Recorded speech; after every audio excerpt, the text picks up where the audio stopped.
traffic's gonna hit a real crescendo over there. Hopefully your bandwidth is. No, I mean sometimes you're about to buy something, might as well get a coupon code and save some money. There you go. Save some money, save some time. Go to deathsquad.tv and check out a list of our sponsors. Let's get tonight's show started. We have a guest tonight. We are back in the guest range of Kill Tony. This young man, one of my favorite comedians on the planet. I actually started with this guy over 13 years ago. We've been through it all together. He is the creator and the hit show on Comedy Central, Goddamn Comedy Jam. I perform on the Goddamn Comedy Jam. All your favorite comedians do at Skankfest and all the big festivals. He's also the incredible new Spotify show, The 500, with Josh Adam Myers. It's our guest for this show, the great Josh Adam Myers, everybody. Hey! Yeah! What's up, buddy? This guy is a brother to me. Brother in arms. Love your Spotify show, The Thank 500, where you go over the 500 greatest albums of all time, according to the Rolling Stone magazine. Yes. The list is not like final in the sense of that these are the greatest records ever. It's the one that I chose. I love it. Yeah. I absolutely love it. I'm looking forward to doing it one day. Yes. Get to a Pink Floyd album. Is there an album that's on that list that you're like, I can't believe this is on the list. I don't even want to talk about this album. You know what's funny is every single time there's an album that's on the list that I'm like, I'm not going to like this. I fucking love it. Yeah, that happened. I just did Sinead O'Connor. Oh, she's great. It's fantastic, but it was like, you're like, I'm only going to know one song. That's the only one I really like. You put it on, you're like, this is better than any Rage Against the Machine album. That version, her version of Nothing Compares to You, does something to me to where, like, I don't even have anybody that I picture. Like, after high school, it was that, you know what I mean? That first relationship that didn't go the way you wanted it to. I picture her then. But now I don't even have anybody to picture, and it still takes me to just the fucking... I could cry every time listening to that. Do you want to know something funny about the song?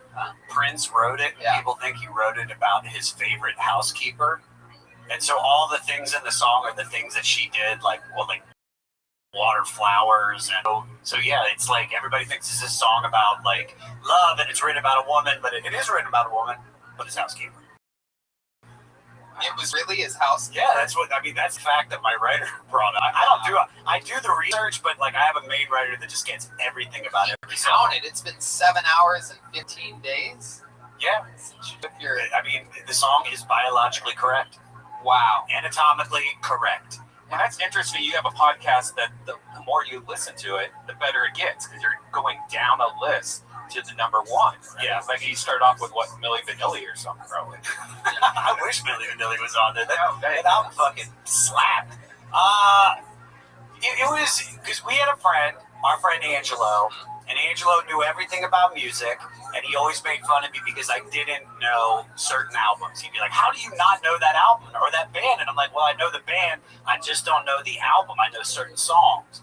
And so I just got bored one day. Like, you were all listening to the same music, and if you just go in there with like, all right, I don't care if this is the style of music that I like I'm just gonna open listen to it, and if you give it like every single one, I'm like, there are moments where I'm like, I hate it, and then I'm like, no, that's the greatest album I've ever heard in my life. Well, we have a band on this show. I don't know if you know this or not, but if your podcast had to do with the top 5 million albums of all time, the lead singer of our band would probably be your first episode.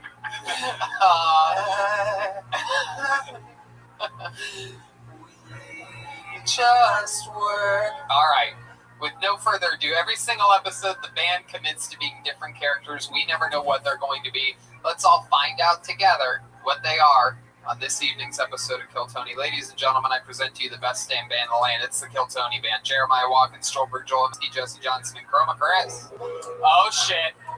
Oh, shit. I know this song.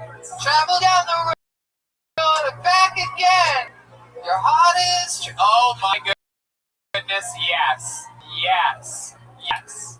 Yes. They are back. my favorite comedy sitcom of all time. What I argue continuously as the funniest show of all time. Ladies and gentlemen, it is The Golden Girls.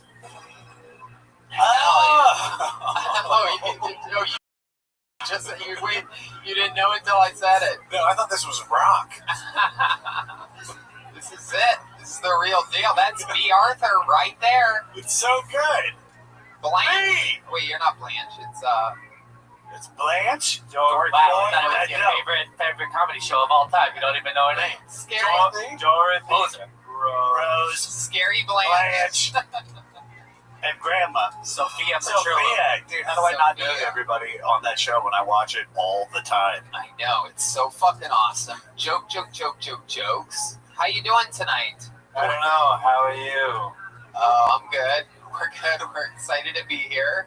You are too. How are things in Florida right now with the COVID and everything? You guys are okay?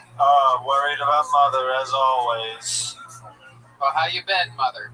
Oh, I'm doing fine. I took a look at myself in the mirror backstage. I look like when E.T. dressed up in the women's clothes. I was gonna say again.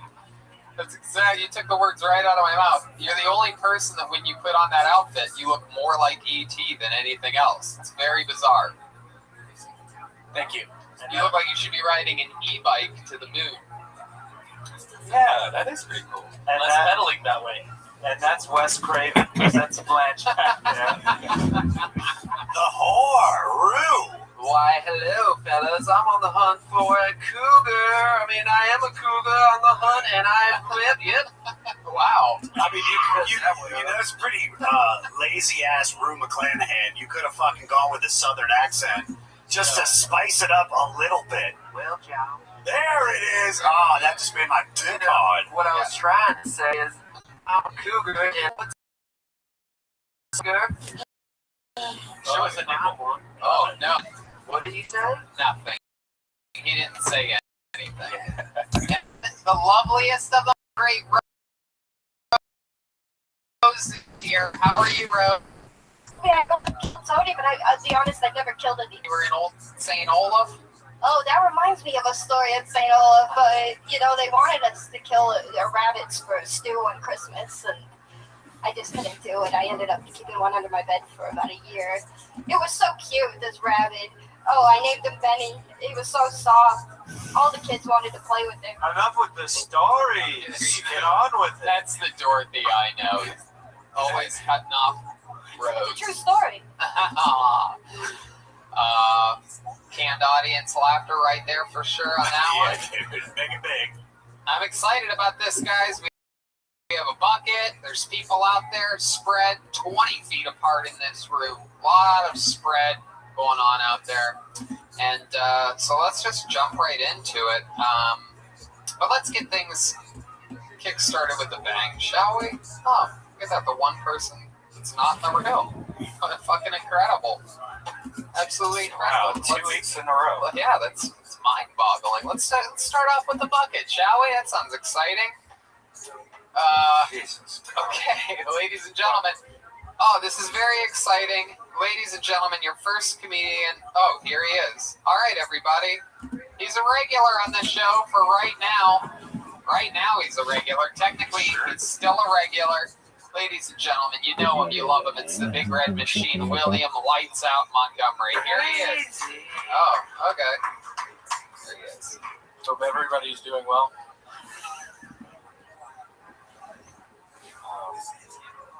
It's gotten to the point where I only read the obituaries to see if they featured anyone I've killed. People ask me if there's anything I regret doing during this COVID quarantine. The only thing that comes to mind is that I really wish I hadn't eaten that bat. Who knew the Masked Singer would be ahead of its time?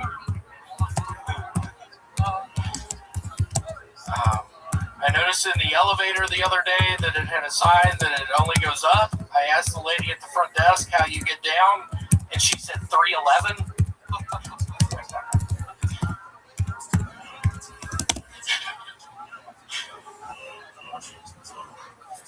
That's all I've got right now. There you go. Took you a few seconds Yeah. to a party. Wow. And invite everyone you do. You would see the biggest gift would be from me, and the heart attached would say, thank you for being a friend.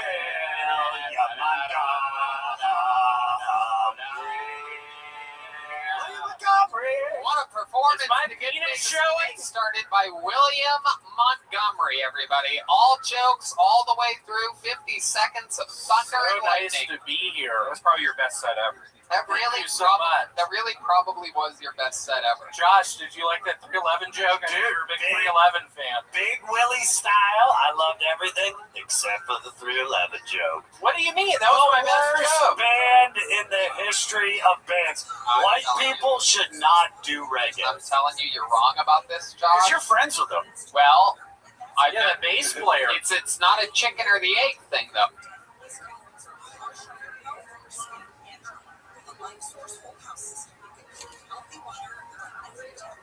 Oh, I was a fan of them before I was friends with them.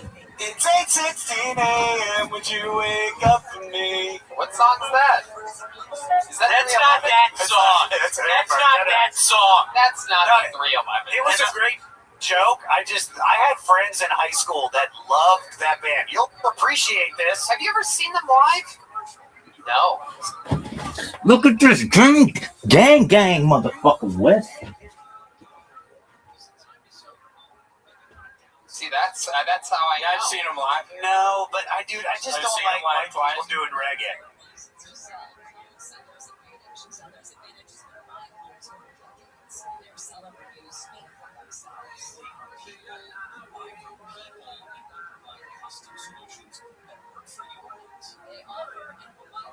Hey, It's first of all, it's not a white guy. His name's S.A. Martinez. Oh, he's- that is racial profiling. He's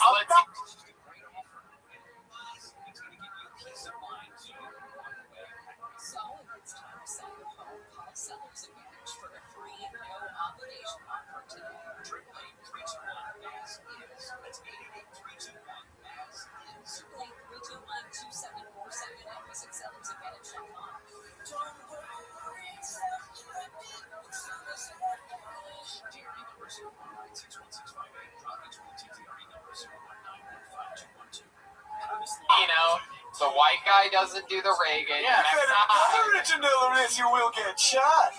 That's not a 311 song. Speaking of, What are you talking That's about? not a fucking That is- I'm 311 doing song. Trust me, even though I dislike them, I know a lot of their music. Jesus.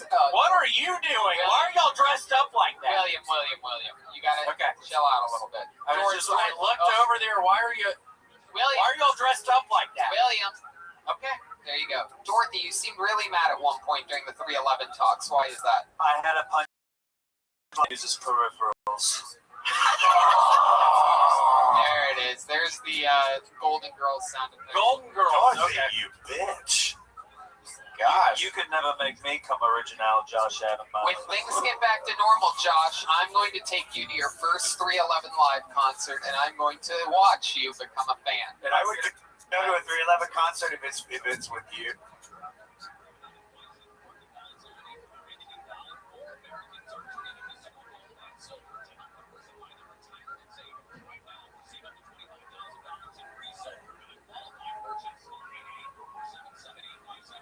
Yeah. Because we'd have fun. Can I Yeah, come with doing y'all? shit.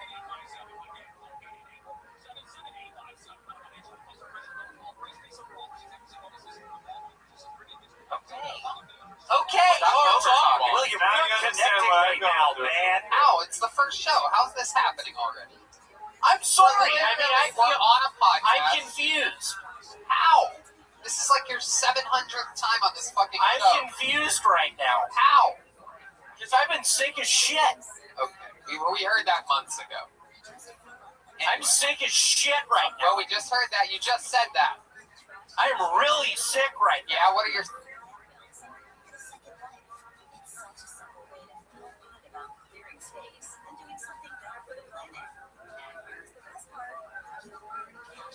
symptoms? Coughing, sneezing,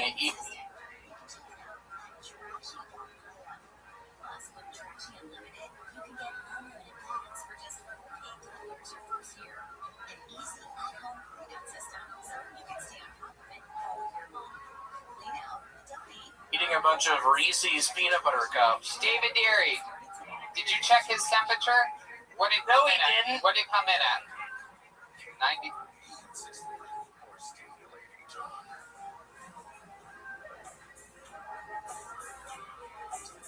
Another No, you didn't, David. Another sim.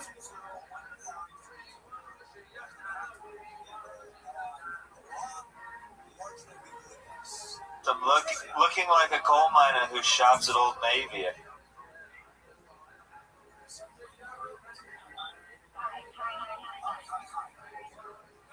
I mean, come on. Who is that directed at? Yeah, that was Who's you. that directed That's at? you, my nephew. Hello. Who's that directed at? Hello.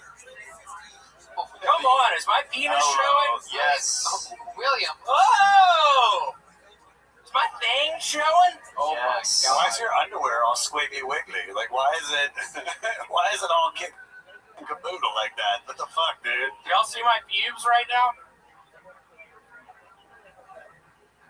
No, your fupa covers them, thank God. What but is going Come on, what do you mean? I've been working out, Josh. What have you been working out? Your boxers? It's the only thing that's big on you. Working.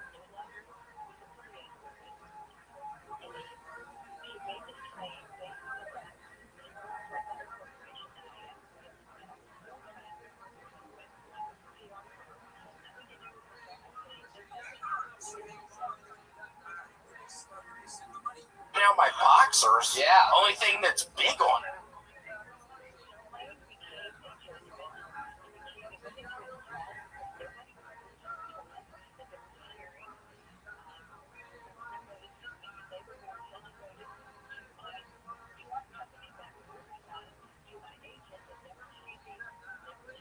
Me? Yeah.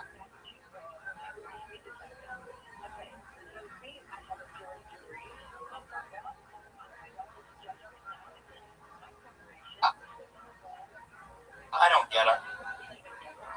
You're so weird.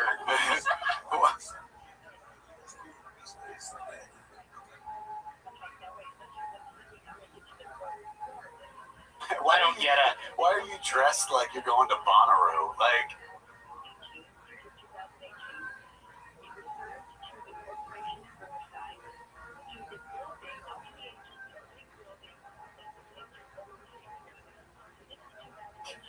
What does that mean? What's it's Bonnaroo? just, your underwear's all disheveled. You're in cargos. You look like the garbage man at Bonnaroo. Garbage man at Bonnaroo. What's up? My name is Alex Rodriguez. Oh, it is that your name?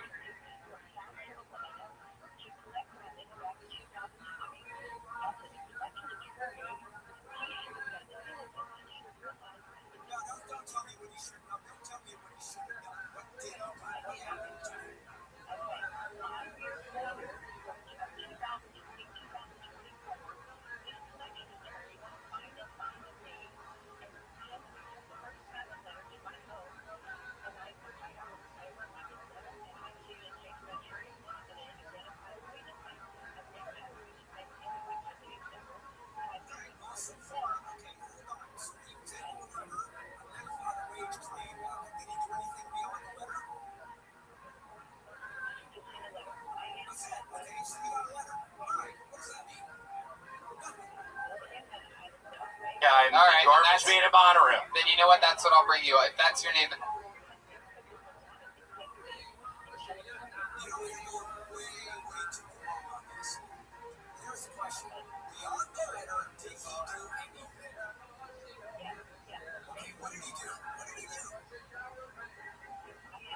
and that's what I'll bring you up as. Will you please? Arturo Rodriguez. Real? Arturo Rodriguez? Arturo Rodrigo. Arturio. Arturio. Yeah. Yeah. What?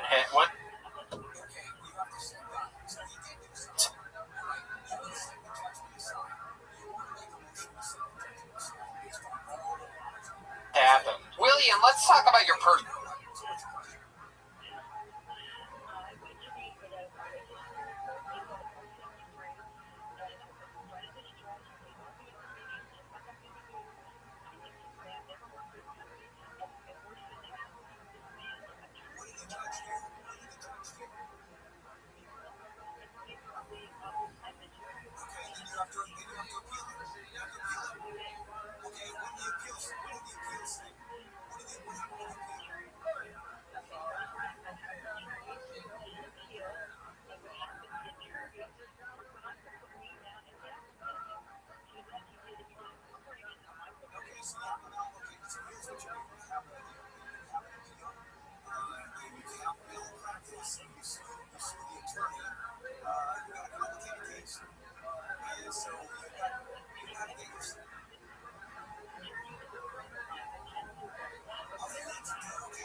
Personal life. Let's talk about it long, hard, and deep here. What's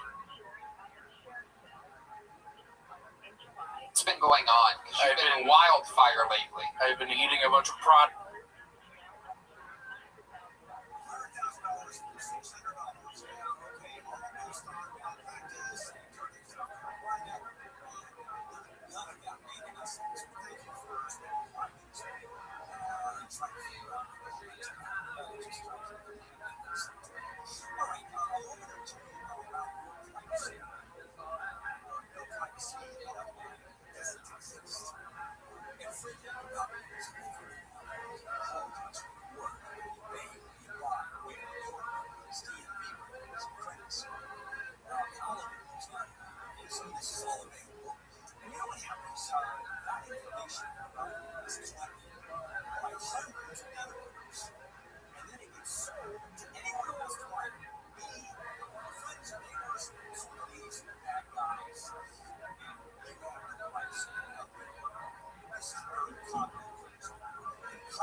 The station has one pump that spans more than 17,000 square feet, but there isn't a warehouse, hotdogs, or rotisserie chickens.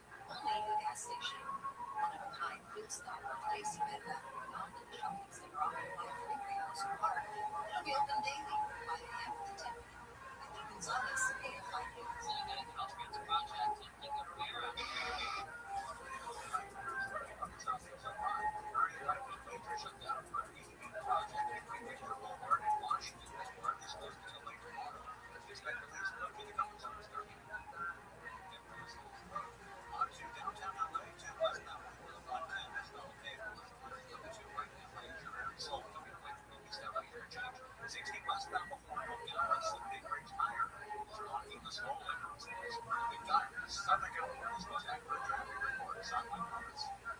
DraftKings Sports is live in all 50 states. Yes, that means you, California. The whole world is watching one tournament right now.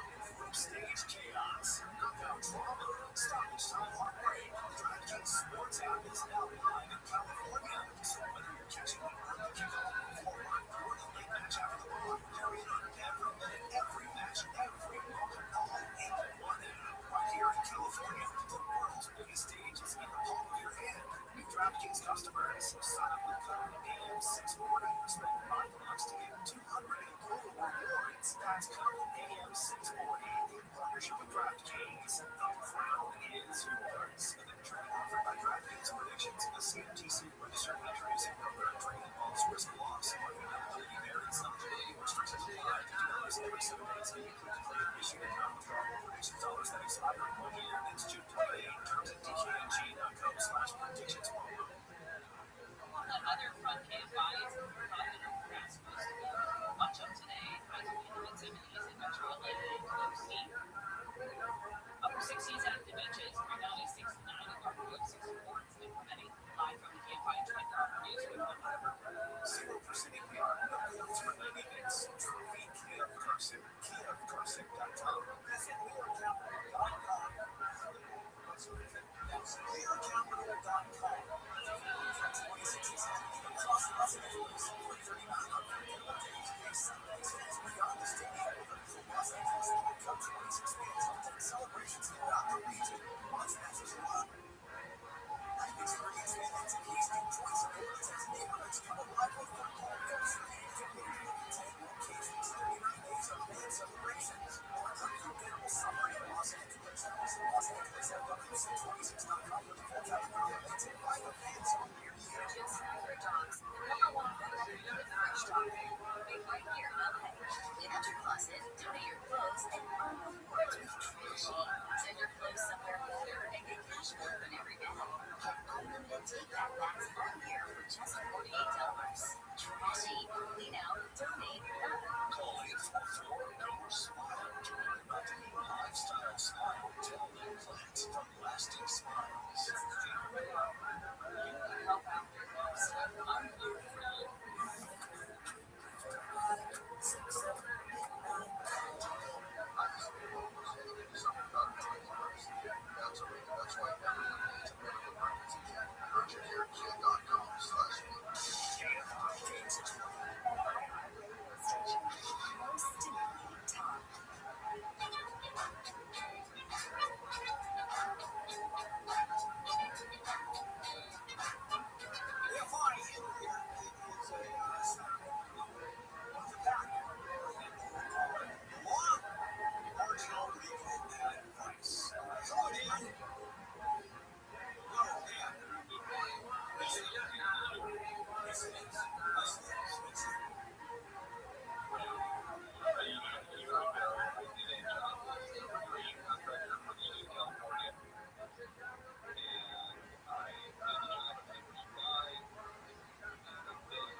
States, whatever organization.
Looks like you did. And I think it was a small place for it. Because they're going to ask you, have you done it? Have you engaged with the band? Have you done it? So, yeah. It's a tough one. That is. Johnny, you got a question? Hello, Johnny.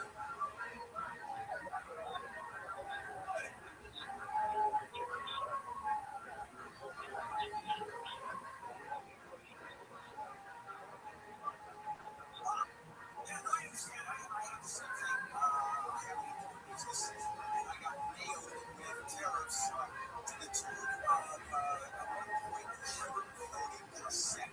So if I would buy $100 worth of clothing, I had to send the U.S. government $130 to buy $100. And there is a program out there that I've already made the claim. The only thing is that I make a claim. We have not gotten our money back yet. They say they already returned $130 million so far. You make a claim, and there's an insurance money. Yeah, all you have to do is research it. That's easy. I don't know that I have no idea. But it's a question of searching. That's what we do. They go, tariff claims. That's it. I'm going to search for tariff claims and import business. You might want to tell me what exactly do you do?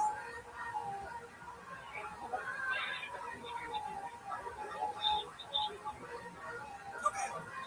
All right. How much did you pay in tariffs? How much have you paid so far in tariffs?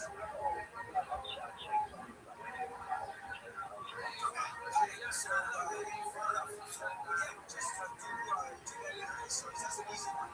The claims are out there. The government is refunding money. Victor, hi, Victor.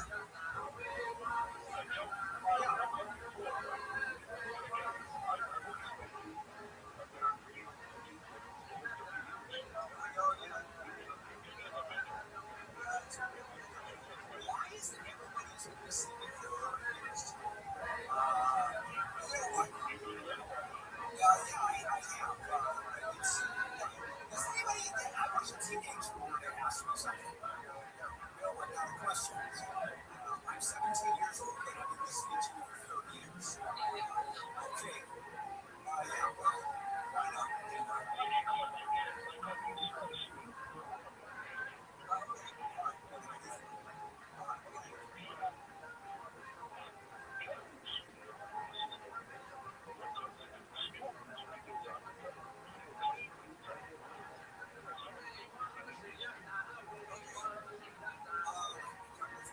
Child abuse is there's some statutory language. So doing some civil child abuse. That one is more interesting. That's an easy one. More interesting is not the lawyers. You can't get a lawyer to answer your phone call. Is that what you're saying?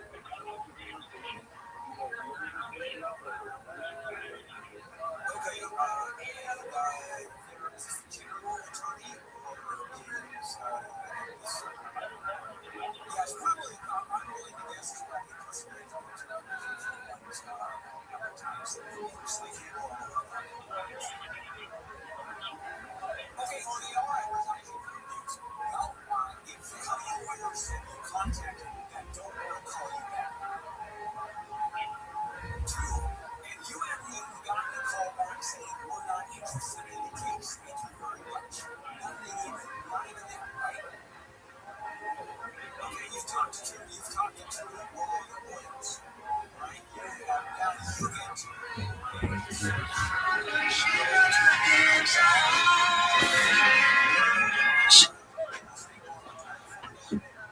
Look at this west side.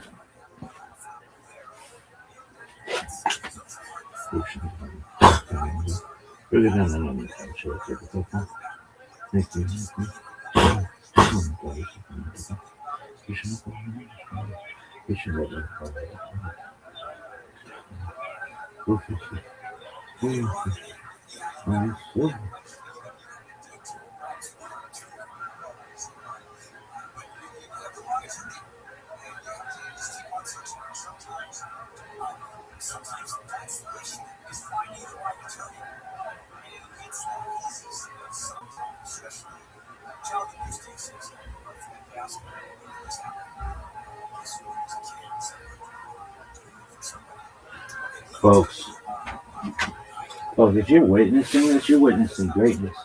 You are in the presence of greatness. This motherfucker's the best. Ask any Rebbitzin out there.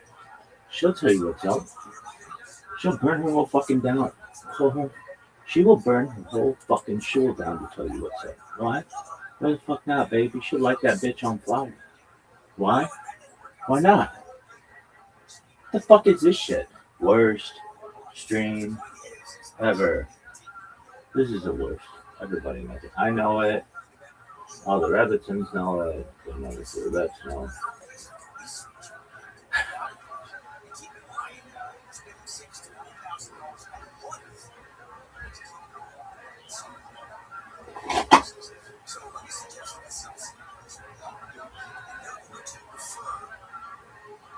Folks, are you watching this athleticism? This is like Jordan in the flu game, where he just really had been partying all night in fucking Atlantic City. Why? Because that's how he do, baby. That's how he do. This is how we do. We gotta come.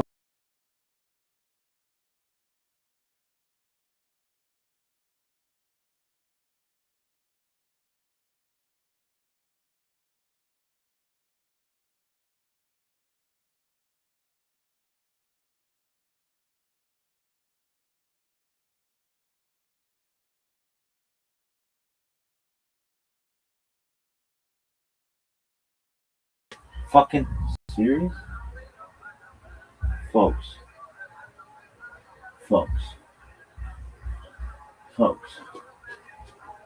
Dog. Are you for Rizzy?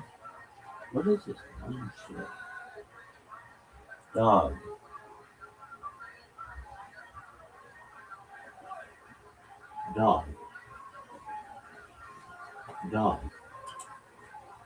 What is this bullshit?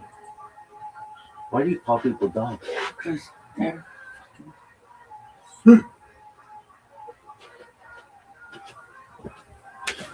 this little bitch sucking dick.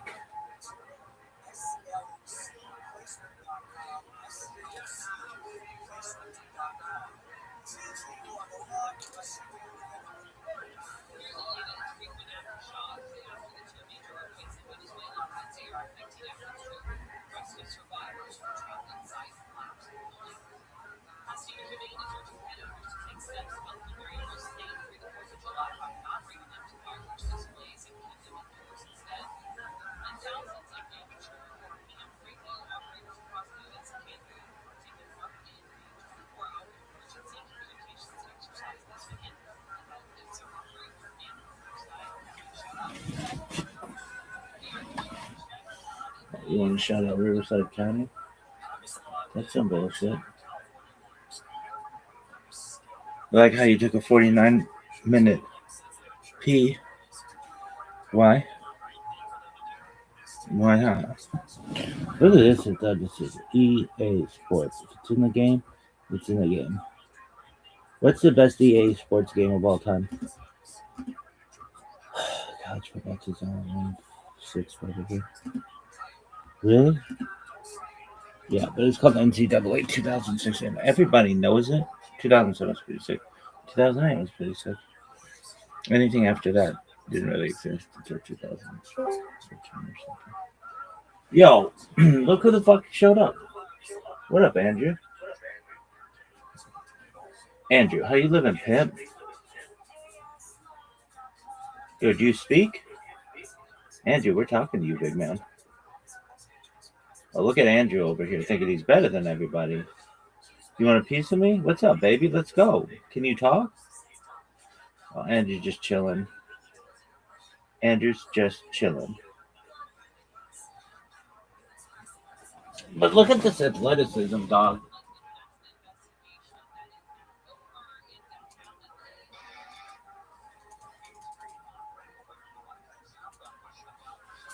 Andrew, did you know the 8th Street off ramp near the 115 is shut down? Everybody knows it. What do you know about the Glenn Anderson interchange, dog? What do you know about the Glenn Anderson interchange? Huh? That bitch is tall as.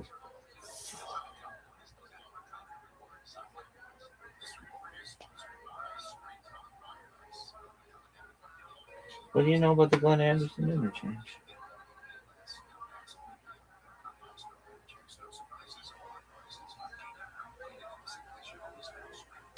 One of the biggest shits of all time.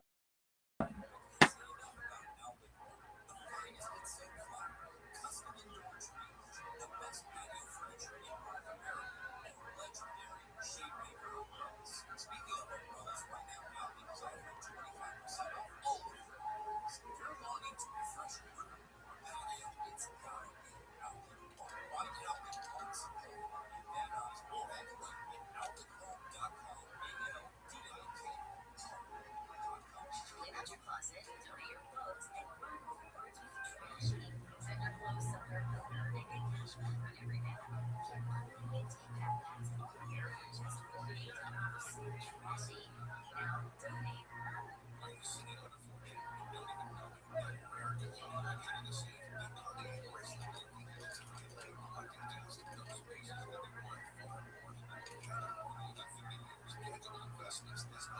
Tangible investment. Everybody know that.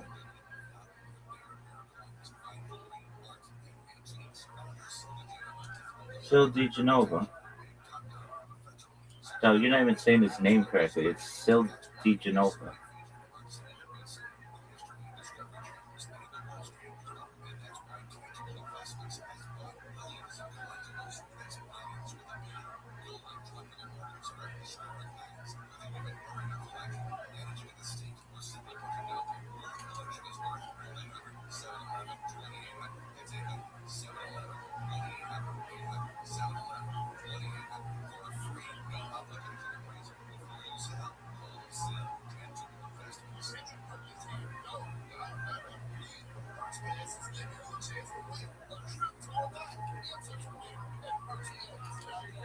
Rothschild is excellent brand rewards and experiences you want us to join the community. PerksPass.com. This July 4th, celebrate with America 250. America's Block Party hosted by Community Fund. It's a 4th of July benefit show happening at the Los Angeles Memorial Coliseum, featuring music performances from major artists, including Chris Stapleton and the Smashing Pumpkins, patriotic tributes, and the kickoff to June 4th. Coming to make this the biggest season of giving in American history. And now there's a good chance to win tickets to join this landmark celebration. Purchase necessary. Official announcements at iPhone.com/Rothschild.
Absolutely.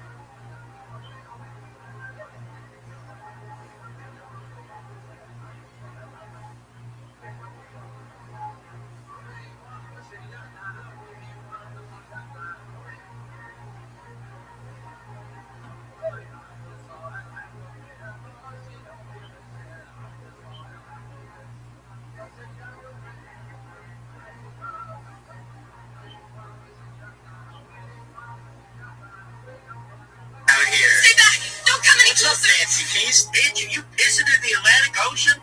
You wild woman. I love pissing in interesting places. Oceans, lakes, rivers, swimming pools, hot tubs, trees, the bushes, wide-mouth Gatorade bottles, Pyrex containers, Tupperware, shower drains, floor drains, grass, sand, leaves, snow, on tires, on walls. I like to spray out my name like a signature. On your face, in your mouth, wherever you want, baby. Even inside you. The best note of Tel Aviv.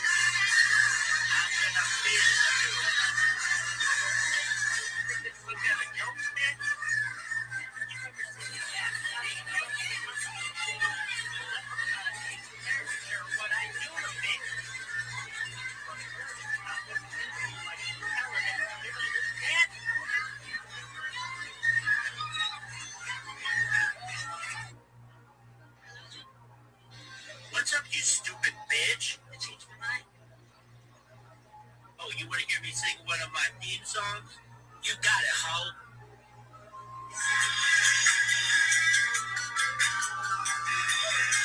Big Pimpin', baby. Big Pimpin', plenty cheese.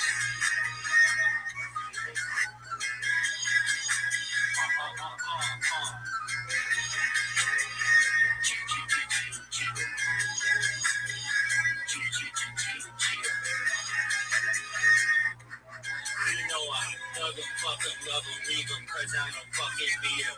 Take 'em out the hood, taking 'em good, but I don't fucking feed 'em. First time they bust, I'm breezing, talking about with and reason. I'm a pimp in the sense of word, bitch. We doing big pimpin', we spending the cheese, checking out now. Big pimpin' on BLADs, we doing big pimpin' up in NYC. It's just that jiggle man, MC and BUNB. Yo, yo, yo. Big pimpin', spend the cheese, we doing big pimpin' on BLADs, we doing big pimpin' up in NYC.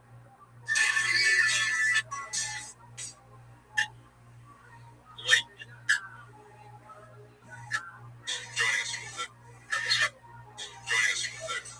Technically the second floor crew. Yeah, I was. The accommodations and steerage. Oh, baby, we got sex swings as far as the eye can see. Do you want to take one for a test drive? What's wrong, boo? You need me to use a handkerchief to cover up my cum stains? No worries. Everybody on the floor knows about my cum shirt. I even wore it on the last day of school. Nationally ranked Division I soccer teams wanted to see it. It was originally a soft, plain white t-shirt and had eventually evolved into a crusty, hard papyrus material. Scientists should study it. It was like Kevlar reinforced by carbon fiber. My cum shirt could stand up vertically like body armor in a video game. Yeah, the best smell. Sometimes it would fall from the sky and shed on the floor. You could see smear stains like a painter's brush strokes. You could crack it like a frozen towel. And that's not even my most famous cum shirt. Come on, girl. So the plan is to put that in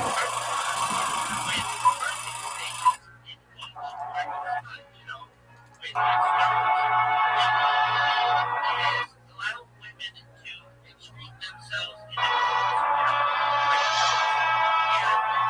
study for science.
What is?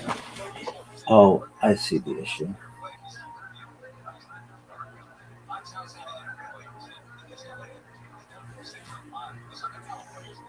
Hey, big family, bitch, what happened to your cannery gloves? Damn, bitch, you little pussy, you never read a bunch of boxes of crime, locked me up. Hey, bitch, you ever lived a... Bitch, I don't even know your name. I got some... Bitch, I told you, let's... Yo, dog, I caught these motherfuckers. And a contradiction, we're just playing word games, but okay. All right.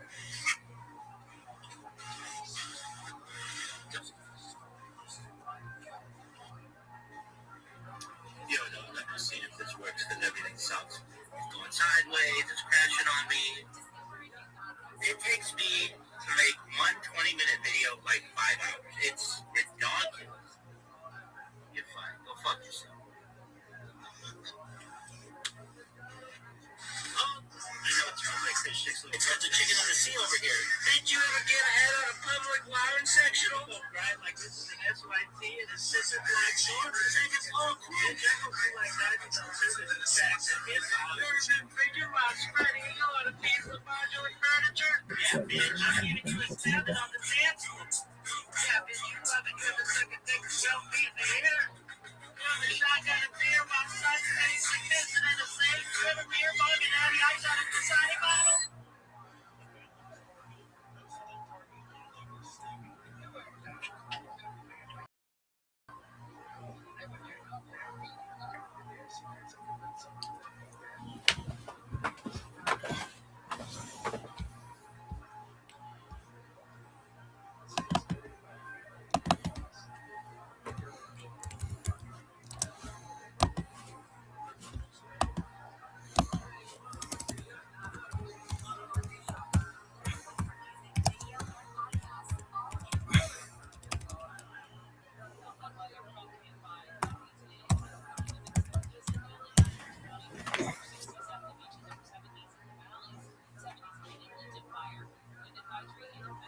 Are you channeling this? I'm gonna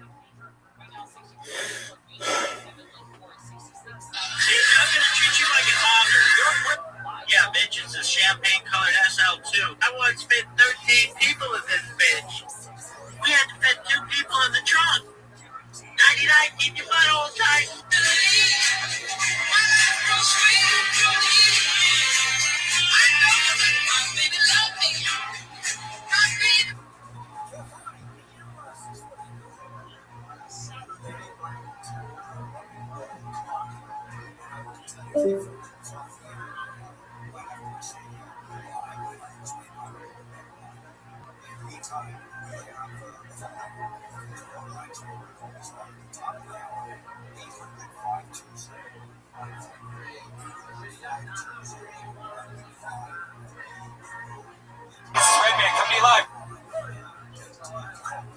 From the world's famous Comedy Store main room for a brand new episode of Kill.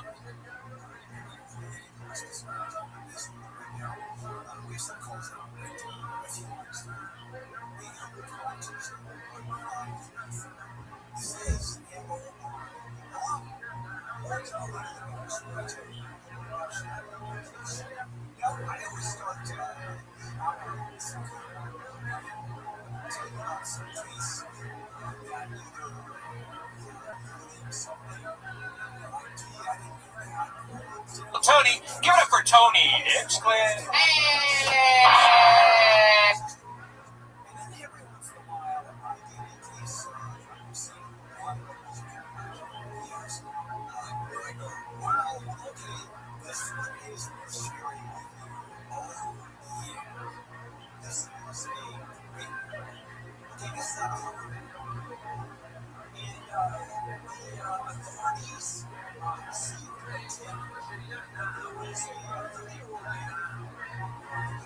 Hey, what's up, everybody?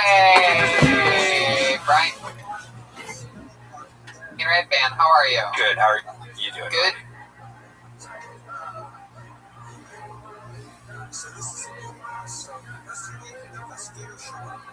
You doing? Good. Good to be here. Another episode of Kill Tony live on the Sunset Strip from the world famous comedies.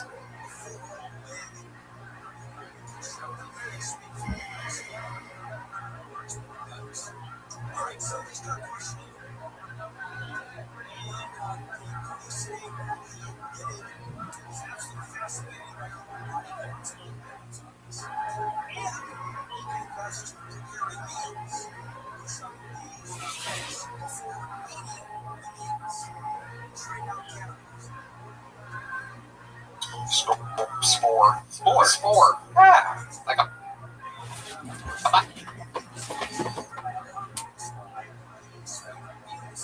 mushroom. Nice. Speaking of mushrooms, the Dog. house artist is here. Are you Brian fucking J. serious? Belt, ladies and gentlemen. He is an amazing artist. He draws every single episode of Kill Tony. Everything's available at ryanjebelt.com. I know that my baby love me. My baby needs me. That's why we made it through the years. I was made to love you. Worship and adore. Yeah.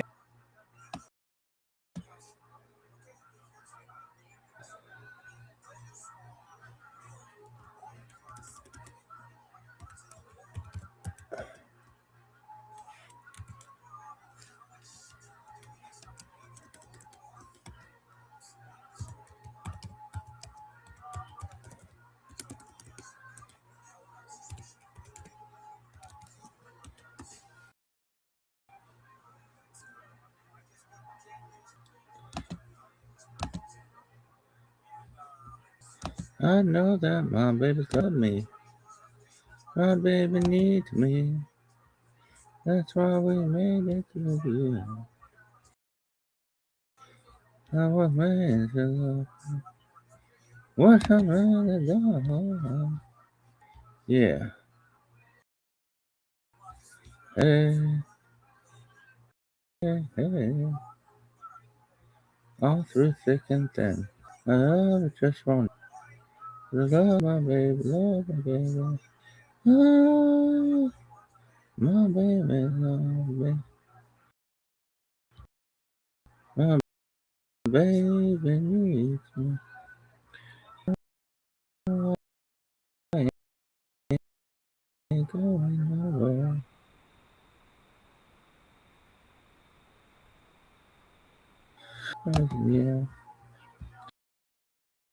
Yeah, it's a home on the combo. Whole world combo. I said I'll still be standing there. 'Cause I was made to love. I was made to live for.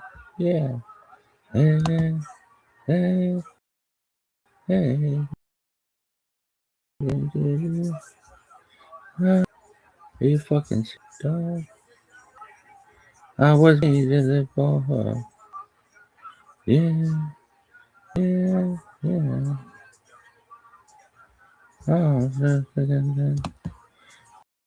I love her. And love baby. Oh, my baby love me. My baby needs me. And I know I ain't going nowhere. Dog, are you fucking serious? Are you fucking serious?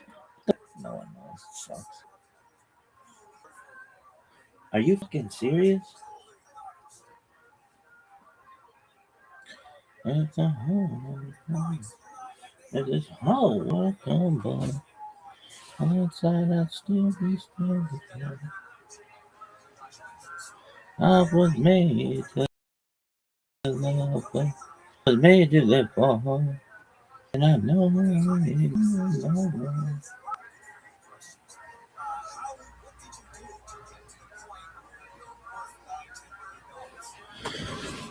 whole world combo. Outside I'd still be standing there.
This Comedy Store main room for a brand new episode of Kill Tony. Give it up for Tony. Comedy Spore. Yeah. Speaking of Ryan Ebelt, ladies and gentlemen, he is an amazing artist.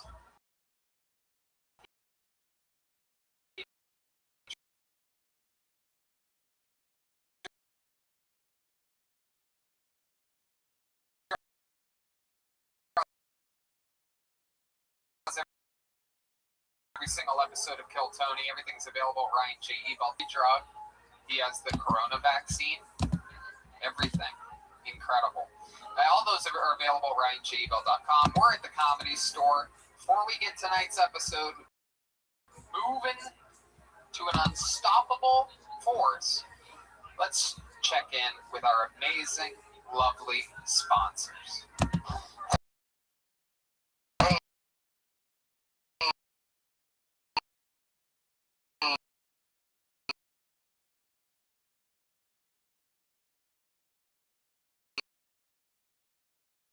We're all into creepy stuff. Maybe it's a typo, maybe on the internet activity. It doesn't matter what browsing history, your single website you ever visited. That's why even when I'm at home, It doesn't matter if you get your internet from Spectrum, AT&T, Verizon, Comcast. ISPs in the U.S. can legally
company.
Oh, the great Oh, Josh that's tight. Myers, everybody.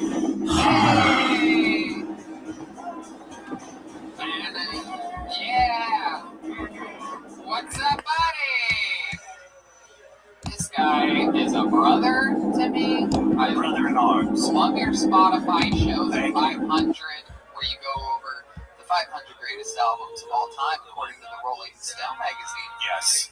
The list is not like final in the sense of that these are the greatest records ever, but that's the one that I chose. I love it. Yeah. I absolutely love it. To doing it one day. Yes. When we get to a Pink Floyd album. Is there an album that's on that list that you're like, I can't believe this is on the list? I don't even want to talk about it. You know what's fun?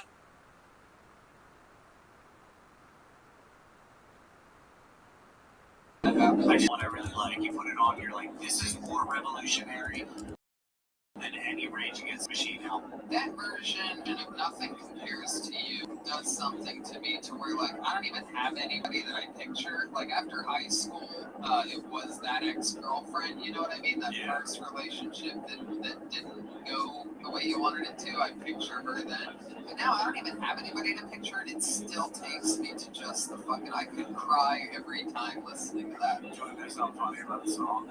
Prince wrote it. Yeah. People think he wrote it about his favorite housekeeper. And so all the things in the song are the things that she did, like water flowers and so yeah, it's like everybody thinks it's a song about like love and about a woman, but it is written about a woman, but his housekeeper. It was really his housekeeper. Yeah, that's what I mean. That's at least the fact that my writer brought up. I do the research, but like I have a main writer that just gets everything about every song.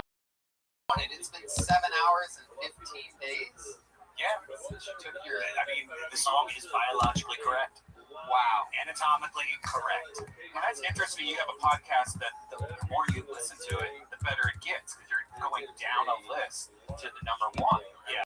It's like you start off with what Milli Vanilli or something. Right? I wish Milli Vanilli was on there. That album fucking. It was because we had a friend, our friend Angelo, and Angelo knew everything about music, and he always made fun of me because I didn't know certain albums. He'd be like, "How do you not know that album or that band?" And I'm like, "Well, I know the band, I just don't know the album. I know certain songs."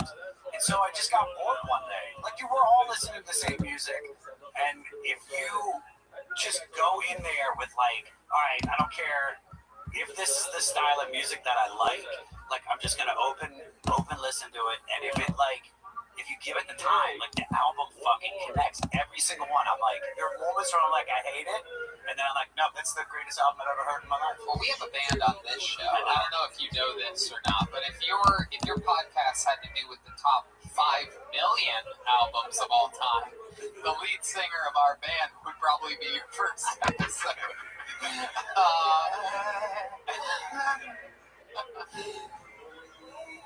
Just work. All right. With no further ado, every single episode, the band commits to being different characters. What let's all find out together. Gentlemen, I present to you the best Jesse Johnson and Chroma Perez. Oh shit. Oh shit. I know this song. Travel down the road and back again. Your heart is true. Oh my goodness, yes. Yes. Yes. Yes. They are back. My favorite comedy sitcom of all time. What I argue continuously as the funniest show of all time. Ladies and gentlemen, it is the Golden Girls.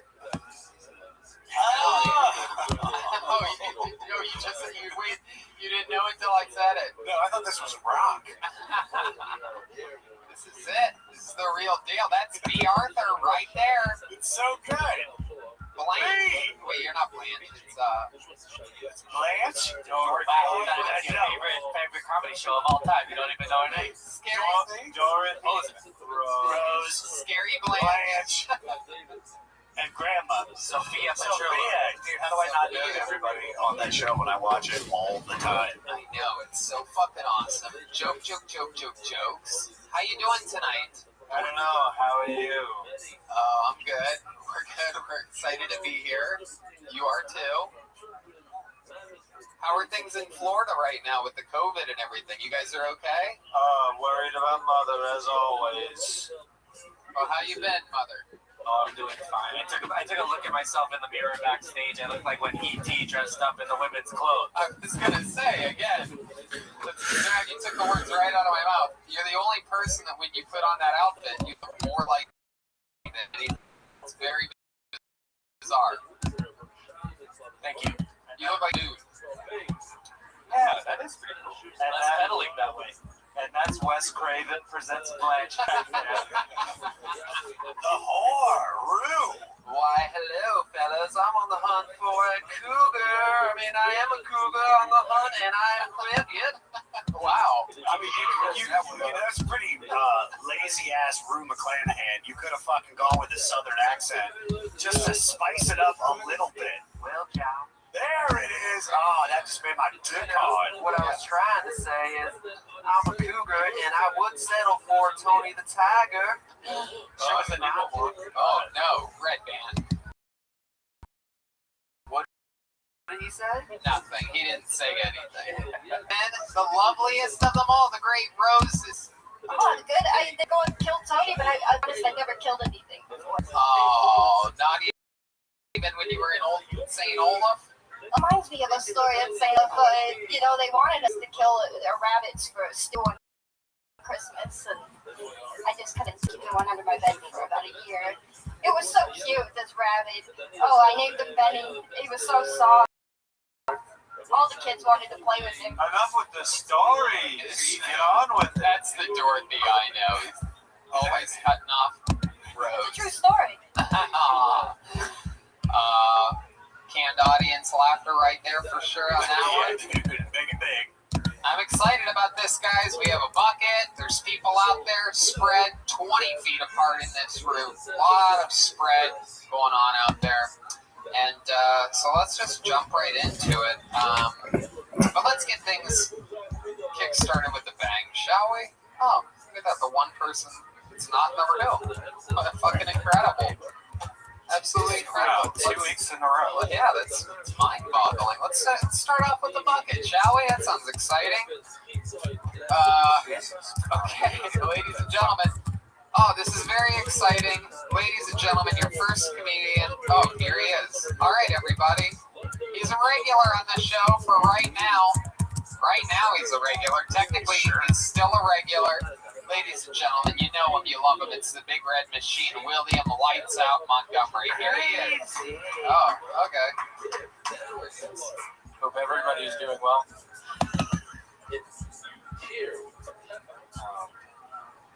It's gotten to the point where I only read the obituaries to see if they featured anyone I've killed. People ask me if there's anything I regret doing during this COVID quarantine. The only thing that comes to mind is that I really wish I hadn't eaten that bat. Who knew the Masked Singer would be ahead of its time?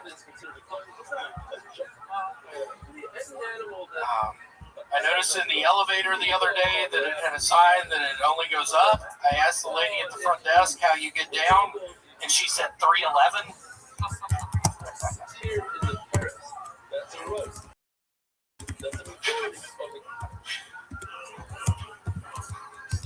That's all I've got right now. There you go. To give you a second to a party and invite everyone you do. You biggest gift would be from me, and the heart attached would say thank you for being a friend.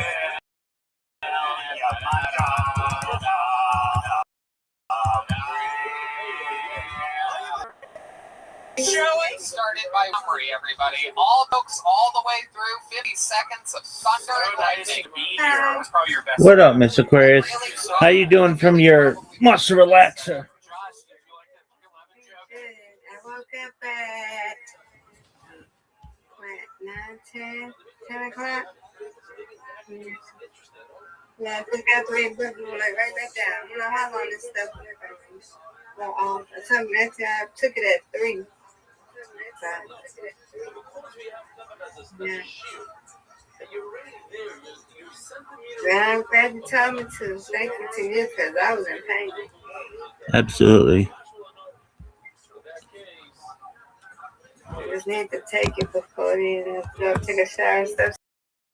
So it'll be already sitting on me. Hey, Brandon. Oh. Yeah, everything. Definitely looking at something.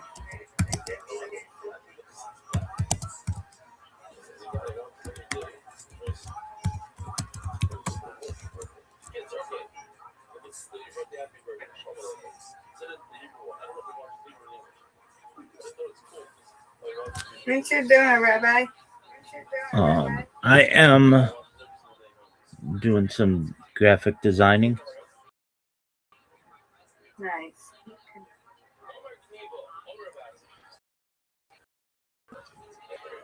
Here, put myself on mute. Okay? Yes, ma'am.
Philly style. I loved everything except for the 311 joke. What do you mean? That was my best Worst joke. band in the history of bands. White people should not do reggae. I'm telling you, you're wrong about this, Josh. Because you're friends with them. Well, A bass player. it's not a chicken or the egg thing, though. I was a fan of them before I was friends with them. It's 8:16 a.m. Would you wake up for me? What song's that? Is that That's not that song. That's not that song. That's not No, the 311. It was a great joke. I had friends in high school that loved that band. You'll appreciate this. Have you ever seen them live?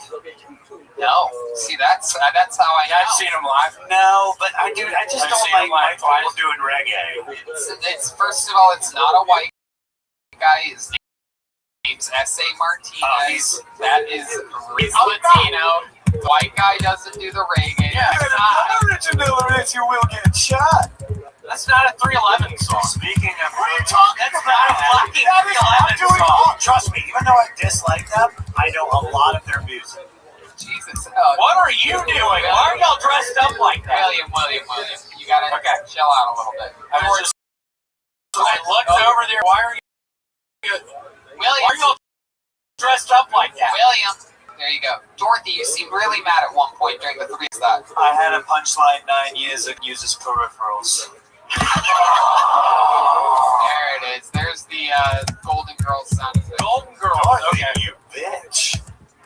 Gosh. You could never make me come original, Josh Adam. When things get back to normal, Josh, I'm going to take you to your first 311 live concert, and I'm going to watch you become a fan. And I would go to a 311 concert if it's with you. Yeah. Because we'd have fun. Can I come with you? Okay. William, now you're connecting right now, man. Ow, it's the first happening already. I'm sorry. I mean, we're on a podcast. I'm confused. This is like your 700th time on this fucking I'm show. confused right now. Ow. Because I've been sick as shit. Okay. We heard that months ago. I'm sick as shit right now. Well, we just heard that. You just said that. I'm really sick right now. Yeah, what are your symptoms? Coughing, sneezing, eating a bunch of Reese's peanut butter cups. David Deary. No, he didn't. What did it come in at? 97. Another No, you didn't, David. Another symptom, looking like a coal miner who shops at Old Navy. I mean, come on. Who's that directed at? Yeah, that was Who's you. that directed That's at? you, my nephew. Hello. Who's that directed at? Hello. Come on, is my penis showing? Yes. William. Oh! Is my thing showing? Yes. Why is your underwear all squiggy wiggy? Like, why is it all getting caboodle like that? What the fuck, dude? Y'all see my pubes right now? What? No, your fupa covers them, thank God. What But is going Come on, what do you mean? I've been working out, Josh. What have you been working out? Your boxers? It's the only thing that's big on you. Working out my boxer. Yeah. Only thing that's big on me. Yeah. I don't get it. You're so weird. I don't get it. are you dressed like you're going to Bonnaroo? Like, What does that mean? What's you Bonnaroo? know, your underwear's all disheveled, you're in cargos. You look like the garbage man at Bonnaroo. Garbage man at Bonnaroo. What's up? My name is Alex Rodriguez. Oh, is that your name? Yeah, I'm All right, garbage man at Bonnaroo. Then you know what? That's what I'll bring you up. If that's your name, then that's what I'll bring you up as. Will you please? Arturo Rodriguez. Really? Arturo Rodriguez? Arturo Rodrigo. Arturio. Arturio. Yeah. What's happened? William, let's talk about your personal life. Let's talk about it long, hard, and deep here. What's been going on? You've been in wildfire lately. I've been eating a bunch of Pronto Pups. Pronto Pups? Yeah, it's a, what is that thing called? It's a hot dog on a stick with bread around it. Corn dog. Yeah, it's a corn dog. A corn dog. I've been eating a bunch of Pronto Pups recently. Literally have foot long. How many feet? It's 2 feet long Pronto Pup. Christ, dude. I've been eating it. Maybe that's why my belly looks like that. Oh my God. That's not a corn dog. That's a corn horse. Am I right? Sometimes I like to pretend like we still have sold out shows. Yeah, that would have gotten They us. stowed it on the wave right there. It would have been like, ah! That would have gone good. Yeah, corn. Why is your underwear like that? Can we get to the bottom of that? Yeah. What do you mean the Can we get to design? the bottoms of that? What do you mean the design? No, it's like out and in. Josh, he's had his zipper's been broken on his shorts. My for about zipper's 2 been months broken. now, and he wears those shorts every single day. Okay, makes sense. I get it. Yeah, I think it's like that. They're comfy, right? they're super comfy. Yeah, had them like 6 years now. David, what are you doing moving around like that? You don't ask questions. Okay, well, you're a guest on the show, not the host. I'm sorry. You know that, right? I just hate David Deary. So Oh my goodness. that's why I brought it up. He's a real bitch. Whoa, Gloves on William. your hands, you fag. Whoa, William. William, relax. Looks like he's about to go in my butthole. You faggot. William, is there any to you throwing parties lately and the FBI threatening to cut off your water and power? Yeah, I was with 2 weeks ago. Yeah? What'd you guys do? We were having sex with guys. Yeah?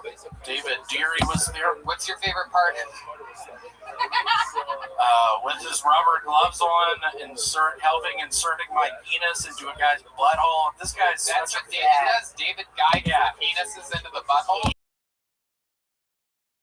He helped guide my penis into this guy. Yeah, a guy Dillard. I think he's from South Carolina. Dillard? Yes, Dillard. Like the department store. Yeah, like the department store. Wow. Was Mervin's there as well? Yeah, Mervin's was there as well. Y'all are really good at this one. Was Ross there? Yeah, Ross was How about there. J.C. Penney? J.C. Penney's was Cole there. Was Cole there? Mr. Cole was not. Circuit City? Circuit City. Oh, Mess Red that up. Band. Red What do you Band. mean Circuit City? That's a How's that someone's name? God, has anybody ever told you you look like the Kraft macaroni and cheese dinosaur? Yummy. Wow. That's an interesting reference. I love Kraft macaroni. How'd you think of that one? Well, that guy over there, that Dorothy knows all the poor people's food. How'd you think of that It's one? true, I'm a poor bitch. Venmo at Jeremiah-Watkins. Oh, Jesus. All right. Whoa. A lot of cereal lately, I've noticed. That seems to be the new cowboy thing. A lot of cereal. I don't know what's going on over there. Did somebody tell you that you eating cereal at a low camera angle is a great thing? Let's just say a lot of likes. You ate a breakfast burrito, and then an hour later, you had a bowl of cinnamon toast crunch. I like breakfast, so I'm not gonna bitch. What can you say? I love it. French toast crunch. Ordered doing it. especially on the internet. Love it. Keep doing it. I think it's hilarious. I'm the biggest fan. Keep eating cereal. Keep doing it. I mean 2-foot-long hot dogs, corn dogs. Corn dogs. What do you mean? It's pronounced. Dudes. What do you mean? Corn dudes. I've been eating corn dudes. See? It's much better that way. I've been eating corn dudes. What is your diet for real? Are you for real like a underdog guy? Uncut watermelons. Let's check in with Dorothy real quick. What could you say the corn dogs with while you're driving your favorite car, which is a Ford Taurus Hyundai Elantra, is trying to set you for Hey, what's up, y'all? You're going 50 miles an hour in this thing. I mean a corn dog. A what? Corn dog. Doug? Is that what? Y'all are really messing me up. Can I just Redman, say- why are you looking at me that way? I would just like to say that's even better than I was. Is it really? Hey, David, would you help me guide my penis into his bottom? All right, William. I love today's set. Like, we actually, not kidding. That might be one of your best sets ever. Coronavirus joke, the bat, the Masked Singer joke, all topical, all well written, very, very smart, very, very. When am I going to get on Comedy Central? When are you going to get me, Josh Adams-Meyer, on your show? What's going on? I've sent you letters. Huh? I won't even show I up. won't even show up. 2 weeks in a row, you weren't even in the room when we called you. 2 months ago. The real joke would be the 500. If you can get famous before he hits number 1, you could probably. You have 7.5 years, dude. Is that about how long you? No. May 31st, 2028. Wow. so it's gonna take a When while. the end of the world is. I'm just saying, episode 500 of Kill Tony is going to be, I believe, in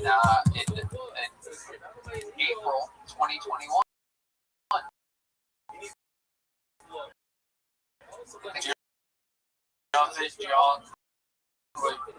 Y'all still be here for that? No Montgomery threw a party and invited everyone you knew. That's right. You would say that his gift would be from me. The God attached would say, thank you being a friend.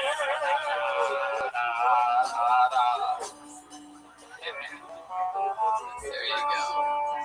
Might be the best TV theme song of all time. No doubt about it. Yeah, that's top 3. It's on my Spotify Three's playlist Company. that I'm talking to people about. People love it when it comes in out of nowhere. You'd be surprised. I would love you guys to play Three's Company. That would be cool. Wow, yeah, play some of the songs from the 60s. Or 70s. All right, I pulled this guy's name out when we thought that our first comedian wouldn't be here. This is very, very exciting. This young man has been coming on and off the show for years. We have a lot to catch up with him about. Fan favorite, cast favorite, ladies and gentlemen. It is the return, the long-awaited return of Dan Nolan, everybody!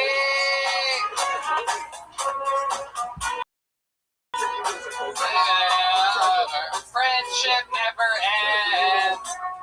Here's Dan Nolan. It's great. I just got 5 years sober at the start of quarantine. It sucked. I wanted to go out and get fucked up to celebrate. This is so fucking weird. I don't know. I'm not actually completely sober. I did drop acid a couple weeks ago on my birthday, which I don't think counts. Some people think that counts. I don't.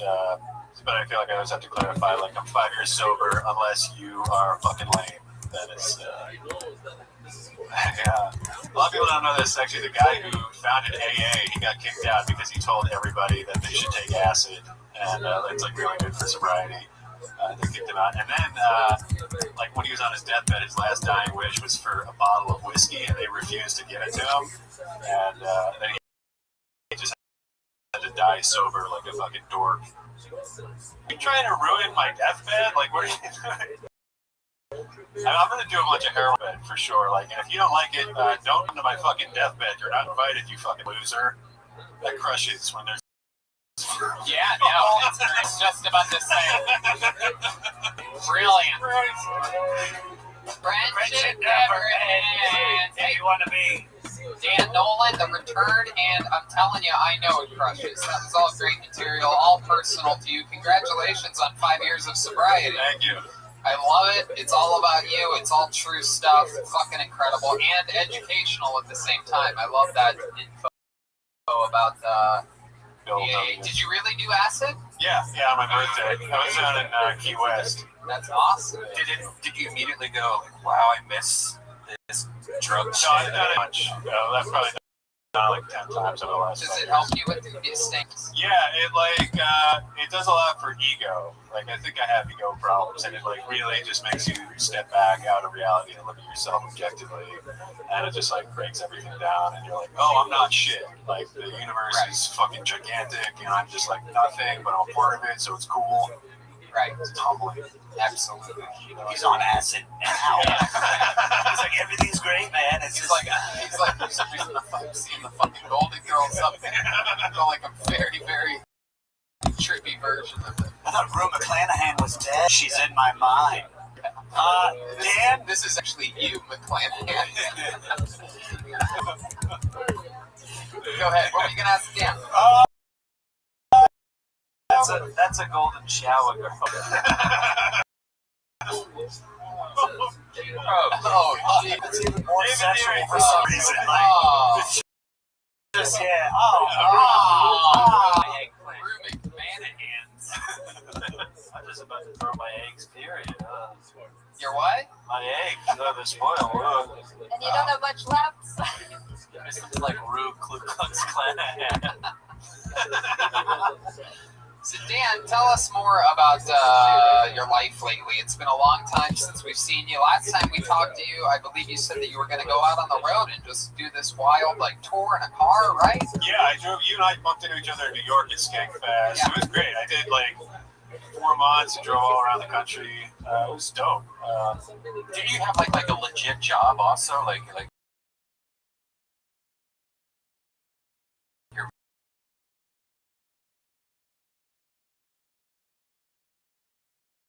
making money.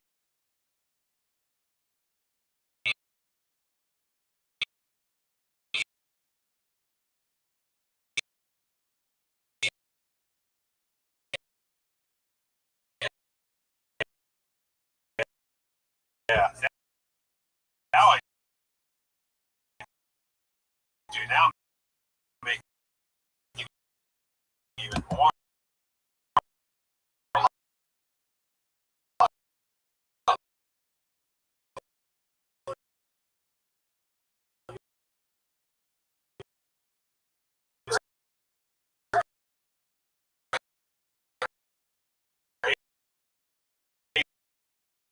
Tell us about it.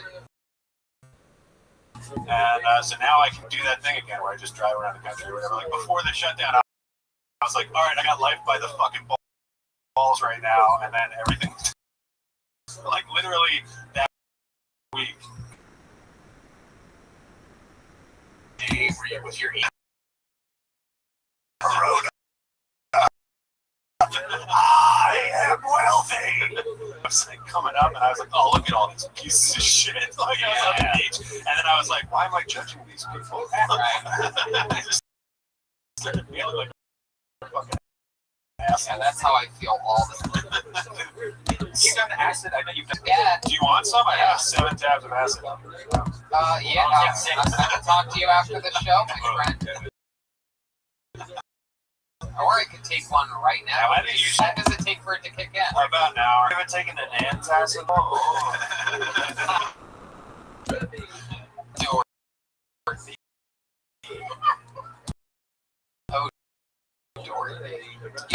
You a fan of the Golden Girls? I had the same reaction that you have where you're, oh, this show is fucking great. It's unbelievable. They do Cheers too, just old shit. Some of them shows are so fucking really right around their characters. Yeah. So, what's your love life like now, Dan? I've been with a girl for 2 years. We lived together. I just moved back here. When we met you 5+ years ago, I literally still had scars on my arm, track marks. The first time I did this show, I was homeless. The first time I did, I remember everything that I owned was in the belly room. I had 2 suitcases full of everything that I owned because I had a day, and I just moved out of a fucking motel I was living with some girl, and I had nowhere to put my stuff, so I just left it upstairs. Wow, I love this. Look at that. Now you have money. You're healthy. You have a good son. Dropping acid. Taking care of yourself. You have a great relationship. You're happy. And you're writing jokes about all this. You're turning it all into a positive thing, and that's all money. Yeah, it's good. I wish I could. I'm not doing a lot of material about drugs anymore. I'm writing new stuff that's just about actual life and being a person. But I just drugs used to be your life, and now it's not. But I was like, I don't know what's going to be in minutes, so I didn't try to cut it. Yeah. Don't drop the fentanyl here. It always works, dude. Always have a good fentanyl joke in your back pocket. Okay? Literally every time I hear the word fentanyl, I'm just like, oh yeah. It's just what you do. Oh my god, it's huge. Everybody should try fentanyl. Okay, that is only Josh. Those views do not represent the opinions of Kill Tony and the Comedy Store Incorporated.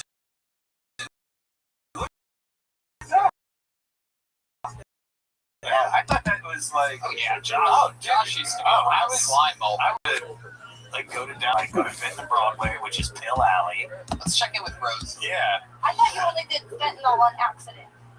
No, you do it on purpose.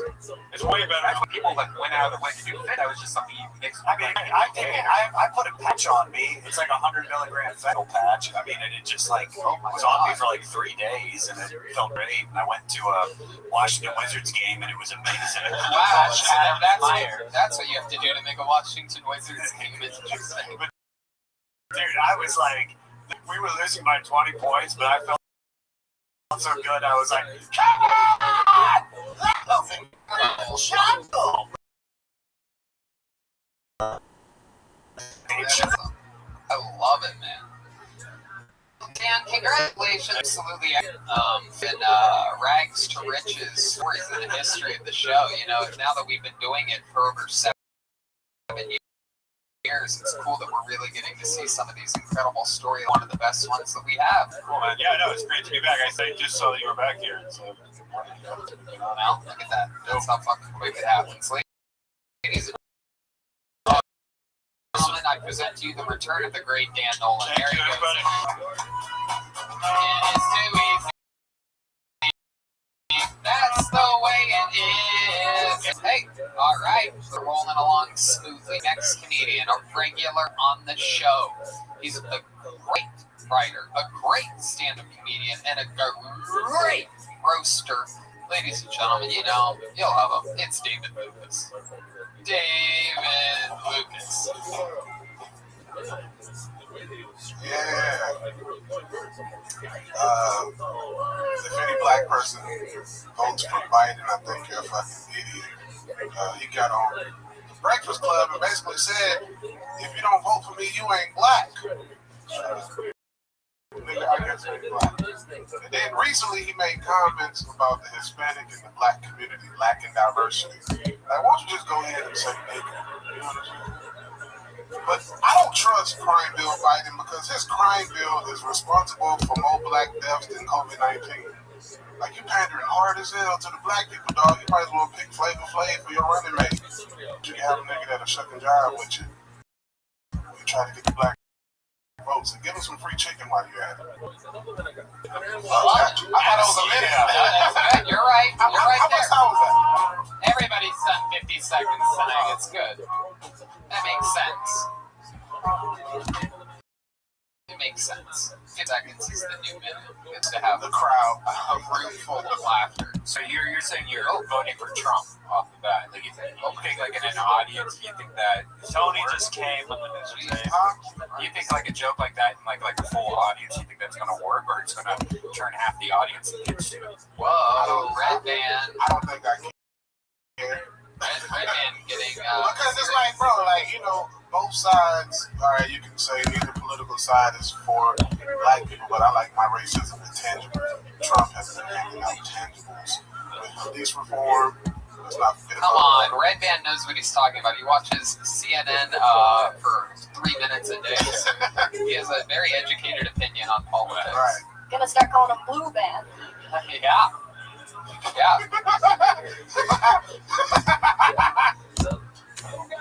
The only thing he likes about the Republicans is the elephant. All I'm saying is that that's kind of like, like an abortion joke almost, where, Or like a poop joke, old joke. no, I mean, like, that's going to get people angry against you half the year. But how can a president candidate come on TV and say, if you don't vote for me, you're not black? I mean, I've never heard people say that. No, he did. It's unfortunate, yeah. Yeah, it was global news. Yeah, bro, that don't make me want to vote for you. I think the key to doing, especially in Los Angeles, like a Biden joke, how to balance it out with a Trump joke. You know what I mean? Even if you support, like, it's like shit on both of them. I mean, it's like, look, for fucked up. You know what I'm saying? You But start with that, and then you go into the Biden shit. That's it.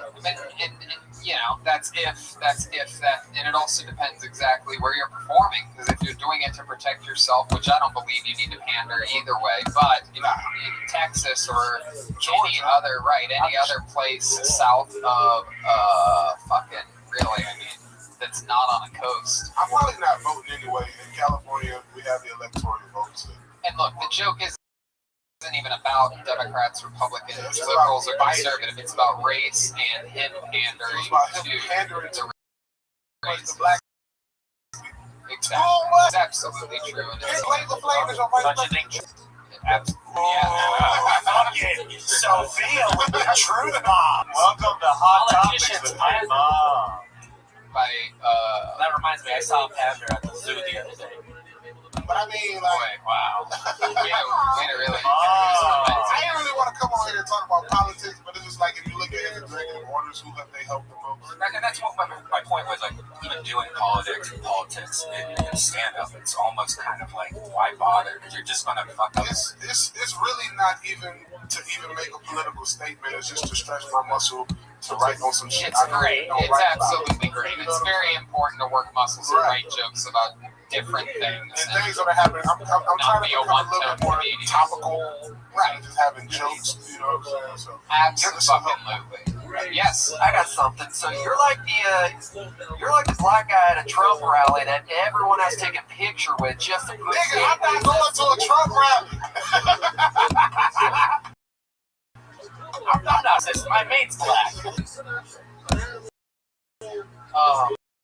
But nigga, I have stayed at the Trump Towers before. Them shits is nice. It is. What? You just saying random things now.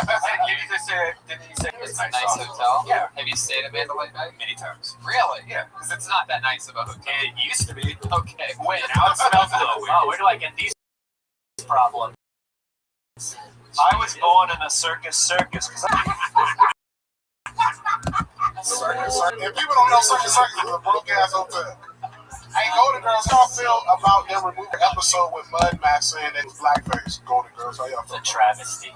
Oh my goodness. It was mud. It wasn't blackface. Honey, we love you. The show's out of control. I'm just glad we all learned something today despite our differences and we're still best friends.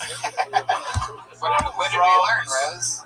We learned that we all think differently. I think Redman just canceled Brothers in Cursive. It wouldn't be because of you, but for reasons. Oh, I know.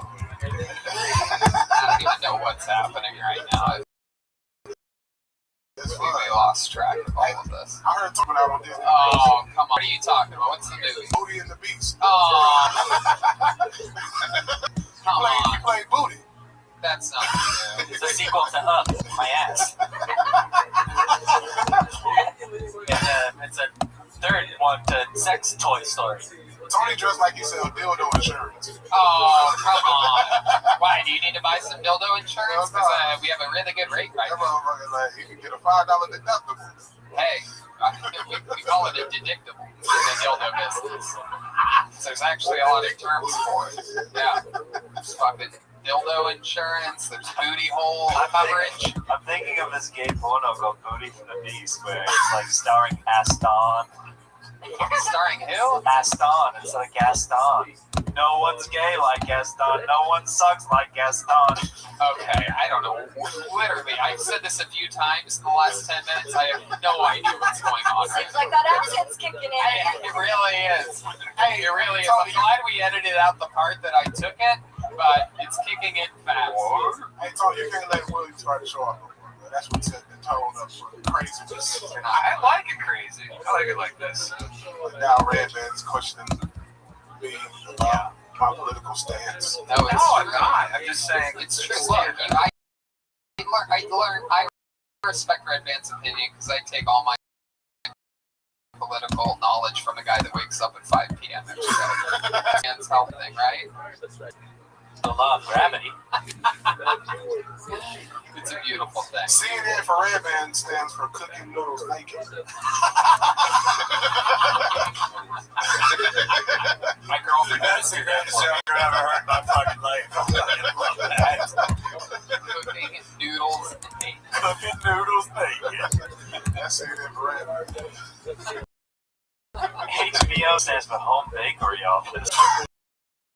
No, it doesn't. It's home box office. Whoa! Honey, I'm just saying. No, you're not. He thought that Red Band thought the E channel was about bikes. Oh, Redman, I don't mean to interrupt you, but yeah, the people came and told me your car is going off. Is that true? The lights keep flashing on your. Oh, no, that's my alarm system. This has now become a weekly problem. this incredible electric car. It's a real mind of its own out there. Now it has an alarm system where it's constantly You must have got taking some photos. grease. You must have got some grease on the touchscreen. You ever jerk off to a photo that your car takes? Yeah, it takes video, Tony. Whoa! Oh! What is it? Anything out there? Can you see? No, tell me if it's just a big park near the side.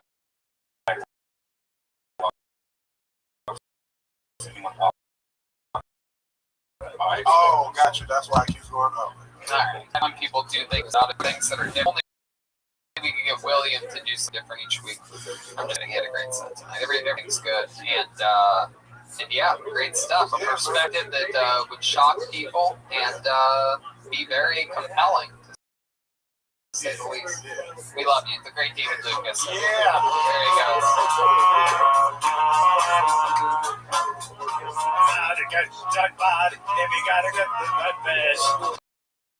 Fuck it, we go. Wow. We know that he's made a couple appearances on the show in the past month. One of the great comedies here at the Comedy Store, a future paid regular of the Comedy Store, current door guy, is a cool guy to hang out with, a fucking fun guy on top. Ladies and gentlemen, I present to you Mitch Burrow. Here we go.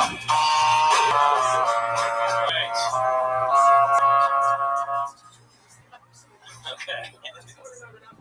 Mitch Burrow, everybody. Come on, give him a hand, guys. There's a few people in the room. I recently found out about incest and everyone's mad at them. I don't think that's fair. These guys aren't getting the fuck. I think they have to complain. People who I don't like are the guys that do fuck and still complain about it. Right? Like the other day, I was with this guy and he was like, dude, I was fucking this chick last night and the whole time she just sucked. And I was like, really? That's what bothered you? That she was there? Didn't like that? You should try doing it alone sometime. I don't really think you appreciate the situation. Plus, me personally, I don't like when they move around a lot. Makes me they're trying to get away. So,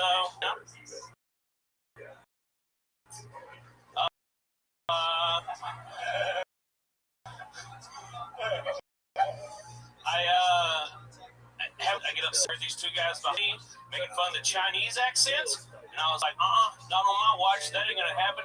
So I turned around to let them know. I was like, hey, y'all need to cut that shit out. And it was just two Chinese dudes talking to each other. So I was like, my bad. I'm an idiot, but my heart's in the right place. Mitch Burrow. Thing right to the river. Say you're you. I know you're gonna nothing at all, but I think you're better that west. Moving to Burrow. Hi, Mitch. Hey, what up, Tony? How's it going, buddy? Man, it's going good. I had a great day today. Hell yeah, me too. I'm right there with you. You're bright and early on the golf course. Yeah, that's the best. Bring that out, people. Me and Mitch played golf earlier to the top of the mountains of beautiful Pasadena, California. Yeah, I didn't know. And this fucking guy has a natural stroke like you could not believe. Insert gay joke here. I thought it would be more about yeah, I thought it would be about me being overweight and dying. Well, that one too. I guess so. Absolutely. Thank you for beating me to the punch there. I love it. Absolutely fantastic. We had an Arnold Palmer, the god of golf. We had a spiked Arnold Which Palmer. is a John Daly. Yeah, it was incredible. Yeah. It's nothing better than a fucking liquor lemonade iced tea at it was probably about 10:45 a.m. Yeah.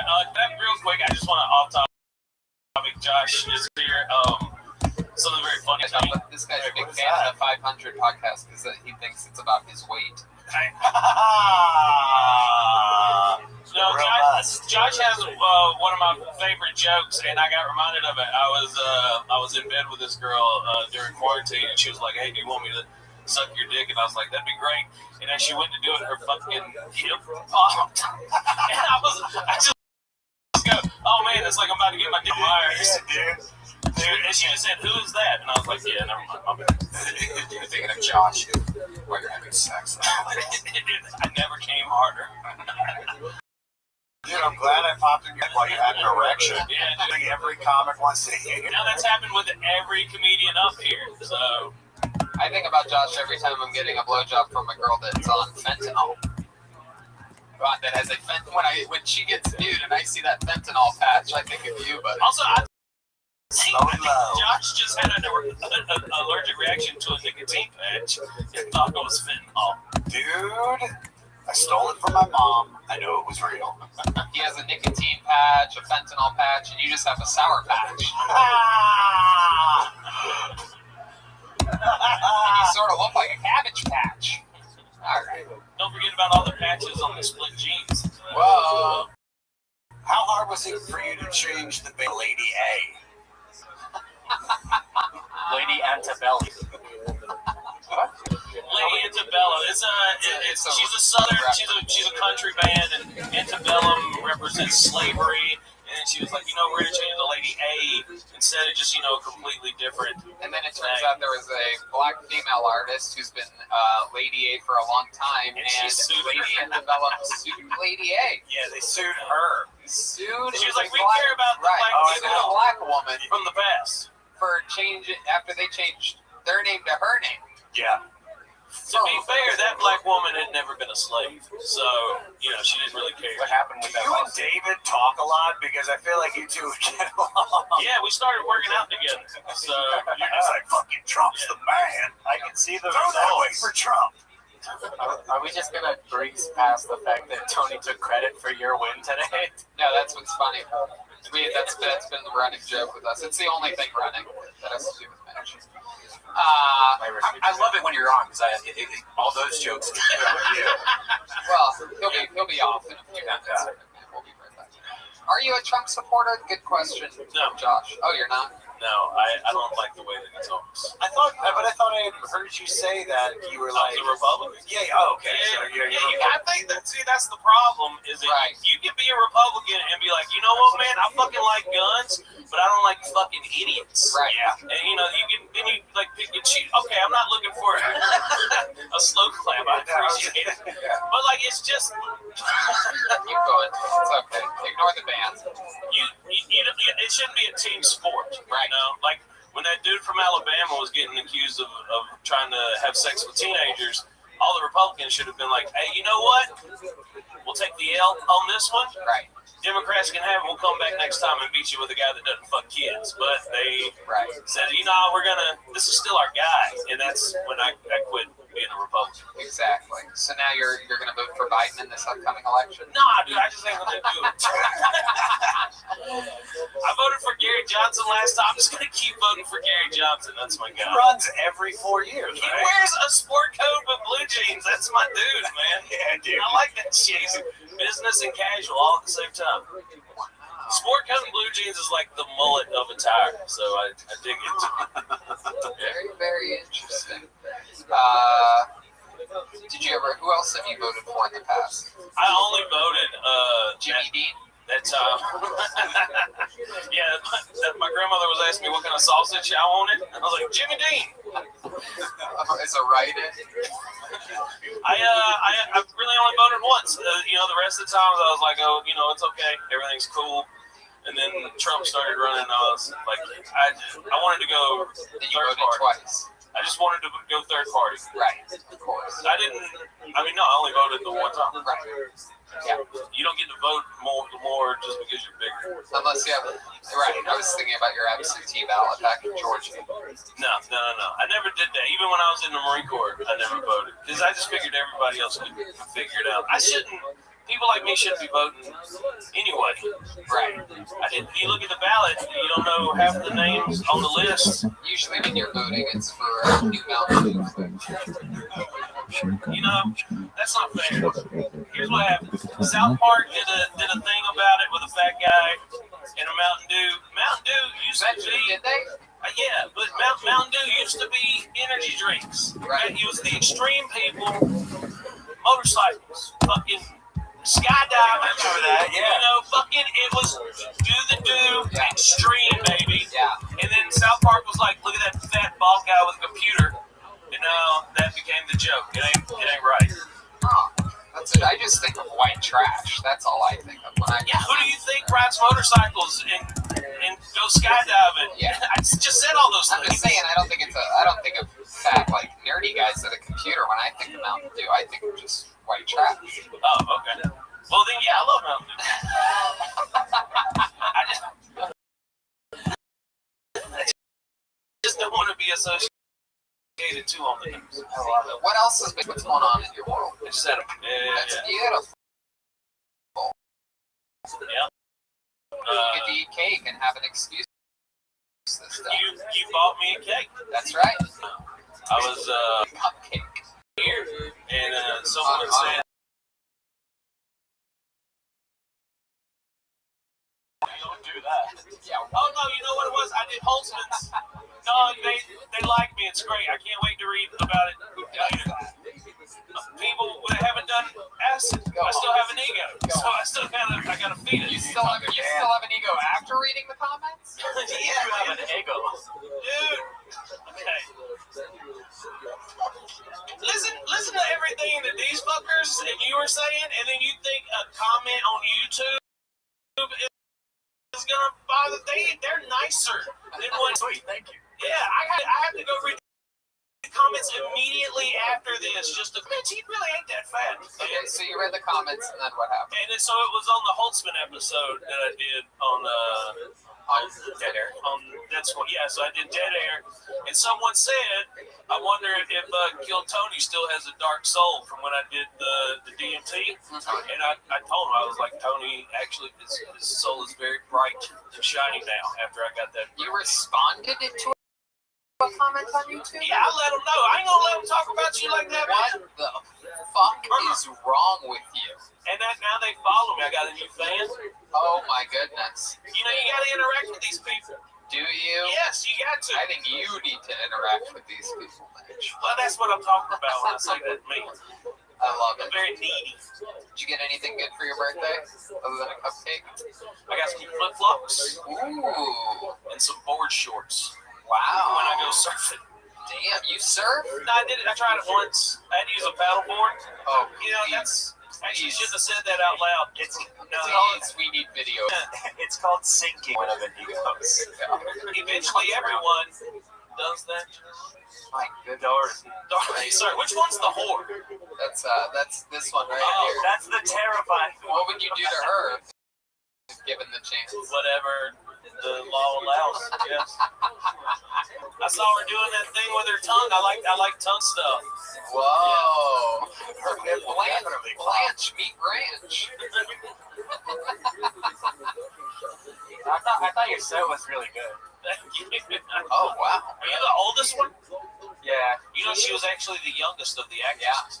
Yeah. I got a lot of Golden Girls trivia. Oh, really? What else? What else do you know? That's actually, I didn't think you were going to follow up on that.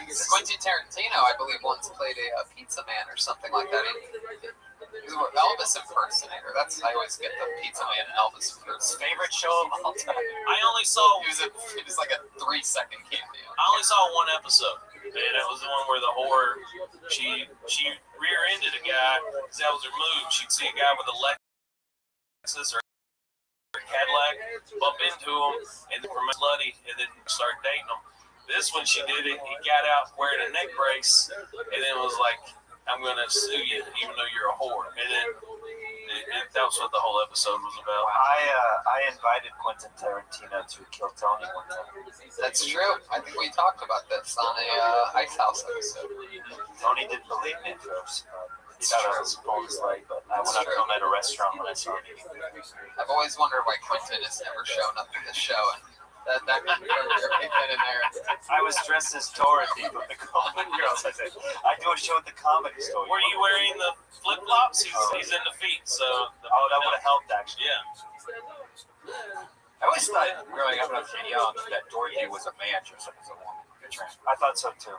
Really? Yes. Is that B. Arthur? B. Arthur?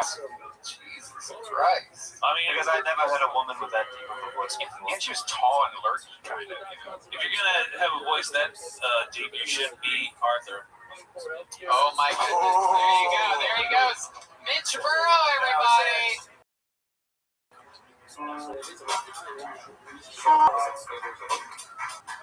There's Mitch. Mitch, what's your social media again?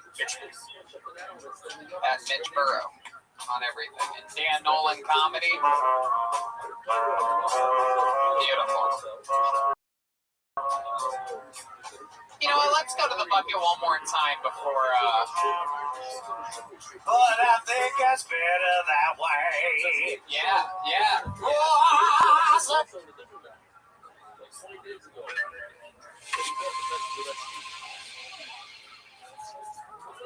Went through, like, I remember, acting was kind of good to me. I was, working, making money as an actor. But after stand-up, by far, I never been on a set where I didn't want it to be over. I said it out loud, but it's true.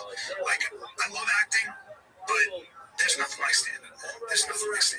But I remember I was doing a TV show. I was doing a sitcom. It was a big sitcom at the time. And I was making a lot of money. And the director was a huge TV director. It's a good friend of mine now. And then he did this Martin Lawrence movie. And so he's on one of the biggest, he was directing like two of the biggest pilots. And he had this huge Martin Lawrence vehicle. Martin Lawrence was huge. And he looked at his BlackBerry. And I go, what's the matter? He goes, the movie's not trending well. And I went, oh man, you're making millions of dollars. And you're dependent on your movie trending well. You're dependent on a bunch of factors that you have no control over. And if it doesn't do well, you're out. You go into movie jail. They'll put you in movie jail. If your movie doesn't do well, they go, yeah, you can't, we're not going to. Sorry, man, you're not a director right now for us. What year is this? What is it? 2001? Oh, fuck. That's how Hollywood works still. If you get a hit, you're great. If your movie bombs, they're like, no, we're not gonna. They shelve you. You just get shelved. You get shelved. And that's the deal. And I thought to myself, if I don't start doing more stand-up, I'm gonna be this guy. I'm gonna be a good guy. You look at it as Plan B scab. And then I watched Rogan doing podcasts. I got together Chris Wynn with Will Sasso, two of the funniest people on the planet, and we did 10-minute podcast. That was Will Sasso's idea. He goes, let's do a 10-minute podcast. I was like, damn. And that developed a cult following we didn't even know we had. We had no idea. I would do Rogan's podcast. I didn't know how big it was. I did it 50 times. I was like, I don't know. We're doing it in his garage. Or he had a small room in his house for a while. Not his garage. And then we were doing it in the studio. But we didn't know. Nobody knew how big it was. But the message boards and things. And then I started, because I realized, I was like, I don't want to be dependent on acting. And I don't even want to be dependent on stand-up. Because I got to sell tickets. And it was before podcasts. So you had to rely on the media. So you have to wake up really early and do media. I did radio the other day. I loved it. Yeah, it's radio. Back in the day, that's how you sold tickets. But still, you were still dependent on that shit. And nobody was making money, probably, in stand-up back then. Like, if you made 10 grand, that was a lot. It's still a lot, but I'm saying, like, there was no such thing as a comic that was selling arenas or, like, making a few people. Who's the first one you remember? They got, like, the arena acting. You saw me, like, I remember Rogan said this MySpace stuff is crazy. I got lines around the books. I just posted about it. Then I watched Dane Cook go through that's what I thought that was going to be a damn amazing area when it started. Well, Dane figured out that, like, he started answering emails, and he was like, if I start gathering emails, that's brilliant email list. That's what he did. That's what Kevin Hart did, because he followed Dane Cook. So, but Rogan was the first with the podcast. Yeah, the one thing about Rogan is that he's consistent. Like, if he starts something, he's gonna he holds himself to the highest standard. So he's got very good instincts for it. His vision is great. Well, it's just about focusing on one thing. I was always doing 1,000 things. He'd be like, dude, come on, man, focus on this one thing, right? But I watched, but see, it's all about jumping from lily pad to lily pad. I can't rely on acting. I watched too many famous people that I knew. Household names in their house. Because it dries up, bro. Wow. It dries up. Jay Leno said that. You know, you got maybe 8 years when you're first in the chair, and then you're last in the chair, bro. And there's no exceptions. No exceptions. And you might have a revival 20 years from that. But overall, if you're going to put your eggs in the acting basket, I can't tell you. I cannot tell you how many people you would know who had to sell their house and didn't have 10 grand in the bank, and I'm not joking. And I watched that and I was like, oh, I gotta start doing stand-up. And then I watched that and I go, I gotta start doing podcasts. Podcasts will feed the stand-up. I think podcasts essentially is a comics 401k, if you think about it. Well, so, you know, Fighter and Kid was number 4 in the world, and for a long time in sports. But it was before anybody my agent who had me doing, you know, I was starring on a sitcom. I was making more on my podcast. He couldn't believe it. He goes, what is a podcast? It's my agent. What is a podcast? I was like, we get sponsorship because you do. And so, again, it was a privilege to kind of be part of that Comedy Store renaissance. When I would walk in a room on a Tuesday, okay? I'd walk into the Comedy Store, and it was comedy chaos. It was Sam Tripoli who put on a show. And let me tell you who's in the green room. Anthony Jeselnik, Joe Rogan, Bill Burr, Sebastian Maniscalco, Theo Vaughn, Chris D'Elia, Joey Diaz, Norm Macdonald would pop in, Cat Williams would pop in. That was for $24, ladies and gentlemen. $24. Oh, I don't know, 2015 to 20. And then I'm with Rogan in the bar in the back of the Comedy Store when COVID hit. And I remember Rogan said, because I think he'd been talking to Dan White, he said to me and one other guy, he goes, hey, you want to hear something crazy? Dana told Trump, I think Dana said it, or maybe Trump, they're talking about shutting down the country for a week. And we were like, no way. And he goes, yeah, a week. And that, of course, turned into forever. But it's just fun to be part of these huge eras. Yeah, that's what happens when you're 59. A year away from 60. You should see me with my pen. Yeah, foot and dig. What are you talking? Foot and dig. I'm working with a piece of foot and dig. We know this. So you never crossed over the porn, you know that? Because I've been doing a lot of this, hasn't it? So Ryan went on the podcast. I think I got an amazing 3,000 views. And went off just about how his career is dead now and how it used to be so good.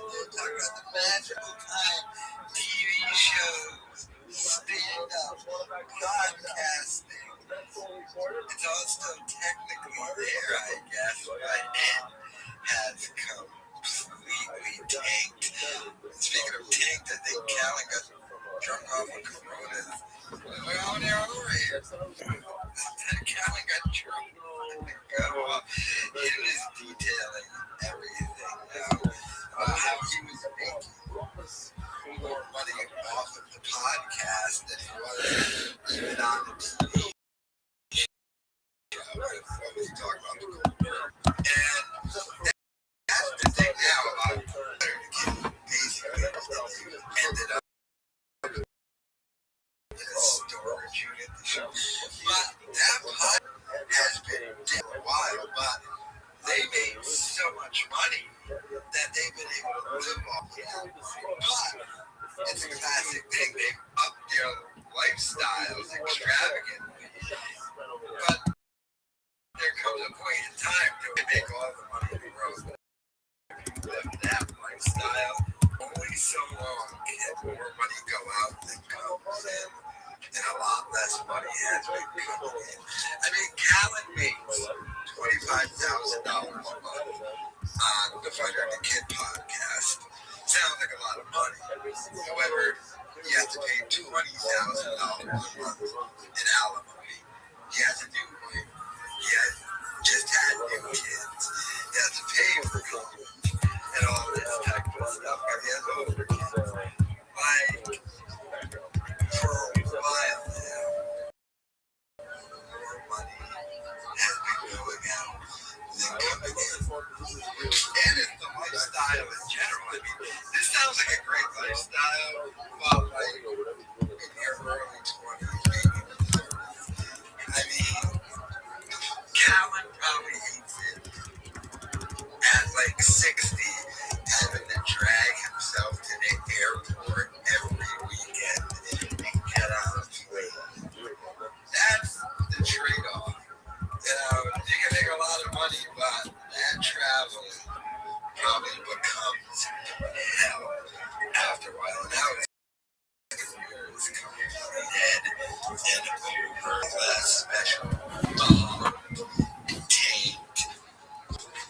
And now he's stuck doing a podcast with a reenactment. Yeah, well.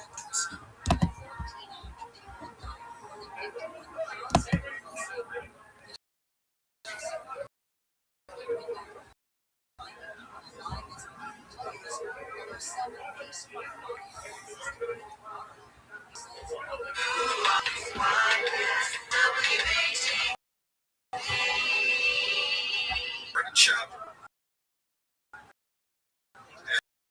has changed things up quite a bit over on YouTube channel, and he's multiple times a week interacting with chat, things he never used to.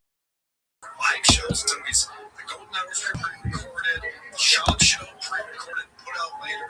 Well, I think one of the reasons why things are changing is that back in August of 2023, Rothschild signed with Podcast One. And Podcast One picked up the Fight of the Kids, Shop Show, Golden Hour.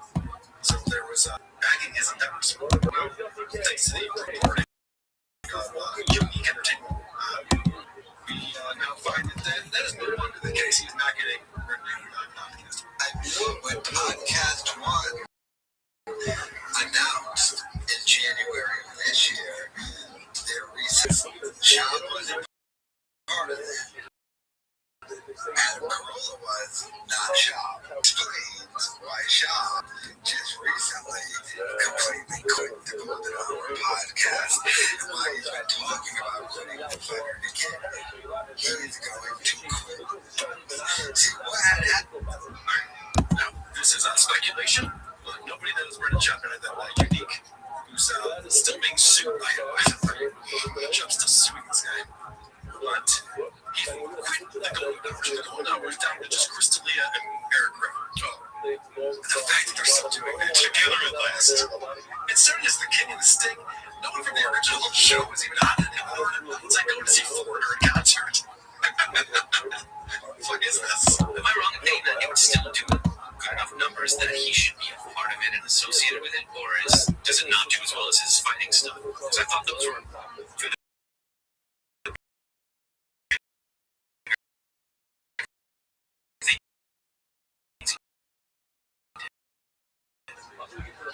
Let's take a look at that.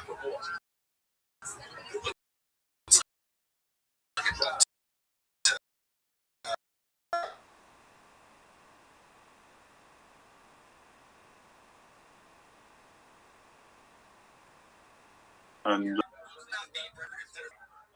This is addition by subtraction. Anyway, most recent episode, 39,000 views. Before that, 48,000, 51,000, 58,000, 5,000. This is the show used to hundreds of thousands of views.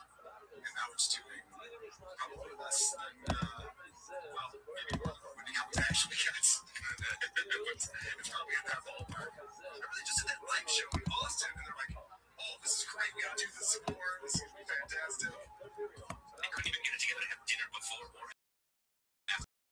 That's right, it's the point was epic, right? Passed out. What was with Rogan is exactly how you would have pictured it before they even left for Austin. What happened here is Shaw signed that deal. Remember, CO hated that deal. This is a big part. The reason why CO left. Yeah, that was that deal that with Cast Media. That guy who didn't pay anyone. Gave everyone these guarantees for big advertising dollars. It was pretty much a Ponzi scheme. Just not paying anyone for months and months to find over. Hey, man, I think it was $1.6 million for a job. And I guess one partner with this company is really a disaster. Jim Cornette sued that Colin Thompson guy with Shaw, and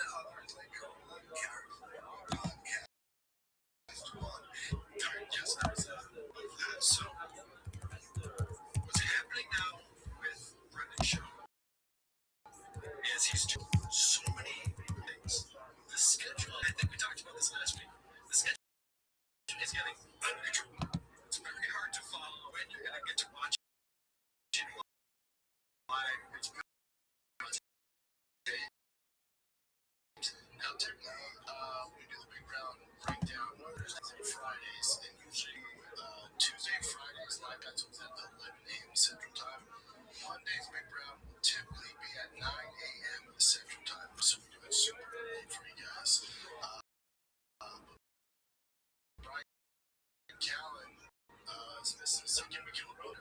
I comes in a little later. So that's what we're doing. It's always good when you're scheduling your program. Whatever's convenient for you. Yeah. I usually do 9 a.m. because we had to find the kid later, but you know, Ryan's not around, so I'm sleeping in. Yeah, sleep in. Just starting at 11. Alright, cool. I wonder if our shirt ever did that. Quick announcement tomorrow, the show starts at noon. Opening the show by saying, well, back to bed. So that's a lot, right? Did you follow that and write your notes down? What's going on? Just Central Time, is that common? I know, it's awesome. So, he's doing all these live shows that he does. Zero work. We'll get into that. But it's basically just AMAs. Ask me anything. And the way that he's doing that is you have to pay him for the privilege of asking him anything. So he's figured out the show for me. He's like, well, it's cats. The guys are goofy on me. They don't want to give me money.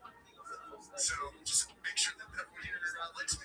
And the only thing he's really telling me about is UFC. So it's whatever fan base he's built up with Fighter the Kid or anything else now, that'll be absolutely nothing.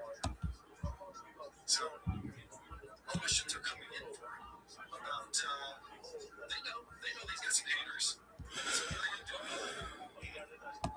Make sure that you guys are gonna have to hit us because they have to pay. I can't say that like bullshit. Yeah, Jim Hollers, what are you gonna do? You know? Because they have to pay to get on here. Hey, it's a weird thing. You know what's the weird thing? Wearing short shorts. And the enemy is we can see your crotch in the shot. Could you imagine a news anchor like this? Why not like some? His head, his face is in shadows, and his crotch is well centered. Your eye is drawn to it. Now that's production. It's like the eclipse. Like you're not supposed to look big. Alright, so this is Brendan explaining how totally phoned in this show really is. Man, Dan producer, would it help to have topics that you want to discuss with repeat questions? That also really help us out. Davis, too, if you want to start the show and have some topics that you actually want the guys to discuss on the chat, you just come and it's just I want. Yeah, I mean, up to me, whatever they want. So the guy goes, no, you can't just sit here and take questions for 90 minutes, 5 days a week. That's the laziest thing ever. No, you lazy man. Right. So why are you showing the things to talk about? And if the questions are interesting, or there's really no questions coming in. And Brendan goes, no. You guys tell me what to talk about. Otherwise, I won't really talking. And he's got that inflection in his voice, like his hands are tied. Right? Yes, my goodness. This is the show format, guys. Get down to the footprint. And why does his set look like a really cheap teenager's bedroom? But Chin looks like he's in a really modern, like the CEO of a very expensive company. I feel like they're sitting in the wrong place. Right. So I think Brendan's trying to distract us. That's right. His eyes spinning. It's like they're hitting more shit on the side tables and everything. He's getting more chaotic. That's more power. He keeps dragging shit in on his foot, just sticking it on the set. A guy that you might know if you're a fan of WTP is Brittle Uncertainty. He has been around for a while in the chat. He's the one who discovered Helga and Lisa. And he is the first super chatter on Brendan Jobs' talk show. How's this work? So, Fraser is doing it ways to answer your questions. Well, Uncertainty says, this is like a direct question. And this is the super chat button. How super chat works. Well, it's okay. I have an argument with my mate, blind Mike. Do you prefer hats or socks? Both. Yeah, I mean, if I have to pick one, hats. I love hats. My mom gets mad, so my mom watches everything I do except for these live chats. And she always wants me to do my hair. But I love hats. My mom gets mad that I wear hats all the time. Why did he answer that question?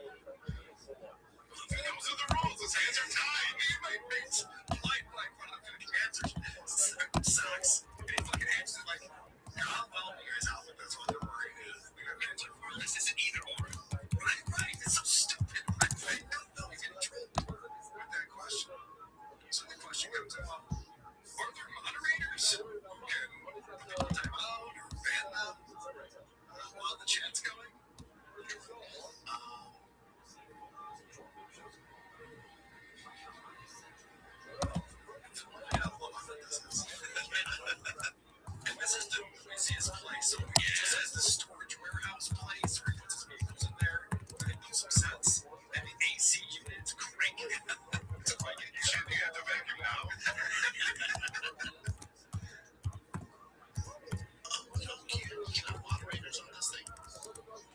Yeah, if we assign like certain people, maybe even like fans that we trust, that you know, stuff before, to your point, there's a Cybertruck parked behind, I think there's a Cybertruck, right? Yeah. It's parked behind Chen. And so, I mean, it's a big empty warehouse with got your floors, so forth. But other than that, it actually is presentable, It's going to be a unique setting. You'll take a super villain or an artist, or perhaps he wants to sell me a Cybertruck. This guy looks like he's like squished in between this subway seat that he doesn't belong in. It's like a shitty car on Bronx. We'll do that if she's down. You can give him if you're down. And then after show a later too. He's on the right there. That's all you thought about CSM, Can't you just make him mods on here now too? You mean, we do the check on it? No, I know after show and I didn't get them. They're good for both of them. So, in real time, you're watching this meeting with the producer. And then you were watching the chat. People out. What show? And Chet's like, yeah. I mean, we should talk about that afterwards. Figure out something. Make that person one. And make that person one. Right now, you want to do that? Yeah. We can go wrong. Like hiring a server. Let's just give them control. It's locked in. Give us money. What could possibly go wrong with that? So, getting back to Unique. As I mentioned, Unique's been going for a job for a while. Brendan sued Unique. And I think for copyright law, I believe is that lawsuit. And the judge ruled that it was various. It was transformative enough. And Brendan, rather than just tell him his legs and walk back home, decided to appeal that. So I believe this is dragging out now. And of course, Unique gets a chance to super chat Brendan out. So he's in there trying to chat. Oh, look who the fuck it is. What up, pimp? Hello. All right, what did you accomplish today? So I accomplished so many things. I accomplished my new and officially email address for live podcast. It's on the Cessna. It's not Gmail, it's Cessna. Okay, whatever. So yeah, and I did my first episode on Rambo. That's great. Good job. Did you do your podcast? I will going to do soon. Like I think tomorrow or I don't know times. But yeah, soon. Okay. And you sound positive, so that's good. The food because my grandmother make me cake for my 22 birthday, so I have slice. Okay, well that's okay.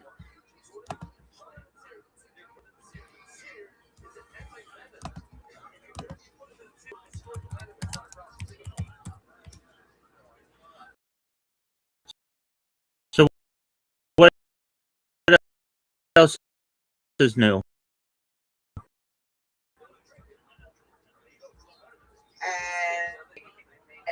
Arrangement for another episode. Oh, you got somebody else? Yes. So I have every day. Phenomenal, my man. Are you happy? Yeah, a little bit. Okay, just a little bit?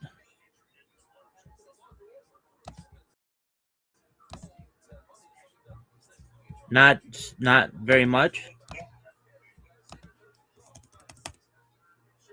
And I guess I don't want to be like I am very get for what I have. So yeah, I am happy. Okay, I understand that.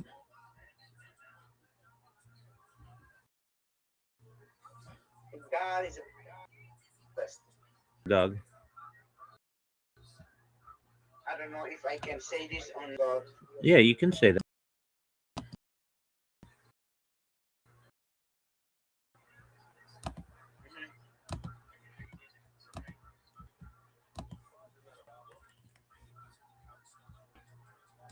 Correct? Yeah. Yes. Okay. Are you excited about that?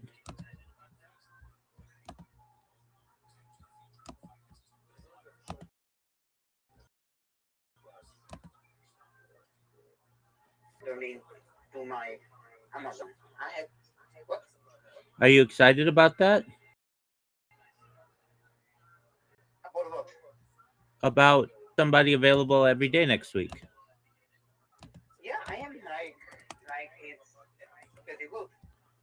Okay, are you proud? And a very good thing, the UFC will be in my birthday day. So that's nice. On your birthday date? Yeah. Okay. Episode with somebody from UFC. Oh, okay, that's cool.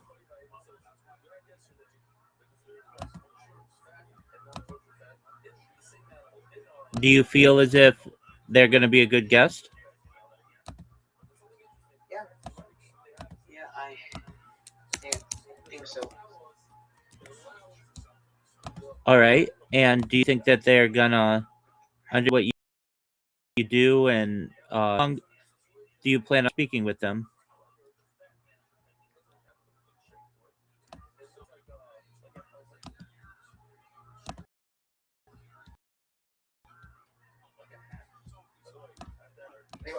For how for how long do you think for how long do you think you're going to For speak how with long? them? For how long are you do you If you ask me how long I will have been on the episode, I will be completely up to them. it will be completely up to them? After them, yeah. Okay. That works. Yeah. And do you think that going to talk about with them? I will then talk about I don't like how how someone works in Shanghai, because this guy is from Shanghai. He's an American, but like he's like main guy in Shanghai for UFC. So I'm worried about that.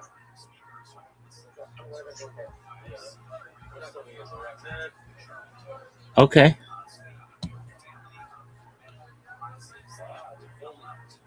All right, big dog.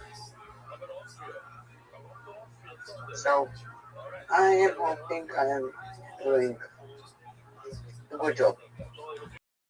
I think you're doing a great job, my man. Self? Ah, yeah, it's a bit You should into always more. absolutely should be. Now, do you think that you will be able to upload everything to Rumble this week? Maybe I will because I'm planning to get my nighttime shift and be up all night and upload it Okay, why stay up all night? because I need to upload it and speed wins. Oh, so you're going to stay up all night and upload it? Yeah. Okay, do you think that's going to work? Yeah. Okay. Are you excited to stay up all night and do it? So I don't know. I don't know if I can, but I will gonna definitely if I'm sleeping very late hours. Okay. Um, do you think you are? Why don't you stay in here when you do it? I'll keep you company. Thanks. 100%. How many do you have to upload? 20, 20, more than 10. More than 10? Yeah, so like this will be long night. All right. Well, I'm here for you, big dog. Thanks. Absolutely, my friend.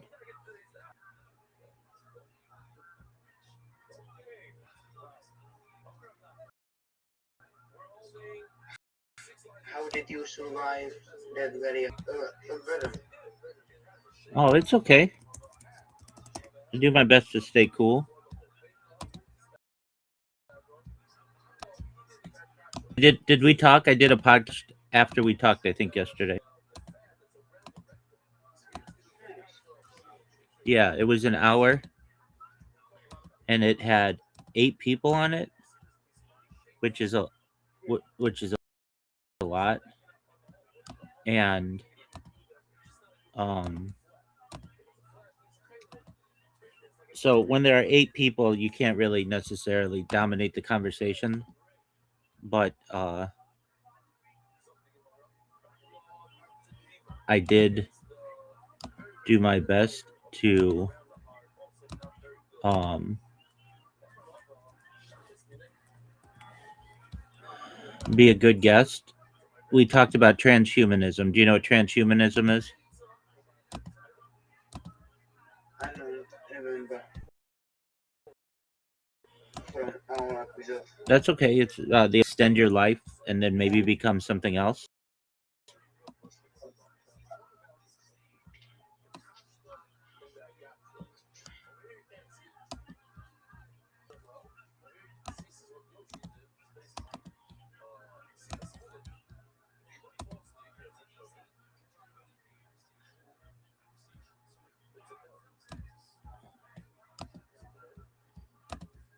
All right. So why don't you start uploading to Rumble, and I'm here to keep you company. Yeah, I will. So I will be back by the time. Oh, why are you leaving? Okay. Because I'm not home. Oh, okay. I meet my uncle and my auntie. Okay. Well, yeah. Get home, and then when you're home, come in here, start uploading stuff. If you have questions, let me know, and I can help you make sure that your titles are correct. All right, Okay, big dog. I let you know. Yes, sir. Bye. Take care, big dog.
Let's see what he has to say.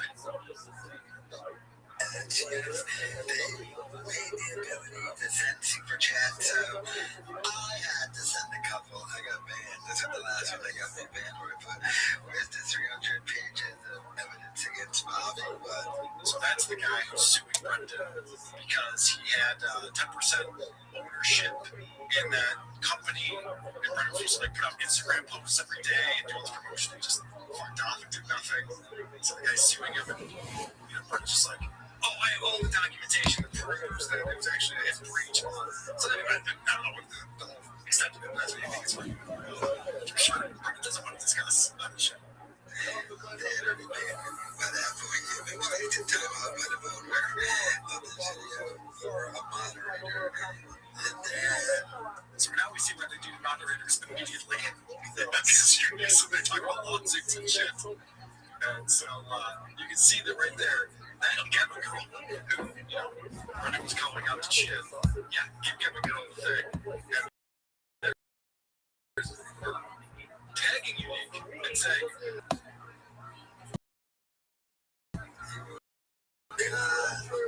this over here, this one there.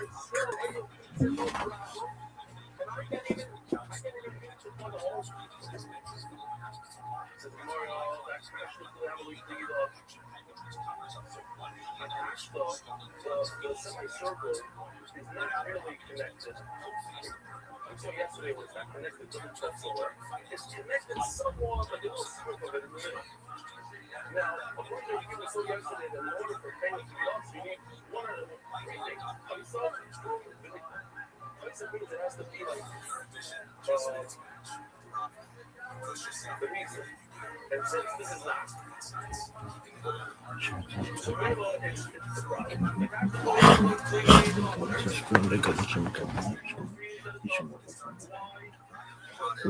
Make a moderator.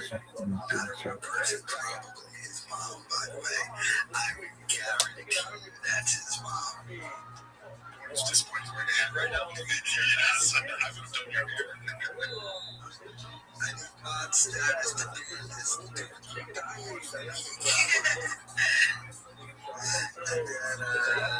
then, here's another question. Oh, wait, let's start from the beginning. Why do you keep appealing to lawsuit when you lost? And then this person put up, I'm not gonna like, brother. Shab just stared at the chat like an idiot, by the way. Look at this redacted face. I think Shab was very confused by this bright colors all of a sudden. What is you want me to read that list apparently? Yes, he in one of those special chairs you can shit in. Yes, the one where I was just saying I'm sitting in the right chair. Oh, and somebody pointed out, that's Chin's Cybertruck behind him. Remember, Jesus Christ, he bought a Cybertruck? Yes, he did, like right as they were announcing scaling back, and he was like, just put this right behind him to remind him. Yeah, this was also living in it, so it's true. I'm gonna take a nap. That's cool. Like, is that far to go for? So horrifying. And then the other question I had, if I answer my question, answer my money, storage unit boy, why did your house have less land when you said it would have more? He's reading these, by the way, and they're highlighted in the thing, and he has to ignore them. And this comes into the ultimate problem, because as you've seen in Chin there, it's already stale and boring. Because he's not going to answer any of the interesting questions. So all of these shows are just, that guy's better than that guy at doing the arm take pills. Yeah, like that guy, great guy, never met him. Such a bitch. So, I think you need spot on with this analysis. Brendan Job, the recruiter this year, started up a Patreon. And he said, alright, you join our Patreon, I'm going to do these AMA episodes, and we'll get into it. And he has these answered questions that were pretty pointed at Brian Caleb's performance, how where the kid is going, why the show's gone to shit, and Brendan answers seriously. So he's like, sweet, I can monetize the hate. You know, that's what Aaron was talking about, monetize the hate. So he's going, wait a second. Can we just make him pay me to ask me questions like, I don't know, 4 days a week? It seems pretty cool. So now that's what he's doing. And unfortunately, if he's not going to answer questions to hurt his feelings, then we're going to tune out. You think? I think it's going to get real boring real quick. I have a feeling that Unique is correct. Just talking about UFC fighters who you think's going to win on Saturday night. We already covered heads and sides. Started talking about, well, it's going to be up to Thick Boy Records to pull the financial weight here. Thick Boy for life. So I think that the fight of the kid probably will go away. Now the podcast wasn't backing it anymore. Nobody seems to give a shit. Brian Kill's like, shut up. So he doesn't give a shit. Who cares? And it looks like this is what Brendan Schaub's going to do now. It's just the lowest effort thing we can possibly do. Which is amazing.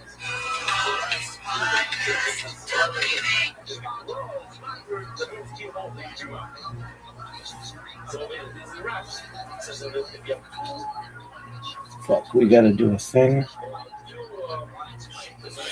What is it even called?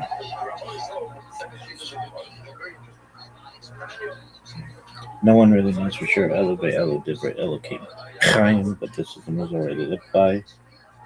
It is 12th of Tammuz, 5786, Saturday, June 20th.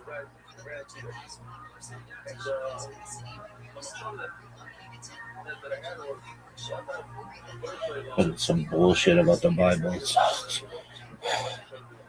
Alright, so the weekly Torah portion depends on whether you're calling diaspora or Israel reading. So in diaspora, it's Parashat Chukat Bala for numbers 19, 1 through 25, 9. Haftarah, Micah 5, 6, 6 through 8. 5, 6 through 6, 8. In Israel, Parashat Balak.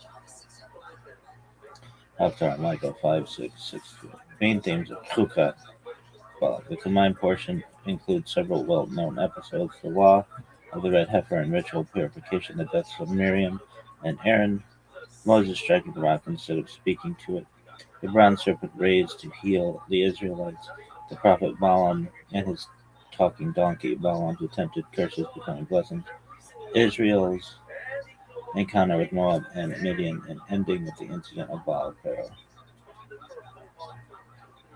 Alright, well that's cool. Nobody gives a fuck. Really? People are gonna be like, that shit was the most boring shit of anything that you said. It's 144 days of GTA 6. I think that's sick as fuck. And we've been doing this for 183 days. Everybody knows that. Alright. Are you done?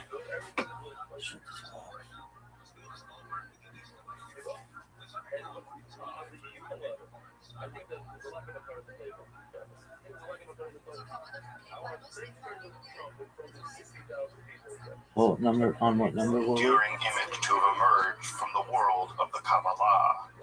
This arboreal figure with a balance of circular nodes and linear connections conjures a kind of sacred geometry.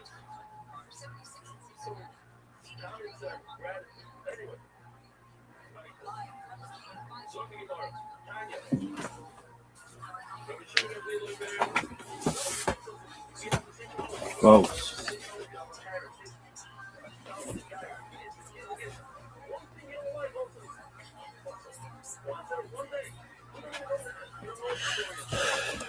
Look at this move. I mean, is it more about the move or the athleticism? It's really unprecedented. What is this bullshit? Garbage. Yo, dog, are you fucking serious? Sucks. I think it's the worst. Dog. In the practice of magic, the power of language is... Look at this move, though. Folks, are you fucking serious? Look at this move. Various registers of reality, binding and changing them through the force and will of the magician. Though, just how that's supposed to work, just what the causal mechanism behind magic is, contested and often theoretically underdeveloped. One of the golden practical accounts of language in the practice of magic is surprisingly in Cornelius Agrippa's 3 books of occult philosophy, specifically in the books of the first book. In this episode, I want to explore Agrippa's occult philosophy and magic. If you're interested in magic, philosophy, or mysticism, make sure to subscribe and check out my other content on topics and esotericism. Also, if you want to support my work of providing accessible, scholarly, and free content on topics in esotericism here on YouTube, I hope you consider supporting my work on Patreon or perhaps with a one-time donation. You can find those links below, and I really appreciate the duration of supporting this channel and the project of Esoterica. Now, let's turn to one of the greatest works on occultism ever produced, Agrippa's 3 books. I'm Dr. Justin Sledge, and welcome to Esoterica, where we explore the arcane in history, philosophy, and religion.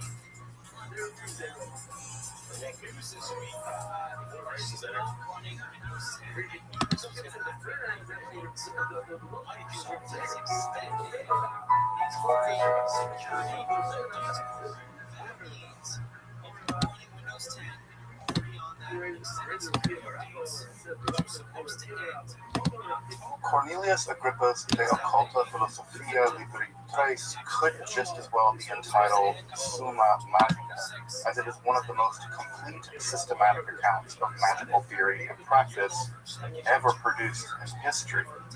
In fact, I would recommend taking a look at my general introduction to the occult philosophy of Agrippa in the episode linked in the card above. It'll help lay some of the historical groundwork for the more philosophical exploration of this episode. In the occult philosophy, Agrippa lays out a highly developed account of the metaphysics of the occult by proceeding systematically through 3 distinct registers of reality: the terrestrial world, our world; the celestial world, the world of the stars; and the super celestial world, the world of the divine. For Agrippa, the human being is the intersection of these 3 realities. And because of there being this central nexus to commune and manipulate, especially this register of reality, the terrestrial world, our world, through various magical practices. Central to that magical work is the role and power of language to call forth, bind, and infuse our register of reality with both the power of their will, but also the power of the superior astral realm and its intelligences therein, and even beyond that, the power of the divine. Of course, the concept of the power of magical words and incantations is a basic commonplace in magic. I think most children will know the ancient quasi-Aramaic abracadabra, which actually might mean something like "I create as I speak," though the origin is admittedly mysterious. But Agrippa really situates the power of language and magic within a much larger and systematic framework. However, for the purposes of this episode, I want to isolate his occult philosophy of language, but to do so, let's first turn to his philosophy of mind. Agrippa inherits a rather orthodox philosophy of mind from the inheritance of Islamic commentators of Aristotle, especially Sina and Ibn Rushd, Sina and Averroes, mostly filtered through Aquinas. Have the human body composed of a ratio of the 4 temporal corporeal bodies, that is to say, earth, air, fire, and water, with the honor of the affects spread through the body in a spectrum of dignity, from the head, which is magnified and glorified by reason, to the more meaner extreme regions of the body, such as the stomach or the extremities. Contra Aristotle and Stoics, who maintain that the soul or mind is actually located in the heart, Agrippa locates it in the head, with the senses being divided into inner and outer senses. The classic five senses, sight, hearing, the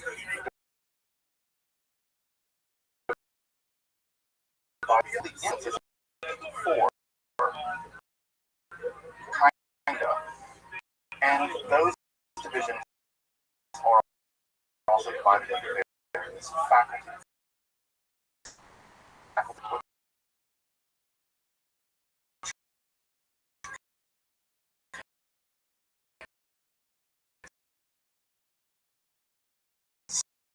Structs, novel representation,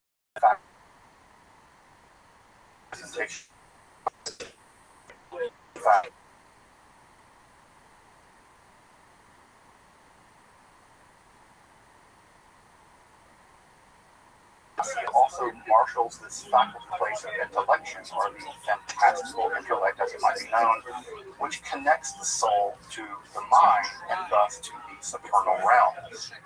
This faculty receives and makes impressions from the tripartite soul. This idea obviously goes at least to Plato, though it's been, by the time it gets to Agrippa, 2 millennia of hella complicated intellectual development. But this is a part of us that is with the superior powers of both the astral and the divine realm. The soul for Agrippa, again, following a relatively orthodox medieval model, has itself 3 faculties.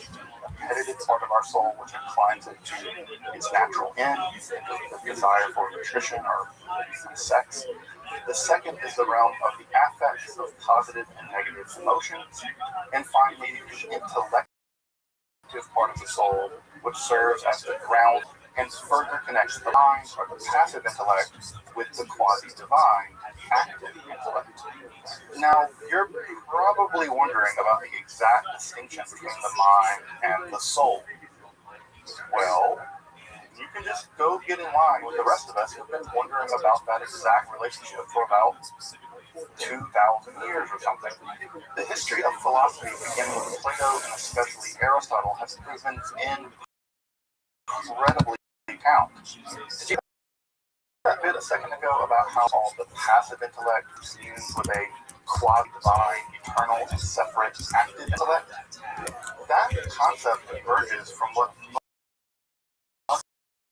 be the single most perplexing all of Greek philosophy, from Aristotle's De Anima, Book 3, Chapter 5, lines 438 and 25.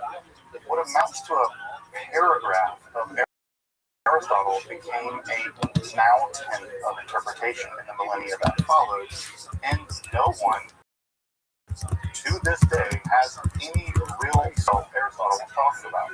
Honestly, Agrippa's account here is pretty vague and more than a little hand-wavy, but the material he's dealing with is already a mess, and it wouldn't be until a century later when much of the inheritance of ancient philosophy of mind, at least at some level, would be shelved, beginning with the 1641 Meditations on First Philosophy by Descartes, and eventually the uptake of such ideas into Immanuel Kant's Critique of Pure Reason, and eventually into contemporary phenomenology.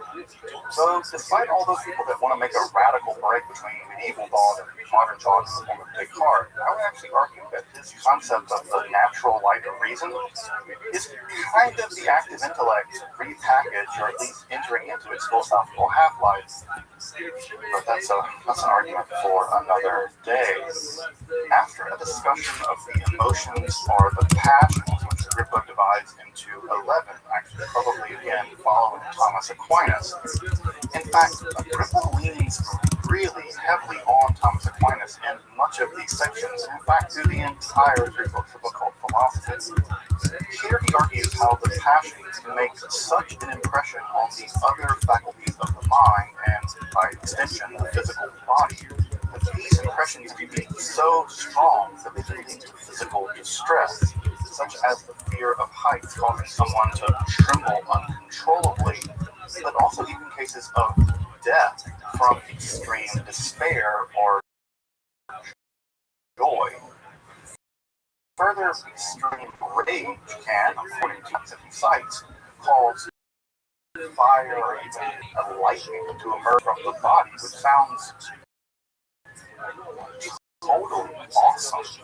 This reminds me of a tale in the book where Shimon Bar Yochai emerged from years of isolation hiding from the Romans in a cave, whereupon he emerged and his fierce judgment of what he took to be all the religious slackers around him called burning rays to shoot forth from his eyes.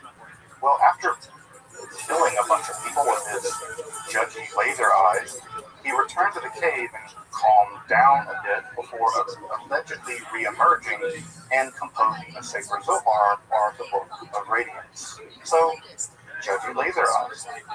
Well, laser eyes aside, Agrippa turns his attention to the ability of the mind to supervene upon the body, including other than your own more generally.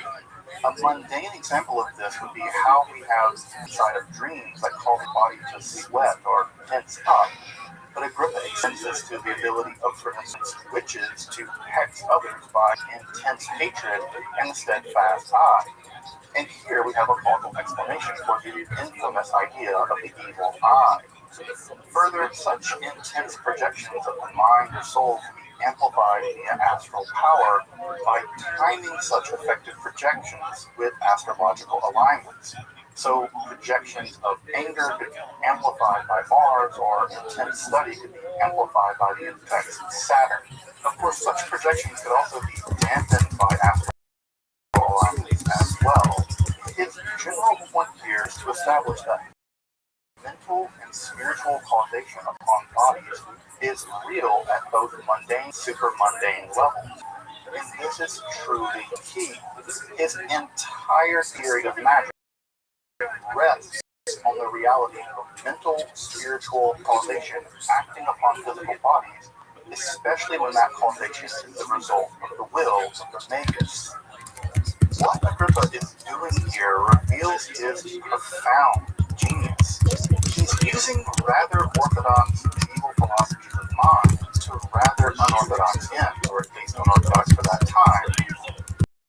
He's using them as the very foundation for his theory and practice of magic. And indeed, the final chapter of Book 1 of the 3 books is perhaps the most decisive for his general theory of magic. Here he spells out how the 3 metaphysical realms are causally linked, and that magic is causing change specifically at the terrestrial register by both celestial and supercelestial powers through various symbols, gestures,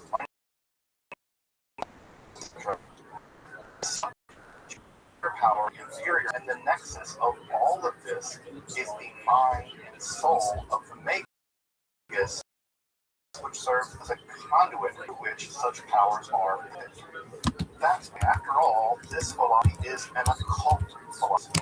Such connections which causally bind the various registers of reality aren't apparent to the 5 external senses. They are hidden, or occult. This is why I think it would be better to do this vast tome not as 3 books of occult philosophy. Rather, right, the philosophy here isn't being occultist. Agrippa is literally writing a book to philosophy of the occult, or that which is hidden, namely the causal connections which bind the levels of reality by which the magus changes that reality, which is, you guessed it, just what we call magic. Also, it's worth pointing out here that Agrippa relies heavily on a fragmentary word of Proclus called De Sacrificios, translated by Weaver as on priestly arms. While the Semiticum gets all the play for reigniting interest in all things Hermetic, check out my episode on those Hermetic texts in the card above, this small fragment of Proclus basically laid down the groundwork for all of Renaissance magic and Western magic since. In fact, it's so important that I'll be doing an entire episode about just that fragment of Proclus. Really, I find Proclus endlessly fascinating. If I could do an esoteric book club, the first text that I want to read would be Proclus's Encyclopedia Magica, which establishes the causal nexus which links the various metaphysical realms and underwrites their manipulation through magical practice, Agrippa reveals the central key of this practice: the use of magical language. For Agrippa, language is an extension of our intellectual, that's part of our mind or soul which connects us to the celestial and super-celestial realms, with words, signs, and characters being the vehicle manipula to use his language, really it's Proclus's language, but whatever, by which the powers of those realms flow through the magus, thus impacting the terrestrial realm.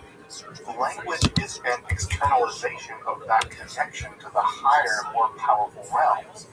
These ideas originated at least in the philosophical literature in places like Plato's Cratylus, but they are systematically presented in terms of magic in antiquity in Iamblichus's On the Egyptian Mysteries.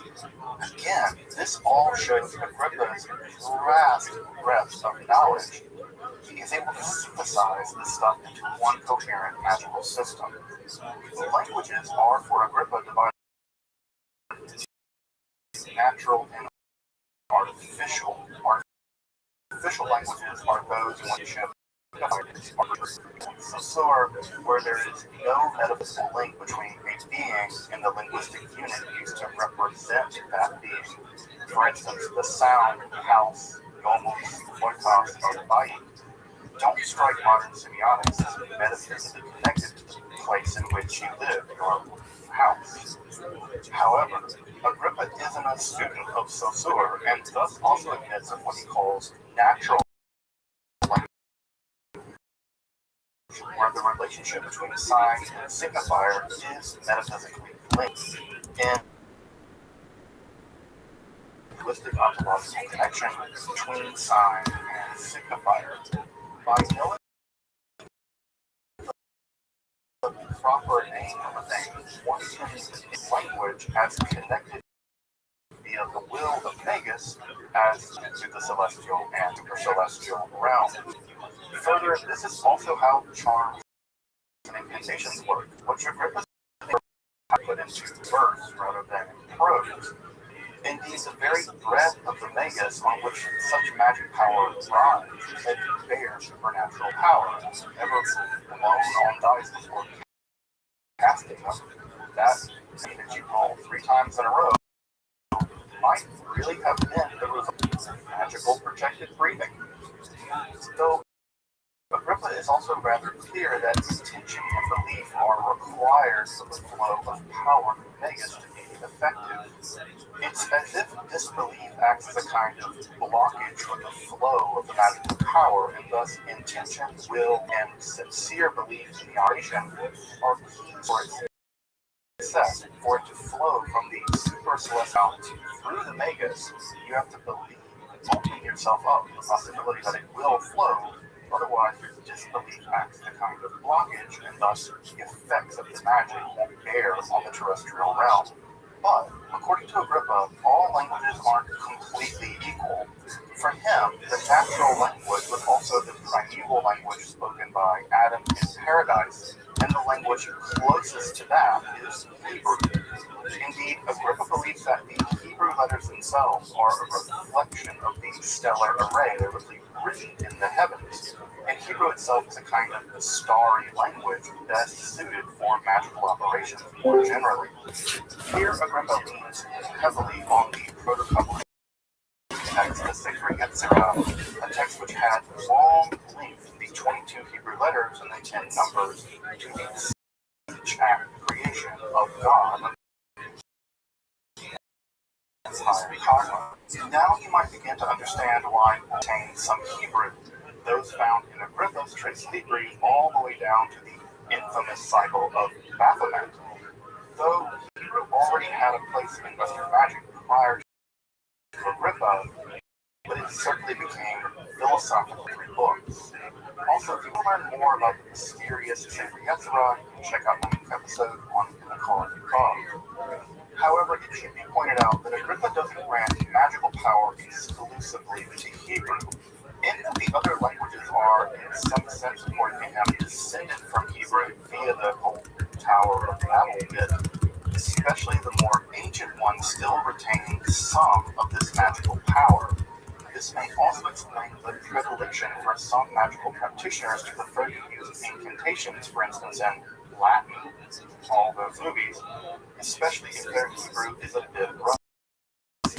The more ancient English is closer experientially to Hebrew and thus shares a bit more of its such magical practices. The grip actually provides us a little handy chart of Hebrew, Latin, and Greek alphabets along with their zodiac and chiromantic correspondences. Though, while most of the Greek pair up basically well, this is not echoed in the Hebrew alphabet. The order is completely puzzling. In fact, this entire chart doesn't make much sense and frankly seems rather garbled or scrambled. Perhaps the printer didn't really put it together properly. You can't imagine this is a mistake that Agrippa made. In addition to the Hebrew alphabet, Agrippa also provides several other magical alphabets in book 3 of the 3 books, 3 of which are actually based on Hebrew and are found in texts of Jewish astrological magic, but in some sense actually stretch all the way back to the ancient Greek magical papyri. If you're interested in the history of those symbols, check out my episode on that topic in the card above. Though just how these magical alphabets mesh up with earlier remarks about the real magical power of book 1 isn't really clear. It is being kind of thrown in for good measure, but it's proven incredibly popular with practitioners in countries that follow the publication of the history books. Agrippa ends his first of the 3 books of occult philosophy discussing the effective power of the Hebrew language before turning to book 2, where he will develop his theory of occult mathematics, a topic for a future episode. Sure. Agrippa's philosophy of magic and language are a fascinating synthesis of millennia of magical theory and practice, incorporating elements from a wide range of practices, from pagan ancient philosophy to Jewish Kabbalah to Agrippa's own intense Christian hermeticism. I'm sure I'll be exploring the philosophy of the occult further in the future. What emerges in this book is a fascinating philosophical analysis of metaphysics, magic, language, mathematics, and much more cementing genius at both synthesis and innovation. If you want some info more generally, check out my episode on his 3 books of occult philosophy in the description below. I also have to admit that I haven't had the chance to look at the new Eric Purdue translation of the 3 books, but I'm really looking forward to getting it, and I've heard good things.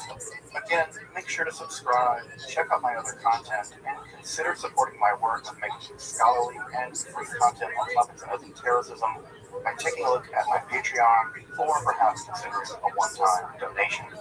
Those links are below.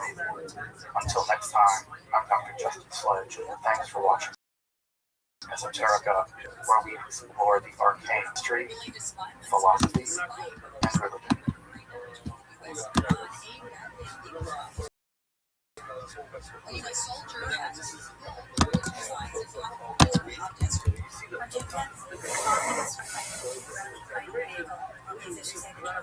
Combat engineer assigned to the 3rd Infantry Division of Fort Stewart, Georgia, was on foot in low visibility conditions. He was run over by the 27-ton armored vehicle.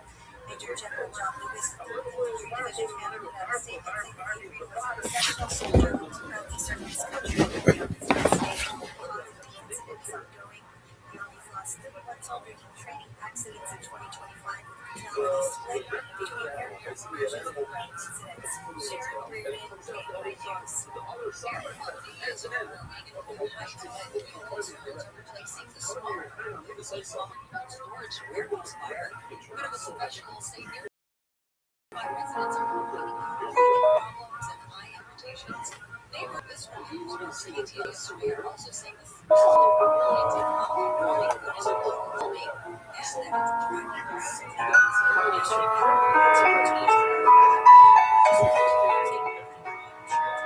it's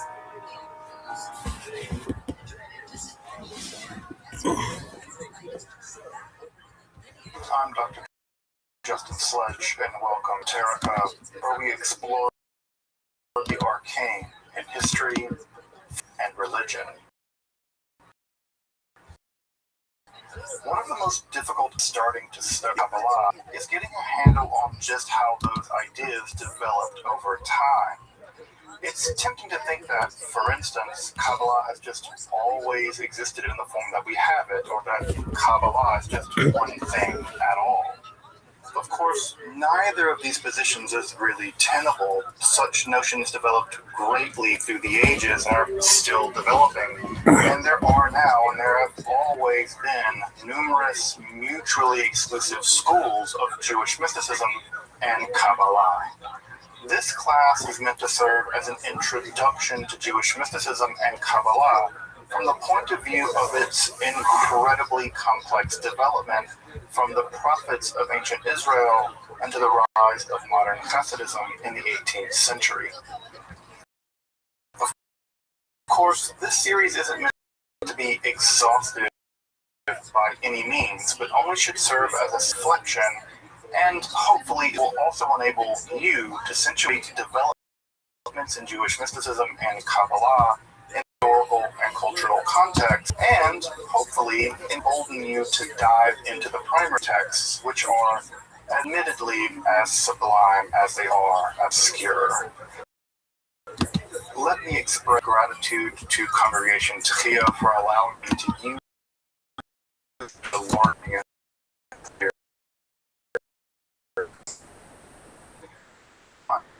If you find the entire series on its garden and introduction to Jewish mythology for the next few weeks, or if you find after autumn of 2021 and you want to watch the entire series, you can find them in that playlist.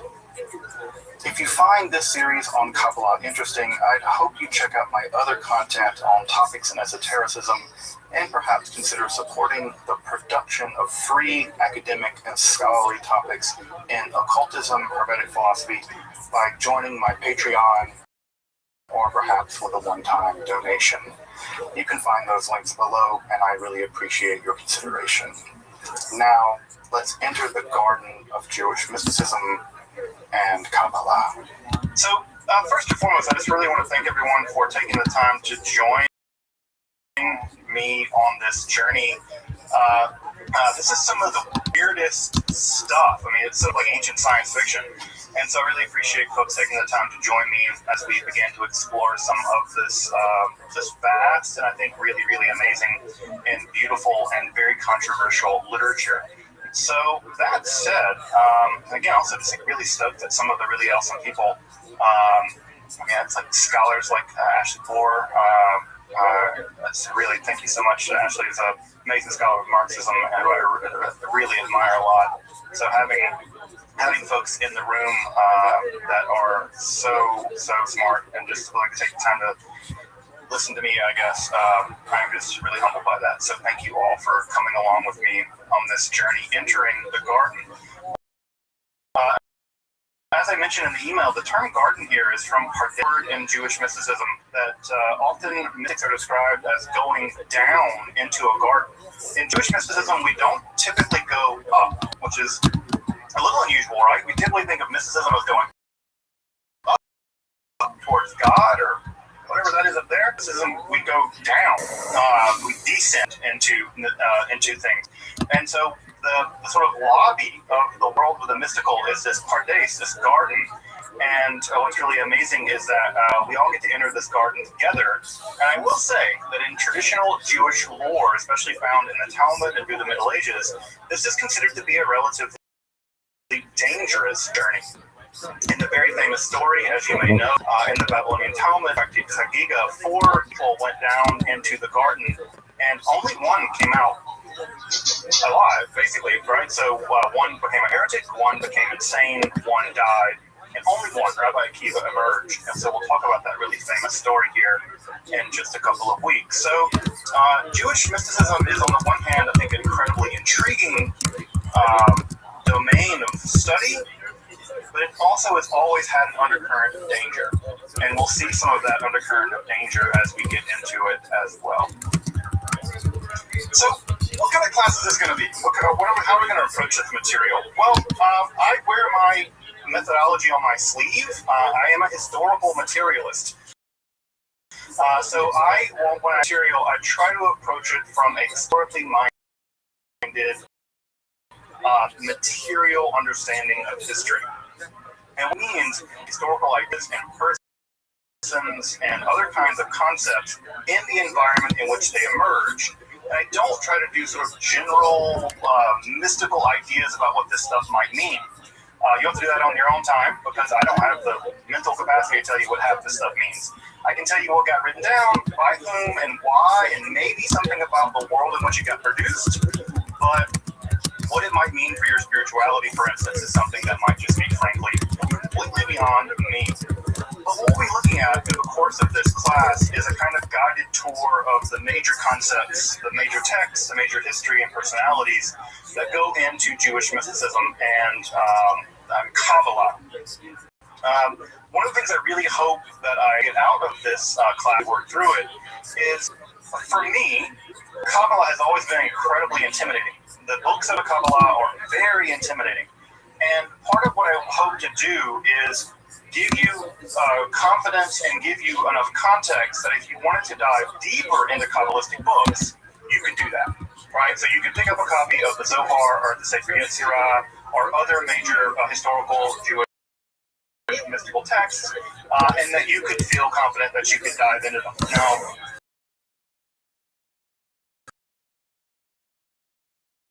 sink or swim, that's probably up to you, but you can in the class is I can't make you a Kabbalist, right? I'm not a Kabbalist. I don't identify as a Kabbalist, and so I can't make you a Kabbalist. I think it takes a Kabbalist to make a Kabbalist. I think it works like that. Like it takes a rabbi to make a rabbi. I think it takes a Kabbalist to make a Kabbalist. And I ain't no rabbi, and I ain't no Kabbalist. So I don't have the ability to make you a Kabbalist. Now, that's not to say that some of these ideas might very well prove to be incredibly positive in your spiritual life and your spiritual development. And if that's the case, that's fantastic. But I don't want anyone to have the idea that what I'm going to be teaching is how to do Jewish mysticism, because I don't know how to do Jewish mysticism, or if I did, I would be doing that in a different class maybe. So we're going to be studying it again from a historical academic perspective as opposed from studying it as trying to be mystics. So we're not going to be doing much in meditating on Hebrew letters to measure, which was a thing in Jewish mysticism. Yeah. They measured the body of God. God has really long fingers, which are really creepy. So we'll get to that, this kind of mysticism later. What do I mean by mysticism? This is a word that is really difficult to pin down. It's one of these words like religion or magic, where scholars and academics have no real consensus about what this word means. So I'm just going to throw out a really stipulative definition of what I'm going to mean by mystical in this class. And you're certainly going to hear the fact that I come from a philosophical background. And so coming from a philosophical background, I think about mysticism largely in a philosophic lens. And what I mean by mystical is a non-rational mode in which one experiences or learns about fundamental reality, right? So, and in addition to that, right, it's also the traditions that accrue, right, because of those kinds of experiences. Now, and by the way, that's a tradition, right?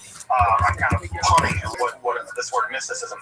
When I say non-rational, what I want you to hear is not irrational, right? It's not like mystics can just say whatever they want. They can't do that. They're inside of traditions. They're inside of cultural contexts. They're inside of religious settings. And so what they say, as daring as it might be, is always situated and only makes sense within a specific context. So it's not just irrational. They're not just saying random crazy things.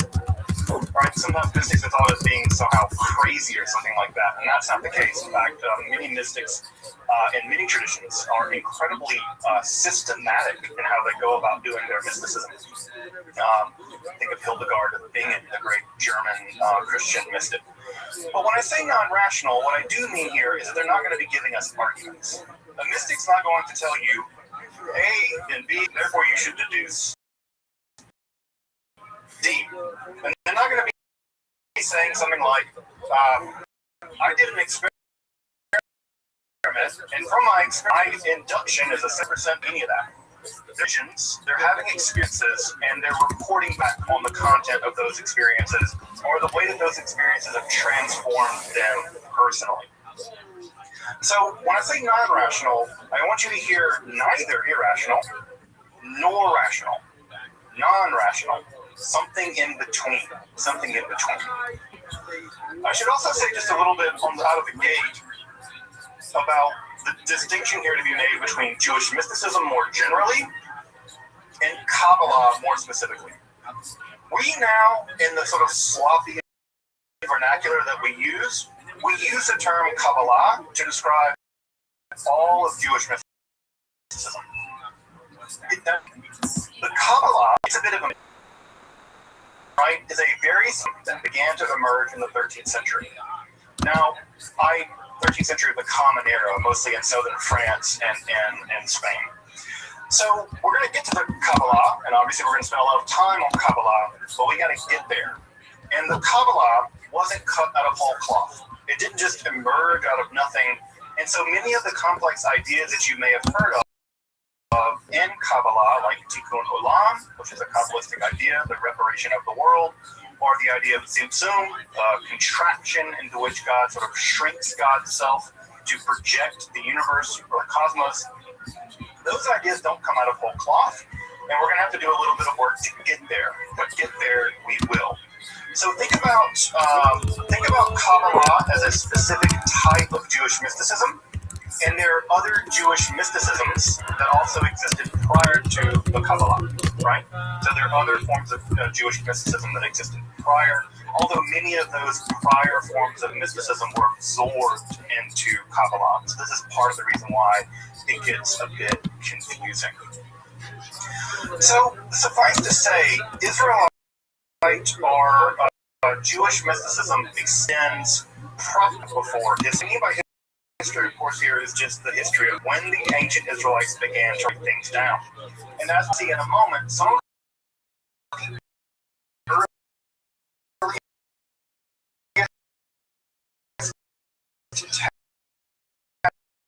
texts that have been recovered in Israel literature are interested in women.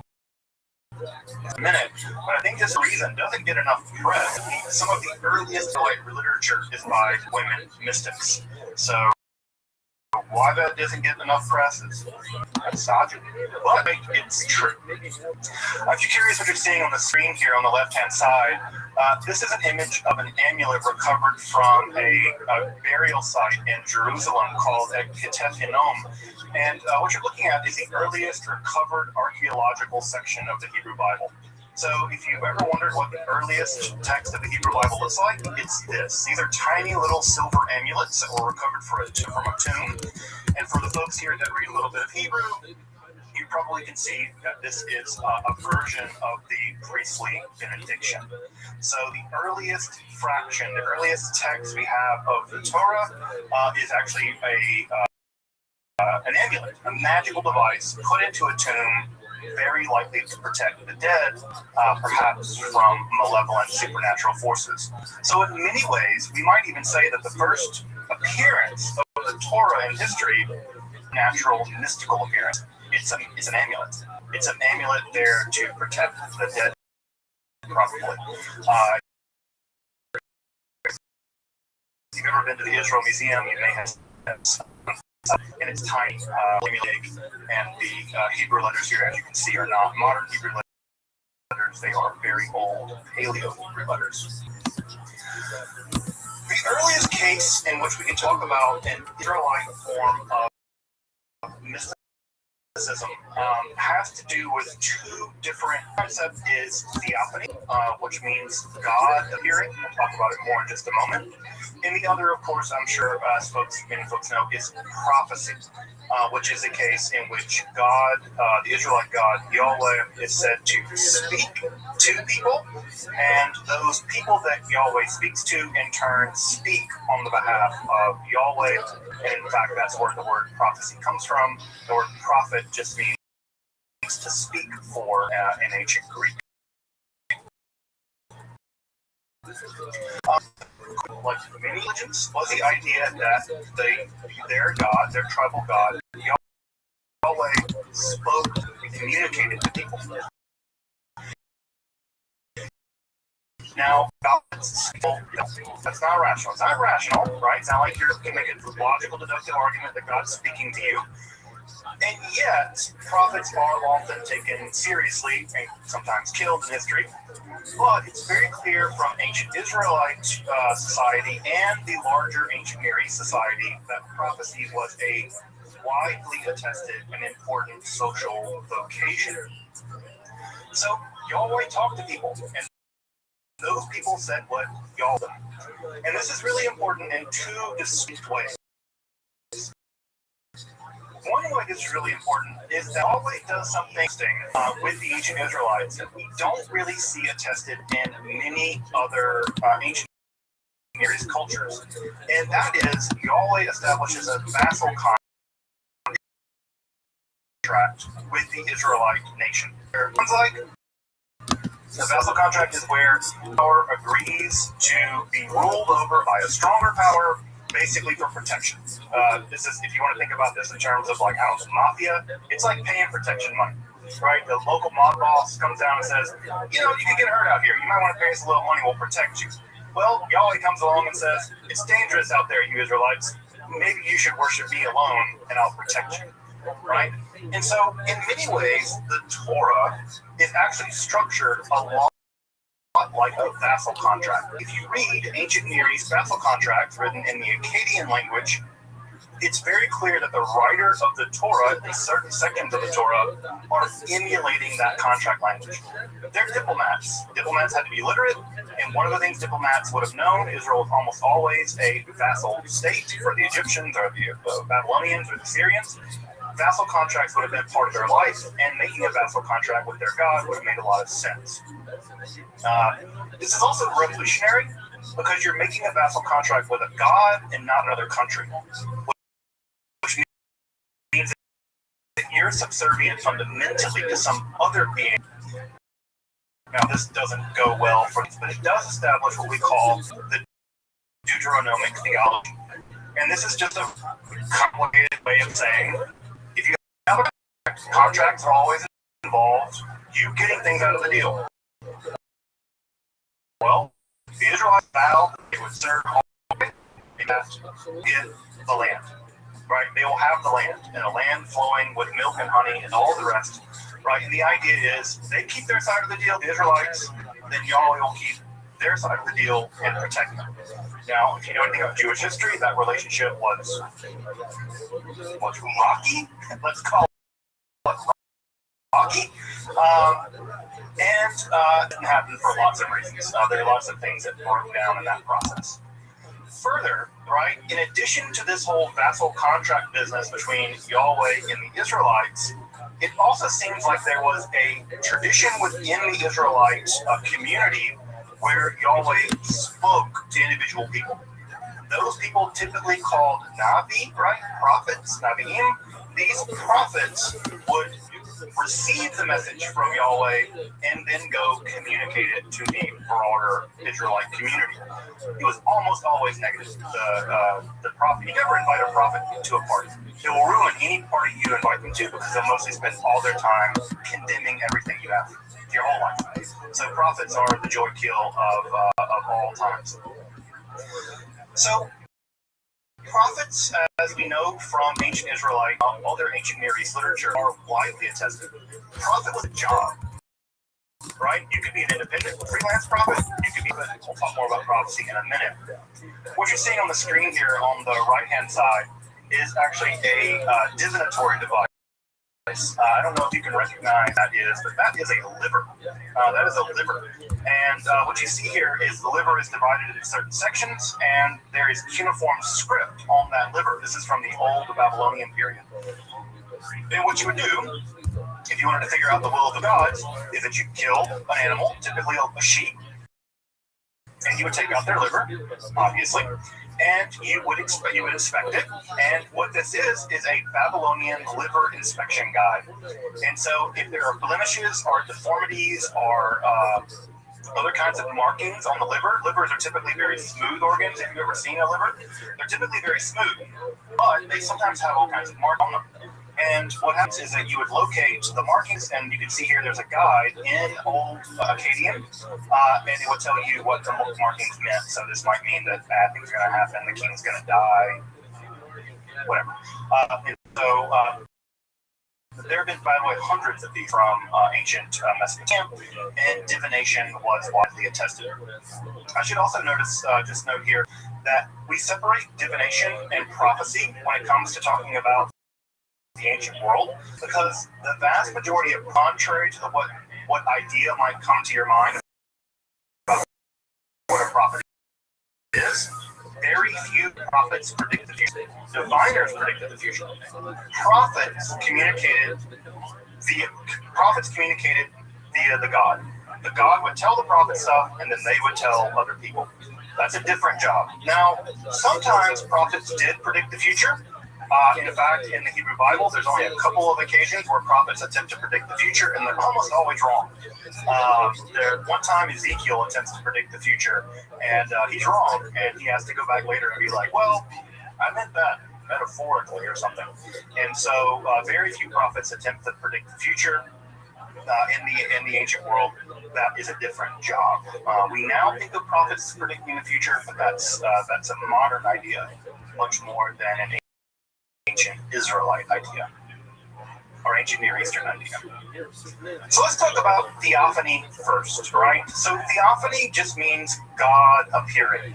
It just means that God appears to people, right? This was an idea in ancient Greek religion, but also in ancient Israelite religion. God is appearing to you currently on the screen. I don't know how many people have ever seen an image on the left. This is very likely an early depiction of the Israelites. I think that is Yahweh. A couple of reasons. One, it says Yahu there in Hebrew, which was an abbreviation of Yahweh's name. And this coin was minted as part of the satrap of Yehud during the Persian period. And also we have a winged throne chariot that this is sitting in, and that image is very tightly associated with Yahweh in the book of Ezekiel. You're probably looking at a depiction of Yahweh. That's probably the Israelite God. We're fairly confident that is how ancient Judahites conceived of how their God looked. I don't know, how many people have seen this image before? Show of hands or things like this. Some folks have. I think it's very interesting that most folks, when they see an image like this, they think of the idea that Yahweh is not allowed to be depicted. But clearly here on the coinage is Yahweh. I also like that Yahweh has a six-pack. I really appreciate that. Yahweh does not skip bad day. So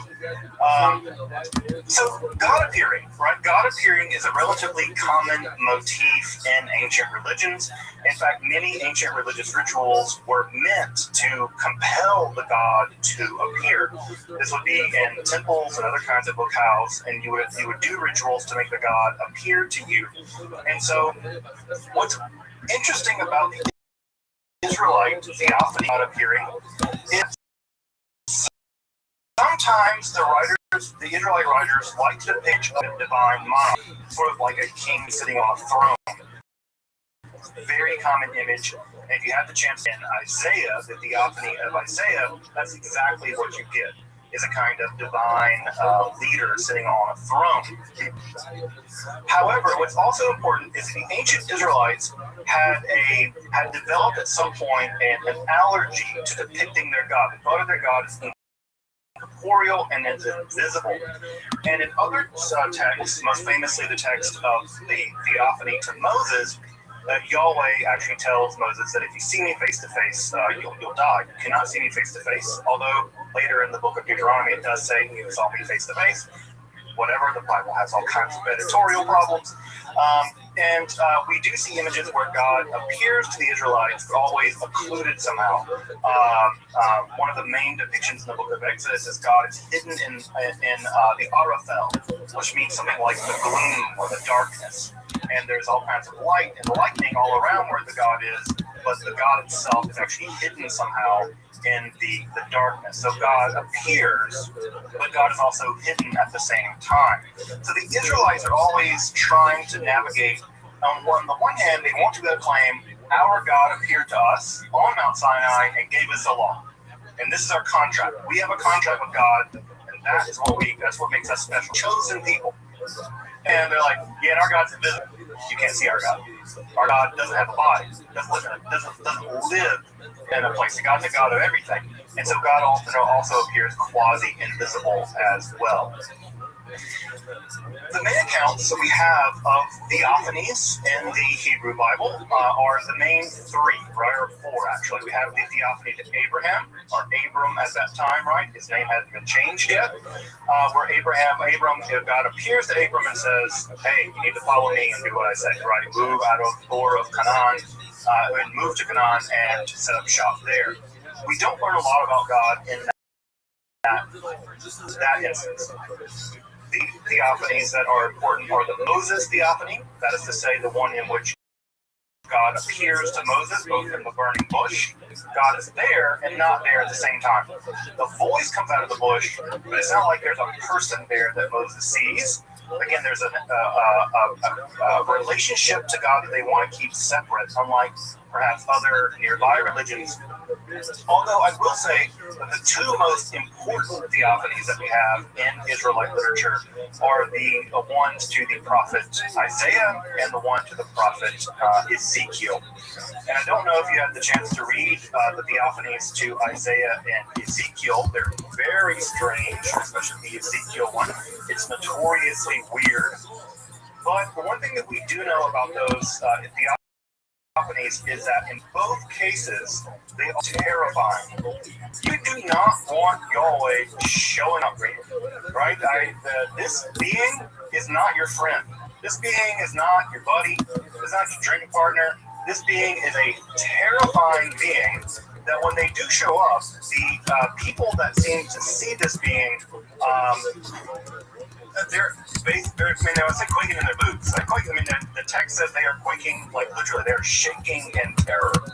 And this is one of the things that we see in Israelite literature, beginning in the Hebrew Bible, but extending into other mystical literature, is that the experience of the divine is terrifying. We have the word awesome, right? But notice how we say all full of all, the word gets negative. All full is bad, but all some is good. Some all is okay. Like a rainbow, a lot of all is bad. It's all full. But when God appears to you, when Yahweh appears to the Israelite prophets, it is a terrifying experience. We even have the records of their bodies physically shaking, sweating. They lose the ability to speak, things like that. What we think is that the instances of Ezekiel and Isaiah may have been part of what we might call an Israelite shamanism. Now, like the word shamanism in a willy-nilly way, I think that shamanism, as you may know, was a practitioner, an ecstatic expert in Siberia, and this idea that shamanism has been taken out of this context and applied more generally. I'm a bit skeptical of that process. I don't like using terms like that in a kind of a rough and ready way. But what we see is that the ecstatic expert, or the shaman, is able to withstand a visitation from Yahweh. And from that visitation, they're able to extract certain kinds of information about what needs to be done. And so, in much in the same way that traditional shamans will often travel to the spirit world in order to cure people, it seems like something analogous is happening with some forms of Israelite prophecy, where the shamans are being visited by Yahweh, and Yahweh is basically telling them how to fix their country. Right? Most of what goes on in prophecy is criticism of society in a general way. By criticizing society along religious and social terms, then the Israelites can restore their relationship with Yahweh, and therefore Yahweh will continue to protect them and allow for the prosperity of the land. So the prophets don't cure individual people. You can think about them much more like shamans, but they're shamans for the entire community. So again, this is where using some of these terms can be a little bit misleading and a little bit unclear, but I think that the term does track, at least in a general way. We think that the experiences of the prophets, the literary record that we have in the Hebrew Bible, probably actually represents an experience. Which is to say, the persons of Ezekiel and Isaiah probably did experience some kind of mystical event, and they recorded that event, and it is that recording of it is found in the Hebrew Bible. Now, Ezekiel is especially interesting in this regard because if you've read other texts of Ezekiel, you'll know that he is really unusual as a person. He seems to do really extreme things like lying the street naked for days at a time. So he may have been suffering from some kind of underlying mental health condition, right? We don't know guys Ezekiel or to diagnose him because I have neither the ability to do neither. But from the record, it seems like Ezekiel may have had some other kinds of mental health concerns, we would say now. Which is also interesting because it shows that what is insanity in one culture is prophecy in another, right? That a shaman functioning in one culture, right, is completely normal. But you take them out of that and put them into capitalism where they can't work, and now they're insane, they're crazy.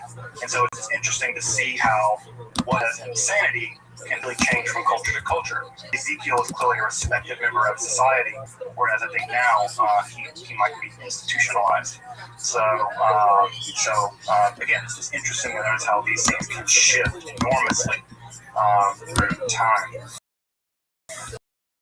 It's also worth noting here that Ezekiel and Isaiah, which the Isaiah one is also very terrifying, right? God appears to Isaiah, and basically Isaiah says, "I'm going to die." And he says, "I'm finished." Like, I'm going to die. And he doesn't die, and then he's basically anointed by God to tell the message of Yahweh. What's really important about both of these visions is that they will become the foundations for an entire school of Jewish mysticism called Merkabah literature, or chariot literature. This form of Jewish mysticism, which we'll get to not next time, but the time after that, this was the dominant form of Jewish mysticism for 800 years. So if you want to think about the Kabbalah as existing now for about 800 years, Merkabah mysticism was the dominant form of Jewish mysticism for the 800 years prior to that. So this chariot mysticism, and again, when I say chariot mysticism, you should always keep in mind, right? This is how Yahweh is depicted, as literally riding on a kind of winged chariot. Surprisingly, this form of mysticism is going to be very important. Just as a preview, Merkabah mysticism is a form of mysticism in which the rabbinical elite would descend into the palaces of Yahweh, and they would meet with various angels, and they would show angels these various passwords, and eventually they would be able to climb through the various heavens. And again, even I did it up, right? They're not going up, they're going down. And in the mystical New York day, they go down to the chariot. And they eventually are given a glimpse of the throne of God. Sometimes they're allowed to see the body of God, which I know that Jews are not supposed to believe that God has a body. They did. They were allowed to measure the body of God. We'll look at that literature. And in some cases, they were even allowed to sit on the throne of God and be transformed into angels. So if you ever want to be transformed into an angel, all you have to do is bypass a bunch of scary angels and sit on the throne of God. No big whoop. No big whoop. So that's a very cool form of mysticism, and we will get to it in a couple of weeks.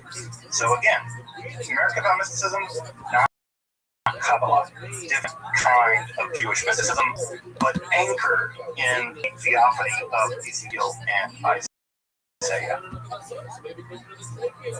mentioned earlier, ancient Near East prophecy is very well attested. The only major exception is Egypt. Egypt is the outlier. For whatever reason, there's not much in the way of Egyptian prophetic literature. Now, there's a lot of debates about why that is. We do have a quasi-prophetic document called the Prophecy of Nefertiti that does exist from the ancient Egyptian world, but it seems like the ancient Egyptians, for a host of reasons, and I'm happy to talk more about that later if folks are interested, for whatever reason, institutional prophecy just didn't exist. It probably had to do with the fact that Egyptian religion was very highly centralized in the temple structure, and therefore the gods just didn't interact with human beings in the same way that they did in the wider Near East. But the ancient Egyptians just don't have much in the way of prophecy. We have a lot of ancient Egyptian religious literature, just not prophetic literature. I will say that outside of ancient Israel, the best adaptation of prophecy in the ancient Near East world more generally is from the Neo-Assyrian period. Now, this may be a little deceptive because it just so happens that the Assyrian Empire was destroyed and they managed to burn down the main temple, the main library of Ashurbanipal. And when they burned that library down, the entire library was preserved. We have basically an entire ancient Neo-Assyrian library. It's like the Library of Ancient Alexandria over in Iraq. It has tens of thousands of uniform tablets that are in great shape because unlike burning libraries down now, right, because the books tend to burn, that's bad. If you burn down an ancient cuneiform library, right, those texts are all preserved on clay tablets. And burning clay tablets makes them more likely to survive. So, thank God they burned it down, right? Because had they not burned it down, it probably wouldn't have survived. So, we have the entire library of Ashurbanipal. It's in the British Library because they're great at stealing things.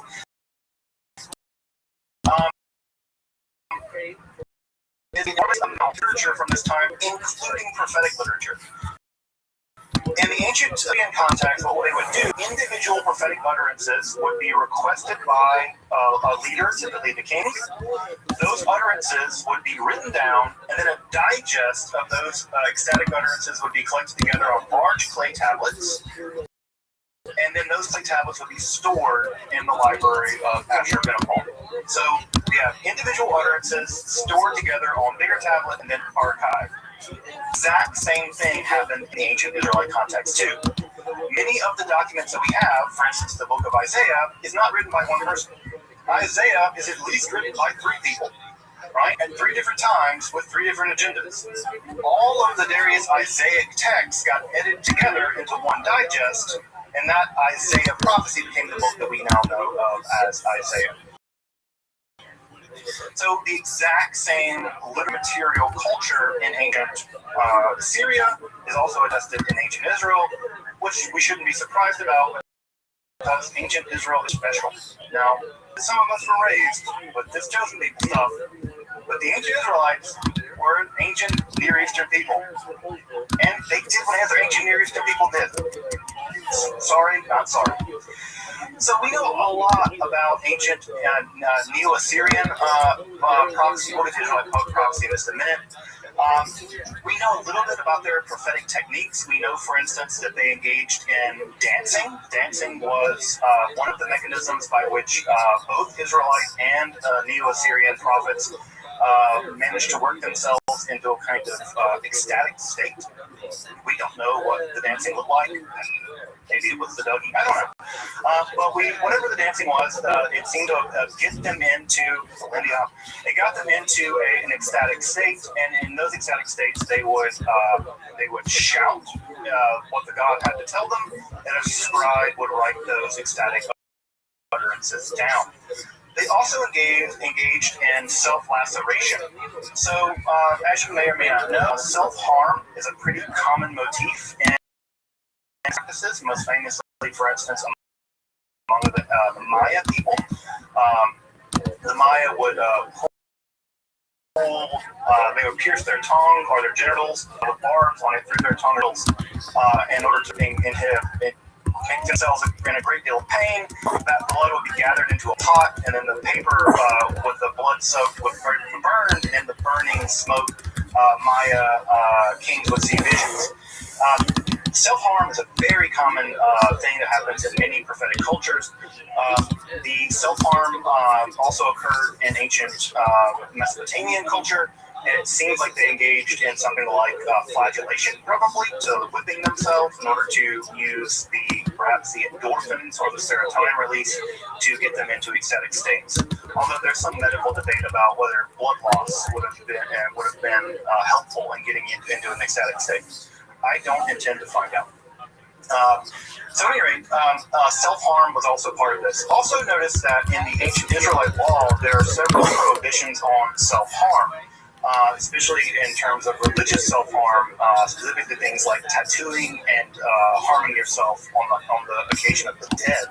So it seems like the Israelites knew about these practices and forbid them. So if you've ever heard things about you're not allowed to get tattoos if you're Jewish or whatever, it actually comes from those kinds of laws. Although also there's a persistent myth that if you have tattoos, you can't be buried in a Jewish graveyard. That's nonsense. I don't know where these weird things get started, but that's a thing people say, and they're wrong. We also know, interestingly enough, that ancient Near Eastern prophets could be both women and men. We have attestations of both women and men prophets. And we also, what's I think really important that doesn't get talked about enough, is that we have a third gender that is specifically connected to ancient Near Eastern prophecy. Specifically the goddess Ishtar, who you may know from the name Esther. The name Esther is just the version of the name Ishtar. We know that the goddess convert your gender from typically male gender, man gender, to another third gender called Asinu. And the Asinu prophets would have their gender converted by Ishtar, and they could be converted and converted back on the command of the goddess. And while you were converted to this Asinu gender, this third gender, you would be serving the goddess Ishtar probably in a ritual sex working job in the temple precincts. And so we don't know a lot about this exactly because the literature is pretty scant. But I think what's interesting, again, from a material history and gender studies study of this, is that the only attestation we have of a certain gender with its own kind of grammar. The grammar here actually means womb person, but womb person is in the masculine gender in Akkadian. So clearly, womb is associated with female people, whereas the word here is Asinu. They're clearly making it a gender-bending category. And you can have your gender typically men. I don't know if there's any cases of women being assigned to be Asinu, but men fit to the Asinu gender. So if you're curious about that, FYI, there's a great study of that by the SBL called Prophets Male and Female. I can put it in the chat later. That is the most extensive study of this, the role of gender and the Asinu gender in ancient Near East prophecy. We only know of one Canaanite, non-Israelite prophet, and that is Balaam, son of Beor, who you may know from. He's also attested in another place outside of the Bible. He's attested in a shrine that there's a plaster, the wall is plastered, and he's mentioned on the plaster of the wall, and he's mentioned in a non-Israelite language, and it's Moabite. And so he must have existed and been quite famous. In fact, he's the only prophet from the ancient Canaanite world attested outside of the Bible.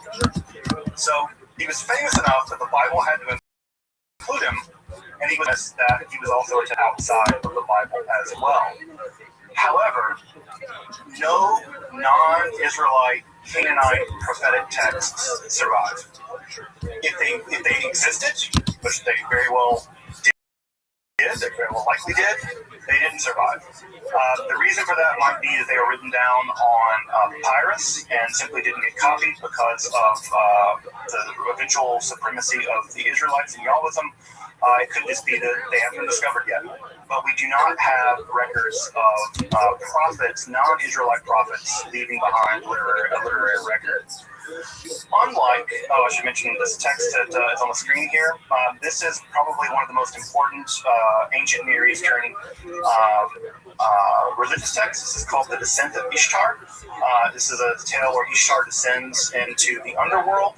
If you've never read it before, I highly encourage you to take a look at it. It is a description of Ishtar going into the underworld and ultimately becoming trapped there and having to escape. And it's a really fascinating text about Ishtar's journey to the underworld. Many religions have journey to the underworld motifs. Christianity, for instance, has a pretty famous journey to the underworld, Orpheus and the Greek legends.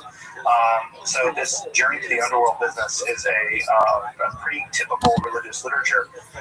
And the journey to Ishtar is especially really wonderful to read, especially if you want to read Vedic literature and religious literature from the ancient world in which women are the central focus, unlike in Israelite mythology all the time, for women, of course.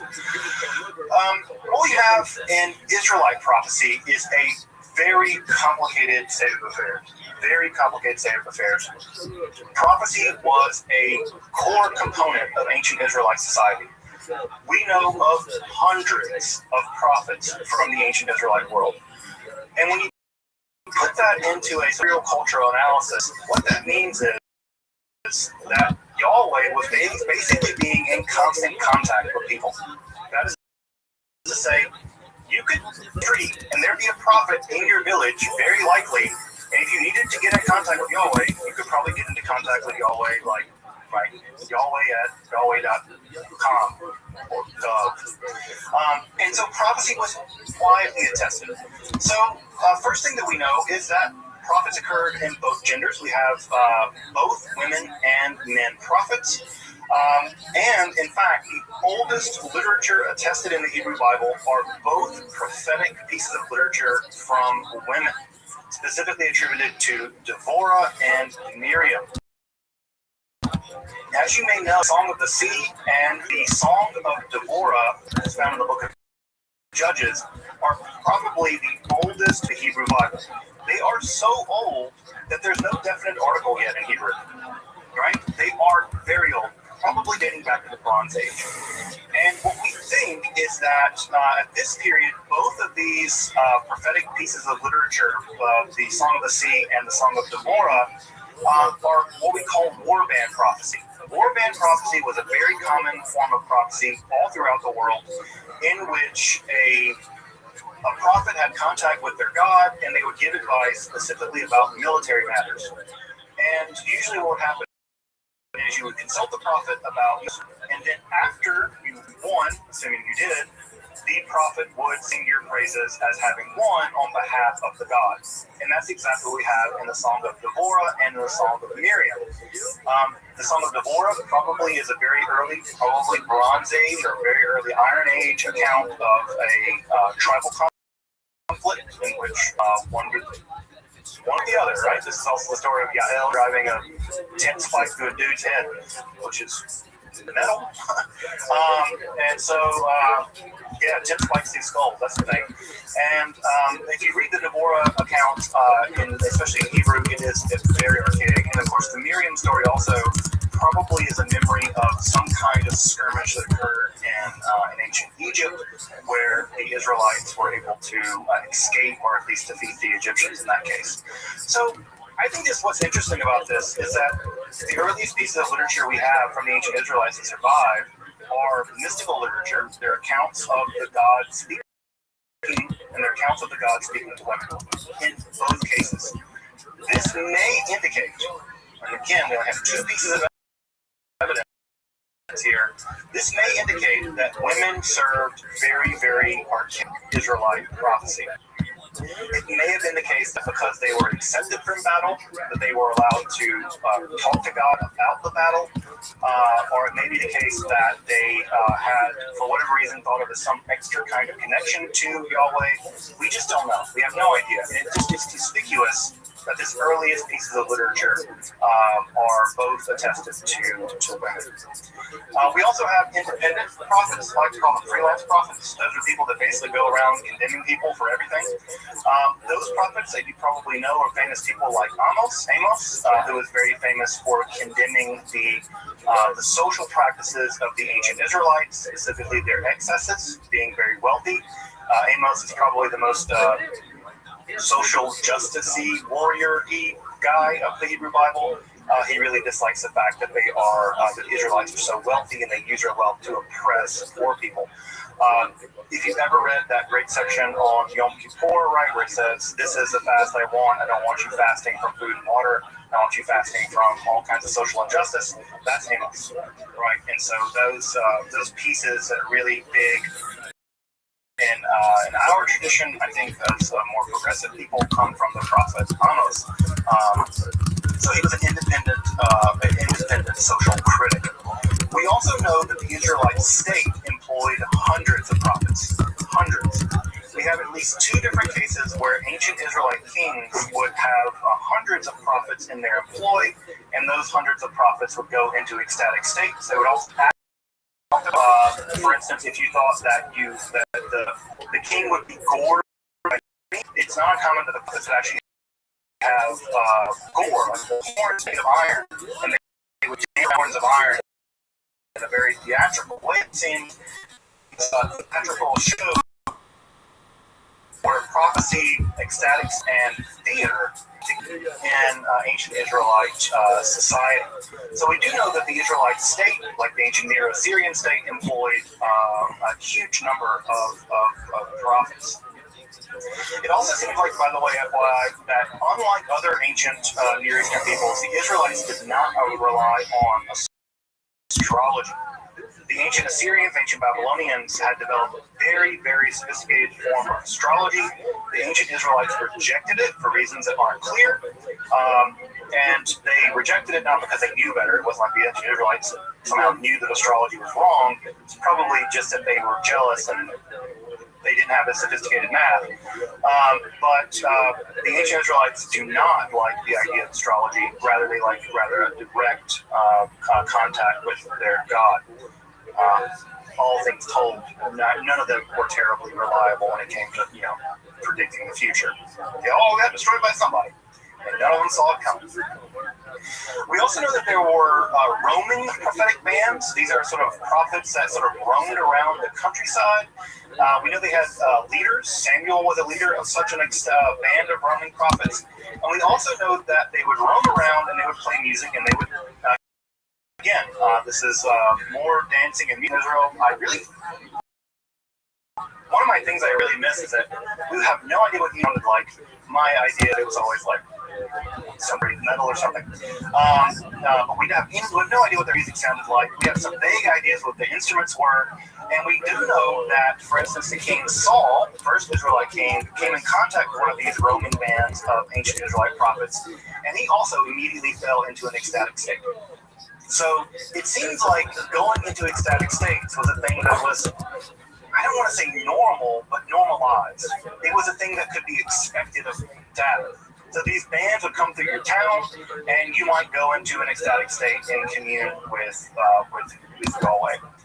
We do know of several women who were engaged in prophecy, and they had, in some cases, very high rankings in society. One thinks of the prophetess Huldah.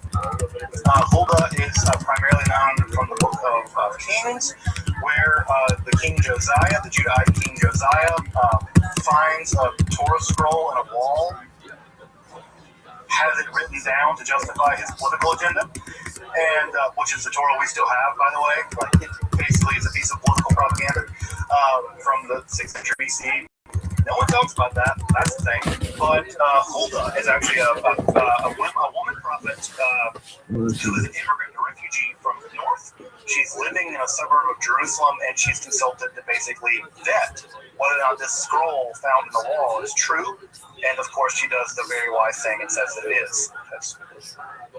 I'm sure her neck was on the line.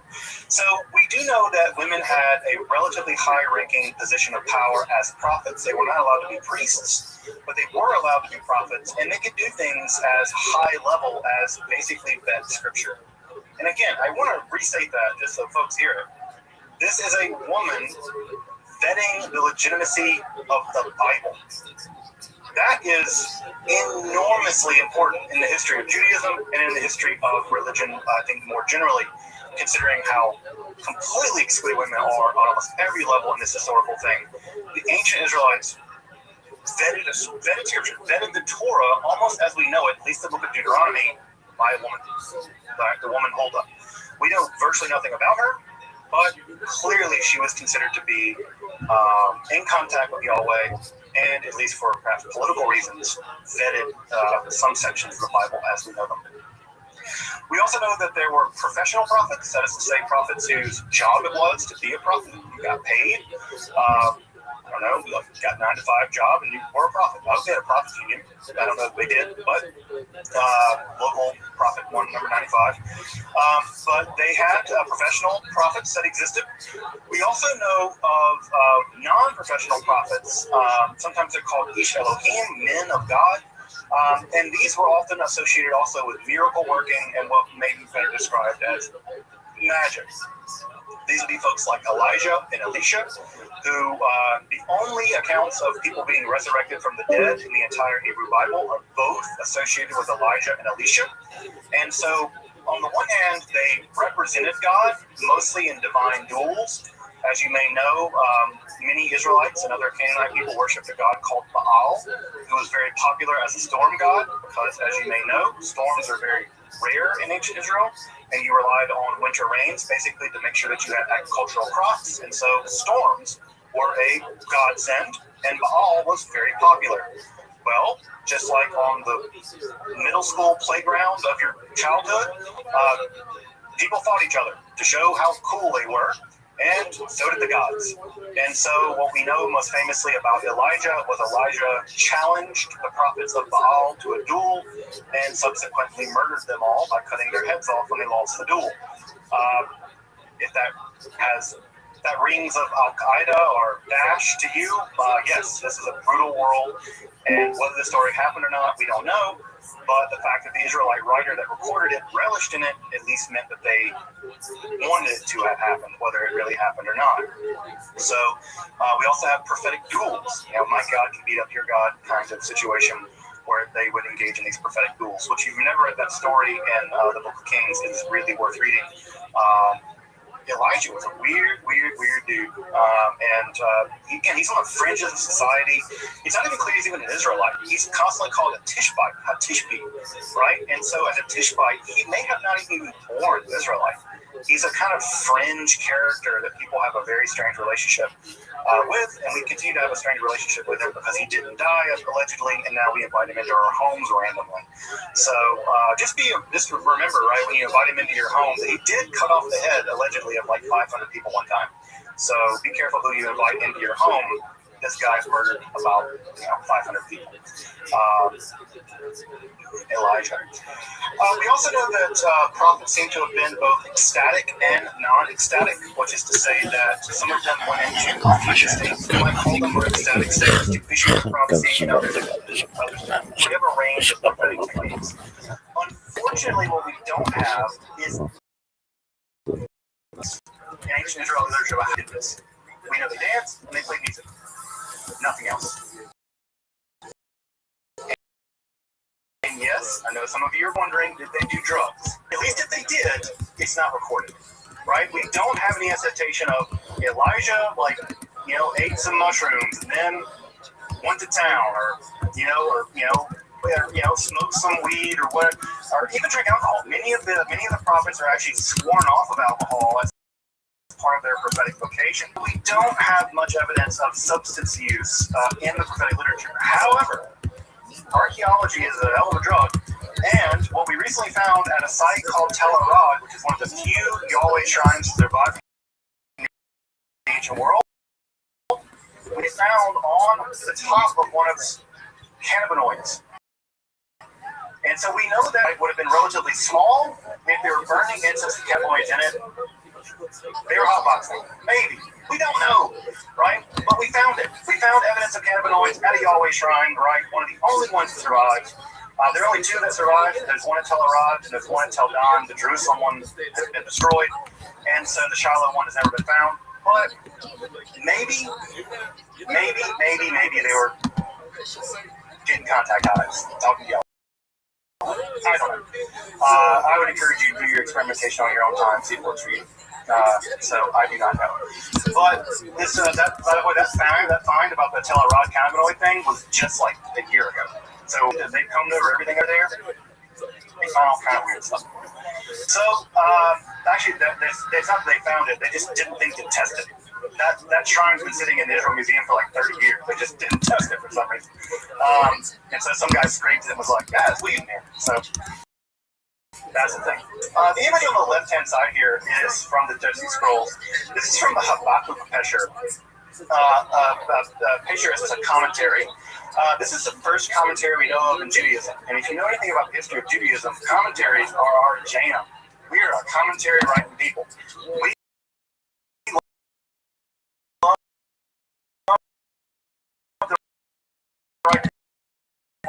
We write things called hyper commentaries, folks.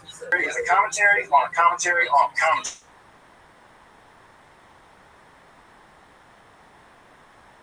On the prophet Habakkuk is actually being read as a esoteric text. The commentator believes that inside of the prophecy of Habakkuk things that are going to happen in the future. And so if you've ever heard curious people say that they found secret things in the Bible that are describing the future, this is the first guy or person to do this, is in the Habakkuk Pesher found in the Dead Sea Scrolls. You can find this document in any collection of the Dead Sea Scrolls. But again, what's important to note here, right, is that even the idea that you can mine a prophetic piece of literature to divine the future, an idea that we all know is culturally very common. Again, you just flip on the radio, I'm sure you can find some preacher right now telling you that the end of the world is coming because they found something in the Bible, the book of Daniel, whatever. The first time we see it actually happen in Israelite literature is in this commentary on Habakkuk. So you could read the book of Habakkuk, it's relatively short, and then you could read the Habakkuk Pesher in the Dead Sea Scrolls and take a look at that one. This is also on display in the Shrine of the Book in Jerusalem. People always flock to see the Great Isaiah Scroll because they think that it's the biggest one, But just so you know, if you go to the Shrine of the Book, the Great Isaiah Scroll is a replica. It's that one, the real one, stored in a bunker somewhere. But the Habakkuk Pesher is the real. Never spends any time on it because they just think it's nonsense or they don't care. Like, and I get it. It's complete fanboy of the Habakkuk Pesher. So there we have it.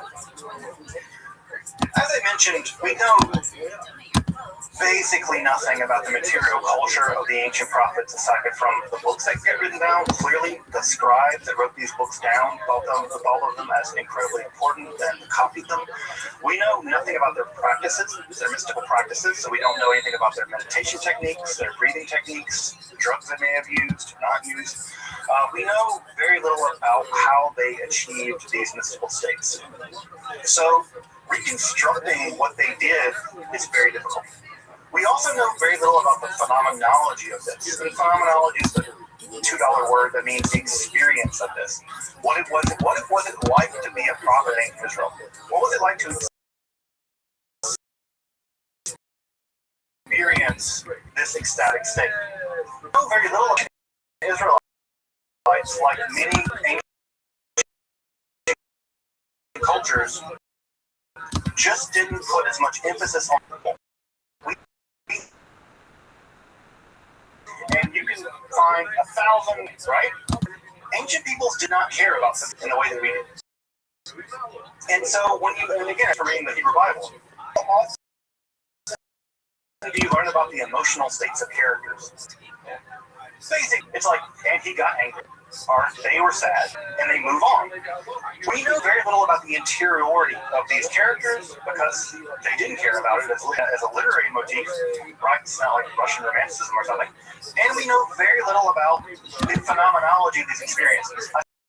Aside from, they were apparently very scary. That's it, right? So we know that ancient Israelite prophecy, ancient Israelite mysticism was a social anchor, an economic anchor. We know that with that many people, 400 prophets employed by a court, this was a part of the economy, right? This was no marginal thing by any stretch of the imagination. But we know very little about it from a material culture point of view, unfortunately. What we do know is that the prophets went away. Israelite prophecy went away eventually. And the reason probably that it went away is that, well, the countries that they served were destroyed. Ancient Israel was destroyed in 722 BCE, and ancient Judah was destroyed in 586. And if your country gets destroyed, well, you don't have a job anymore if you're alive, right? If you're alive. And we know there were prophets operating in the exile. Ezekiel into Egypt. We do know that they escaped, but we know that the social institution of prophecy did not survive these destructions. So why? Well, it could be a lot of things. One of the reasons it could be they got killed, right? Just wipe them out. That's the thing that happened in the ancient world. Another reason why it could be the case is, well, they didn't see it coming. Your whole job is to communicate from Yahweh what's about to happen to us and how we can make this not happen. And they didn't, right? So, again, if your culture doesn't see the thing coming, well, get a different one.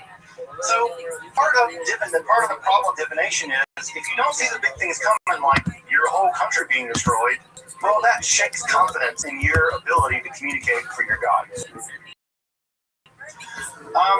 We also know that prophecies weren't terribly popular in some ways.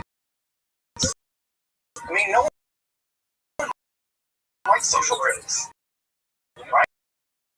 Go ask the social critics. People hate social critics and your religious abandonment, right? No one like wealthy people, powerful people don't like to be told that being wealthy and powerful is evil, right?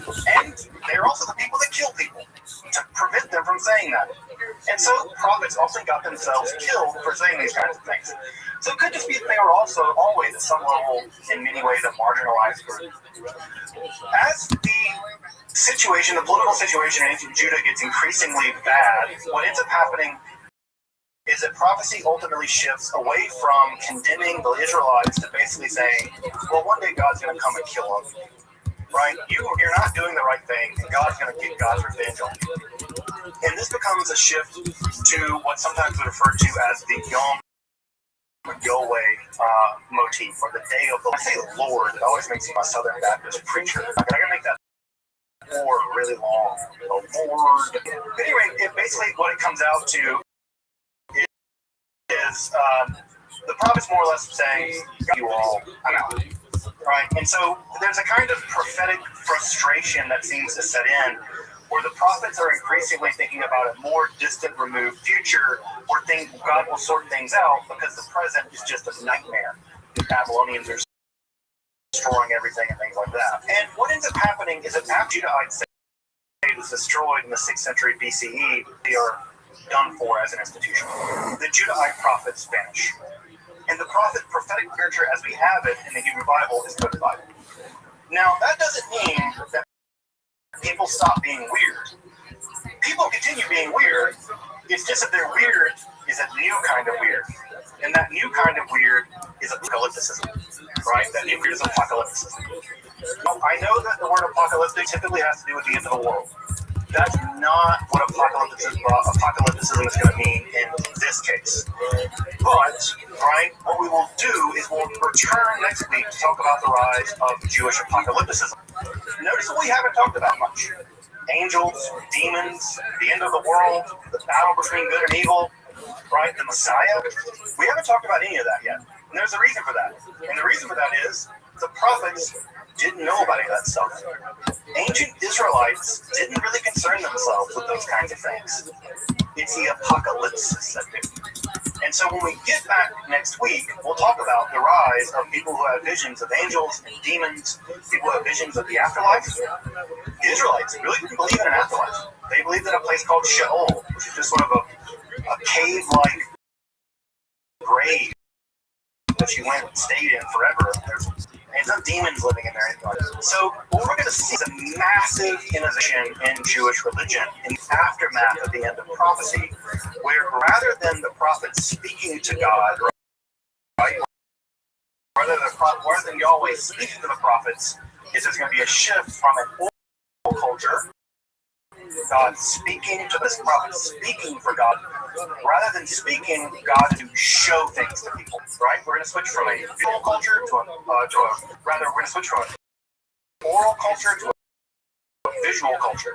And in fact, the word apocalypsis means that much in the way of apocalyptic literature is showing rather than telling, right? Showing rather than, and I saw, blah, blah, blah, blah, blah.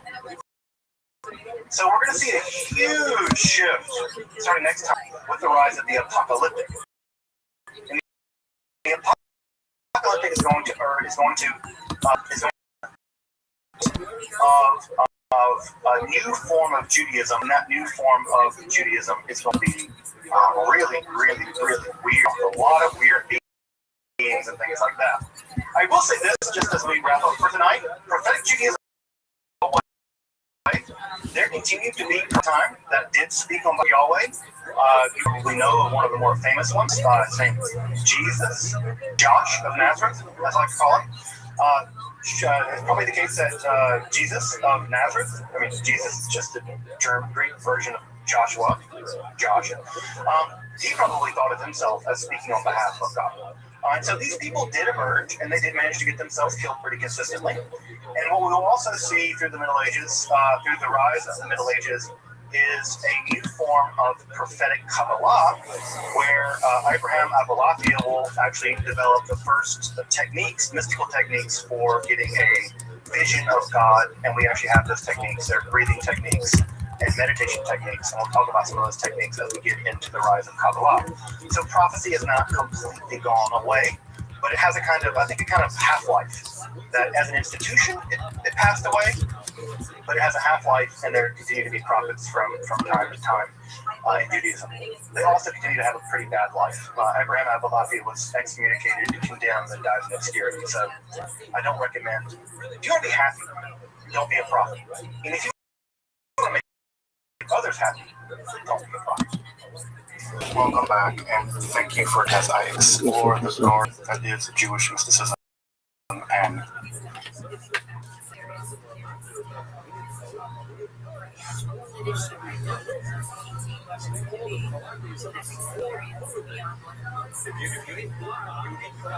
One 27.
On the 10th of December 1911, the Nobel Prize in Chemistry is awarded for the 11th time.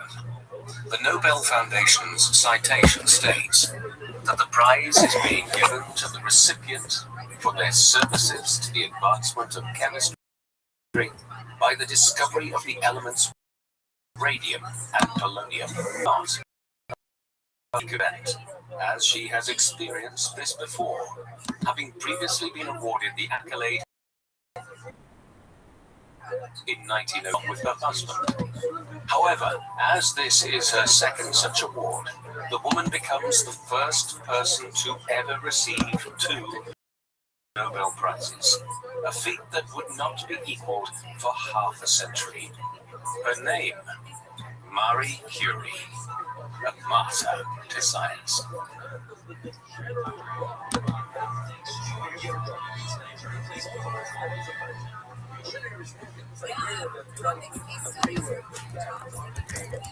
The woman known to history as Marie Curie was registered as being born on the 7th of November 1867 in Warsaw, Poland. Her full name at baptism was Maria Solomea Skłodowska. Maria's father was Władysław Skłodowski. He was a teacher of mathematics and physics and was passionate about education and science, and fluent in both Russian and French. He was born in Poland at a time when the country was controlled by Russia, and he hoped to influence his students to work towards an independent Poland in the future. His family were of the attitude. Joseph had fought in 1830 Polish uprising against Russia. Marie's mother was Bronisław. She had become headmistress of a girls' school in Warsaw shortly after her marriage to Władysław in the summer of 1860. And she and her husband moved into accommodation provided, and Władysław came from the landed gentry in Poland, but had lost their titles and lands during the years of Russian oppression. Their children were born in rooms in Bronisław's school. Marie was known as Mania, with 4 older siblings: Zofia, 1862, Sławomir, Bronia, born in 1865, and Helena, born in 1866. When Władysław at his school in 1870, gave up her head teacher role to focus on looking after her children, the family moved to accommodation by Władysław's employer. Bronisława cared for and taught her children alongside her husband when he was at home. He put in place a learning schedule which included exercise, reading, and plenty of play. Bronisława also made shoes and sold them in order to earn extra money. She also looked after her brother-in-law, Przemysław, who suffered from tuberculosis and stayed with the family for some time to recuperate. The family often used the summertime to holiday with relatives in the countryside, a well-anticipated escape from the oppressive atmosphere of Warsaw under the scrutiny of Russian authorities. Marie had been born in Warsaw at a tumultuous time. Not long after an attempted Polish Revolution, established a commonwealth with Lithuania in 1569, but in 1772, after many attacks from neighboring states weakened the union, and the two nations were eventually divided into the partitions of Poland and incorporated into the neighboring states of Prussia, Austria, and Russia. Poland was repressed most strongly under Russian rule, and this repression increased in the face of Polish revolts and calls for reform. There had been a failed Polish rebellion in 1830, and another revolt in 1863 was also defeated. The leaders were hanged in public, and the Warsaw Royal Castle was turned into a barracks by the Russian military. After the 1863 revolt, many people in Warsaw wore black in mourning, both for the failure of the insurrection and for those who had died fighting in it. Several members of Marie's extended family had been involved in the fight for Polish independence, as well as her paternal grandfather's involvement in the 1830 rebellion. Her paternal uncle, Zdzisław escaped to France following the attempted revolt in 1863.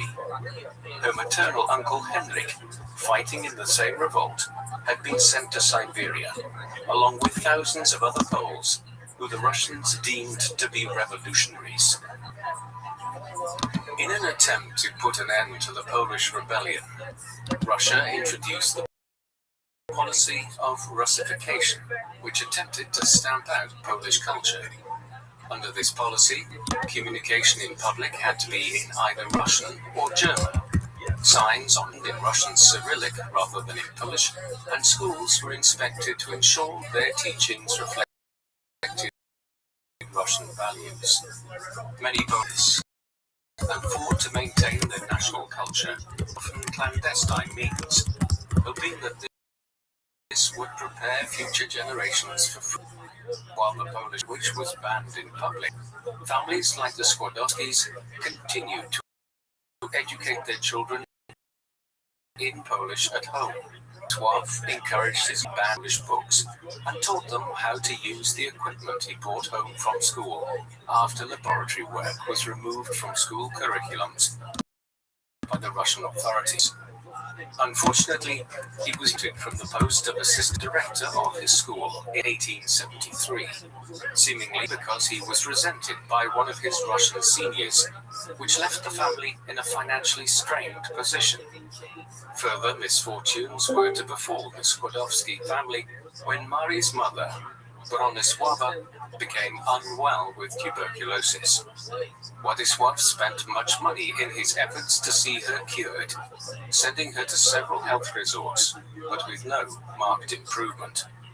This increased the financial difficulties the family were experiencing, and the decision was made to turn their home into a boarding school, taking on nearly 20 students. Their difficulties continued, however, with some of the family contracting typhus, perhaps because of the overcrowded nature of their new living arrangements. Zofia, who had accompanied her mother on several of her rest cure excursions, died as a result of contracting the disease in 1876. This was a huge blow to her family, in particular for her mother Bronisława, whose health took a sharp decline, and she too died in 1878. Mari took the death of her mother very badly and went into a deep depression. Despite these blows to the Skłodowski family, Mari continued a level of intelligence which had been apparent from an early age.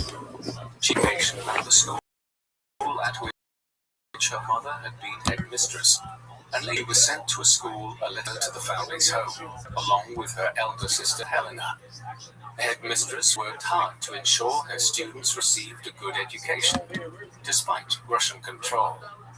Whilst her students' timetables displayed the subjects stipulated by the Russian authorities, she would ensure Polish studies, including history and language, dominated their learning. When inspectors arrived, the teacher would quickly change the language or subject they were teaching in order to present Russian standards. Mari's aptitude for learning became useful. On one inspection, after hiding their Polish history books in class, asked to recite the lineage of the Tsars in Russian by her teacher, which she did perfectly. Despite this unconventional educational experience, Mari progressed well in her studies, emotionally damaged by her mother's death. In 1878, she was moved to a government-run school in Warsaw, as her father thought she needed a new challenge. The school in Warsaw that Mari attended was government-run and compliant with the demands of the Russian inspectors. She often spoke of this period of schooling negatively, particularly regarding her teachers, whom she wrote were hostile to the Polish nation, and she could be quite outspoken towards. Despite this, she waited first in her class in 1883, at the age of 15, with several subjects, and receiving a gold medal. Doing so well academically,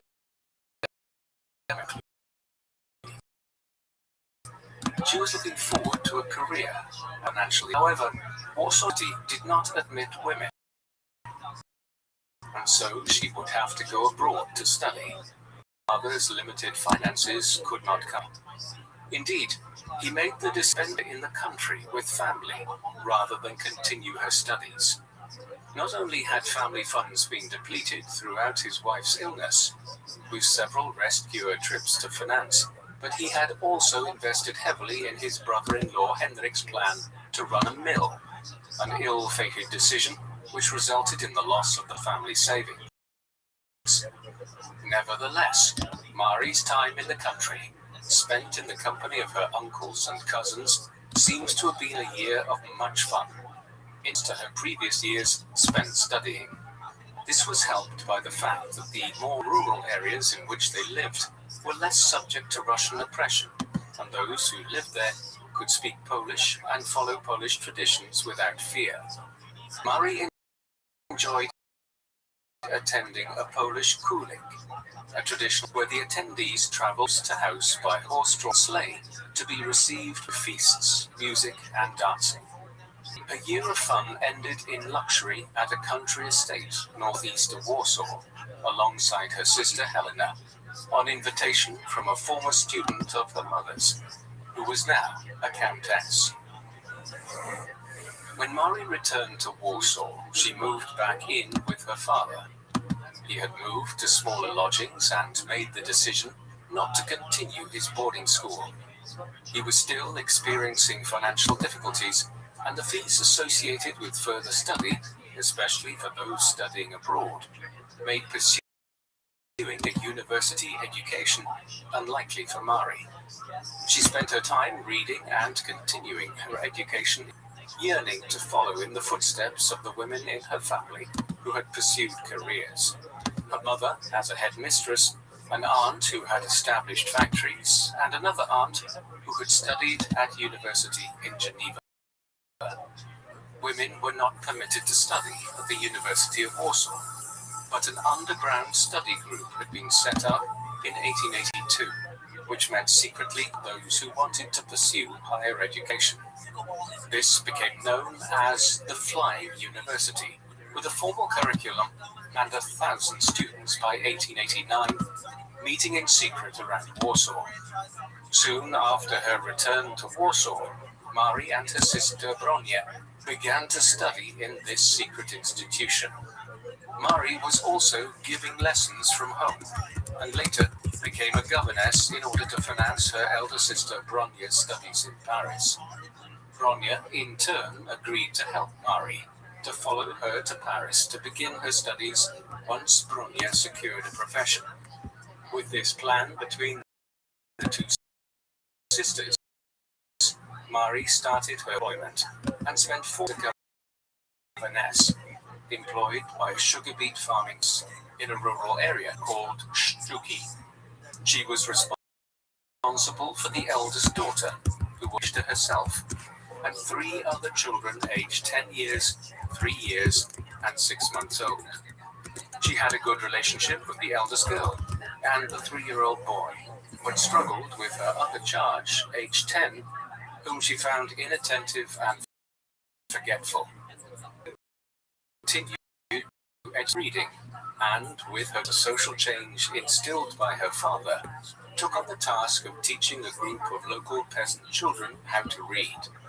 She continued to study in a range of fields, but developed a passion for maths and science, saying in a letter to her brother, learning solely from books, rather than having any exposure. It was at some point during her time in Mari met and fell in love with the son of her employer, Kazimierz, during one of his vacations from university, where he was studying agricultural engineering. However, the Zarowskis would not hear of their son marrying a governess of low financial status, however well educated she was, and eventually their son gave in to their will.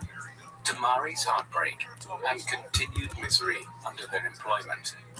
She began to resent her sister and brother, who were both at university, writing that, "I have lost hope of ever becoming anybody." Despite Marie's despondence, she worked out the rest of her contract with the Zarowskis and left Stuki in 1889, returning to live with her father before taking a new tutoring role. Her father had accepted a new role as a school director and was now in the position to send money to Bronya, who was studying in Paris, and pay back Marie for her contributions to Bronya's study. Her cousin, Józef Boguski, had a laboratory in Warsaw, where he ran science lessons for Polish students, and she began to experiment there under the tutelage of one of Józef's colleagues. This cemented her desire to pursue her studies in physics, and pursuing scientific studies was unusual for a woman. He considered a woman's place to be in the home, focusing on the household and children. Women were not admitted to scientific societies, and only in the latter part of the 19th century had women become accepted into some universities.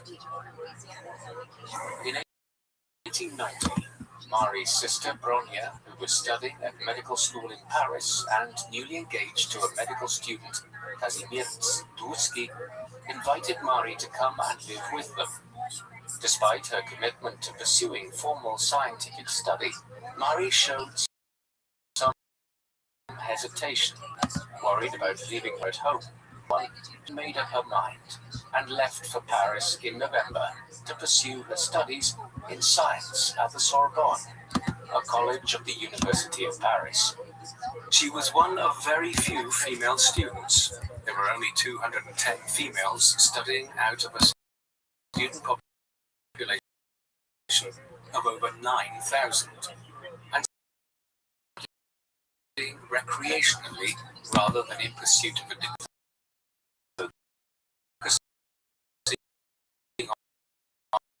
On studies of a domestic nature rather than sitting in the fourth class of the train, and none were provided. Marie only stayed briefly with her sister and brother-in-law before moving to her own apartment in the Latin Quarter of Paris, which was university, in order to allow her to focus more on her studies, away from the chatter of her brother. Initially, she found her studies difficult, having had limited exposure to laboratory work before her university enrollment, but she was single-minded in her focus, sometimes forgetting to eat when engrossed in her studies. She made some friends, but prioritized her work above all else, often avoiding social occasions. She lived frugally in a cheap, unheated flat, and allowing herself a budget of only 3 francs per day. But she did not appear to suffer overly from these deprivations. In fact, she delighted in the sense of independence, having broken away from being employed in the homes of others, although she still tutored in order to have an income. Her family did worry about her.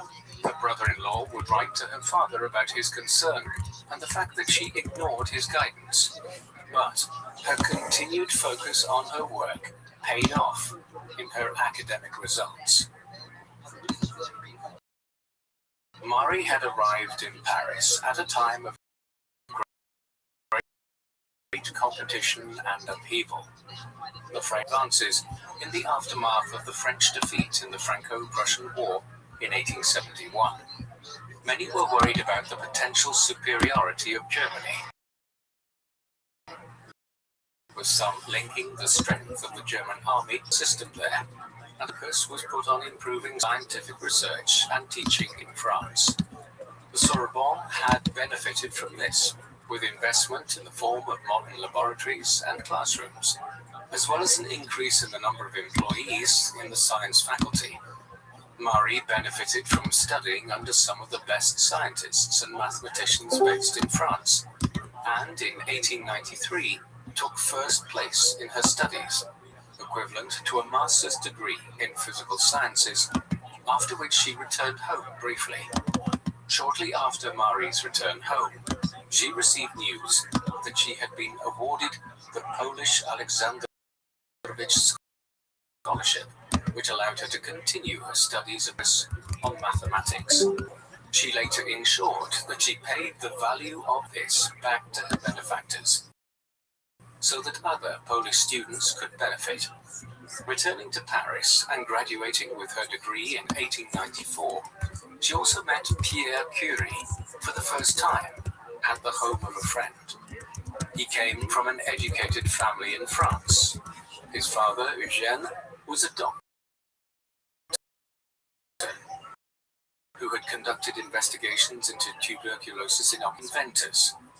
He was born on the 15th of May, 1859, being almost 10 years older than Marie. He had a brother, Jacques, who was 3 years his senior, and whom he was very close to. The two brothers often worked alongside each other whilst conducting. Having been taught at home by his parents and a tutor, Pierre had an aptitude for maths and science, and became a Bachelor of Science at just 16 years of age. He and Jacques worked together on the symmetry of crystals and designed an electrometer that could measure small amounts of current precisely, much more so than had been possible prior to this. At the time of his first meeting, he was director of laboratory work at the Municipal College of Physics and Industrial Chemistry. Marie and Pierre developed a friendship over their shared interest in the sciences and spent much time in the laboratories and scientific societies in Paris. After Marie came second in her studies in maths in 1894, she returned to Poland, intending to care for her father and continue her studies there, as well as contribute in her own way towards an independent Poland. She received several letters from Pierre requesting that she move in with him in a shared flat with separate rooms so that they could continue to work together in their scientific studies in pursuit of their scientific dream, as he wrote. Her ambitions of studying in Poland were dashed, however, after she was unsuccessful in gaining a place in Krakow University. Despite her misgivings about leaving her native Poland and her father, she opted to return to Paris, moving into her own apartment and attending Pierre's thesis presentation in March 1895.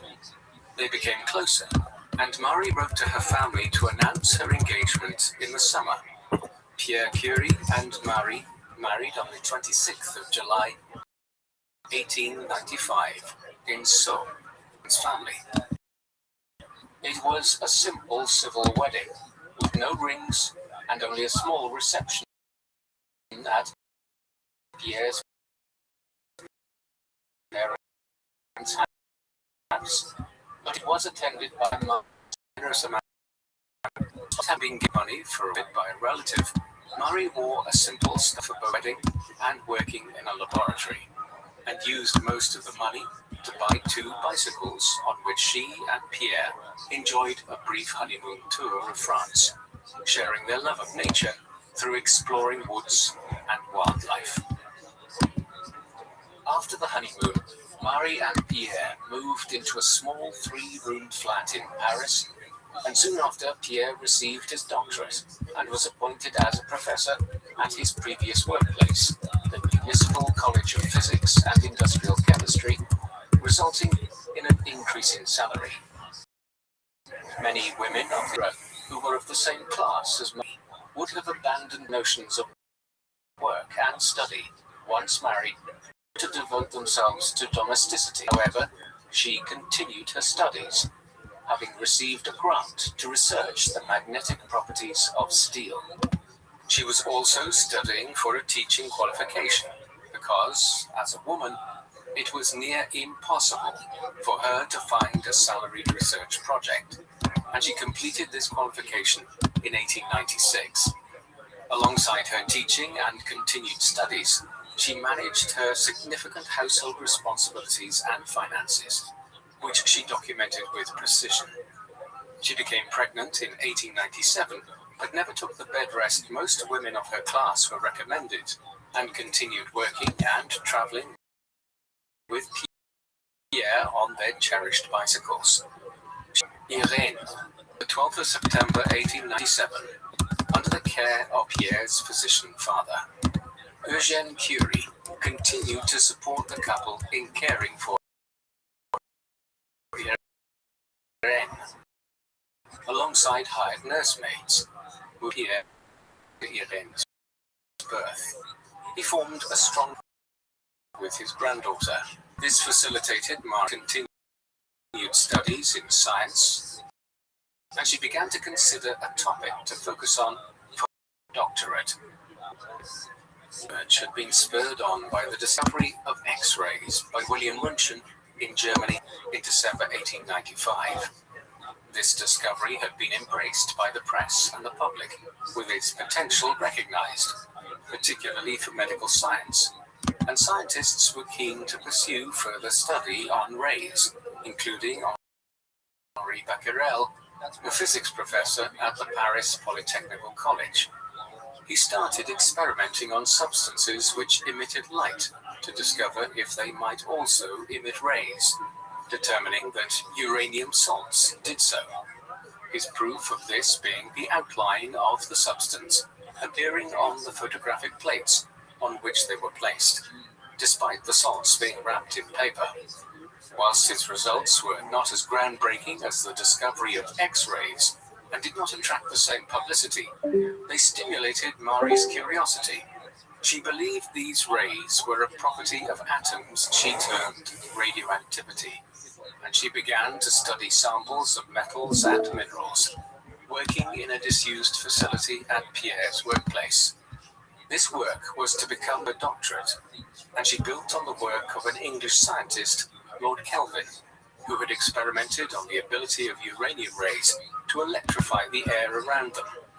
Marie focused on the ability of a range of metals and minerals, donated and given to her by colleagues and acquaintances, to conduct electricity. But she needed instruments in order to measure this accurately. Pierre coached her in using the electroscope, an instrument that measured small electrical currents, and the ionization current from gamma rays that he had developed alongside his brother Jacques 15 years earlier. She continued testing, focusing her research on uranium and thorium, and found that a mineral compound named pitchblende, which contained uranium, seemed to have an ability to make the air around it conduct electricity, much more so than pure uranium, and she therefore suggested there was a radioactive element contained within pitchblende that was even stronger than uranium. Pierre was keen to join her in her work, abandoning his own research projects on crystals. They were well matched in terms of their passion and focus, with both neglecting to eat and sleep when in pursuit of their studies and producing reams of notes documenting their developments. On the 12th of April 1898, Marie's report on rays emitted by uranium and thorium was presented at the French Academy of Science by one of Marie's teachers.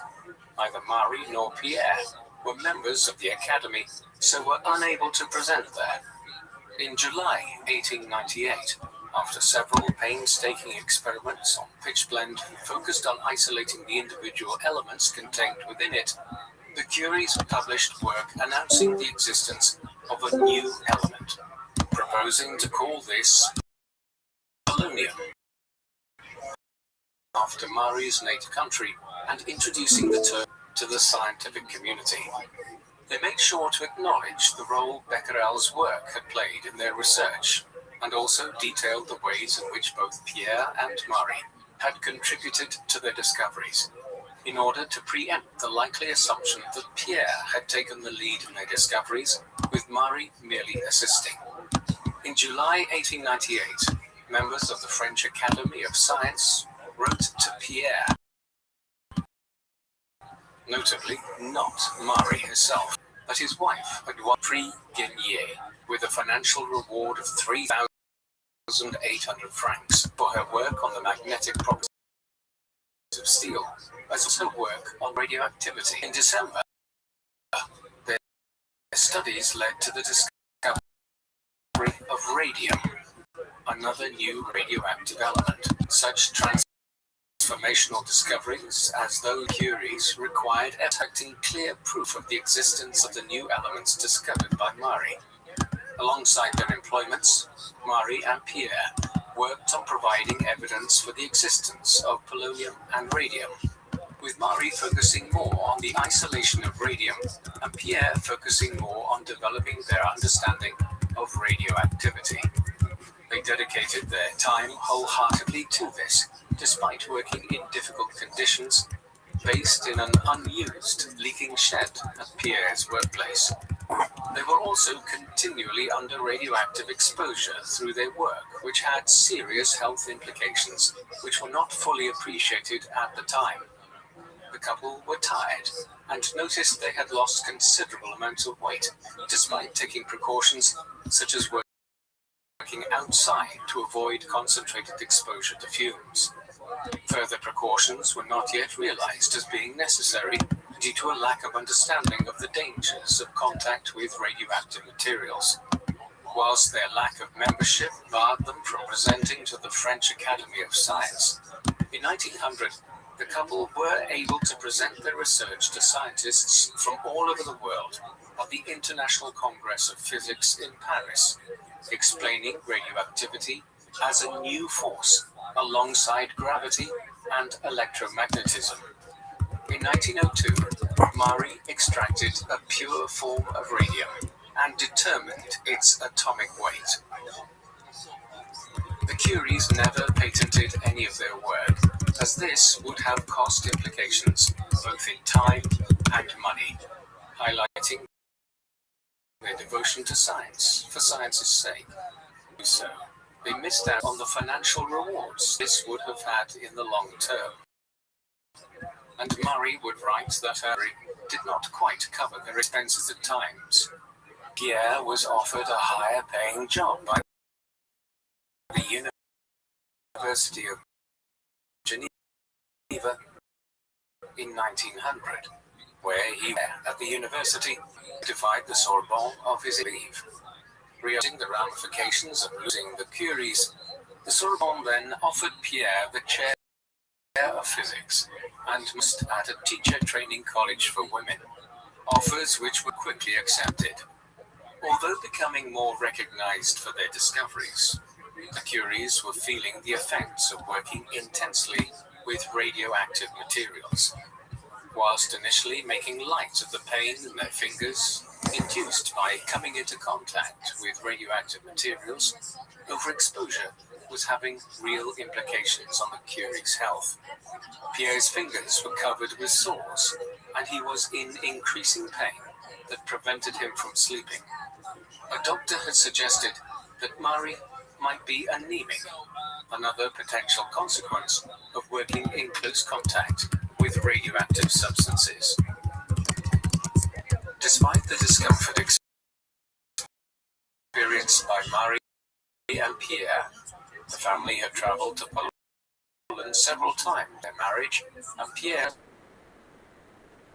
However, Marie's father, Władysław, suffered a series of misfortunes related to his health, having been hit by a tram, as well as being afflicted with gallstones, with a surgery planned to remedy this. Marie was on her way to Warsaw to see him, but unfortunately was too late, as he died on the 14th of May 1902, aged 70. Another misfortune hit the family in 1903, when Marie suffered a miscarriage. She blamed herself for taking greater care of her health before the premature birth of the unwell herself afterwards. The Curies were well prized for side Henri specified Pierre for the award, despite the Curie's efforts to document each of their separate contributions to their research. But having found out about this, Pierre insisted that Marie be equally recognized. She became the first woman to receive a Nobel Prize. They received a monetary prize as part of their Nobel Award, and Marie used this to improve their home. although they also gave a lot of money away to family, including Bronya and her husband, who had opened a sanatorium, as well as to causes important to the Curies, such as support for Polish students. The couple were invited to Stockholm to be awarded the prize and make a presentation about their work, but Pierre rejected this notion, citing the couple's teaching health. It is unlikely that either of the Curies relished the idea of the publicity their Nobel presentation would attract. The French press, in particular, reveled in these new heroes, but tended to cast Marie as playing a supporting part, rather than highlighting the neutral role she played in the discoveries the Curies had made. This carried over into their acceptance into the scientific world. Pierre was given a seat at the French Academy of Science, with no such recognition being offered to his wife. The Curies were bombarded by the press, and both of them felt this keenly, resenting the intrusion into their private life with unannounced journalist visits and a barrage of letters and requests. Some journalists, unhappy with the reception they received, commented on the apparent coldness of the couple and their lack of graciousness, and on one occasion, Marie complained that an interview with herself that had been published in a newspaper had never actually taken place at all. On the 6th of December 1904, Eva Curie was born. Spent much time in the summer of 1905 at their leisure, hosting Marie's sister Helena and her daughter to the coast afterwards, teaching and developed a popularity amongst her students. However, tragedy struck the high-achieving couple when Pierre Curie died in an accident in 1906, having been struck by a horse-drawn carriage on a busy Paris street. Marie was devastated, having not only her beloved husband, but also her research partner. Her brother and sister Bronya arrived at the family home to support her and the children whilst they were in mourning. The Sorbonne, Pierre's employer, initially offered a pension to support Marie and her daughters, but she was viewing it as charity. After much consent to enable her to continue her husband's work, essentially Pierre's role at the uni, making her the female professor at Bonn. This huge shift for the university at a time when posts were often passed from father to son. She took over Pierre's classes on the 5th of November 1906, the exact point at which he had finished his final lecture, making a professional, if emotionless, impression. Marie's initial lectures were overwhelmed, not only by students, but by members of the press. She was ahead of her time, not just in science, but in societal norms in a world in which female figures were expected to confine themselves to a life of domesticity and children, not to conduct groundbreaking scientific research. After Pierre's death, Marie moved her family out of central Paris and to the suburbs of Sceaux, where Pierre was buried. She organized her daughter's homeschooling alongside the children of friends, having the parents teach them various subjects and herself teaching chemistry. Eugène, Pierre's father, moved with them and carried on providing care for Irene and Eva. Despite his close relationship with them, Eva often lamented her mother's frequent absences because of her work and time spent in the laboratory, and felt the atmosphere in the house mournful and quiet. They took holidays together, but sometimes Marie sent the girls on holiday to the coast to be cared for by friends, believing in the importance of fresh air and physical activity for them. Biographers have disagreed over her approaches to motherhood, some highlighting the fact that she painstakingly documented her children's first teeth and steps, others arguing that she found her children a distraction from her scientific work. She reflected in later years that this struggle to balance life and work was not easy. This was to become harder when, in 1909, Eugène became unwell, and Marie nursed him to his death in 1910. Another sad time for the family. Marie's friends worried about her low mood, and Irene was particularly bereft, as she had been very close to her grandfather. Marie was asked to be involved in the setting up and direction of a new Radium Institute to further study radioactivity in 1909. She was keen to lead on this, meeting with architects to ensure the building was set up to her liking. Researchers worked under her direction, and she made sure to include scientists of both genders and a range of nationalities. When they traveled abroad, she tasked them with bringing back minerals that could be used for testing.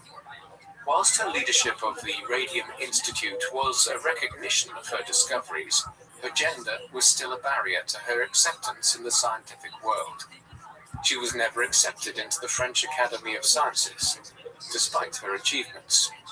This was partially due to her gender, as the first female member of the Academy was only accepted in 1962, but it may have also had something to do with the controversy surrounding her relationship with Paul Langevin, with whom she grew close after the death of Pierre. Langevin, a fellow scientist who had studied under Pierre and became a close friend of the Curies, had a family, but was increasingly unhappy. He had frequent arguments with his wife and her family, on one occasion having been injured by having an iron chair thrown at him by his mother-in-law. A visiting friend commented on how he would often leave the dinner table after exchanging cross words with his wife. In 1907, he drew closer to Marie, with both still grieving in the aftermath of Pierre's death, and his wife was made deeply jealous by the relationship between the two. Whilst Marie never admitted to the relationship, they appear to have been very affectionate with one another, and by 1910, they had rented an apartment near the Sorbonne. In the same year, his wife discovered letters between the two.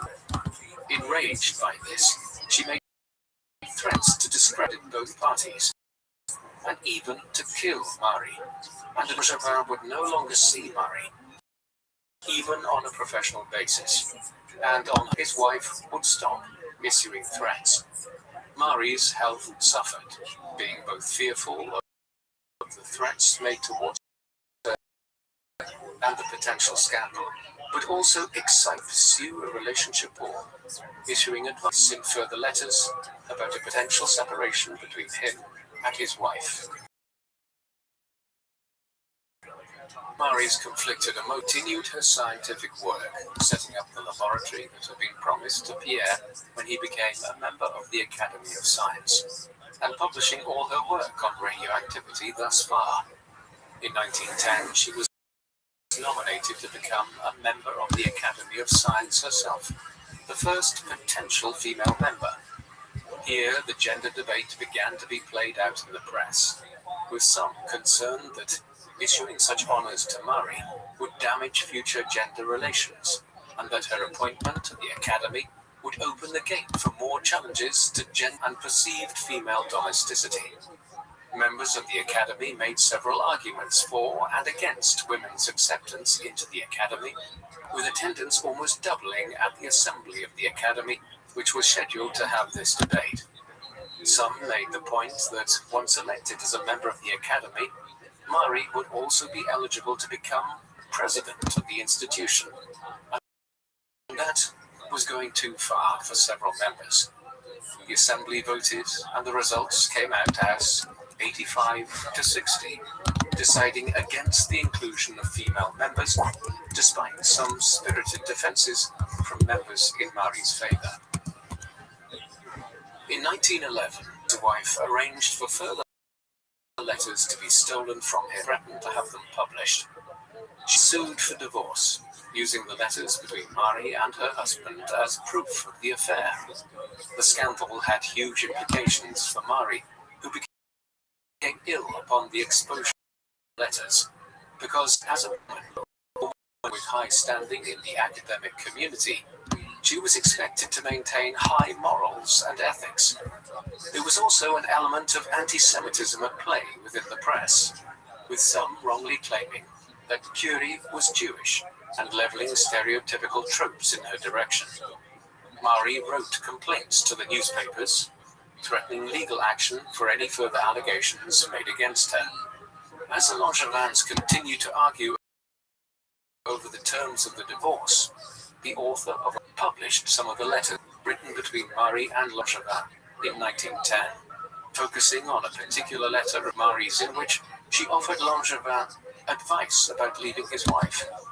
More press and public condemnations followed, casting Marie as a homewrecker. A mob formed outside the home of the family, forced to flee to a friend's house. There was even talk of Marie losing her place at the Sorbonne. In that same year came the announcement that Marie had praised for chemistry for her work on radium and polonium, the first scientist ever to achieve a second Nobel Prize. The chairman of the Nobel Committee attempted to prevent her attendance at the 1911 Nobel ceremony until her name was cleared of any wrongdoing. But Marie argued that she would attend, as the prize had been awarded for her scientific work and was nothing to do with her private life. She attended the ceremonies in December 1911, giving the customary formal lecture, despite being unwell. When she returned home, however, she was admitted to hospital with a kidney ailment she continued to suffer for the coming years, most likely exacerbated by the stress she had been under. It was impossible to consider continuing to pursue a relationship with Langevin, and he eventually reconciled with his wife.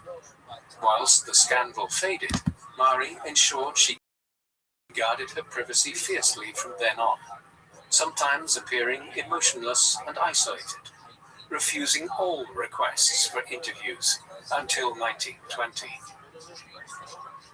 Marie's health had been seriously affected by the scandal, and at one point in 1912, she believed she was near death.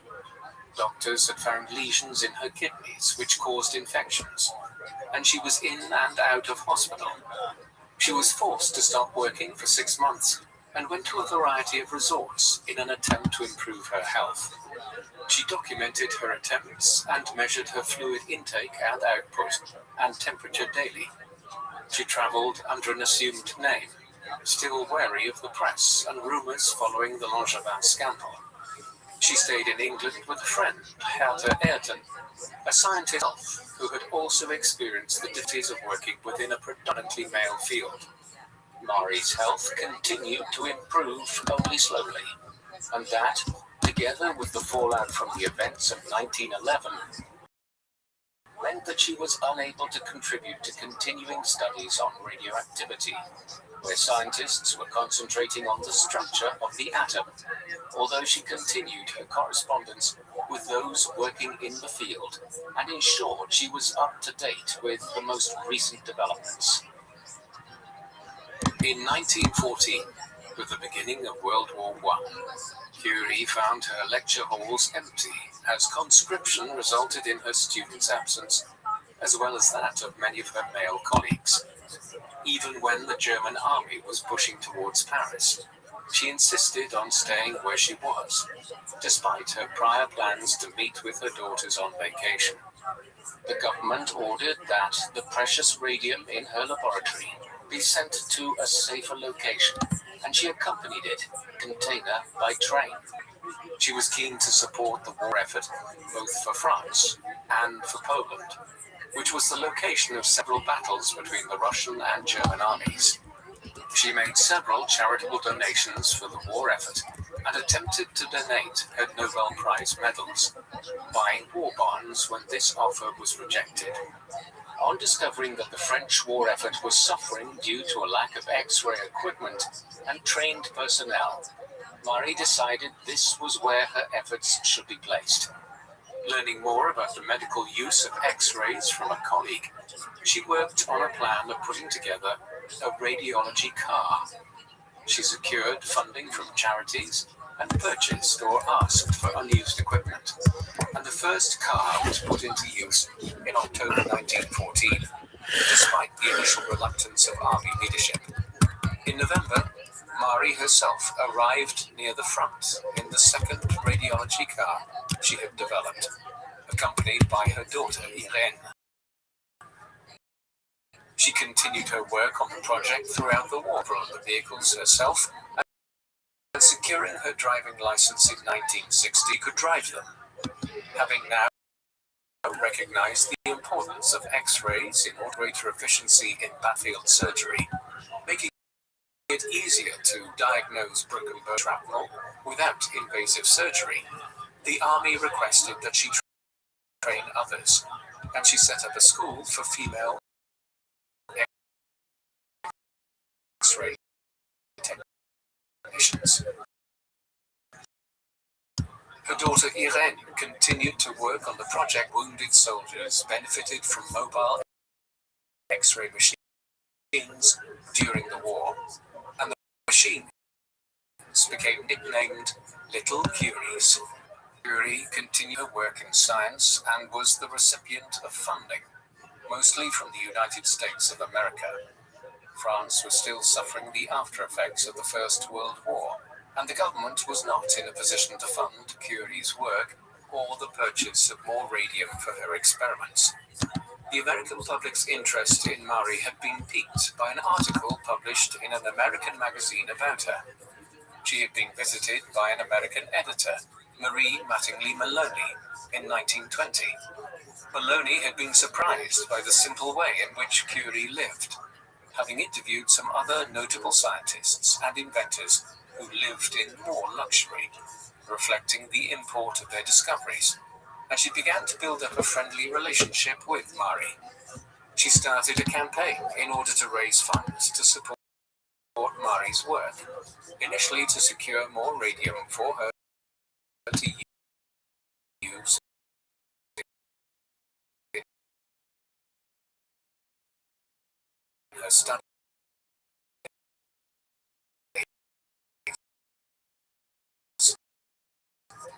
In an article written by Maloney, she Marie as living in relative poverty on cancer treatment. Maloney also stressed in her writing that Marie had been generous in relinquishing the patents she could have held for producing radium, patents that could have allowed her to live in the same luxury as other scientists who had made great discoveries. Encouraging donations to Curie, far from being a woman who had profited from her work, Marie Curie lived a simple life on low pay, having given up potential prosperity as well as good health, as she suffered from burns, jaundice, and all for the good of science.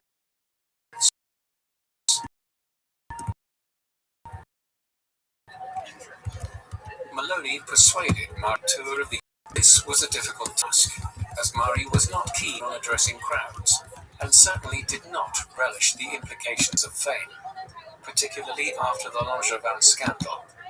She finally agreed to conduct a 6-week tour in the United States, starting in May 1921, with the hope of gaining funds for the studies held in her Radium Institute. Maloney convinced Curie to accept the donations publicly, despite her reticence for publicity, and attend lunches and events. Whilst agreeing to itineraries set up by Maloney, accompanied by her daughters, and also ensured that rest days were included in the schedule. Right from the outset of the tour, Marie was greeted by large crowds, and she found the publicity overwhelming, sometimes refusing callers under the pretense of being unwell. When attending events, she spoke as briefly, retiring from the stage at the earliest opportunity, as she increasingly asked her daughters to attend events and accept awards on her behalf. She attended hospitals giving radium therapy and the homes of those in high society, and she was presented with several honors never previously bestowed upon a woman, including a fellowship from the American Museum of Natural History and an honorary degree from Wellesley University. She even attended the White House, with President Harding presenting her with a key for a box containing a donation of radium. As the end, she appeared increasingly aloof in public, and at the age of 53, and in declining health, she was almost certainly exhausted. Nevertheless, the tour achieved what it set out to do. Donations of radium, worth $100,000, and several other precious metals were received. A trust fund was organized to facilitate the continuation of Marie's work, and much scientific equipment was donated from her institutes. She was also provided with a chauffeur for her use in Paris. She was to conduct another tour at Est in 1929, where President Hoover presented her with radium this time, but she attended only one public appearance, and the American public began to lose interest, seeing her as an eccentric recluse. After returning from her first American tour, Marie set back to work. Her Radium Institute continued to receive funding for further study.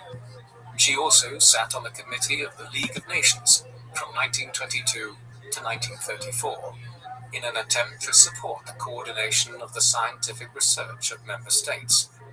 The French government, on the 25th anniversary of the discovery of radium, granted her a lifelong pension. Alongside her work, Marie enjoyed holidaying with her family, having invested in several holiday lodgings. In 1926, Irene married Frédéric Joliot, a French scientist, becoming Joliot Curie, and Marie's first grandchild, Hélène, was born, followed by the birth of her grandson Pierre in 1932. Like Marie and Pierre, Irene and her husband worked alongside each other in the laboratory, continuing Marie and Pierre's work on radioactivity and going on to discover artificial radioactivity, for which they were to receive the Nobel Prize in 1935.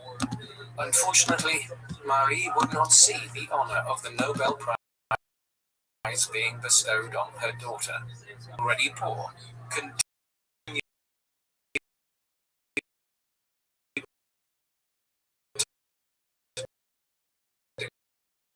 decline.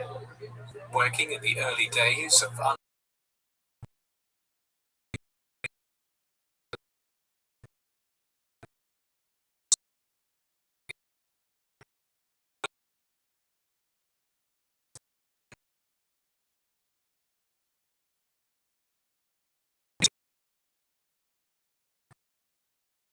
had to undergo it was opened as a museum.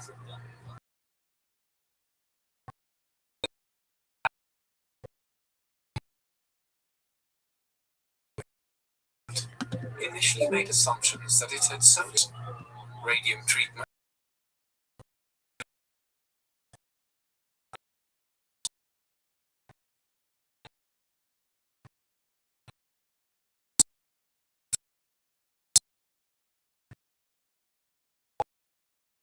died in the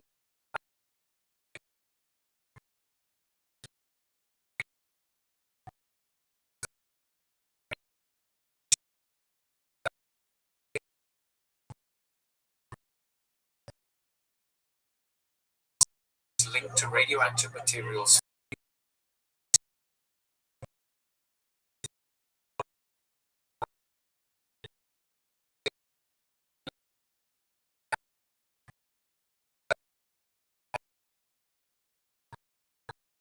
working with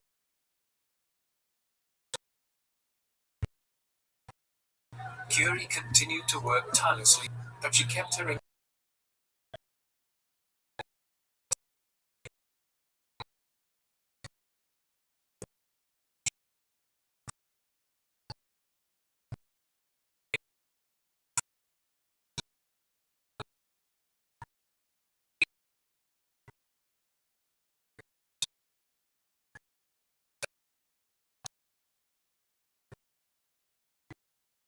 doctors advised sanatorium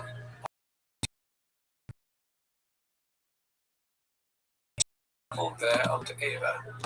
When she had the doctors there tuberculosis,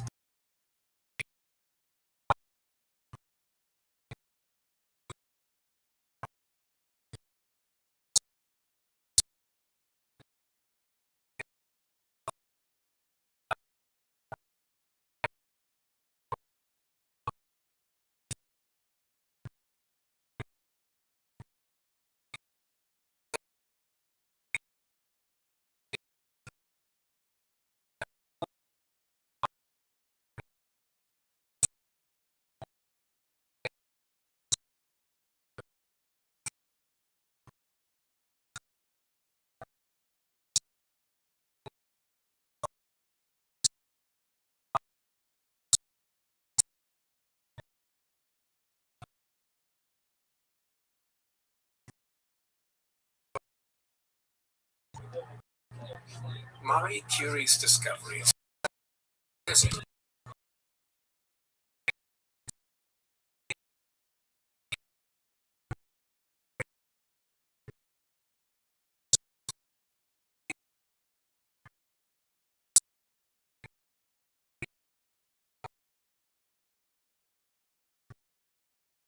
only person to win 2 Nobel Prize scientific fields, history and although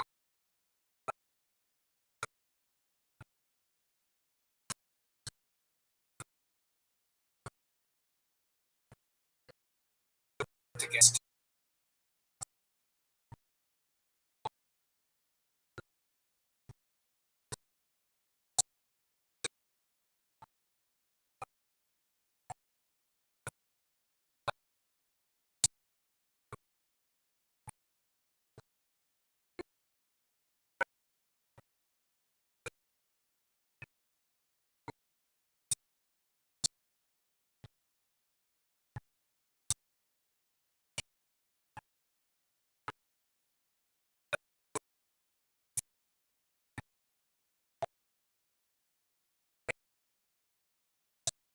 but quest for art mysteries of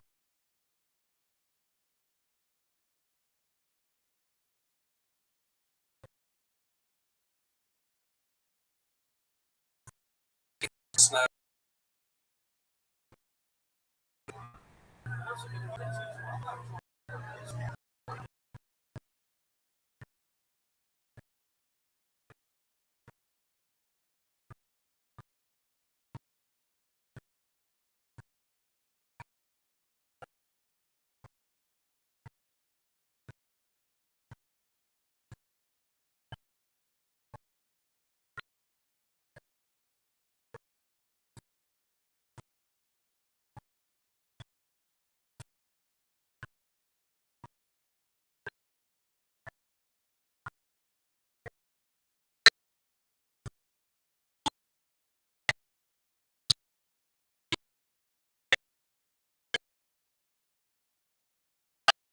Miles yesterday. Every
Season.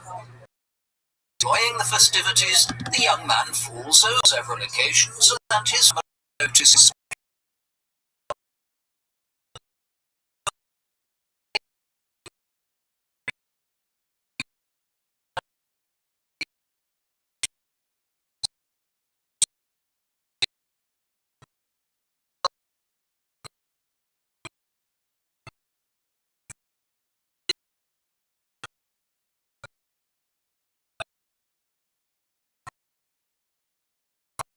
a quarter of a century who no longer walk or talk has risen to become of the world's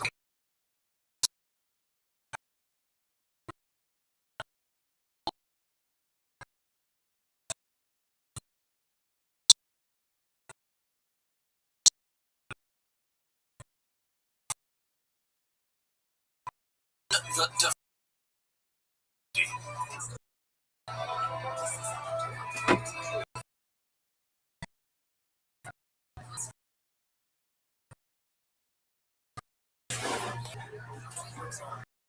the man known to history as Stephen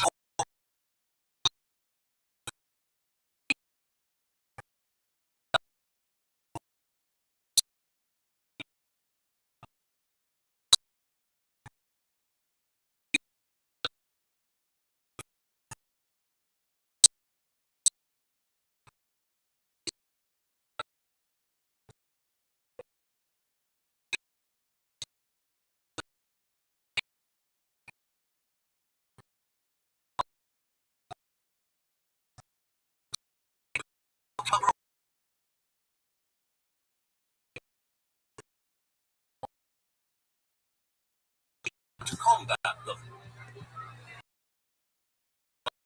Isabel Eileen to a family of Scotland in 1915. A high intelligent and independent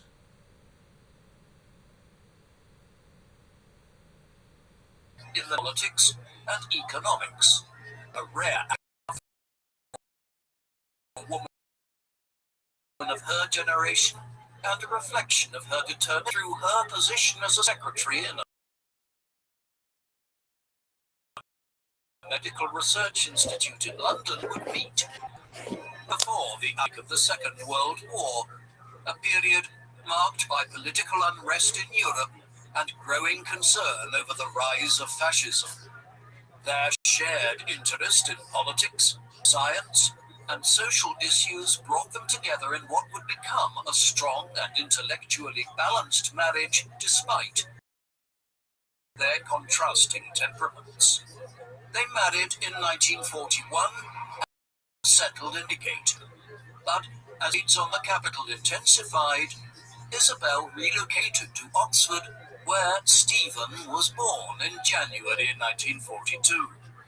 Not long after his birth, the family returned to the London area and eventually made their home in St Albans, Hertfordshire, where they raised 4 children: Stephen, Mary, born in 1943, Philippa, born in 1946, and who became a part of the Hawking family through adoption in 1955. The Hawking household was known for its intellectual atmosphere and all habits. Everyone, both encouraged curiosity, critical and independent learning. Academics were valued far more than others or social conventions. Stephen Hawking spent most of his early childhood in St. Albans, where the family moved after the end of the Second World War, and although the Hawkings lived in what was considered a relatively modest house by local standards, their home was filled with books. From a very young age, a keen interest in how it worked, often dismantling household objects and reassembling them just to understand the mechanism. Although he was considered particularly outstanding in the early years of formal schooling, he was known for his sharp wit, strong reasoning skills, and obvious capacity for abstract. The family relocated. Steve enrolled at St. Albans High School for girls, an unusual choice, but only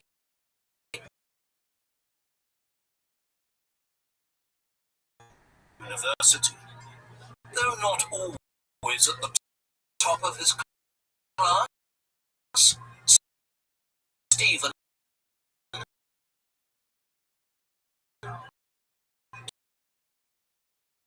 developed a close circle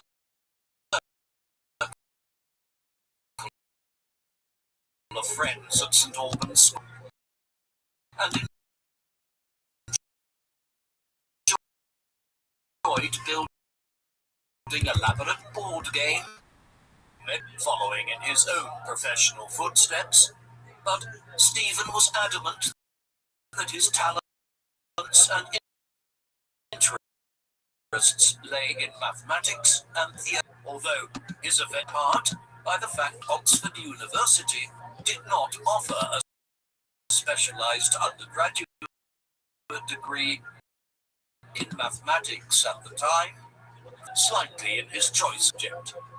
By the time Stephen completed his secondary education in 1959, at the age of 17, he had already developed a reputation as a deeply intelligent, if somewhat eccentric, student with an ability to solve difficult problems in unconventional ways and with strong academic results in physics and chemistry. He was awarded a scholarship to University College, Oxford, where his formal journey into advanced science would soon begin. In the autumn of 1959, at just 17 years old, Stephen Hawking began his undergraduate studies at University College, Oxford, reading physics and natural sciences, despite his desire to study mathematics, which was not offered as a dedicated undergraduate degree at the college, so physics became the closest alternative, and it would soon become clear that his abilities in the subject were nothing short of exceptional. Stephen initially found the academic workload at Oxford surprisingly light, and for much of his first year, he coasted through lectures with minimal effort, relying heavily on his natural aptitude for problem solving and abstract thought, although he soon found more intellectual fulfillment through lively discussions with fellow students, late-night debates, and extracurricular pursuits, including rowing, serving as a coxswain for the college boat team. He graduated with first-class honours in 1962, but only narrowly, as his examiners were uncertain whether to award him a first or a second-class degree. In his oral examination, he impressed them with his brilliance and with his confident response. But the Dorrit studied at the University of Cambridge, where he would begin research in cosmology under the supervision of Dennis Sharma, one of the leading British physicists of the time. Soon after arriving in Cambridge in late 1962, Stephen began to notice troubling signs with his physical coordination.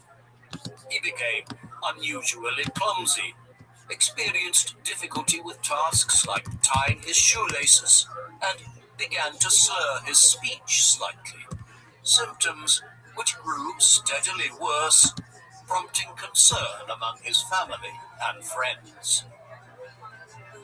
In 1963, at the age of 21, after a series of troubling symptoms and inconclusive tests, Stephen Hawking received a diagnosis that would change the course define much of his life. Amyotrophic sclerosis, ALS, also known as motor neuron disease, MND, which is progressive, degenerative, and, at the time, incurable, attacking the nerve cells that control voluntary muscle movement, with doctors giving him a bleak prognosis of 2, perhaps 3 years to live, and advising him to prepare for a rapid physical decline. The news began his postgraduate studies at Cambridge and was surrounded by some of the most brilliant minds in British science. His world, once filled with intellectual promise and youthful optimism, suddenly narrowed into a future shaped by physical limitation and the constant shadow of mortality, leaving him overwhelmed and entering a period of deep depression, withdrawing from academic work, avoiding social activities, and spending much of his time alone. He later admitted that during this time he struggled with feelings of futility, unsure whether to continue his studies or even make plans at all. Yet it was during this period of profound uncertainty even met Jane Watt, a bright and thoughtful student of languages at Westfield College, London, having been introduced through mutual friends at a party held over the Christmas holidays. Jane was immediately struck by Stephen's sharp mind, dry wit, and intense curiosity, while Stephen, despite his growing sense of isolation, found comfort in Jane's gentle but determined spirit, and while their connection was quiet at first, shaped more long conversations than affection, it quickly into something stronger. As Stephen's illness progressed and his speech began to slur, Jane made the decision to stand by him as she saw in him not a man bound for tragedy, but one whose brilliance and humour could still light up a room. And against the advice of some who believed she was taking on too great a burden, Jane committed herself to supporting him, and in doing so gave Stephen something vital, the sense that his life, however uncertain, was still worth living. Their early courtship was tender and determined, spent exchanging letters, walking and talking, and finding solace in the ordinary joys of companionship, with Jane's devout Anglican faith giving her the strength to face what lay ahead, and her quiet optimism was a powerful counterweight to Stephen's existential dread, as her belief in him helped restore his sense of purpose. In time, Stephen began to re-engage with his studies, returning to his cosmological research with renewed energy, and his intellectual life, so nearly extinguished, began to flourish once more. By 1965, Hawking had proposed to Jane, and they married on the 14th of July 1965, forming a partnership that would sustain him through the early years of his illness, allowing him to continue his work with determination and focus, even as his body continued to deteriorate. Despite the progression of his illness, Stephen Hawking pressed forward with his doctoral research at Cambridge, focusing on the nature of the universe, the origins of time, and the behaviors, topics that were not only cutting edge, but also fundamental to the field of theoretical physics, and under the guidance of Dennis Sharma, and to emerge as a bold and original thinker.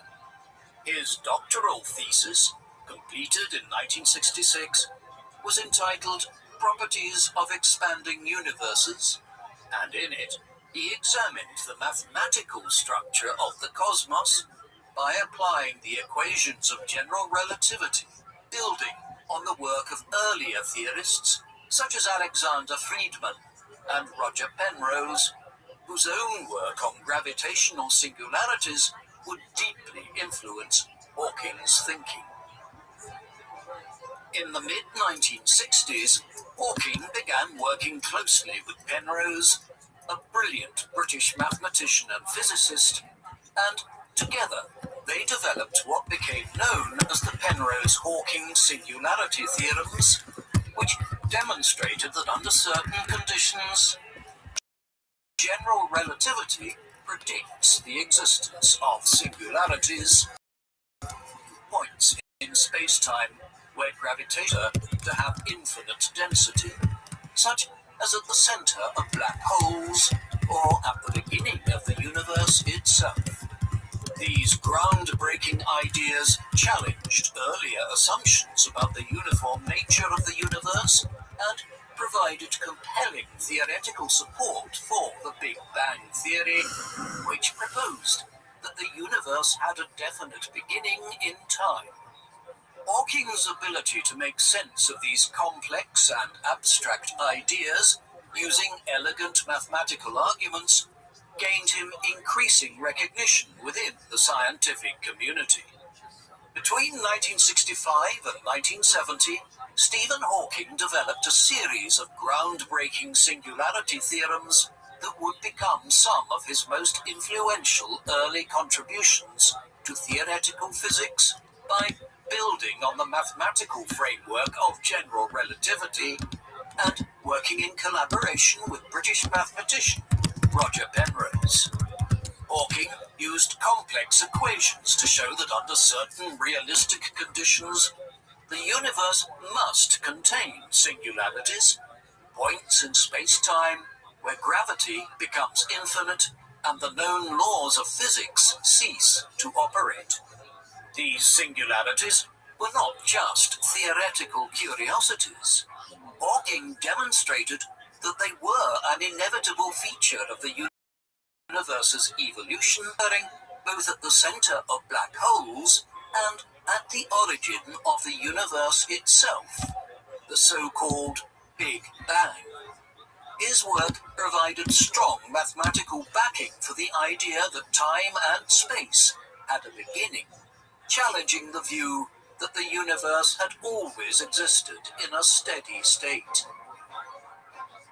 In the midst of his rising academic career and deepening research into the origins of the universe, Stephen Hawking experienced a profound personal milestone in 1967 with the birth of his first child, Robert, bringing joy and a sense of normality to a life increasingly shaped by illness and professional intensity. Both Stephen and Jane embraced parenthood with enthusiasm, despite the many logistical challenges they faced.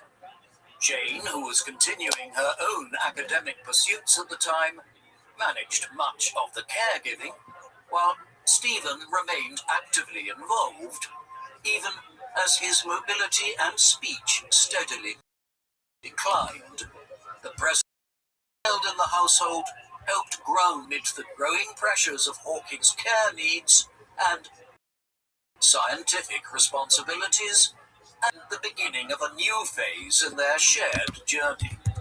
In 1968, Hawking joined the Institute of Astronomy at Cambridge, and in 1970, despite increasing reliance on a wheelchair and requiring more daily assistance, he made a major scientific breakthrough alongside Roger Penrose, publishing foundational work on the nature of gravitational singularities. Together, they demonstrated that under general conditions, the collapse of massive stars would lead inevitably to singularities at the center of black holes. The universe itself from such a singular point. In 1970, Stephen and Jane welcomed the birth of their second child, Lucy Hawking, further expanding their young family even as Stephen's physical condition deteriorated. But it was during this intensely busy and challenging period that Stephen, working independently, made another major breakthrough. In 1971, he published what became known as the Black Hole Area Theorem. This profound theoretical insight stated that the surface area of a black hole's event horizon, or the boundary beyond which nothing, not even light, can escape, could never decrease over time, even as the black hole absorbed matter or merged with another, and this out resembled the second law of thermodynamics, which holds that entropy must always increase in a closed system. The true significance of this similarity would only become clear a few years later when he made his next major breakthrough. This major breakthrough came in 1974, when Hawking proposed what would become one of his most famous contributions to physics, suggesting that black holes were not entirely black, but could emit tiny amounts of thermal radiation due to quantum effects near the event horizon, a phenomenon soon known as the Hawking radiation. Although controversial at first, this idea merged the principles of generality, quantum mechanics, and thermodynamics in a way that fundamentally reshaped scientific understanding of black holes and the universe itself. That same year, in recognition of his groundbreaking theoretical work, including the prediction of Hawking radiation, Stephen Hawking was elected as a Fellow of the Royal Society, one of the highest distinctions in British science, and at just 32 years old, he joined the ranks of an elite institution that had counted among its members such Newton, Charles Darwin, and Albert Einstein. By this point, his physical condition had deteriorated markedly. He required assistance to walk, and his speech had become increasingly difficult to understand, yet his intellectual output showed no sign of slowing. To continue producing class research while coping with a severely debilitating illness inspired admiration from peers and the public alike. Throughout the 1970s, Professor Stephen Hawking began to attract widespread international attention, not only within the scientific community, but also among the wider public, as his groundbreakers about black holes, singularities, and the origin of the universe captured imaginations across the globe, and this decade marked the beginning of his transformation from a respected academic to a global scientific figure, as he accumulated a series of prestigious awards that recognized the depth and originality of his work. In 1975, he was honored with the Eddington Medal by the Royal Astronomical Society for outstanding contributions to theoretical astrophysics, and the following year, he received the Hughes Medal from the Royal Society, affirming his status among Britain's foremost scientists. But it was in 1978 that his growing stature was even more emphatically confirmed when he was awarded the Albert Einstein Award, one of the highest distinctions in theoretical physics. In 1979, Hawking's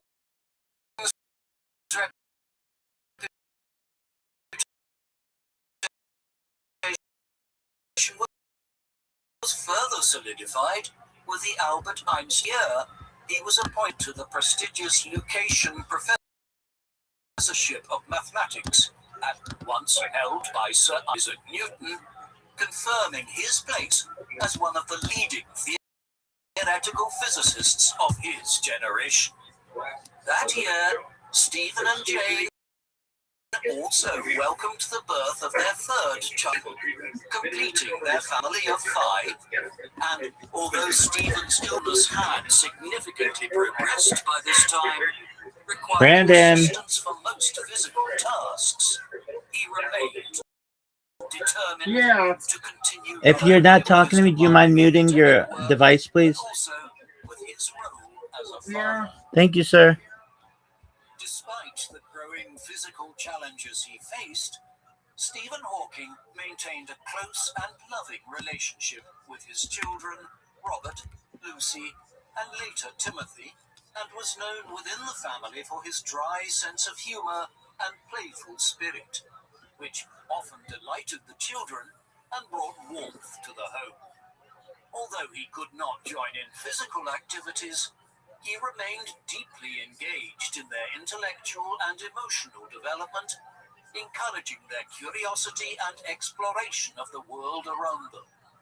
At the center of the Hawking household, Hawking, who took on the immense task of managing Stephen's growing care needs, organizing medical support, coordinating assistance, and adapting their home to meet his physical challenges, while at the same time raising 3 children, often almost single-handedly, and pursuing her own academic and musical interests whenever time allowed. As Stephen's fame grew through the 1970s and 1980s, the pressure on Jane only increased, and although the household was often chaotic and unconventional, it was bound by a spirit of perseverance and love, with Jane later reflecting that while life with Stephen could be overwhelming, she never doubted the importance of his work or the value of the family they had built together. By the early 1980s, Stephen Hawking had become a leading figure in the field of theoretical physics, known not only for his important contributions to cosmology, but also for his determination to continue working in spite of the progression of his motor neuron disease. And although he had now lost the ability to speak clearly and relied on others for day-to-day care, his research output remained prolific, and his desire to bring science to a wider audience grew stronger. In 1982, Stephen Hawking was appointed a Commander of the Order of the British Empire, CBE, by Queen Elizabeth II, one of the United Kingdom's most distinguished civilian honours, which recognised his exceptional services to theoretical physics and his rising prominence as a national figure in British intellectual life. By this time, Hawking had already achieved global renown for his work on black holes and cosmology, and the CBE served as formal acknowledgement from the British state of his contributions to science and education. In 1985, Hawking was awarded the Gold Medal of the Royal Astronomical Society, the highest honour bestowed by the institution and one of the most prestigious scientific awards in the world, having been established in 1824 and previously awarded to such towering figures as Edwin Hubble and Albert Einstein. This recognition was given to Hawking for his groundbreaking contributions to cosmology and gravitation, particularly his pioneering work on black holes, singularities, and the fundamental nature of the universe itself, and the award marked another major milestone in his ascent as one of the most important scientific thinkers of the modern age. That same year, in Geneva, Stephen Hawking had a severe case of pneumonia, a condition that posed a grave risk due to his already fragile respiratory system, and as his condition rapidly deteriorated, doctors placed him on a ventilator to keep him alive, a move that forced difficult decisions about his future, with his condition becoming so critical that doctors discussed the possibility of withdrawing life support. But Jane insisted that Stephen's mind was still active and that his life was worth fighting for. To save his life, doctors performed a tracheotomy, a surgical procedure that involved removing part of his windpipe, which resulted in the permanent loss of his natural speaking voice, with many fearing that this would mark the end of his public and academic life, as the inability to communicate verbally seemed to exclude him from lecturing, teaching, and writing, all central to his role and identity as a scientist and communicator. For a time, he communicated painfully slowly by select letters from a spelling card, a laborious and exhausting process that required immense patience from both Stephen and those around him. And although he was able to form words and sentences, it often took several minutes just to express a simple thought, creating enormous challenges not only for his academic work, but also for his personal interactions. Later, in 1985, a breakthrough came when Walter Wolters, an American computer programmer whose mother-in-law had been diagnosed with motor neurone disease, sent Hawking a copy of a software program he had developed called Equalizer, a system that allowed users to select words and phrases on a computer screen using simple movements. And for the first time since his tracheotomy, Stephen was able to construct full sentences again with greater ease, restoring a critical part of his independence. David Mason, a British engineer, adapted this system to be mounted to Stephen's wheelchair and fitted it with a speech synthesizer that could convert the selected words into a computerized voice. And although the voice was mechanical and distinctly American in tone, it soon became aspects of Hawking's public persona, allowing him to continue lecturing and writing. It was during this period that David's wife, Elaine Mason, a trained nurse specializing in the care of individuals with severe disabilities, became one of Hawking's primary carers, and her arrival brought a new level of professional expertise to his daily support, as she was not only highly skilled in managing complex medical needs, but also accustomed to working with patients who faced profound communication challenges, and over time, Elaine became an increasingly important presence within Hawking, offering both medical assistance and a practical understanding of the unique difficulties he faced as his condition progressed. After a period of suffered a significant personal loss in 1986 when his father, Frank Hawking, passed away at the age of 80. And although Frank did not live to see his wide icon, he had witnessed Stephen overcome immense challenges and build a remarkable academic reputation through his groundbreaking contributions to cosmology and theoretical physics.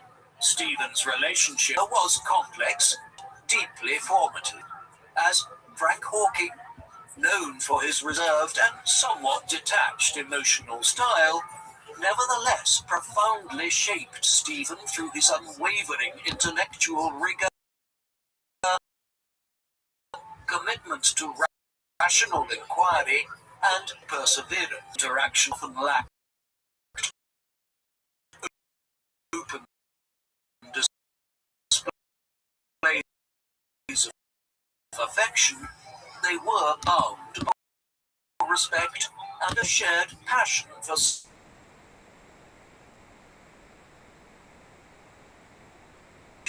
although written for a general audience, it explored profound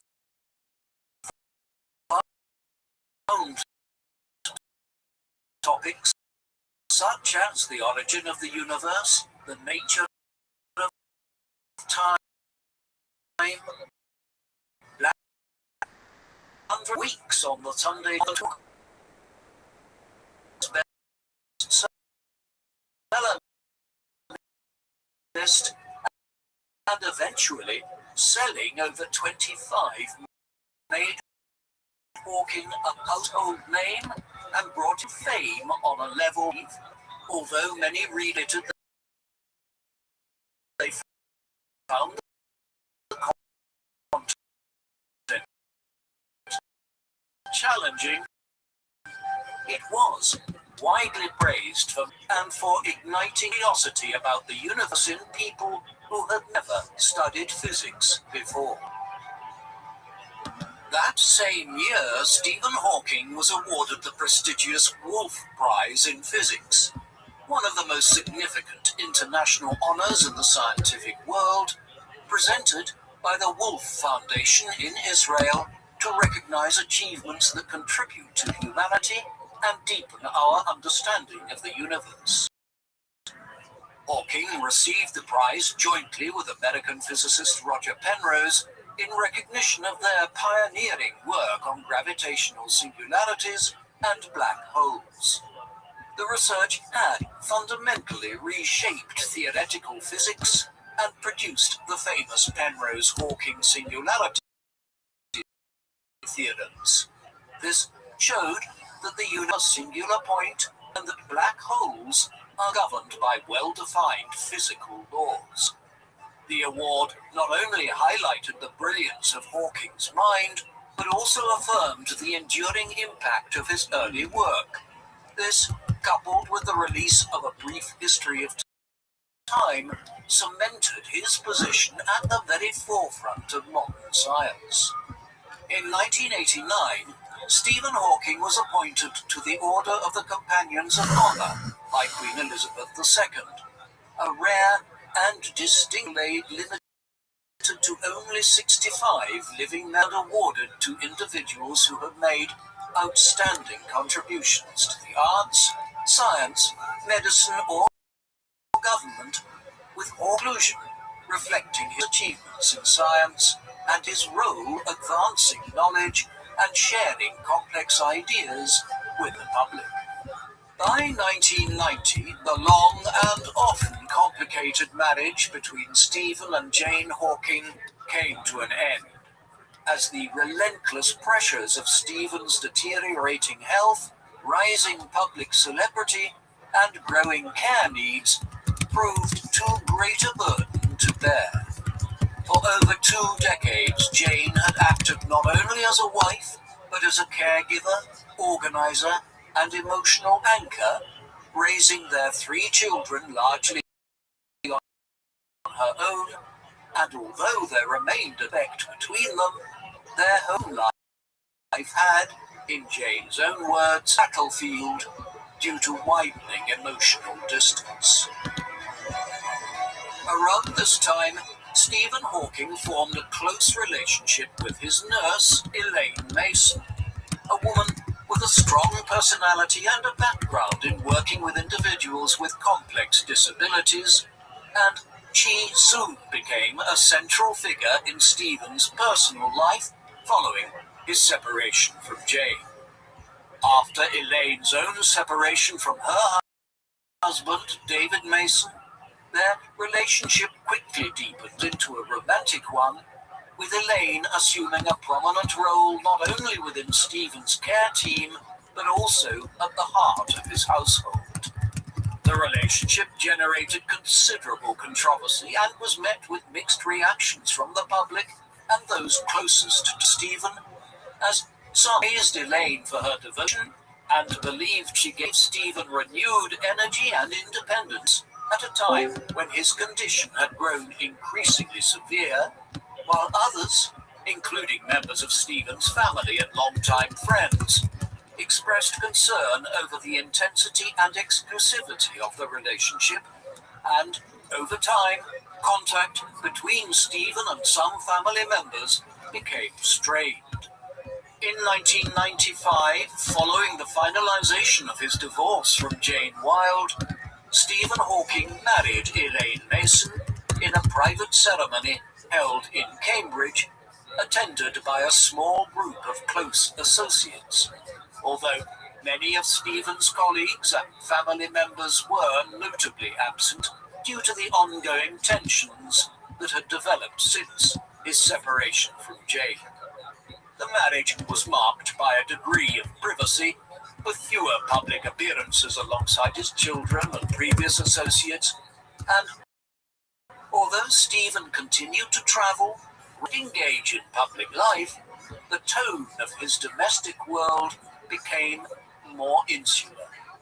Nevertheless, during this time, he remained as intellectually active as ever, continuing to work on some of his most ambitious theories and contributing to popular science literature.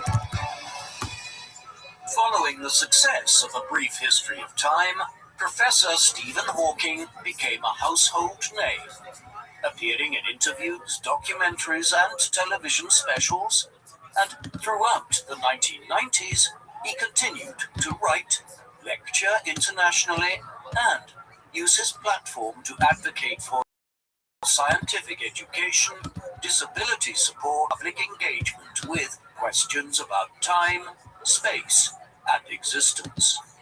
His public presence, alongside his dry sense of humor and sharp intellect, challenged preconceptions about disability, making him instantly recognizable beyond academic circles, eventually venturing into popular entertainment, making memorable guest appearances as himself in episodes of Star Trek: The Next Generation, The Simpsons, and Futurama, where he was portrayed affectionately, further cementing his place as both a scientific icon and a beloved figure in popular culture.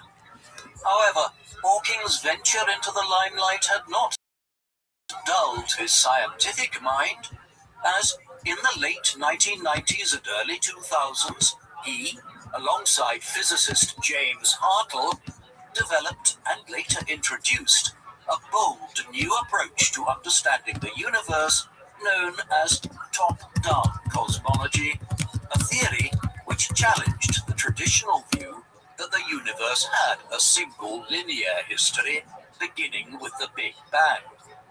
Instead, Hawking and Hartle proposed that the universe's history should be understood retrospectively from the standpoint of what we observe in the present, and according to this view, rather than evolving from one fixed starting point, the universe could have had multiple possible histories, each compatible with the laws of quantum mechanics.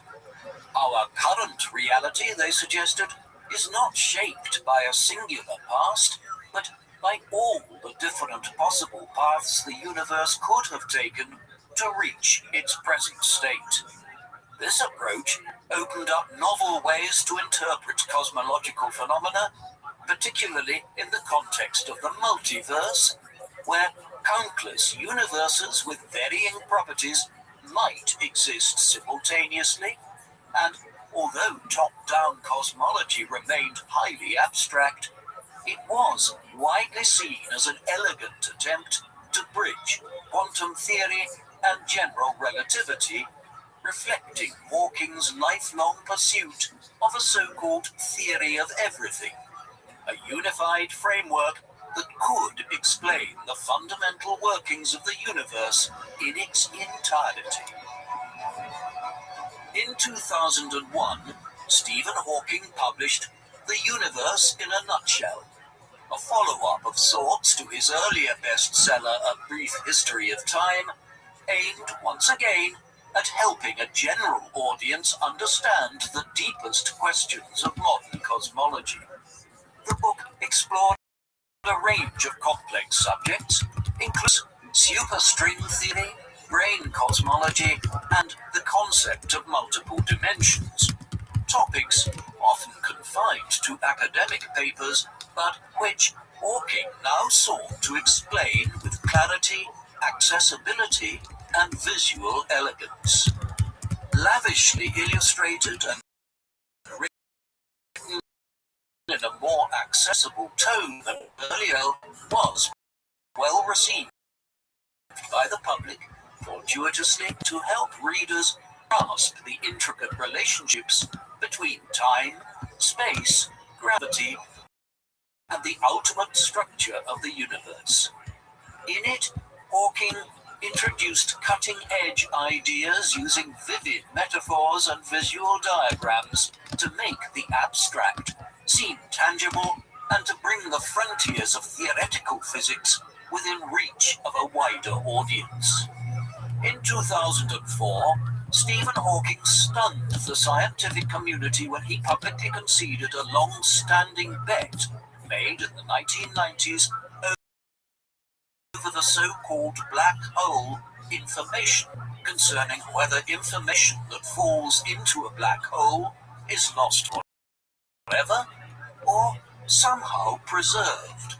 And although Hawking had famously argued that the information was irretrievable, view conflicted with the principles of quantum mechanics, which insist that information must be conserved.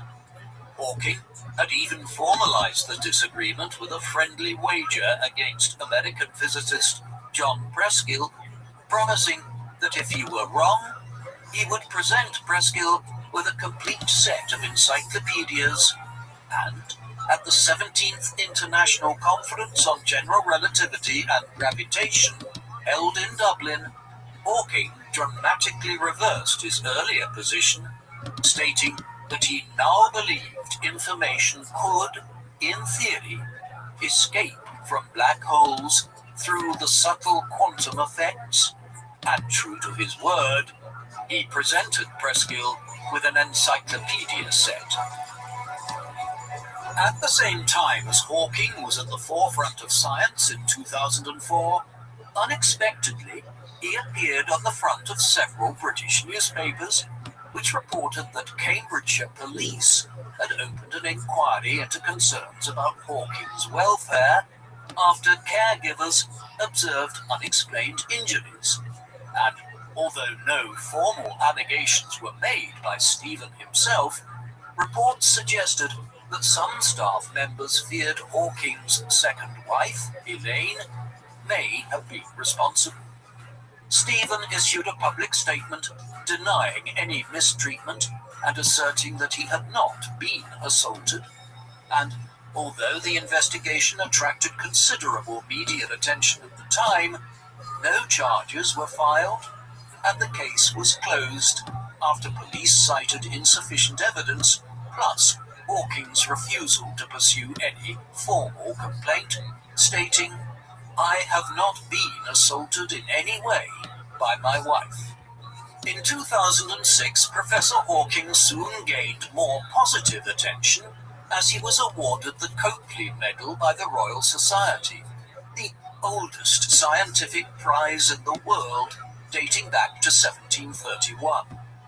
This prestigious medal previously bestowed upon luminaries such as Charles Darwin, Michael Faraday, and Albert Einstein, recognized Hawking's outstanding achievements in scientific research and confirmed his place among the most influential scientific minds in history.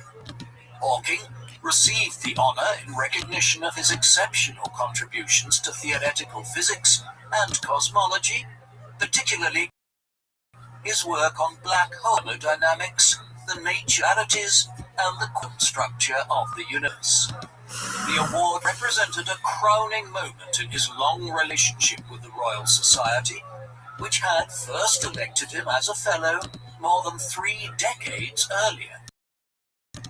However, Hawking's personal life once again returned to the tabloids in 2006 as his second marriage to Elaine Mason broke down after 11 years, but he never publicly explained the reasons why, choosing to remain intensely private about his personal affairs, particularly after the intense media attention that followed the 2004 police investigation into allegations of mistreatment.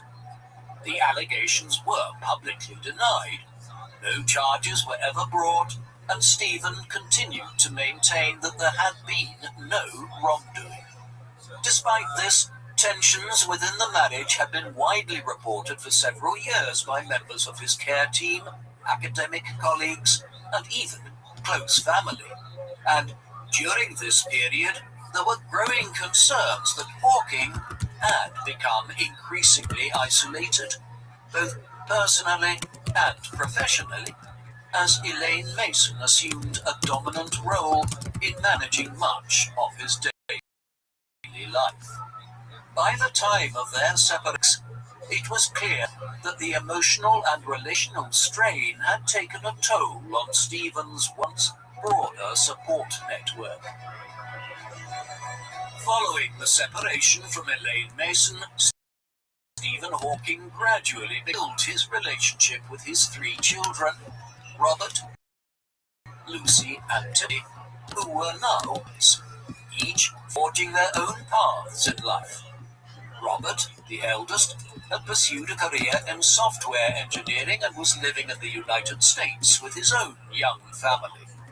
Lucy had become a successful journalist and author, known particularly for her children's science fiction books aimed at making complex scientific ideas accessible to young readers.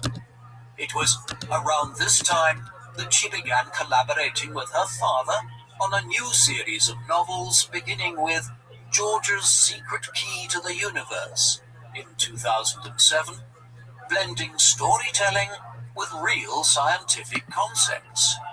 Timothy, the youngest, had taken roles in education and corporate work and remained a quieter presence but maintained close ties with the family, and as Stephen's physical condition required increasing care, his children began to take a more active role in supporting his daily needs and in helping to manage his public appearances, travel, and professional commitments. Stephen also renewed his friendship with Jane Hawking, not as a romantic partner, but as a trusted confidant and long-time companion who had shared the most formative and challenging years of his life. By this time, Jane had remarried in 1997 to Jonathan Hellier Jones, a musician and family friend who had been a source of support during her most difficult years, caring for Stephen. Despite the complexities of their past, Stephen and Jane maintained a cordial and at times affectionate relationship in his later years, occasionally appearing together at public events and family gatherings. Their renewed connection brought a sense of closure and continuity to a family that had, at times, been tested by strain and distance. And for Hawking, these final years were marked not only by ongoing scientific engagement, but also by a quieter, more grounded sense of personal reconciliation and familial closeness. In In 2007, Stephen Hawking fulfilled a lifelong dream when he experienced weightlessness during a zero-gravity flight aboard a specially modified Boeing 727 aircraft operated by Zero Gravity Corporation in the United States. The flight, which took off from the Kennedy Space Center in Florida, after a series of steep parabolic maneuvers that simulated the sensation of microgravity, allowing Hawking to float freely above his wheelchair for brief intervals. Photographs of the event showing Hawking smiling as he hovered mid-air with the assistance of flight staff quickly spread across the globe alongside his message that life on Earth was vulnerable to disasters, both natural and man-made, and that colonizing other planets would eventually become a necessity. In 2008, Stephen Hawking of the Center for Theoretical Cosmology at the University dedicated to advancing research into the fundamental laws of the universe. The center aimed to foster collaboration across disciplines, bridging cosmology, quantum gravity, and particle physics, while also supporting the next generation of theoretical physicists through cutting-edge research and education. Hawking envisioned the CTC as a hub where the biggest questions in physics could be explored in depth, such as the nature of space-time, the origin of the universe, and the unification of general relativity and quantum theory.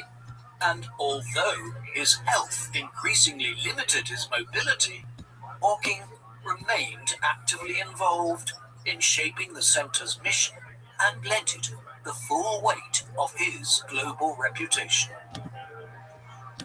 In 2009, Stephen Hawking was awarded the Presidential Medal of Freedom, the highest civilian honor in the United States, by President Barack Obama.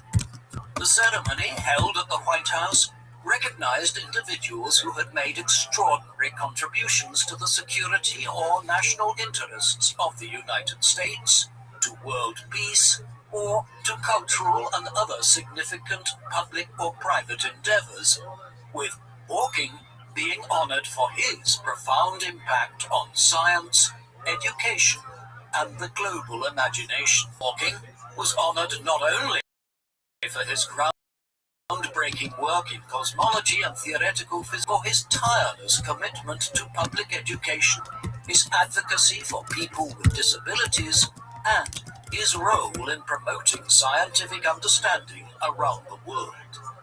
When presenting the award, President Obama praised him as someone who had overcome the odds and expanded our understanding of the universe. In 2010, Stephen Hawking co-authored a provocative and widely discussed book entitled The Grand Design, working alongside physicist and author Leonard Mlodinow. The book set out to explore some of the most fundamental questions in science and philosophy, such as, what is the nature of reality? Why is there something rather than nothing? And perhaps most controversially, is it necessary to invoke God to explain the creation of the universe? Building on developments in quantum theory and string theory, Hawking and Mlodinow presented a bold and simplified version of a theory of everything, introducing readers to advanced concepts. According to the authors, these advances in theoretical physics showed that the laws of the universe could arise spontaneously from nothing without the need for a divine creator, a claim that sparked widespread media attention and considerable debate. Hawking's assertion within the book that philosophy is dead and that science now held the answers to life's biggest questions drew both admiration and criticism, with theologians, philosophers, and scientists weighing in from all sides. Nevertheless, the book became an international bestseller, praised for its clarity and ambition, and it solidified Hawking's position not only as a scientific thinker, but also as a public intellectual unafraid to challenge traditional beliefs. The grand design was a continuation of Hawking's lifelong mission to make the deepest and most complex aspects of the cosmos understandable to a general audience, and to stimulate discussion about humanity's place in the universe, not just through equations, but through ideas that touched on existence itself. Throughout the 2000s and 2010s, Stephen Hawking remained intellectually active and firmly embedded within the global scientific community, continuing to publish, lecture, and collaborate despite his increasingly severe limitations. As Director of Research at the CTC, Hawking focused his attention on some of the deepest unresolved problems in modern physics, particularly conciliation of general relativity with quantum mechanics.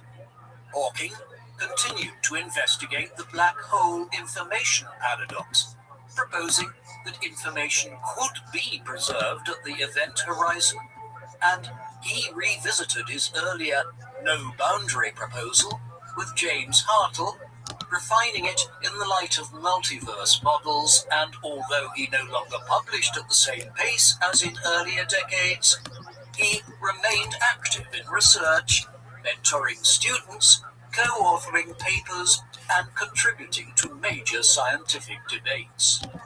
In 2012, Stephen Hawking took centre stage at the opening ceremony of the London Paralympic Games, delivering a powerful pre-recorded message that set the tone for the entire event and celebrated the human capacity to transcend physical limits. Projected across the stadium and broadcast to millions around the world, Hawking's voice urged audiences to look up at the stars, not down at your feet. The same year, Stephen Hawking was honoured with the Special Fundamental Physics Prize, a $3 million Lifetime Achievement Award established by Yuri Milner to recognize monumental contributions to theoretical physics. The following year, he received the inaugural Breakthrough Prize in Fundamental Physics, created by Milner, Sergey Brin, Mark Zuckerberg, and others to raise the global profile of pioneering scientists. These awards recognized Hawking's groundbreaking work on black hole thermodynamics, Hawking radiation, and quantum gravity, and praised his profound influence not only on modern cosmology, but also on the public understanding of science, reflecting a career that reshaped humanity's conception of the universe.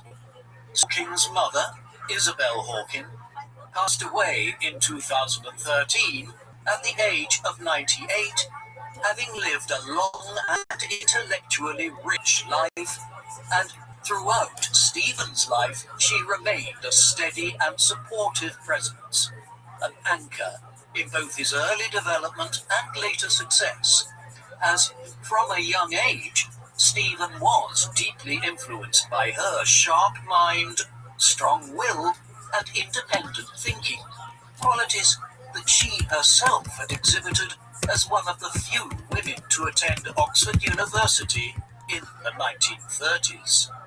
She built a home where books, ideas, and debate were valued above convention, helping to spark with the universe, and as his fame grew, Isabel remained a quiet source of strength, staying close to her grandchildren and attending public events. Although she never sought the spotlight, those close to Stephen knew her influence on his intellectual and moral outlook was profound, making her passing the end of a deeply meaningful bond. In 2014, Stephen Hawking's extraordinary life brought to the big screen with the release of The Theory of Everything, a biographical drama based on the memoir Traveling to Infinity, My Life with Stephen by Jane Hawking. The film chronicled Stephen's early academic brilliance, his devastating diagnosis with motor neuron disease, and the evolving dynamics of his marriage to Jane, portraying both the triumphs and struggles that shaped his remarkable journey. Eddie Redmayne, who portrayed Hawking, received widespread acclaim for capturing both his intellectual fire and physical decline with remarkable accuracy, winning the Academy Award for Best Actor along with a BAFTA and Golden Globe. Redmayne credited Stephen's feedback as essential to shaping the role, with Hawking himself praising the film and noting that at times he felt he was watching himself, especially as the filmmakers used his actual computer-generated voice to add authenticity. In 2017, Stephen Hawking celebrated his 75th birthday, an extraordinary milestone for a man once given just a few years to live. To mark the occasion, the University of Cambridge hosted a major international scientific conference in his honor, bringing together many of the world's leading physicists, cosmologists, and academics to pay tribute to his life's work and his enduring influence on modern science.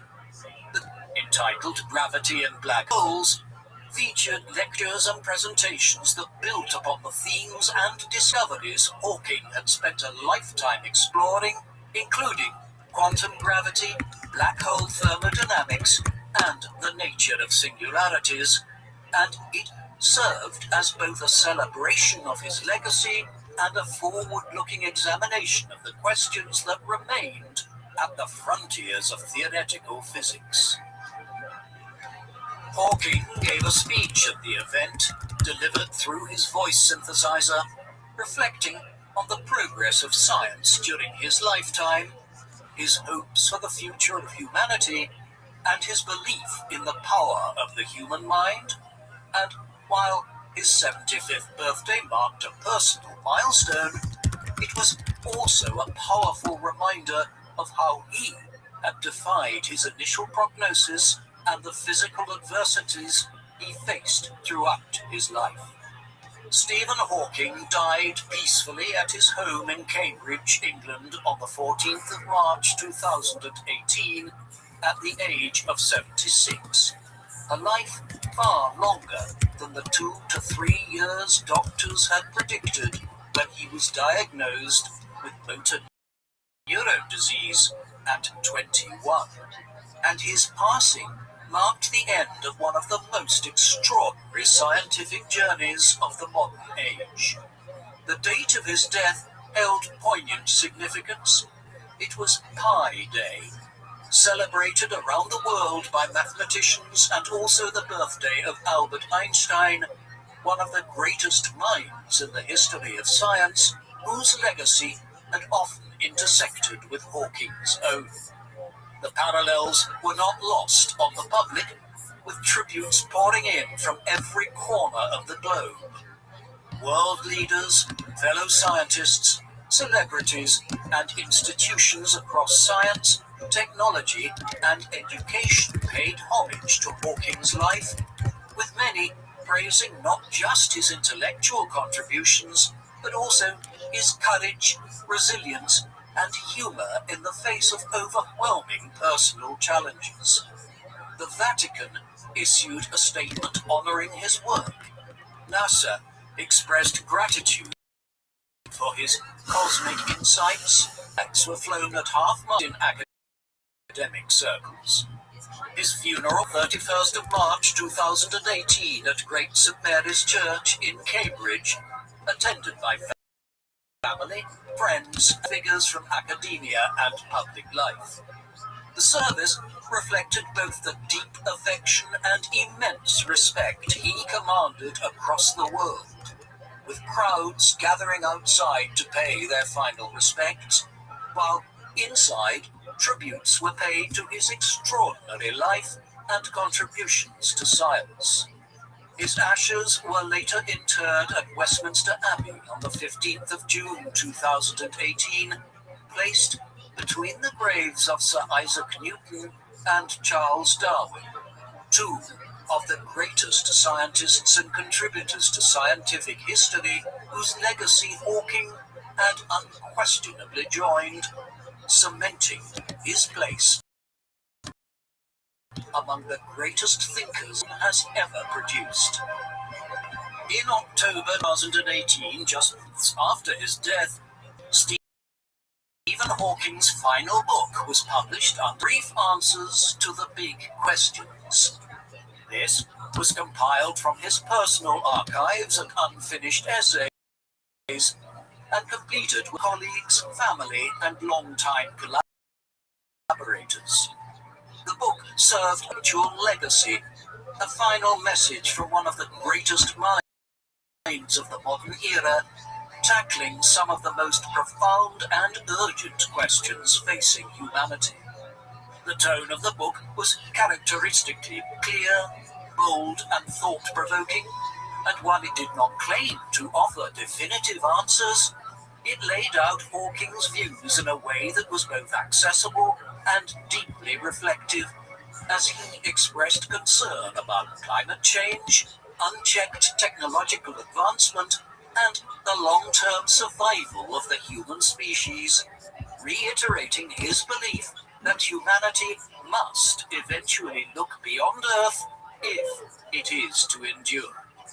The book became an international bestseller, widely praised for distilling complex topics into simple, readable language while retaining the depth of Hawking's insight. For many readers, Brief Answers to the Big Questions like a both a warning about the future and a celebration of the curious, daring intellect that had reshaped humanity's understanding of the universe. Stephen Hawking's life was one of extraordinary contrasts. A man bound to a wheelchair who explored the furthest reaches of the universe, a scientist who could not speak, yet who communicated some of the most profound ideas in human history, and a figure whose physical fragility was overcome by a profound spiritual strength and resilience. From the quiet streets of St. Albans to the halls of Cambridge and the world stage, he became a beacon of human potential, reminding us all that the limits of the body are no match for the power of the mind. In his scientific contributions, scholars continue to debate the full impact of Hawking radiation and his quest everything, but there is near universal agreement that his work fundamentally altered our understanding of black holes, time, and the origins of the universe. His ability to bridge general relativity and quantum mechanics helped lay the foundation for future research in quantum gravity and string theory. Many of his most famous theories, from Hawking radiation to the no-boundary proposal, remain unproven. Not because they lack merit, but because the tools to test them have not yet been invented. Yet, Hawking fully acknowledged this gap between theoretical elegance and empirical confirmation, often describing his work as a map towards truths that future generations might uncover. While Hawking was widely admired, his career was not without criticism of some of his public comments, such as his warnings about the existential risks of artificial intelligence. These were viewed by some as visionary and by others as speculative, and a few critics within academia argued that his immense celebrity sometimes eclipsed his more cautious scientific output, especially as theories like the multiverse or no boundary proposal remained untestable. Nevertheless, even without empirical proof, Hawking's ideas pushed the boundaries of accepted thinking, sparking new debates and encouraging others to imagine boldly. And he never shied away from life's largest questions, challenging traditional beliefs about God, existence, and the core self, and staying his place in the timeless conversation between science and meaning. Alongside figures such as Carl Sagan, Hawking became one of the most influential popularizers of science in the modern era. And through books such as A Brief History of Time, public lectures, interviews, and cameo appearances on television, he helped ideas like black holes, time travel, and the origin of the universe into conversation. What set him apart not only the depth of the tackling of his subject matter, but his ability to show that science could be both wondrous and accessible. Though often portrayed through the lens of fame and scientific genius, those closest to Stephen Hawking described him as witty, fiercely independent, and deeply determined. And his children spoke of a father who encouraged their curiosity and embraced humor even in the most difficult moments.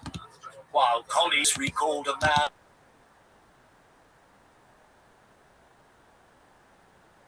constraints, Hawking remained actively engaged in his relationships and work, often surprising those around him with his stamina and intellectual appetite. He was private and guarded, but also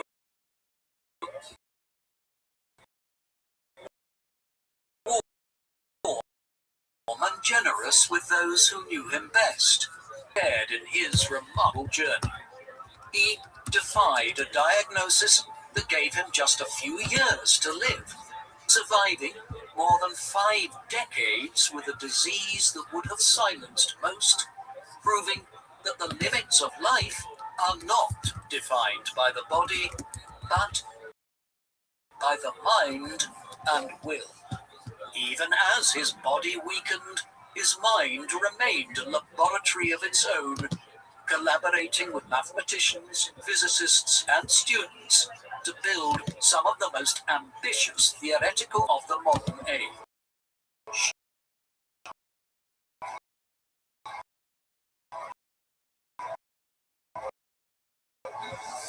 Today, Stephen Hawking and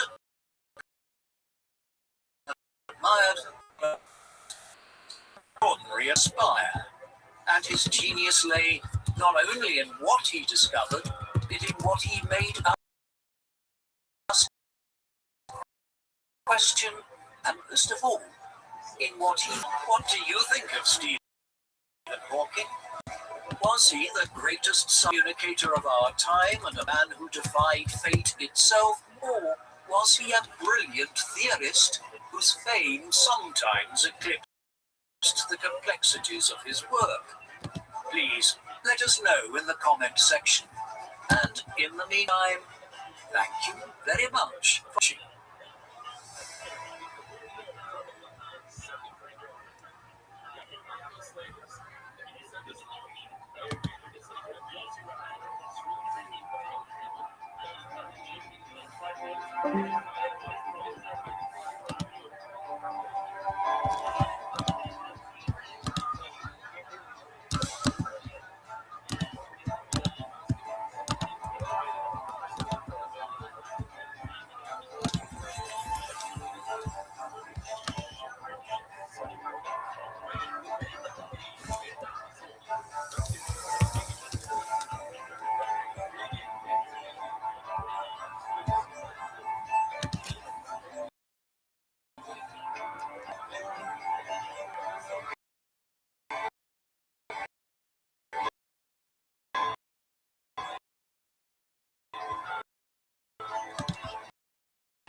crisis.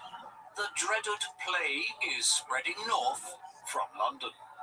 The universities close, and both students and teachers head home to safety, and such student heads north to his family's Escambridge.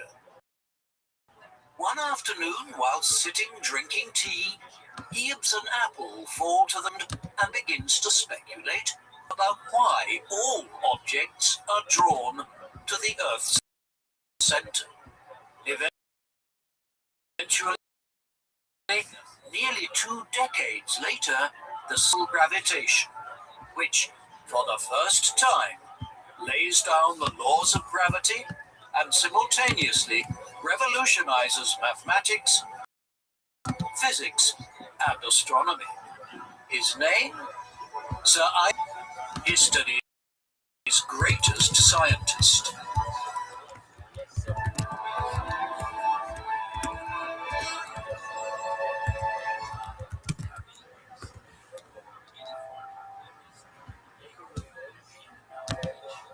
The man known to history as Isaac Newton was born on Christmas Day, the 25th of December, in the year 1642, at the manor house of Woolsthorpe, south of the town of Grantham, in the East Midlands of England. The Julian calendar was still in use in England at the time, the 4th of January 1643, on the continent, where most countries had adopted the Gregorian calendar that was 10 days ahead of the Julian calendar. Little Isaac was clearly sickly and underweight, and it is understood that his mother believed he would die shortly after being born, a development which explains why he was not baptized for a week after.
Barnabas Smith, a churchman with a large estate that generated an income of around £500 per year, a substantial amount of money in the middle of the 17th century. When she married Smith, Isaac's mother left to live with him at Northwood, around 3 kilometres away from Woolsthorpe. There, she started a new not when his mother headed to live with Smith, she left her firstborn. Evidently, Isaac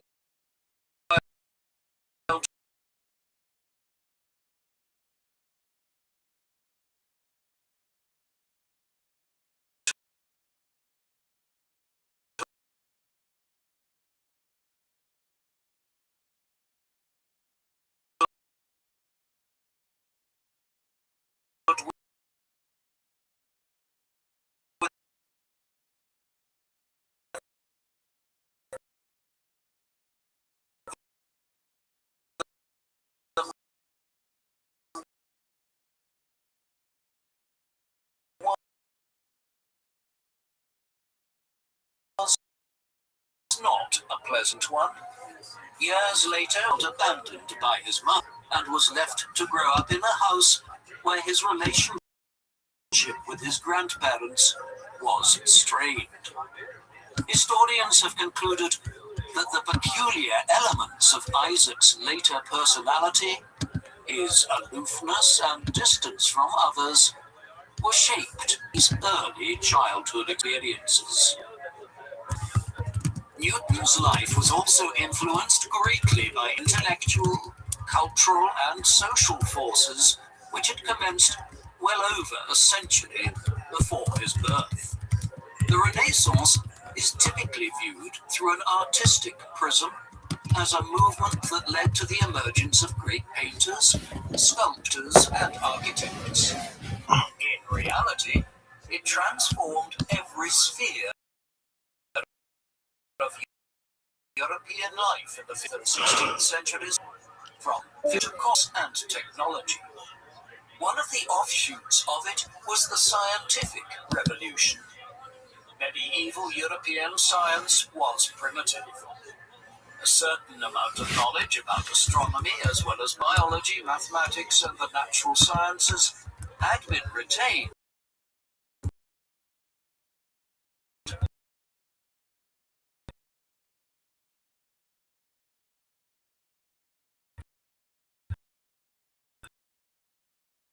From the ancient Greeks and Romans.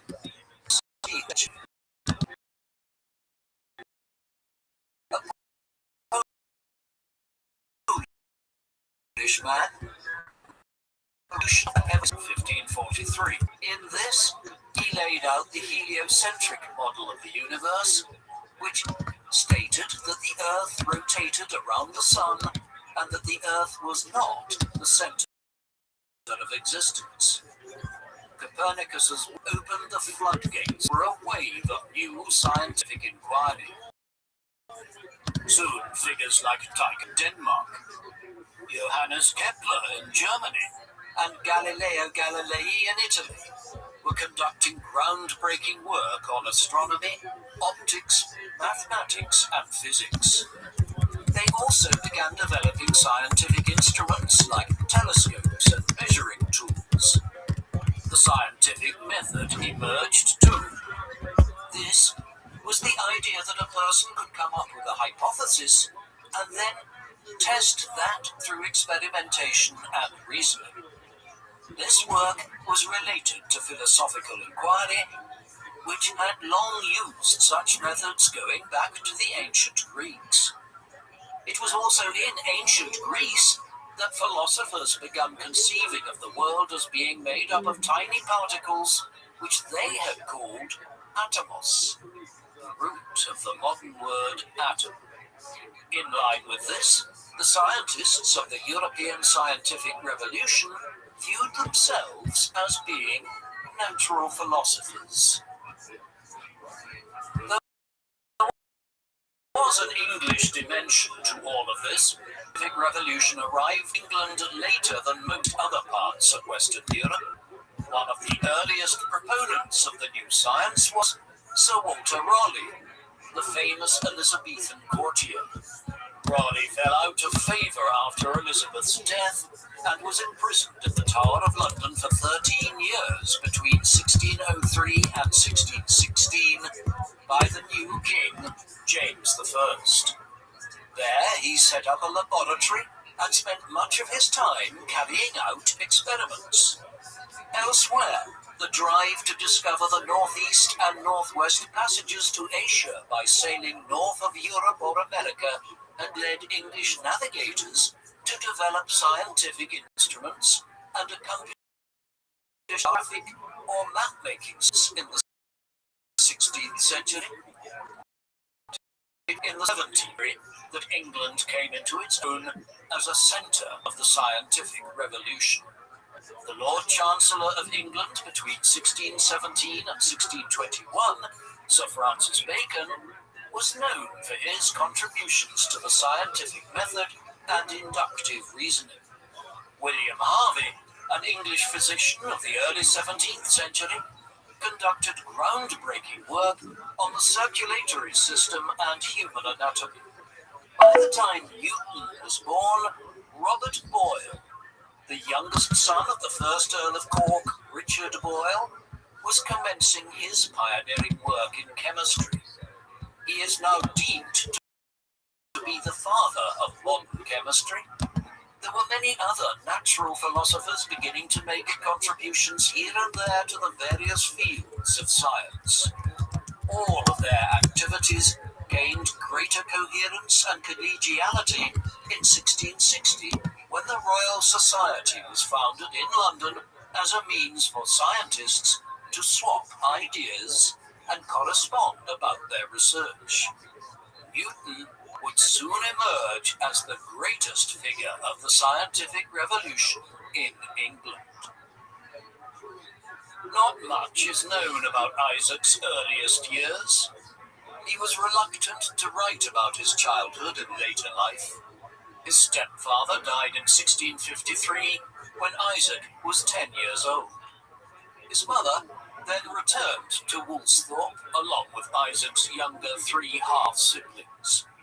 By then, Isaac's education was already well underway, guided by a cousin, another churchman named Richard Askew. In 1655, when he was 12 years old, he was sent on to a grammar school in the nearby town of Grantham, where he was taught by a Mr. Stokes. The curriculum would have had a heavy emphasis on learning and stemmed outwards into the subjects that were written about by the greatest Latin writers, namely Roman authors like Cicero, Quintilian, Virgil, Tacitus, Seneca, and the like. The subjects were rhetoric, poetry, and still, recent research has revealed that Mr. Stokes did have a good bit of mathematical knowledge too, and his abilities in this area were consequently fostered from around age 12 or 13. Isaac, who would notably display almost no interest in the opposite sex as an adult, appears to have had a teenage romance with the stepdaughter of a Mr. Clark, with whom he lodged at Grantham. In 1659, when he was 16 years old, he was recalled home to Woolsthorpe to help out on the family farm, but this was a short-lived experiment. Isaac hated farm work, and both Mr. Stokes and his cousin Richard Askew had learned enough about his intellect to realize that he had the makings of a gifted scholar. They organized to help finance the finishing of his elementary schooling, and then, with this done, he was sent off to Cambridge University in 1660. Newton's years at Cambridge were formative in his emergence as one of the greatest scientific minds in human history, though in unusual ways. His humble background meant that he was assigned as a sub-sizer. This meant he was expected to earn his keep cleaning the college and was not allowed to dine, though wealthier students. Controlled from not one, but 2 deceased husbands. What it did ensure was that Newton was somewhat socially isolated as a lowly sub-sizer, something which encouraged him to focus more on his studies. Early on, he was taught by Benjamin Bully. A tutor assigned him lots of writings by the giant of the medieval scholastic curriculum, the ancient Greek polymath Aristotle, a man who was primarily remembered as a philosopher, but who was also one of the great early natural scientists. Before long, Newton was moving on to more contemporary scientific works and had developed an especially keen interest in physics. About 2.5 years into his studies at Cambridge, he then abandoned any sense of formal or structured learning. His lengthy notebooks, which have survived down to the present day, show that he stopped reading the works of Aristotle and other canonical Greek and Roman works by figures like Plato. Instead, Newton began to concentrate overwhelmingly on more modern scientific, philosophical and political writings. Robert Boyle's pioneering chemistry work featured amongst what he was interested in, as was Thomas Hobbes' great work of political theory, Leviathan, published just a few years earlier in 1651. However, it was the works of Galileo that held Newton's attention above all others at this time. The Italian polymath had revolutionized the study of astronomy, optics, and fields in the 1590s and 1630s. In England, they were inspiring Newton to break with the established curriculum at Cambridge and begin his own, highly original research on maths, physics, and optics. Education at Cambridge was coming to an end.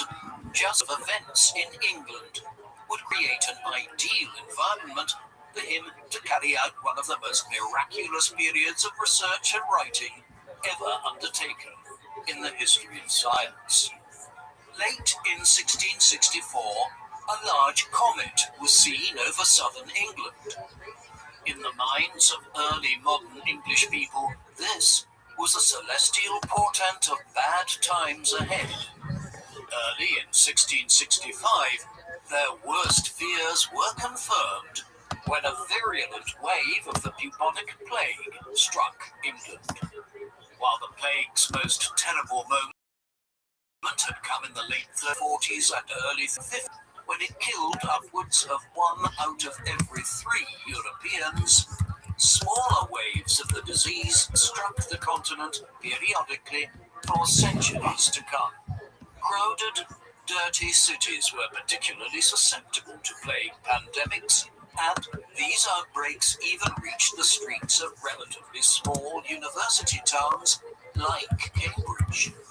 For instance, an outbreak of the disease in 1603 had killed an estimated 25,000 to 30,000 people in London, over 10% of the whole at the time. There was no cure or no effective way of fighting it other than to flee from urban areas and avoid contact with others who carried the disease. Thus, when the plague arrived, the wealthier people who were able to do so often fled from London, Bristol, Cambridge and Oxford to their country houses and spent months there. This happened in the plague year 1665, a particularly destructive wave of the disease which killed upwards of 100,000 people in London in the mid-1660s, about 15% of the total population there at the time. Cambridge University closed, and Newton retreated to his family estate at Woolsthorpe. The isolation and lack of interruption would allow him to produce an enormous array of work, such that this period in 1665 and 1666 is often termed Newton's Annae Mirabilis, or miracle years, much like that which Albert Einstein had centuries later in 1905, when he published 4 papers within the space of a few months, which revolutionized the study of physics. Newton's work in his miracle years can broadly be broken down into 3 key fields: physics, mathematics, and optics. Despite the tendency to view this as a period of miraculous discovery, Newton was building on what he had been carrying out during his years at Cambridge, and which he had kept extensive notes of in a book which he inscribed with the title Quaestiones Quadam Philosophicae, meaning certain philosophical questions. though the topics covered were concerned with the hard sciences. His first major discoveries were mathematical. They resulted in the development of the binomial theorem in 1665, a mathematical concept which allows for expansion of much more basic theorems like x plus y. This was the foundation for further work which involved measuring large objects and their movement, as well as algorithms for tracing curves, tangents, and the like. No other mathematician in Europe had ever arrived at the development of modern calculus. His discoveries was to record them in a paper which he entitled "Of Problems by Motion, these following propositions are sufficient." He then placed the paper in a drawer and for mathematics for at least 6 months. He would not make any effort to publish or disseminate that work at the time. With this done and still mired in his continuing self-imposed exile from the plague, Newton moved on to studying mechanics. His mathematical inquiries were related to this, as basic study of weights, measures, and mechanics requires use of equations.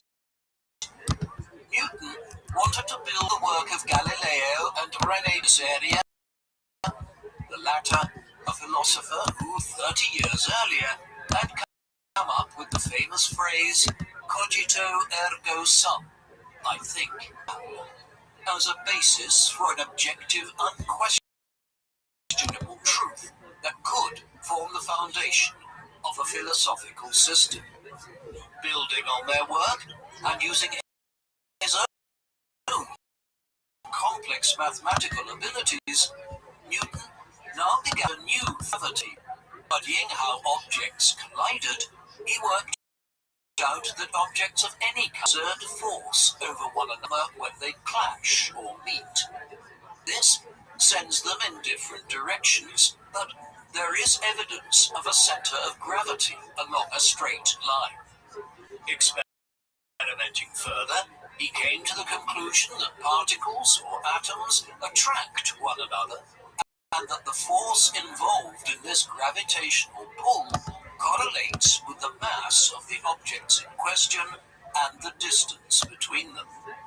It is a complex concept and was tied into several other concepts in his notebooks in 1665 and 1666 about how force, gravity, and mechanics operated. The physics which he devised at the time is the third law he wrote about. This states simply that every action has an equal and opposite reaction. When you jump into the air, this action is immediately followed by gravity pulling you back downwards to the ground by the same distance.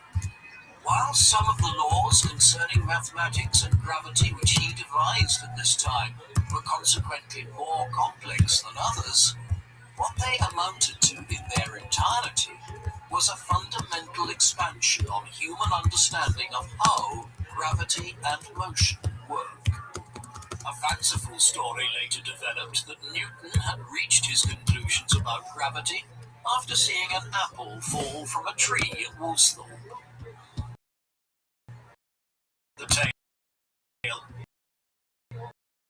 was probably supposed to mimic a story about the Archimedes taking a bath and discovering the principles of buoyancy and displacement in the process. In the long run, Newton's discoveries around gravity, weights, and mechanics in the mid-1660s were the most important. There was a third field, though, beyond mathematics. Also made some important discoveries in the field of optics, the study of light, colors, and the visual world. From this, of how Newton carried out his research and experiments. He wanted to see if the rays emitted by different colors could be perceived in different ways. To achieve this, he first painted one end of a piece of thread red and the other blue, and then observed them through a prism. They looked disjoined, as he had expected, demonstrating what's known as the heterogeneity of light, the fact that light can appear more intense and available depending on different sets of circumstances. He then expanded the research by setting up a dark room, through which he only allowed in a narrow beam of light. Then he placed a prism in front of the beam and refracted that onto a wall that was over 20 feet away. The resulting color spectrum was 5 times longer than it was wide. What Newton consequently realized was that light was not homogeneous, but heterogeneous. It is not made up of one single thing, but is instead comprised of different parts which can be seen in terms of the different colors in a light prism. This is the corpuscular theory of light, as Newton would describe these parts which make up light as corpuscles. This research would become the foundational basis for Albert Einstein's subsequent discovery of photons nearly 2.5 centuries later.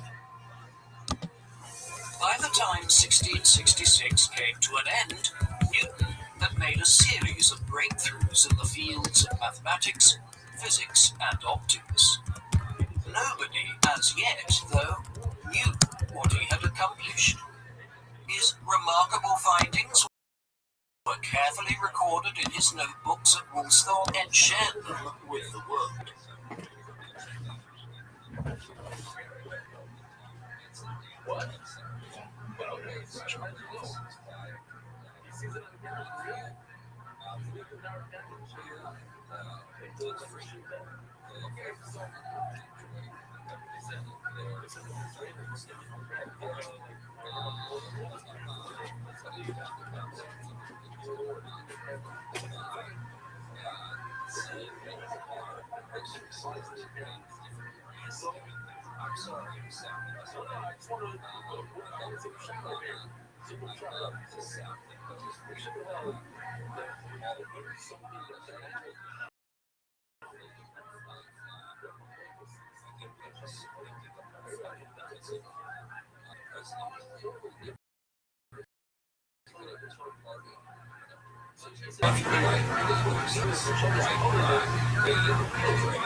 Check this out. Rocket.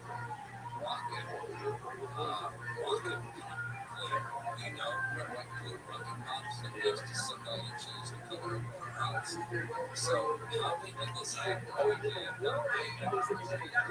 which you bonds of research, so we go to the church, so we can emotions.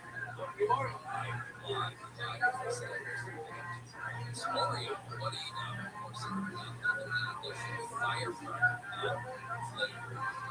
Fire Thursday, we arrived at the level and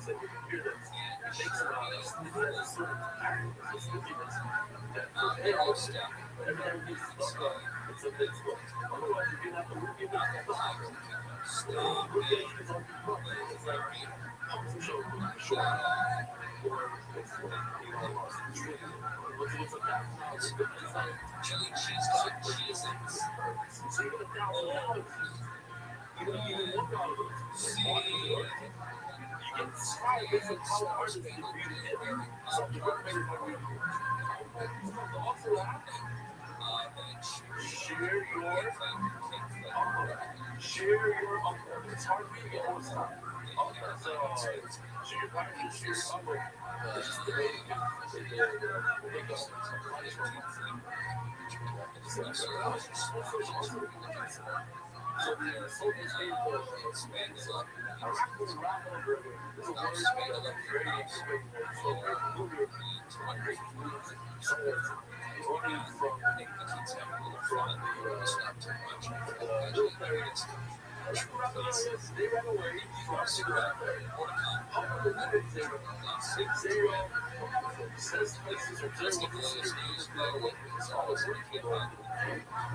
Here's the latest. U.S. search and rescue teams are now on the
It was the spring of 1667 before it was considered safe to return to Cambridge, as life in southern England was so disturbed by the final stages of the plague year and the Great Fire of London that had destroyed the capital in September 1666, leaving around 100,000 homeless, people who either encamped outside the ruins of the city or dispersed to other towns and villages around the country.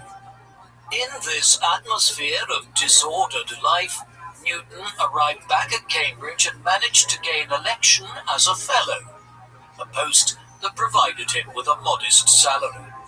He began teaching, tutoring, and continuing his research back at Cambridge. He also started to disseminate some of his findings in a limited way. For instance, he distilled some of his mathematical work into a tract entitled On Analysis by Infinite Series, which he then gave copies of to a number of colleagues.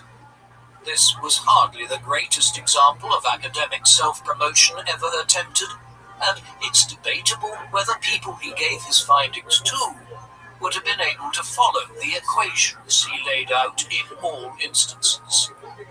It was nevertheless enough for it to be made clear to people at the university that Newton was a mathematician of unusual skill and that he had made breakthroughs during the plague year.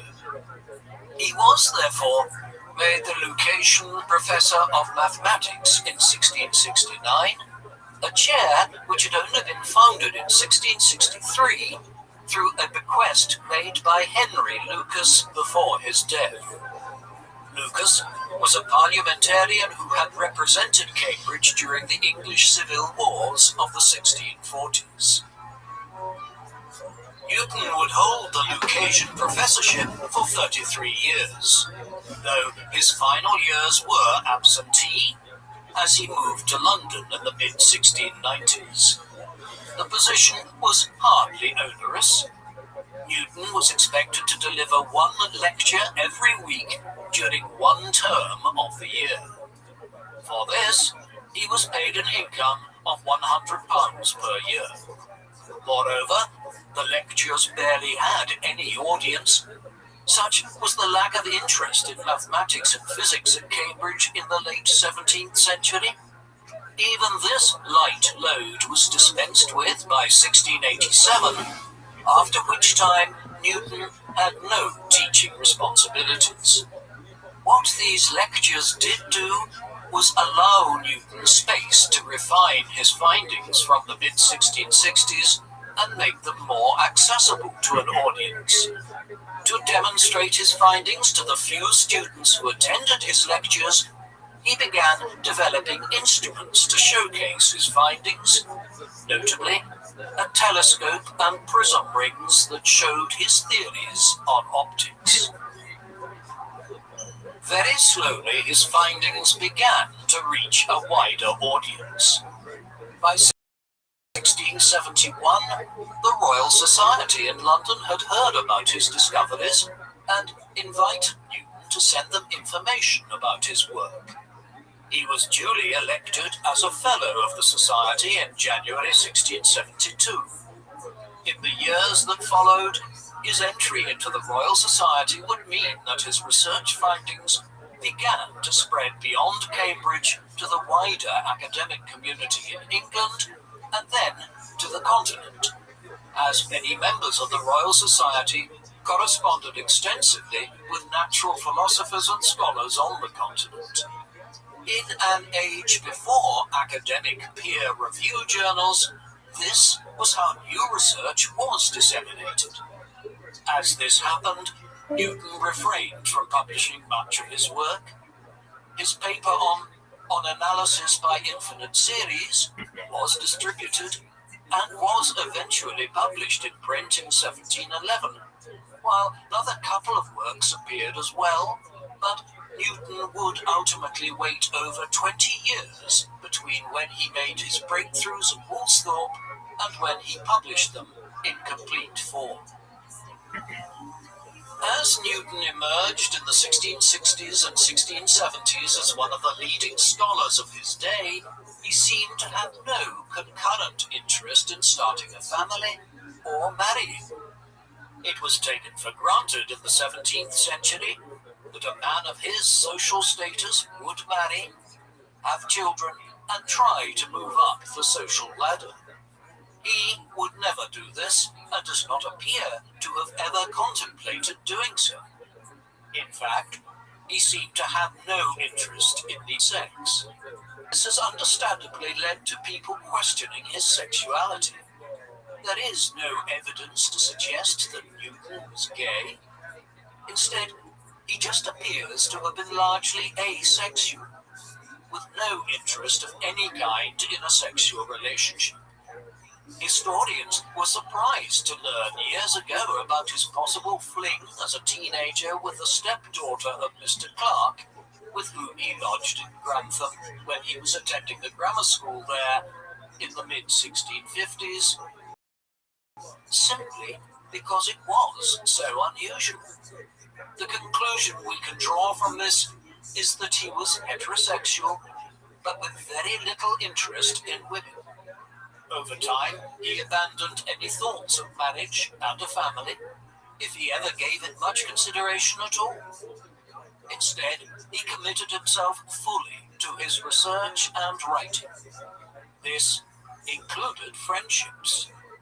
Newton was a reclusive individual who didn't socialize much at Cambridge. When he visited London in August 1674, he made no effort to meet any of the people at the Royal Society he had been in contact with for several years by then. Instead, he went back to Cambridge a week later and continued writing to them about his work. As he aged, he did become slightly more sociable.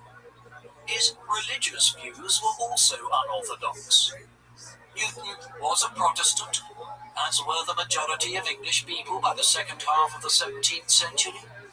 He was a nonconformist, though, someone who disagreed with the established views of the Anglican Church of England. In Newton's case, his nonconformity was on the extreme end of the spectrum. He did not believe in the sanctity of the Trinity of God, Jesus, and the Holy Spirit. However, he kept his religious views largely to himself. It has only been possible to reconstruct them through analysis of his notebooks. Newton's aloof and often difficult personality could translate into rivalries and conflicts with fellow scientists as the years went by. There were occasions when this was the simple over and back between scholars with competing theories. This was the case with Newton and Christian Huygens. Huygens was a leading Dutch mathematician, natural philosopher, and astronomer whose work also focused on optics. For instance, while Newton was still a child, Huygens had discovered Titan, the largest of Saturn's moons, in 1655. He was a scholar of considerable renown around Europe when Newton was unheard of. Both men developed competing theories about the nature of light. Huygens disagreed with Newton's corpuscular theory of light and instead proposed that light traveled as waves that then produced secondary waves or wavelets. A considerable academic debate played out between Newton and Huygens over many years about this. More toxic was the rivalry that developed between Newton and Robert Hooke. Hooke was 7 years older and was also a natural philosopher, mathematician, and astronomer. He dabbled in surveying and engineering too, and had overseen a lot of the work which went into rebuilding London after the Great Fire of 1666. Hooke was working on telescopes, optics, and gravity in the 1660s and 1670s, and viewed Newton's emergence as a threat to his eminence within England's scholarly community. An unpleasant rivalry developed, one which lasted decades and which famously is believed to have ended with Newton having all portraits of Hooke held by the Royal Society destroyed after his rival's death in 1703. Rivalries aside, Newton had something in common with many of these other English natural philosophers. They were all generally interested in alchemy, esoteric thought, and what was known in early modern Europe as Hermeticism. Newton's interest in these pursuits was lifelong. Alchemy is a field in which individuals sought to discover the fabled philosopher's stone, a legendary substance which alchemists believed could turn anything into gold. It was closely allied to a belief in magic and elements of esoteric or hidden history and arcane knowledge. Hermeticism was a branch of alchemical studies. The word comes from a set of teaching which were believed to have been written by a mysterious figure from late antiquity known as Hermes Trismegistus. He was understood to have been a philosopher and a proto-scientist who dabbled in alchemy.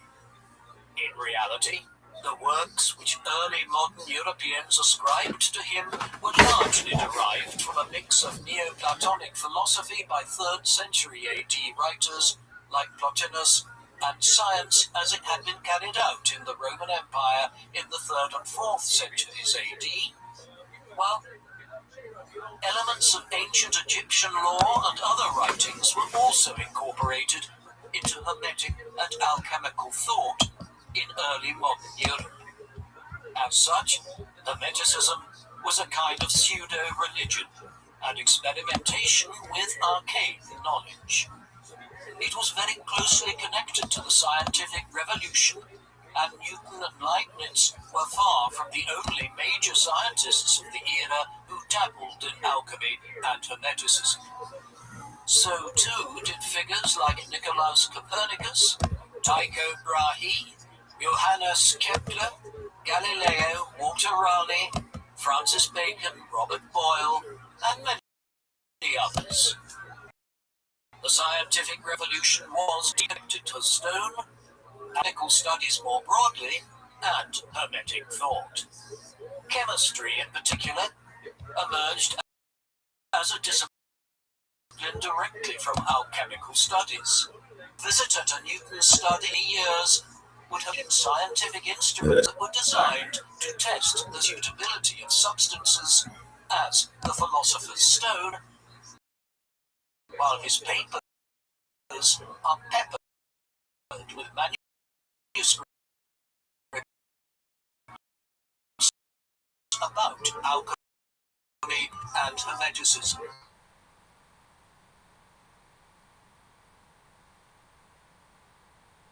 The book as well contained a 6-volume book which was published back in 1602 and which contained extensive treatises about alchemical experiments. Newton closely read this and other works on the subject even as he was carrying out his groundbreaking work on physics and mathematics. By 1670, his alchemical studies were advanced enough that he composed a titled The Vegetation of Metals. Vegetation meaning transformation in this case. By that time, he was considering moving away entirely from natural philosophy or physics to focus on alchemy. He entered into correspondence with the leading chemist of the age, Robert Boyle, and continued to develop his laboratory in Cambridge, carrying out new experiments and acquiring all sorts of substances and equipment with which to study them. This led to the creation of an Index Chemicus, or chemical index, in which he noted his experiments with hundreds of different substances to find the philosopher's stone. Newton would eventually develop files over thousands of pages of notes as part of his studies in alchemy. Unfortunately, much of this was in the form of symbols, which he clearly was able to understand himself, yet which are now impenetrable to the reader. It does add to the sense that he was engaged in arcane research, though. In fact, he probably gave over more of his time to this than the study of physics. This interest of Newton's in alchemy and Hermeticism extended into what we would call esoteric history and thought today. Esoteric means mysterious or hidden. An example of Newton's interests in this is the myth of Atlantis that had been described at length by Plato in 2 of his dialogues, the Timaeus and the Critias. Newton incorporated the fabled utopia to a long book which he wrote entitled The Chronology of Ancient Kingdoms Amended. This explored ancient societies like those of ancient Egypt and Greece, the Babylonians, the Assyrians and the Persians and so forth from antiquity. It must be remembered that when Newton was writing about these, the modern disciplines of Egyptology, Orientalism and archaeology had yet to emerge. and the history of ancient Egypt and Mesopotamia was still shrouded in mystery. Some of his work was historically based. Other parts of it involved an eclectic blend of history and myth. It fed into his interest as well in the Old Testament and more obscure elements of Christian theology.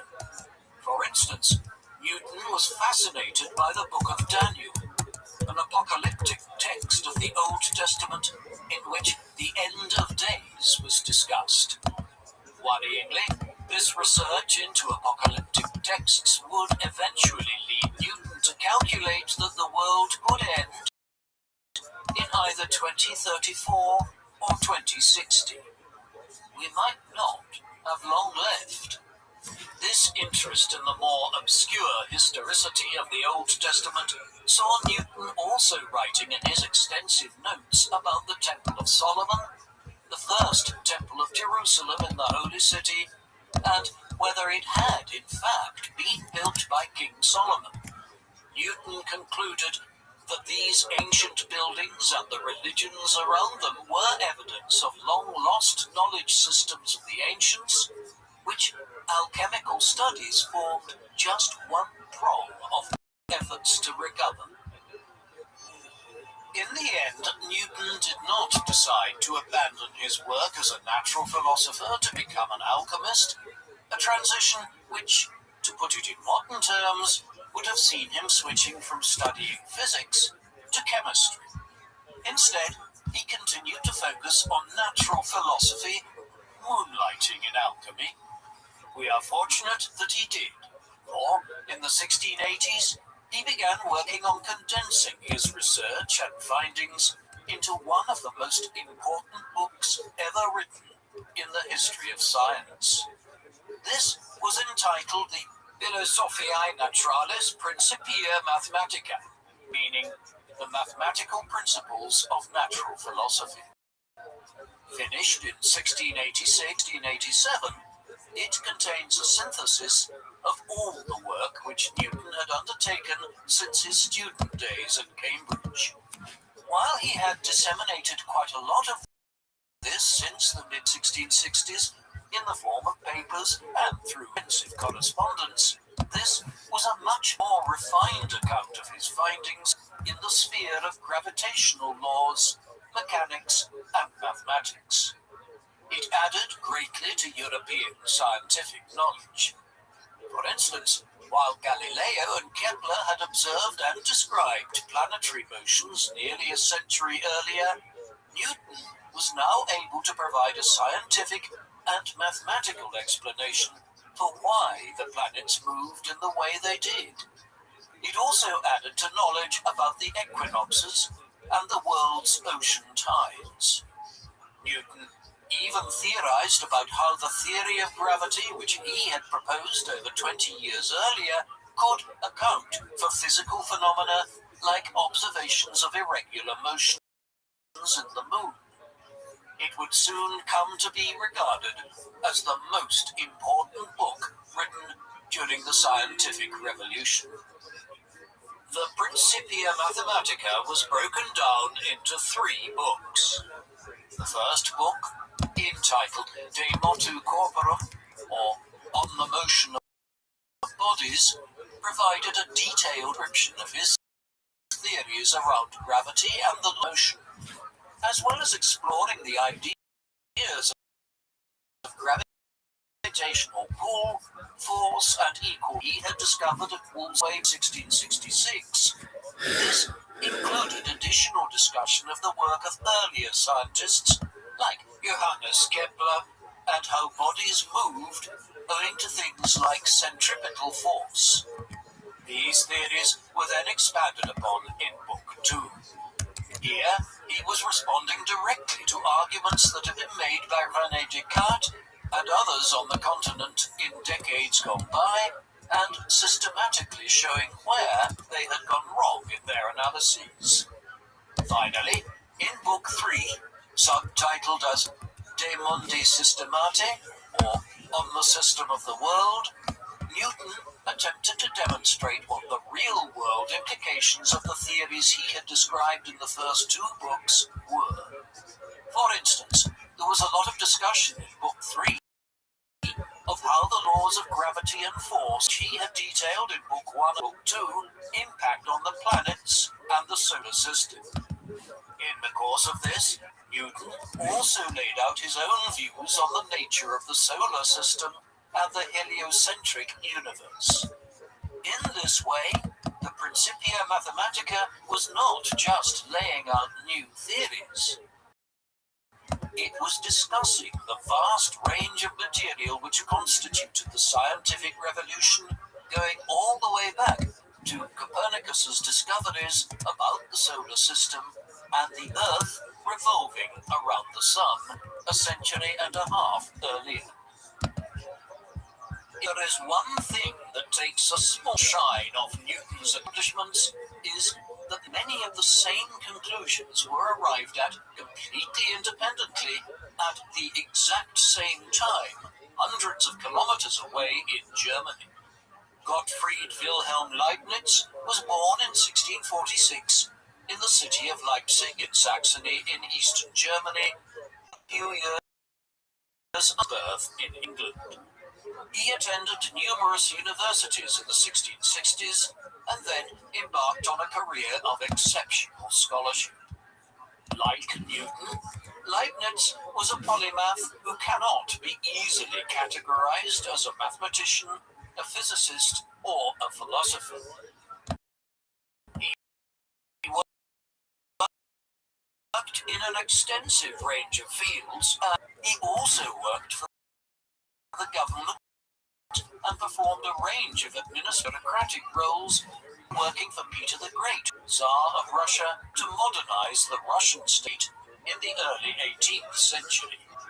Leibniz's research led him to make many of the same discoveries that Newton was making in England between the 1660s and 1690s.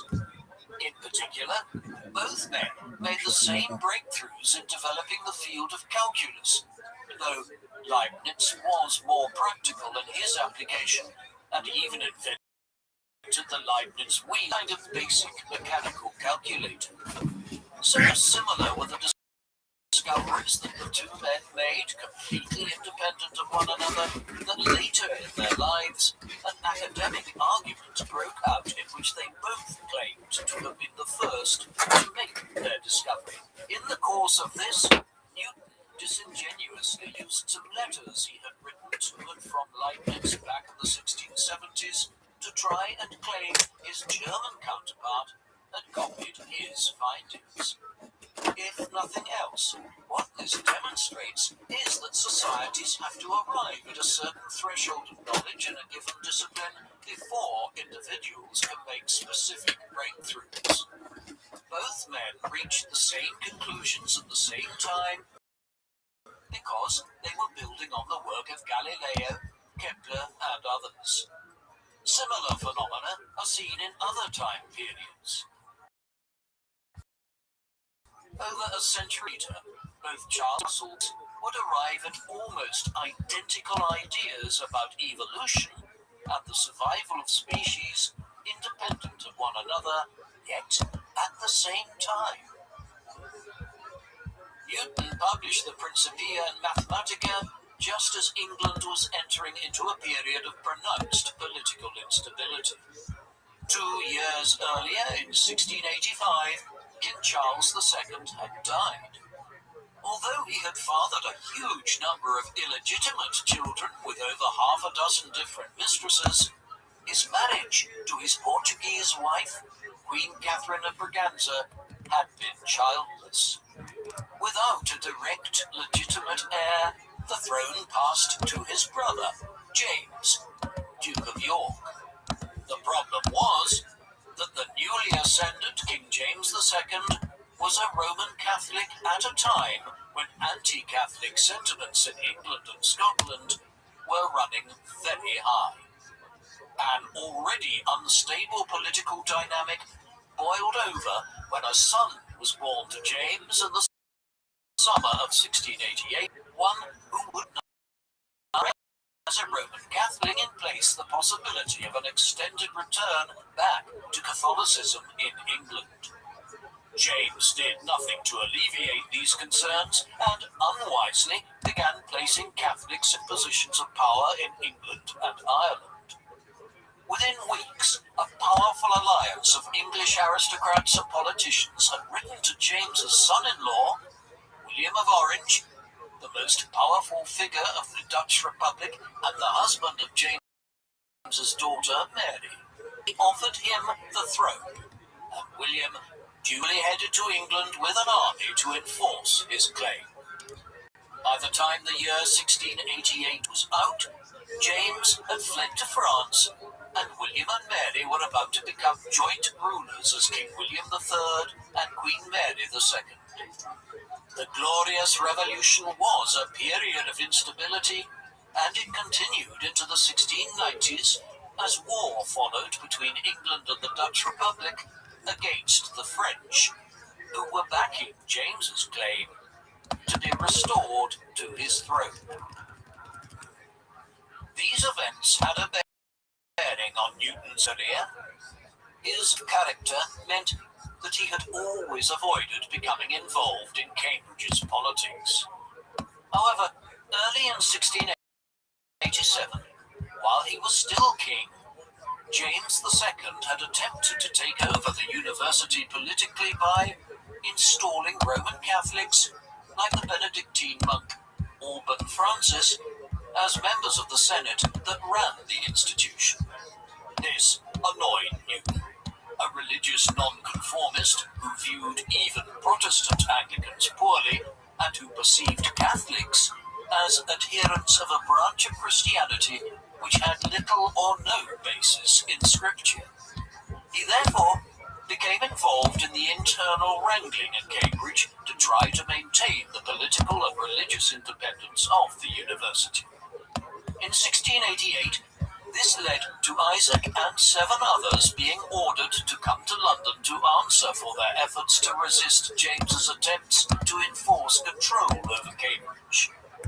This brief foray into political activity was enough that when the Glorious Revolution had occurred and a convention parliament was assembled early in 1689 stood for election at Cambridge. He won a seat at Westminster. His contributions were limited. Newton backed the constitutional changes which saw William and Mary become king and queen on the basis that Parliament's power relative to the monarchy was vastly increased in England. But he never spoke before the Parliament. A legend has it that the only vocal contribution he made to the Convention Parliament was to ask an usher to close a window that was creating a draft. Despite this, he was elected again as a member of Cambridge University in 1701, though a third election attempt in 1705 was unsuccessful.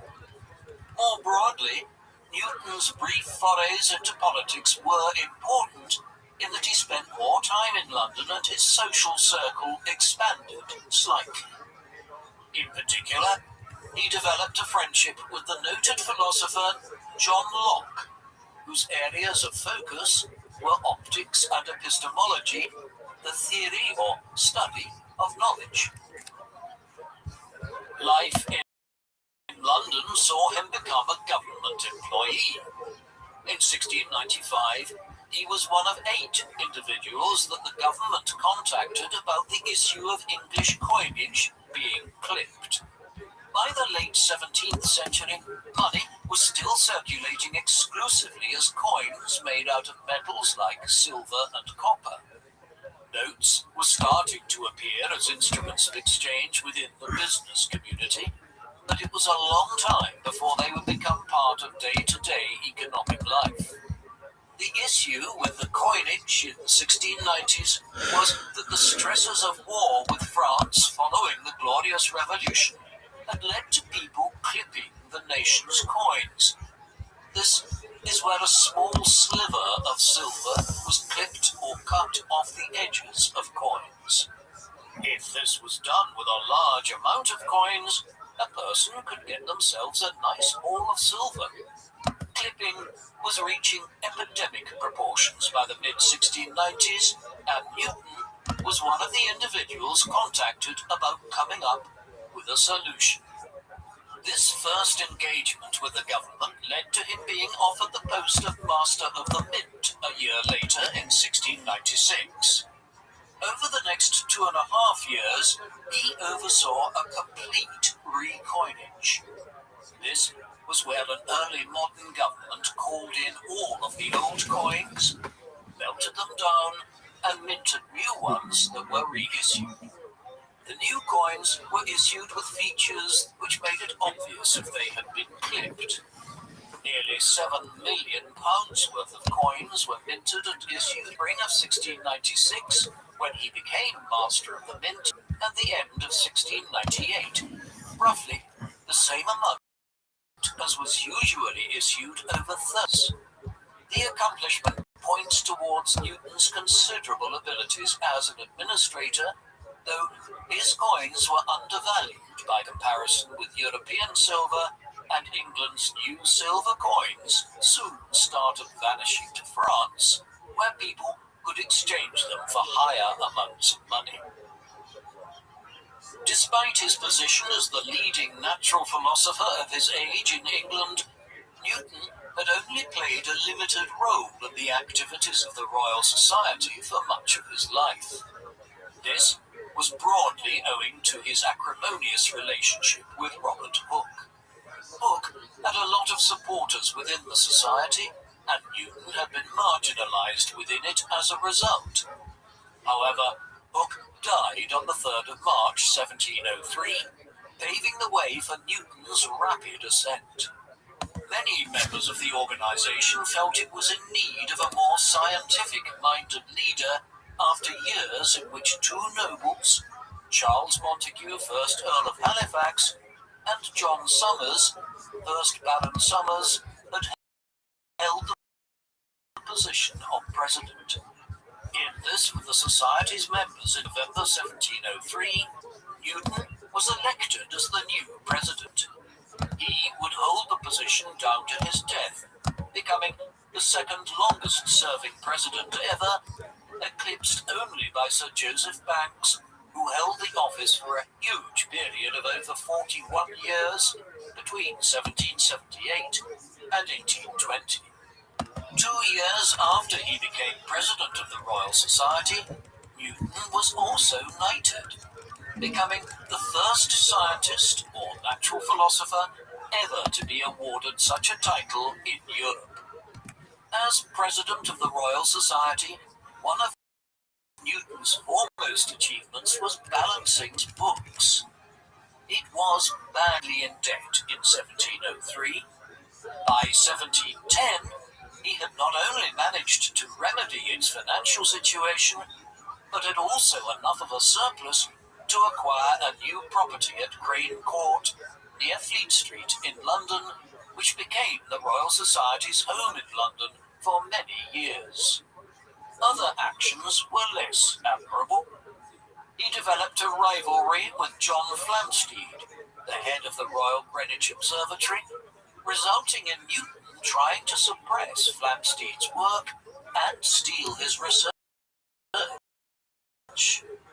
The whole episode highlights savoury elements of Newton's personality. While Newton's dual roles as Master of the Mint and President of the Royal Society kept him busy with government duties of one kind or another from the mid-1690s onwards, he did find time to continue his scholarly research and publishing. In 1704, he published Optics, or a treatise on the reflections, refractions, inflections, and colours of light. In this, he expanded on his earlier work in the nature of light and how humans observed light refraction through glass and other substances. This was a synthesis of things Newton had written and lectured about since the 1660s. For instance, it contained one of the first detailed discussions of how light, when filtered through a glass prism, separates into different colors, the same thing which is witnessed in rainbows. This involved a fundamental revision of Western ideas about the nature of light. Going all the way back to studies conducted by Aristotle in ancient Greece, it had been assumed that light was one single color. Newton made it clear that this was not the case. The book also expanded on the idea of historical method and research. His decision to publish the first edition of the book in English rather than in Latin was also important, signaling a shift away from the medieval and Renaissance notion that Latin was the unquestioned language of scholarship. Newton expanded and revised second edition of the Principia Mathematica, published in 1713. As his efforts to suppress John Flamsteed's work and plagiarize his research indicates, Newton was also quite interested in astronomy and study of the stars in his later years. In this, he collaborated with Edmund Halley, the English astronomer who Halley's comet is named after. Halley used Newton's gravitational laws to calculate how often the comet would be visible from Earth, coming to the conclusion that it would be seen approximately every 75 years. Newton turned 70 years old at the very end of 1712. This was quite old by the standards of the 18th century, and his thoughts were now turning to his legacy rather than any sort of groundbreaking new work. Over the next decade and more, he published several new editions of his works, notably a French edition of Optics, which made his research and findings more widely available on the continent. He entered into numerous arguments with other scholars on the continent about who had developed particular theories first. Newton was also employed by the government on a number of different subjects. One involved efforts to find a way of measuring longitude while at sea. The British Royal Navy had emerged as the finest navy in the world, and as Britain's colonial and imperial expansion accelerated, the government wanted to find better and better ways to explore the uncharted parts of the world. Newton spent time in his later years reading papers that discussed various theoretical ways of measuring longitude, but a fully functioning marine chronometer would not be successfully developed until John Harrison in 1761. Beyond this, Newton spent a lot of his later life returning to the study of esoteric subjects and theology, which had held his interest throughout his life. His research on prophecies and apocalyptic religious thought were eventually published after his death as Observations upon the Prophecies of Daniel in 1733. In this, he had pondered the possible end of the world as his own life was also winding down. His health deteriorated from 1722 as he entered his 80s, though he continued to work. On the 2nd of March 1727, at 84 years of age, he chaired a meeting of the Royal Society. Afterwards, he became ill and his health deteriorated quickly. Newton died on the 20th of March 1727, the 31st of March on the continent. He was laid to rest in Westminster Abbey after a funeral attended by the leading figures of his age. Newton had been remarkably reticent about publishing his research during his lifetime. More than 20 years elapsed between his period of great discovery in 1665 and 1666 and when he finally published his work fully in the Principia Mathematica in 1687. This was mirrored in the amount of work which was left unpublished at the time of his death. Therefore, nearly more of his research was published posthumously than had been so during his lifetime. In 1728, just a year after he died, a collection of his lectures and writings on optics from Cambridge was published. That same year, his Chronology of Ancient Kingdoms amended, his work of history and theology that he had worked on over many years, appeared in print. 5 years later, his observation on Daniel and the Apocalypse of St. John was also published. In 1754, with John Locke, Scriptural Matters, was published as an historical account of two notable corruptions of Scripture. As such, a lot of Newton's esoteric and theological work was published not long after he died. In many ways, though, the most consequential of all of Newton's written output are his extensive notebooks, correspondence, and working papers, huge amounts of which have survived. His notebooks are generally found in the libraries of Cambridge University, though one of his earliest notebooks, dating all the way back to 1659, is today housed in the Morgan Library in New York. Extensive correspondence is extant by him, generally at Cambridge for the period of his life, prior to moving to London in the mid-1690s, and then in the National Archives of the UK in London for the years after he moved to the capital. With extensive digitization and transcription, Newton's entire research career and virtually everything he wrote is available for the whole world to consult online today.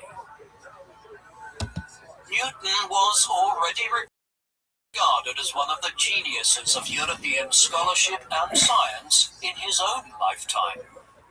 His reputation in the 18th and 19th centuries was similar to that of Albert Einstein in the modern world. And yet, just like Einstein, Newton's work has been re-evaluated over time and revised. For instance, his work on gravity did not take account of how gravitational pull occurs beyond Earth itself and how it is impacted by things like black holes. There was simply no way for him to even begin measuring this in the 17th century. In this sense, it could be said that Newton's law of gravity was incorrect. But this misses the point. It was a stepping stone towards a more perfect understanding of how gravity functions. Science is a journey rather than a destination. Thing has happened with Einstein's theory of general relativity. While it might have transformed the field of physics at the start of the 20th century, it is now appreciated that there are several theoretical shortcomings within it. But, like Newton before him, Einstein didn't have the benefit of the kind of technology available to modern physicists, like quantum computing and the Large Hadron Collider at CERN in Switzerland. The re-evaluation of the transformative work of figures like Newton and Einstein is a normal process in the evolution of knowledge. Each generation builds on the last and eventually reaches a new threshold of knowledge based on earlier findings and new ones. There is no denying Newton's influence, though, on all those who came after him. The great theoretical physicist, Stephen Hawking, called the Principia Mathematica the most important book ever written on the hard sciences. Many would still agree 3 centuries after Newton's own time. Isaac Newton was undoubtedly one of the greatest figures of the scientific revolution. The peculiar thing about this is that his background would not have suggested his emergence as a great scientist or natural philosopher, as it was known in the parlance of the time. Newton hailed from rural England and came from a difficult family background, complicated by the death of his father before he was even born. There There was no tradition of scholarship in his family. Indeed, his father and several other family members were illiterate. This being said, his family background possibly drove him to intellectual pursuits. Ensconced in a dynamic where he was marginalized by his mother's second marriage, he applied himself to his. A number of influences like his teacher at the grammar school in Bentham when he was young, Mr. Stokes, imparted the basics of mathematical inquiry to Newton. Then he went to Cambridge. He never applied himself in a dedicated manner to the standard curriculum.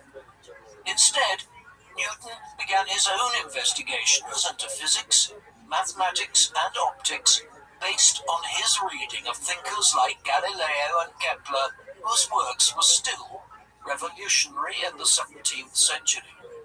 Based on these and his own penetrating mind, he developed some of the most important concepts about how gravity functioned, as well as calculus and optics, all while he was still in his early 20s.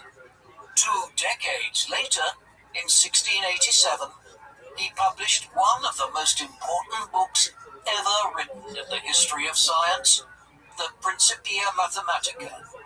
His story also points towards the unusual nature of the scientific revolution and the way that science and government overlapped to a greater extent in the 17th and 18th centuries than they do today. Newton, for instance, pursued studies in alchemy and esoteric knowledge, like all of his contemporaries in the field of natural philosophy. He was drawn into government service and became master of England. Through life, he remained a difficult individual who few people knew much about on any personal level. In short, he was both complicated and brilliant. What do you think of Isaac Newton?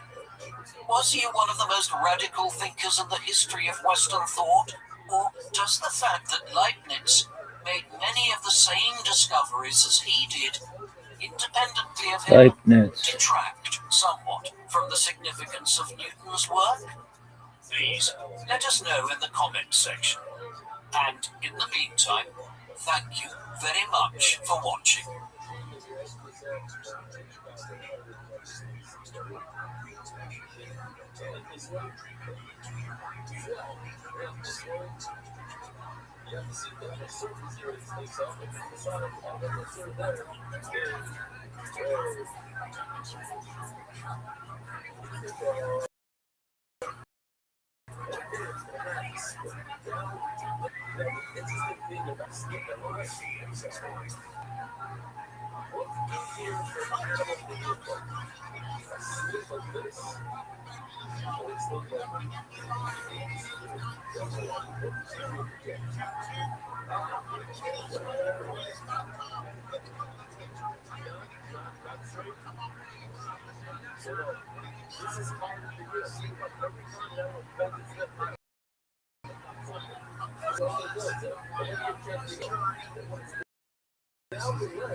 It is the 31st of January 1858.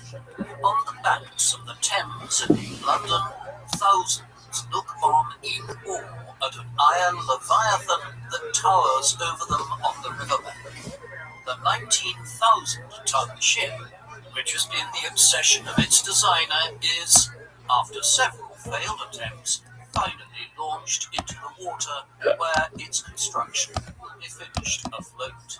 A year later, whilst on board the giant vessel, the same man suffers a stroke and dies, never seeing his creation. At the time, the largest ship ever built set sail on her maiden voyage. His name, Isambard Kingdom Brunel, history's greatest engineer.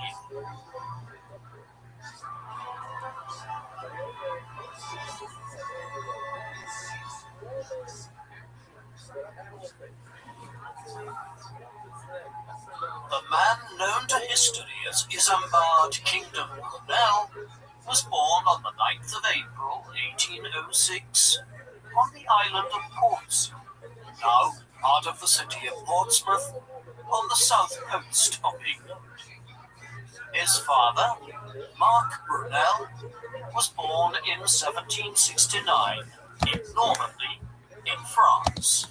While Mark's father, Isambard's grandfather, intended for him to become a priest, Mark wanted to be an engineer and joined the French Navy. The French Revolution of 1789 troubled the royalist Brunels, and in 1793, Mark was fleeing to the United States, one of tens of thousands of royalist and conservative political refugees who left France in the wake of the revolution. In America, he was appointed chief engineer of New York City in 1796 during a formative period in the city's history as it grew to eclipse Philadelphia as the foremost urban center in the young country.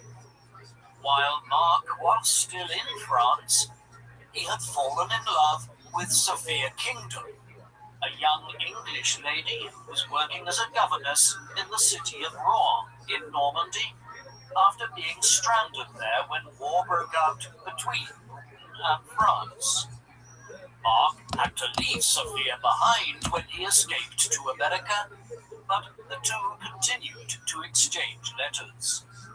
After Sophia returned to her native country in 1795, Mark was anxious to join her.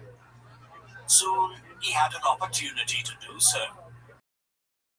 At a dinner party with Alexander Hamilton, one of the country's founding fathers, in 1798, Mark heard that the British war effort against France was hindered by the lack of wooden pulley blocks for the rigging of sailing ships.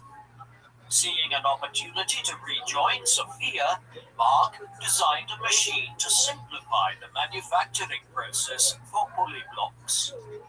In early 1799, he sailed to England, carrying his designs and a letter of introduction from Hamilton, which he presented to George Spencer, the First Lord of the British Admiralty. Mark wasted no time in seeking a reunion with Sophia, and in November 1799, the couple were married at St Andrew's Church in Holborn, in London. It was a lucky thing that the union had ever occurred. After Mark had eloped from France years earlier, Sophia had remained in the country, even as Britain found itself at near continuous war with the French from 1792 onwards. As a British woman, she was eventually arrested in October 1793 after the French government imprisoned all foreigners on suspicion of espionage. She was only released after the radical revolutionary leader Maximilien Robespierre was ousted in a coup known as the Thermidorian Reaction in August 1794, and a less radical government came to power. Thereafter, Sophia had been able to return to England to live with her brother in London until such time as Mark joined her again and they were wed. Between 1800 and 1805, the couple had two daughters, Sophia and Emma, before the birth of their first and only son in April 1806, to whom they gave the unusual name Isambard Kingdom. The family had moved to Portsmouth in 1802. After Mark's proposals for manufacturing pulley blocks received the backing of Sir Samuel Bentham, the Inspector General of Naval Works, and a younger brother of the utilitarian philosopher Jeremy Bentham. A factory was set up at the Naval Dockyard in Portsmouth, where Mark was contracted to supervise the manufacturing process. Isambard Kingdom Brunel grew up at a time of revolutionary change in Europe.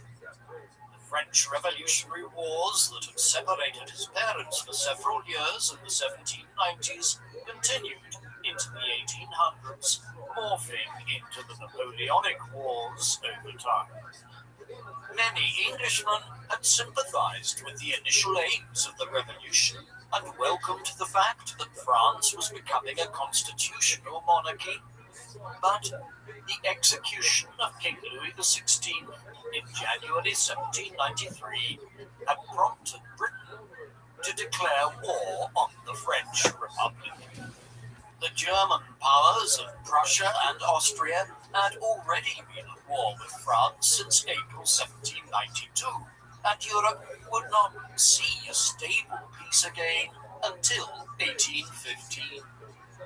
In France itself, political order was temporarily restored after General Napoleon Bonaparte took power as first consul of the Republic in 1799 before making himself emperor in 1804. Between 1805 and 1807, Napoleon defeated the major continental powers of Austria, Prussia, and Russia in quick succession, enabling him to dominate the European continent. Across the English Channel, Britain was the only major European power to remain undefeated, and the blockade of French ports by the Royal Navy prevented Napoleon from launching his desired invasion of England. An attempt by the French Navy to break out of the blockade in 1805 ended with the defeat of an allied Franco-Spanish fleet by Admiral Horatio Nelson, and the British Royal Navy at Trafalgar in October 1805. The Royal Navy's control of global maritime trade strengthened the British economy, which was experiencing the early stages of the Industrial Revolution. From the 1770s onwards, technological innovations encouraged the development of factories and the specialization of labor, lowering the costs of production and increasing profits for entrepreneurs. While science and technology was more advanced in France, financiers and industrialists in Britain enjoyed political support to pursue their projects.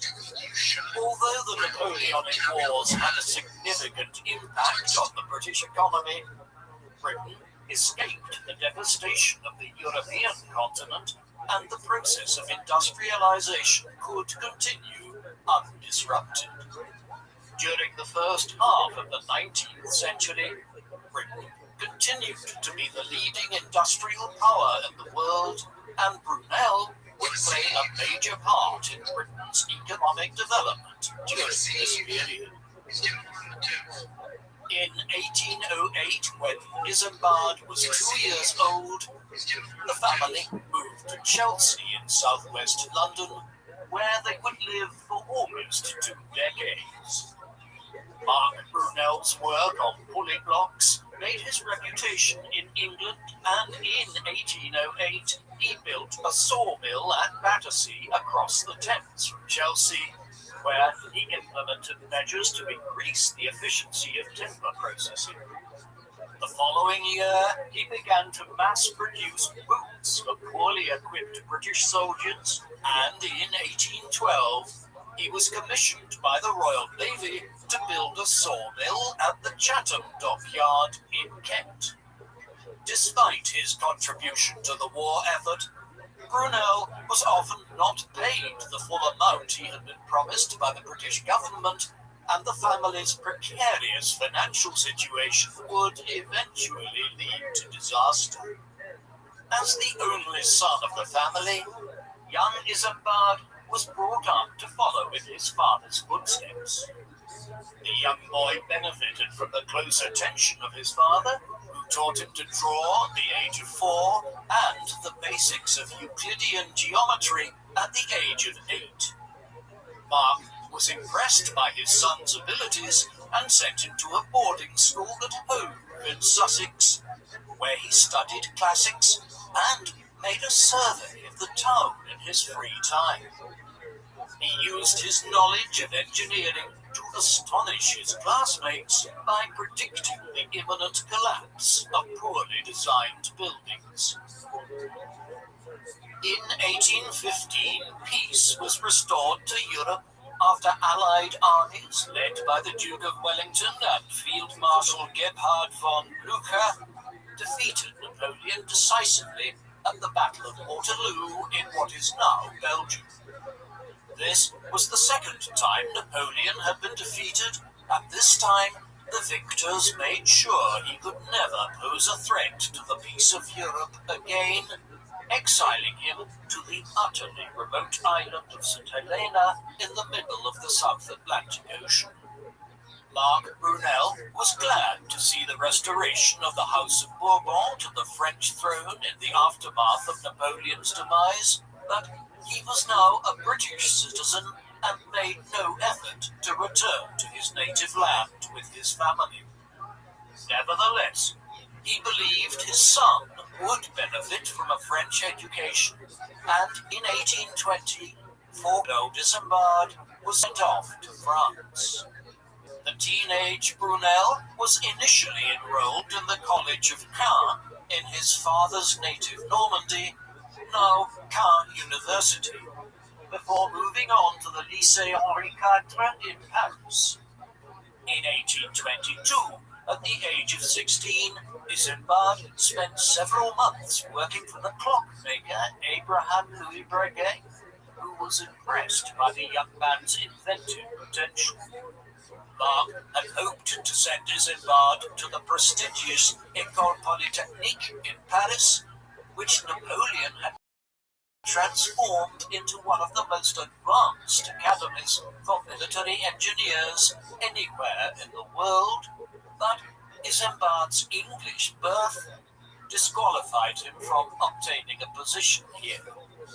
Therefore, he returned to England in August 1822 to become an assistant at his father's office at 16 years of age.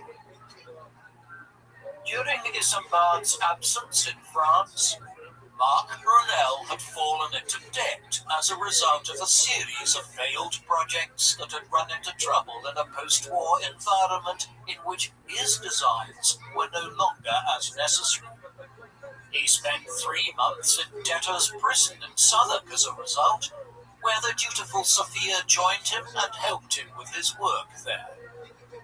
After his initial appeals to the government were unsuccessful, Marc sought assistance from Tsar Alexander I of Russia, who had been impressed by his work on pulley blocks more than a decade earlier and had invited him to St. Petersburg. After writing to the Tsar, Marc also went public with his criticisms of the British government for failing to pay him for his work during the war, rating him for unpaid debts years later, as though the debts were not really those of the government. Following the public outcry, Marc Brunel's influential political friends, including Lord Spencer and the Duke of Wellington, persuaded the government to pay him £5,000 to clear his debts in exchange for a promise to remain in England and not travel abroad to share his engineering ideas with other governments. The British were particularly keen to avoid him entering the employment of Russia at a time when the Great Game, the name for the rivalry between the Russians and the British in Central Asia, was just beginning. Hence, after leaving prison, Marc Brunel returned to work with a wide range of projects. Young Isambard was involved in supervising operations at a Sheffield ironworks, which was making the iron for 2 suspension colony of Réunion in the Indian Ocean. Isambard was about to set out on his own engineering career at this time. It is worth briefly reflecting on the environment he would work in. While the Industrial Revolution had changed Britain, this first Industrial Revolution, as it is now termed, was quite limited in some respects. It had taken place in the half-century after 1770 and was primarily focused on revolutionizing the textile industry that formed the backbone of the British economy in those days. Factories had been set up to engage in production on a mass scale, and steam power was employed for the first time to reduce the need for sheer manpower. Coal mining had expanded accordingly to feed the new factories. However, it was not until the 1820s that a truly revolutionary period of engineering would begin in England. The first railway lines would be laid down in the late 1820s, and the 1830s and 1840s saw a revolution in transport as thousands of kilometers of railway line were laid down across Britain. Soon, people would begin wondering how the steam engines which propelled locomotives across land by burning coal could be employed to propel ships across the Atlantic Ocean. There were also all kinds of new innovations being introduced in the fields of metallurgy. Though it would take until the mid-1850s until modern steel was first produced in England, many people were already working in the 1820s on ways to manipulate iron and other metals to produce more durable metals. Stronger metals could hold greater loads, and this meant stronger bridges and other types of engineering. All of this would culminate in 1851 in the Crystal Palace exhibition in London, a fair showcasing many thousands of pieces of new engineering and inventions. A few years later, plans to develop a modern sewerage system for London were being initiated. Thus, the period from the 1820s to the 1850s was in many ways an engineering revolution after the first industrial revolution. Isambard Kingdom Brunel would be absolutely central to this engineering revolution. The young Brunel spent much of his time in the 1820s experimenting with the gas engine. At a meeting of the Royal Society in London, Mark Brunel listened to a lecture by its president, Sir Humphrey Davy, who noted that Michael Faraday had recently invented a method to liquefy natural gases under pressure. Davy suggested that by using a small amount of heat to convert liquefied carbon dioxide back into gas, it was possible to generate energy much more efficiently than by using steam. Mark Brunel decided to investigate the feasibility of such an engine, but despite some encouraging experiments, the difficulties involved in the casting of metal strong enough to withstand the high pressures involved eventually caused the project to be abandoned. At around the same time, the French scientist Sadi Carnot was in the process of formulating the first law of thermodynamics, which demonstrated that energy could not be created or destroyed, only transformed from one state to another. This meant that Davy's concept was physically impossible, but British engineers were unaware of Carnot's work for decades. Despite the failure of the gas engine, Mark Brunel saw greater success in patenting an improved steam engine which ran more efficiently. Isambard watched all of these developments closely as he began to enter his late teens. While Isambard would one day eclipse his father's achievements, in the 1820s he was still very much learning from him. Father and son would embark on their greatest collaboration in June 1824, when Mark Brunel was appointed engineer of the Thames Tunnel Company. For several centuries, the only crossing over the River Thames in London was London Bridge. But demands created by the rapidly increasing population in the 18th century led to the construction of several bridges further upstream. A new river crossing was also required to the east of London Bridge, but a bridge was out of the question since it would prevent tall sailing vessels from accessing the London dockyards. No. 5. Trevithick, a mining engineer best known for his pioneering work on steam locomotives, led a group of Cornish miners to build a tunnel in East London. The miners were used to working with hard rock and struggled to make progress with the soft clay under the Thames. By 1809, the project was abandoned and Trevithick concluded that it was impossible to tunnel under the River Thames. The versatile Mark Brunel took an interest in the project and by 1818 he had patented a tunnelling shield that consisted of a cast iron frame to protect workers as they were excavating the tunnel face. After examining the route of the proposed tunnel between Wapping on the north bank of the Thames and Rotherhithe to the south, Brunel modified his design to make a rectangular frame that accommodated 12 men at the tunnel face. Work began in 1825, and soon Brunel's shield was installed under the river. It only take 3 years, but the project faced a series of challenges and would take 6 times as long.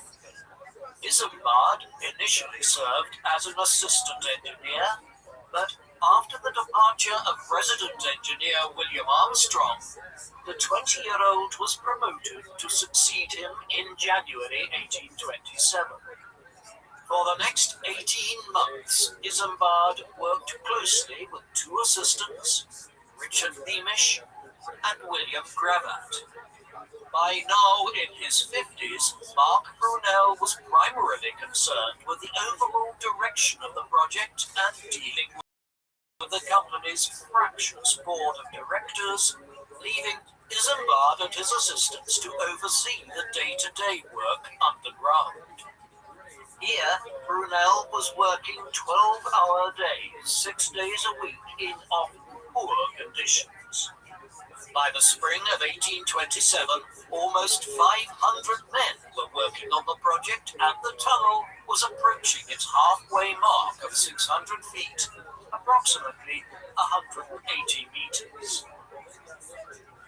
On the 18th of May, 1827, disaster struck after the riverbed cut on top of the shield and flooded the whole tunnel. Thanks to the efforts of Isambard and William Gravatt, no lives were lost. Despite the cramped working conditions, the company directors attempted to improve the company's financial position by selling tickets to see the unfinished tunnel as a kind of tourist engineering attraction. In November 1827, Isambard held a dinner for 50 guests, and Richard Beamish arranged for the band of the Coldstream Guards, his former military musical accompaniment. However, 2 months later, in January 1828, as the tunnel reached its halfway point, the tunnel was flooded once again. On this occasion, 6 workers died, and Brunel himself narrowly avoided drowning by being rescued by Beamish. Brunel would spend several months recuperating from the ordeal, and work on the tunnel came to a halt. It would only resume 7 years later, in 1835, after Mark Brunel had raised sufficient funds to recommence. Despite further flooding, the tunnel was finally opened to the public on the 25th of March, 1843. By then, Mark had already been awarded a knighthood by Queen Victoria in 1841 for building the world's first underwater tunnel.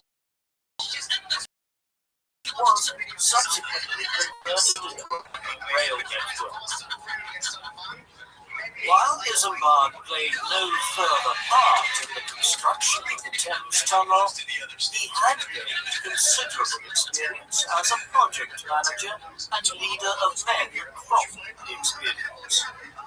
After experiencing how his father was forced to compromise on safety by his directors to save money, Isambard resolved that he would never be coerced by financiers to act against his own better judgment in engineering matters. Brunel struggled with his health throughout 1828 and made several trips to France. Upon physical health, near-death experience while working on the Thames Tunnel, and the cessation of tunnel works seemed to have had a major impact on Brunel's psychological state at this time. The morbid sentiments he expressed to friends were in stark contrast to his bombastic ambition to command a fleet of steamboats in the Royal Navy with which he would, quote, take some island or fortified town, which he confided to a private journal begun in October 1827. He also shared his thoughts about the women in his life, making reference to Ellen Hume, a young lady from Manchester, whom he had apparently already known for almost 7 years at the time via the entry. Although he considered making a proposal of marriage, by 1829 he decided that he could not marry her, even though his romantic affection appears not to have diminished. Throughout his diary, Brunel referred to his habit of dreaming up, quote, castles in the air, personal ambitions and professional projects which he believed would never be realized. In between efforts to revive tunnel projects and continue experimentation with the gas engine, Brunel entered a competition to design a bridge spanning the Avon Gorge near the Bristol suburb of Clifton. Brunel had never designed a bridge before and asked his father for guidance. Mark argued that the gorge was too wide for a single span and proposed a Chinese-style pagoda rising from the bottom of the gorge to support the structure. Isambard ultimately rejected this idea, and instead, in November 1829, he submitted 4 variations of a single span of some 270 meters, though the technical drawings did show his father's input. The competition's judge, Thomas Telford, was the president of the Institute of Civil Engineers and had recently completed the Menai Suspension Bridge in Wales, connecting the island of Anglesey to the mainland. Telford rejected all the submissions before presenting his own design, which included 2 large towers rising over 70 meters from the gorge. Brunel was incensed by the display of corruption and wrote to the committee arguing that Telford's towers were too heavy and would collapse. In 1830, the Bridge Committee determined that Telford's design was too expensive and reopened the competition with new judges. Although he knew that his initial proposals were structurally sound, Brunel modified his proposal to build a large abutment on the western bank to shorten the span 200 meters. While in late 1830, he received a commission to design an observatory for the astronomer Sir James South at his home in Kensington. Brunel had an interest in astronomy and was a friend of Sir John Herschel, whose father, William, had discovered Uranus in 1781. The observatory was complete in May 1831, but not long afterwards, South complained to Brunel that the costs of the project significantly exceeded Brunel's initial estimates. An anonymous article published in the Athenaeum Journal criticized Brunel's mechanical shutters and argued that, quote, this absurd project has no other object than the display of a tour de force. Brunel was deeply hurt and was advised by his friend Charles Babbage, mathematician and computing pioneer, to take South to court for libel, but Brunel soon dropped the matter. In the late 1820s, the Bristol Bridge Committee once again decided against Brunel's proposals for a bridge across the Avon Gorge, but the young engineer refused to accept defeat. In March 1831, he went and met with the men of the judging panel and persuaded them to adopt his design, arguing that it was the most structurally efficient way to undertake. Work began in July 1831. The 25-year-old Brunel was well set on the path to engineering stardom, but within a few months the project ran into difficulty. Aside from the usual financial and engineering challenges, in late October 1831, the city of Bristol experienced 3 days of rioting after the House of Lords rejected an early version of the Great Reform Bill, legislation which was under consideration in the British Parliament in the early 1830s to significantly expand the voting franchise in a country where only well-off men were allowed to vote in the early 19th century. As one of the largest cities in the country, with a population of over 100,000 people, Bristol was a strong centre of support for the reform of the electoral franchise, which at the time only allowed 6,000 in the city to vote. The reform bill proposed by Earl Grey's Whig administration intended to widen the franchise and rebalance parliamentary constituencies towards the rapidly growing cities. The reform bill would eventually become law in June 1832, and in the general election later that year, Brunel campaigned extensively on behalf of his brother-in-law and closest friend, Benjamin Moores, and helped him win election as Member of Parliament for Lambeth in South London. The political instability in Bristol following the riots caused building work on the suspension bridge to be suspended.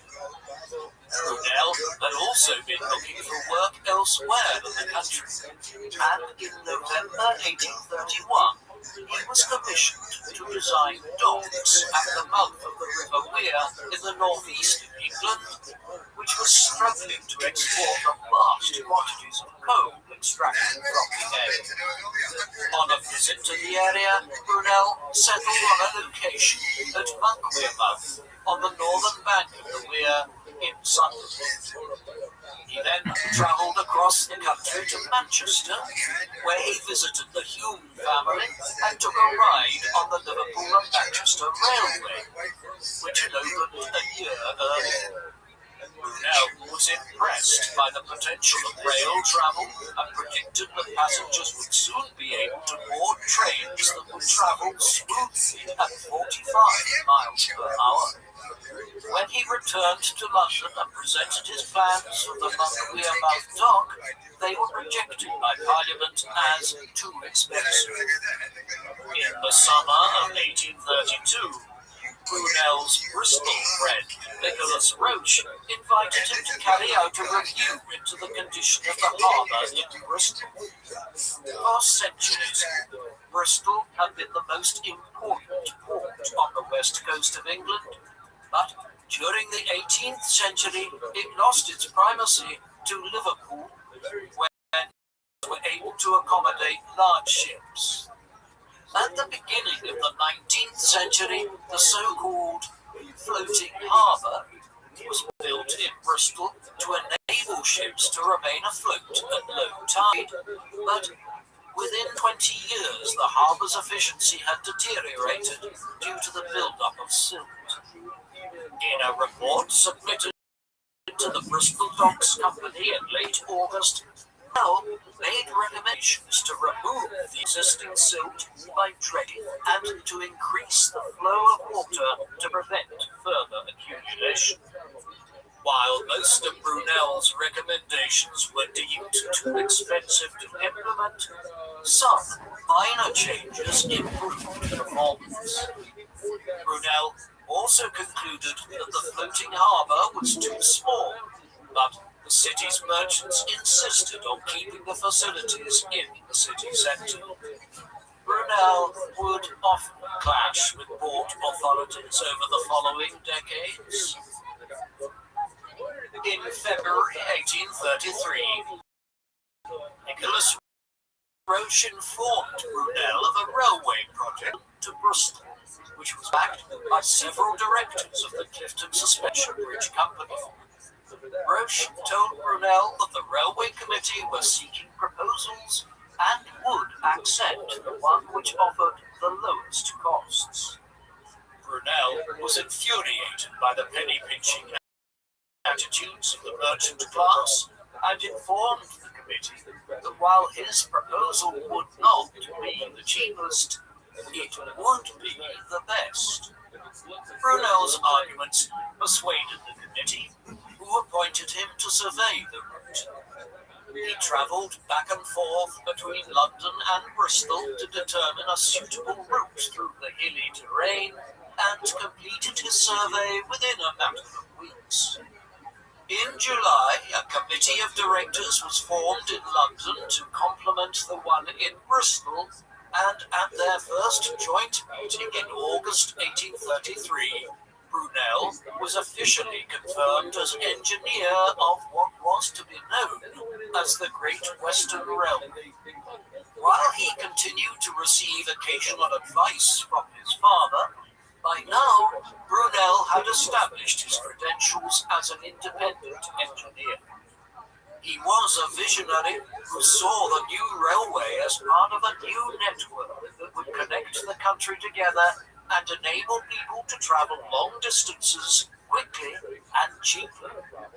In September, Brunel was asked to undertake a more detailed survey of the route, while the railway's directors still had to raise capital before seeking parliamentary approval. The fundraising effort was led by Charles Saunders, secretary to the company's London committee, who became a close friend and colleague. When the new session of Parliament opened, the directors initially sought approval for two short stretches of line from Bristol to Bath and London to Reading. In addition to opposition from landowners and farmers unwilling to have a railway line run through their backyard, Eton College, which lay near the proposed railway route, complained that the railway line's proximity threatened to damage the morals of the pupils who had had easy access to London and all its temptations.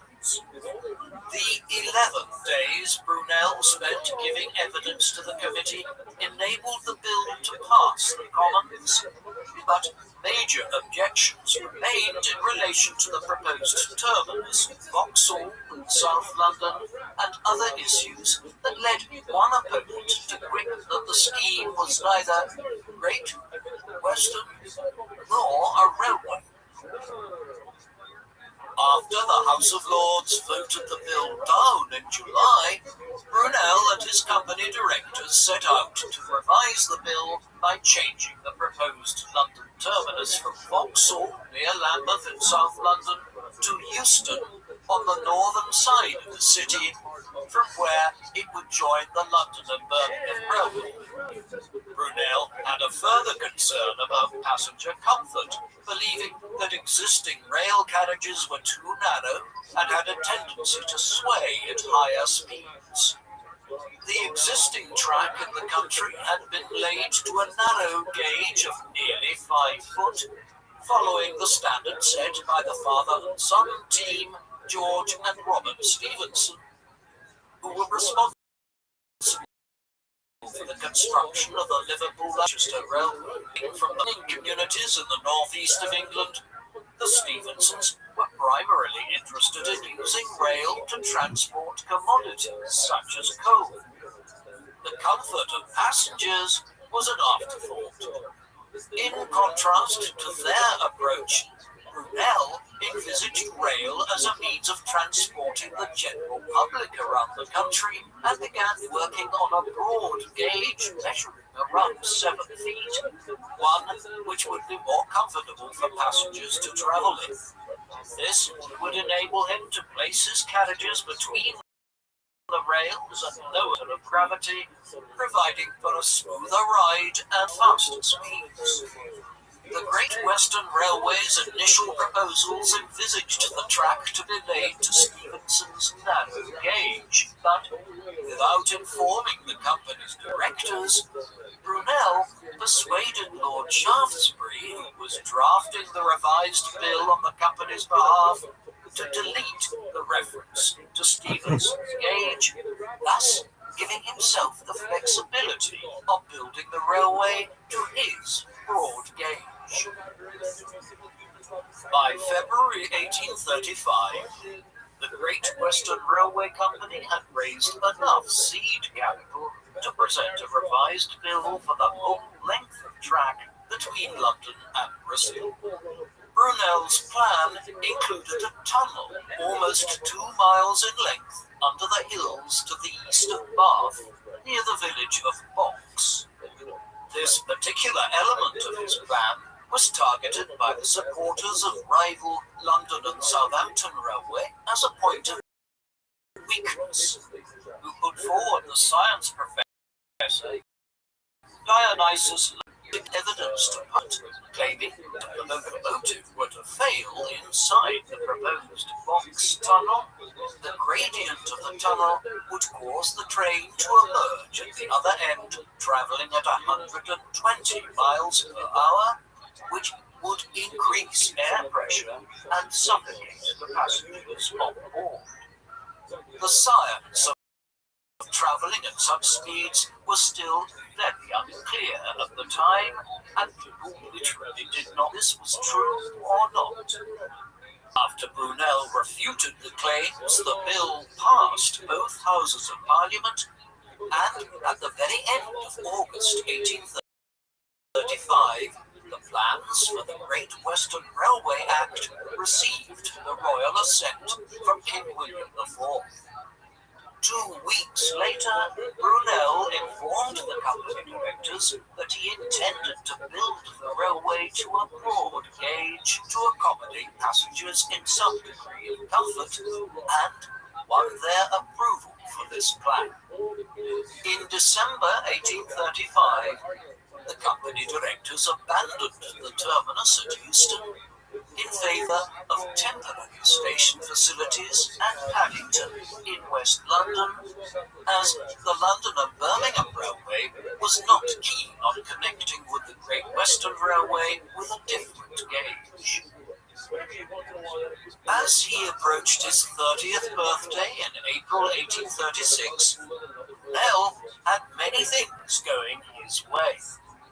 Not only had work begun on the Great Western Railway, but the Thames Tunnel was revived, and his revised plans for the docks at Monqueermouth also received parliamentary approval. A few months later, construction also resumed on the Clifton Suspension Bridge. Brunel's professional success had a major impact on his personal life.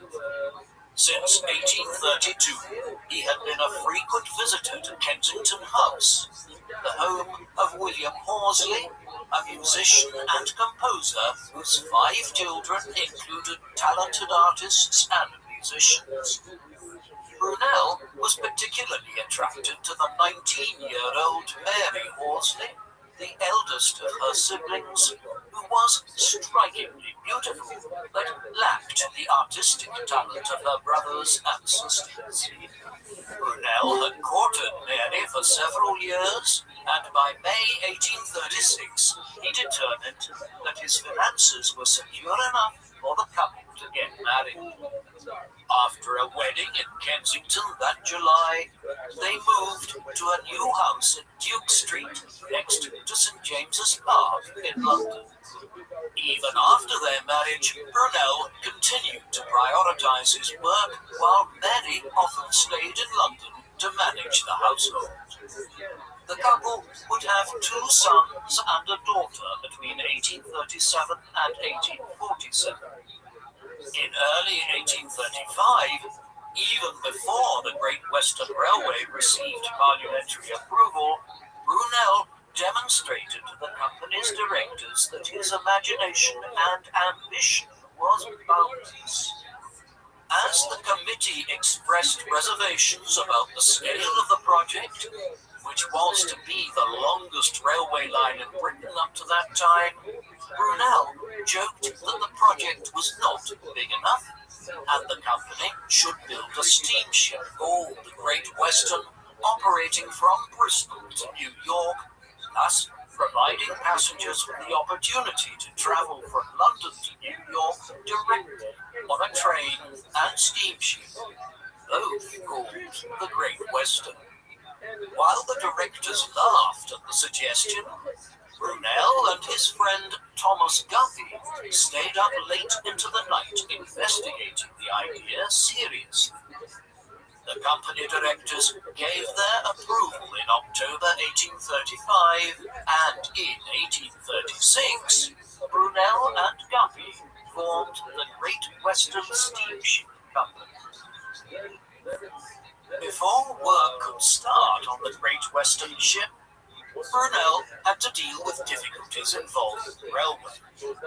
Brunel's broad-gauge train design and his desire to run his trains at high speed required flat terrain and a reasonably direct route. Brunel addressed this by building bridges, viaducts, and tunnels to maintain a straight and level route, which would be nicknamed Brunel's Billion. In the interests of passenger comfort, also redesigned the track by choosing to support the rails with evenly spaced wooden planks. The bridges and viaducts on Brunel's route were impressive architectural monuments in their own right, such as the Horncliffe Viaduct over the River Brent, but these added to the expense of the project. The Box Tunnel was the most challenging of them all. Work began in September 1836. The workers struggled to cut through the hard limestone. Furthermore, heavy rain caused the shafts to be flooded, and the tunnel was not completed until 1841, 4 years after the line was due to be completed. While the line was being built by 2 teams of workers, starting at each terminus and meeting at the middle, difficulties at the Box Tunnel meant that progress on the western end was slow, while the eastern portion proceeded at a quicker rate. Brunel hoped to design his own steam locomotives to operate on the railway. The engines built to his specifications were not only unreliable, but cumbersome, and undermined his desire for high speed.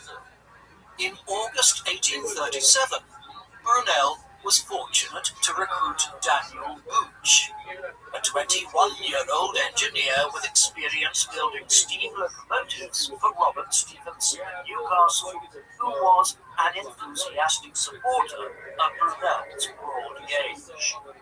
After realizing that the engines built to Brunel's specifications were not up to scratch, Gooch persuaded Brunel to purchase the North Star and Morning Star, 2 locomotives he built at the Stephenson Company, originally intended for export to New Orleans. Stephenson agreed to convert the locomotives to run on broad gauge before setting them to the Great Western Railway. While most of Brunel's time during this period of his life was taken up with matters relating to the Great Western Railway, in the summer of 1836, work began on the SS become the world's first major oceanic steam-powered ship. It was being built at William Patterson's shipyard in Bristol. Alongside Thomas Guppy and former Royal Navy officer Captain Christopher Claxton, Patterson was part of a small building committee which gave expert advice to Brunel. Brunel's critic Dionysius Lardner sprung up again and argued that it was impossible to build a steamship to cross the Atlantic because the coal required to fuel it would be so heavy that the weight of it would negate any advantages gained from using steam power instead of wind power to propel the ship. Altered, Brunel observed that the volume of hull of the steamship he envisaged would be several cubic meters wider, allowing for the storage of greater amounts of coal and greater load. A larger ship would, therefore, be more efficient. After sending the members of the committee to investigate how steamships were being built in the shipyards of the ports of Glasgow and Liverpool, Two of Britain's leading ports of the industrial age, Brunel made some improvements to the engine and strengthened the hull. The result was a paddle steamer over 70 meters long, the longest ship in the world at the time. Although Brunel and his colleagues tried to keep quiet about the Great Western to prevent rival shipping companies from beating them to a steamship service from Britain to New York, the British and American Steam Navigation Company of Liverpool kept a close eye on the Great Western and was itself building a ship named the British Queen for the transatlantic passage. Upon seeing Brunel's rapid progress, they set the British Queen aside and instead attempted to make the first crossing of the Atlantic with a steamship by chartering a much smaller steamship, the Sirius. Thus, on the 4th of April 1838, the Sirius departed for New York from the port of Cork in the south of British Ireland. Just a few days before this, the engine room of the SS Great Western had caught fire, and Brunel had his second near-death experience when he fell from a burning ladder to Christopher Claxton, who carried him onto the deck. After the fire was extinguished, Brunel was set ashore. Despite the setback, repairs were quickly carried out, and on the 8th of April 1838, the SS Great Western began its maiden voyage across the Atlantic, hoping to beat the Sirius to the United States. Because of the accident, Brunel could not take part in the voyage. Still, the result satisfied him. Despite the Sirius having a 4-day head start, the Great Western did it, with the Sirius having to slow down to preserve its dwindling fuel supply as it continued on.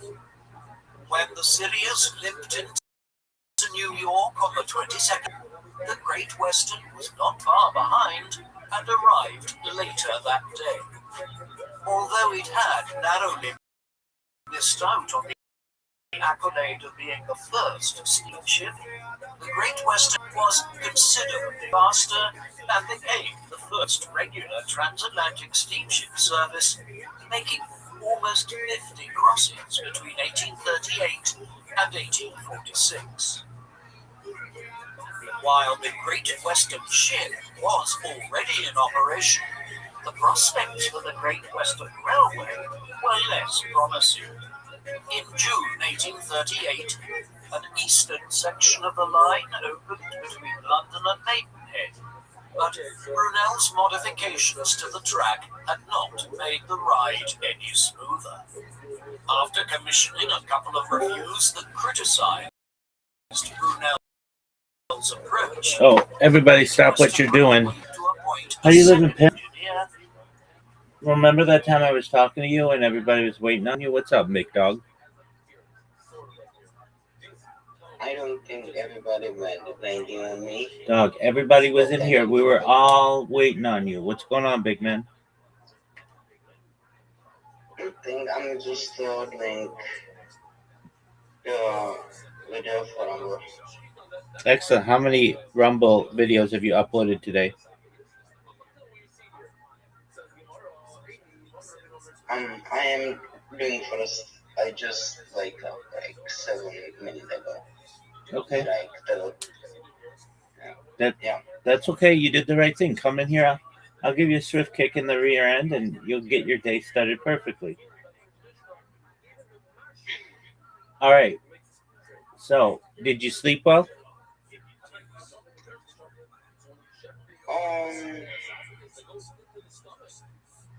Not kinda, but not the best.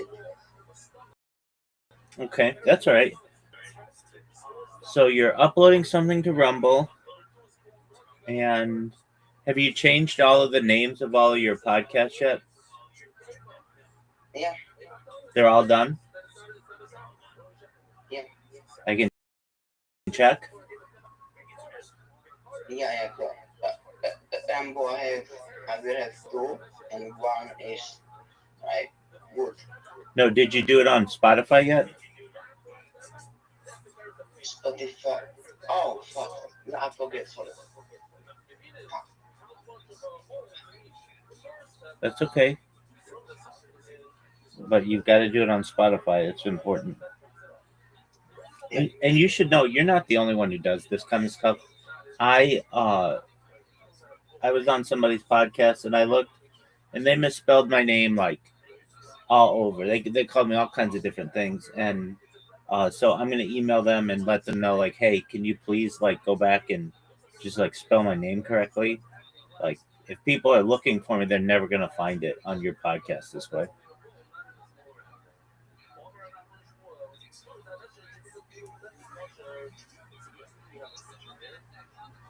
At least I'm not only one. No, you're not. You're not. But just recognize that. Well, you should recognize that it's a common thing, but it's basically the most important thing that you can do as a podcast host is make sure you spell your guest's name correctly for two reasons. One, it's an insult to them if you don't, and two, you're never going to get their audience to view the video if it's not spelled correctly.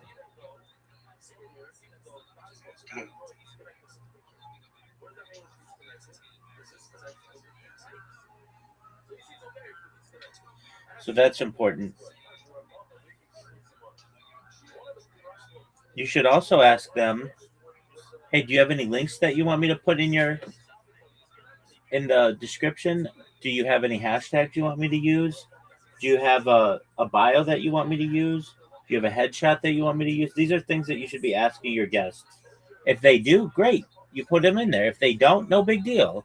But this way, their fans will be able to find them easier. Like, I know you were like, hey, when I published your video, you're like my fourth biggest person ever. Well, that's okay, considering when you first published it, you didn't have my name in it. So how would anybody ever find it? You get what I'm saying? Yeah. Exactly. So just think of it that way. And then if it's already published and my name's not in it, then, or like, you lose the social media juice. So just keep that in mind. Like, I'm not saying you can't go back and redo it. That's fine for long term. But like, if you're looking for a bunch of people to watch your stuff right away, it's really important to have someone's name in there, especially for their audience, because people will literally be searching for someone and they'll put like based on relevance or based on time, like how recent it was. And if it's not spelled exactly right, the person's just never going to find it. It's a sea of content. So, but yeah, you're not alone. You're absolutely not alone. And I'm sure I've been on podcasts. I didn't spell stuff correctly and whatever. But at least when I've had a podcast, I literally copy and paste the person's username into the title, Zap, and they can't come to me and say, hey, that's not right, because I can say, look, I got it right from your profile, so I know that it's right. Or either your profile's wrong, or do you prefer to go by something else? Like, what's an example of this? Like, someone who's an example. I'll think of one. Okay, so do you know who Ryan Reynolds is? He's an actor. Yeah, I know. Okay, so his Twitter handle is Van City Reynolds because he's from Vancouver and something like that. And he may say, well, don't use Van City Reynolds because not everybody knows me as that. Just use my name, Ryan Reynolds. But like, there are some exceptions to it. But generally, like Aiden Ross is going to be Aiden Ross. Mr. Beast is going to be Mr. Beast. PewDiePie is going to be PewDiePie. You want to spell it correctly. You want to make sure that it's accurate. Another thing that you can do is before you publish, you send the person, hey, here's a description of what I'm going to put. If it's good, you don't even have to say anything. But if you have any changes, let me know. That way, they get some Like they can say that it's accurate and it's what they want represented by them, because you're just going to ChatGPT and your information, and I get that, but not that stuff's not always accurate. So it's important to ensure your accuracy on stuff, especially that. Um, but you're doing really well. You are churning these things out, and more people are finding you. And the best thing about your podcast, at least on Spotify, is when you type in life podcast as one word, you show up right away. And that's really hard to do. So that's great. Um, I found out I think it's a pretty good hack, if you want to consider it a hack.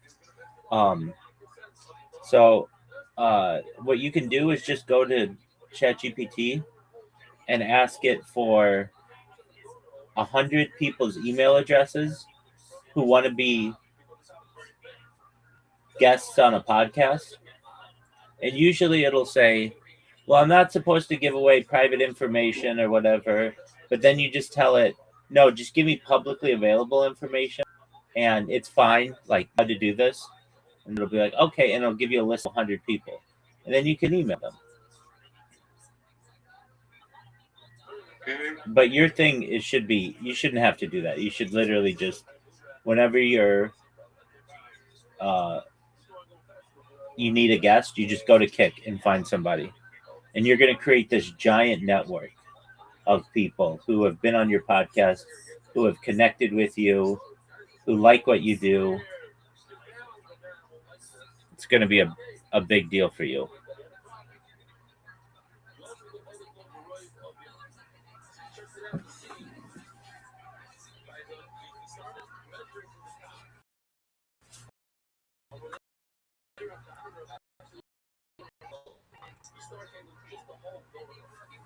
Is there any big names for you in next week? Nothing super huge yet, but I do have. I think. I think. Well, I've got two at least. One of them is going to be a really long one, 3 hours. The other one I think is just an hour. But then I haven't sent out my emails for today, generally, so I'm going to send out my emails later today. And I have a new email list that I might utilize. I might not, though. I might just wait on that. But what I did was I went to ChatGPT and just asked it for 100 email addresses. It gave me 100 email addresses. Then I asked for 100 more. Then I asked for 100 more. Then I asked for 100 more. Then it starts to hallucinate and it doesn't provide correct email addresses. So it's like, fine, that's still good email addresses. That's really good, of people who are interested in what I'm interested in. And I don't have to sit there and scrape websites that way. It just gives me everything that I need.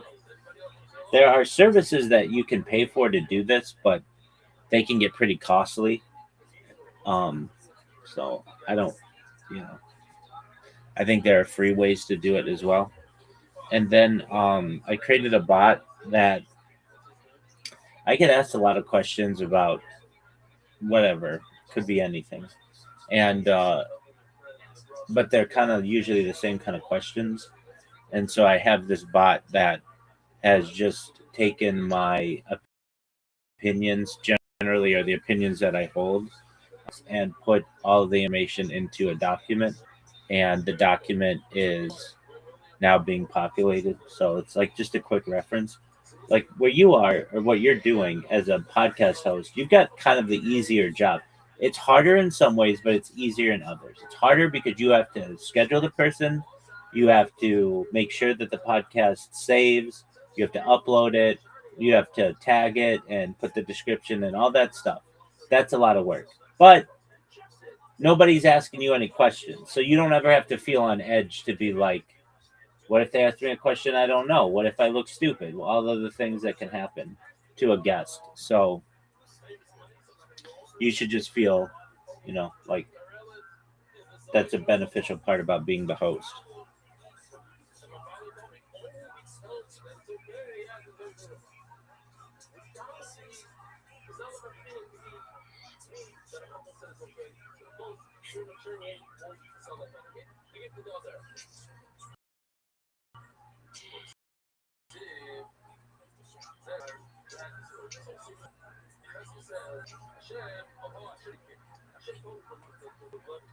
Yo, dog, do you like it when people talk to you and you just stay quiet?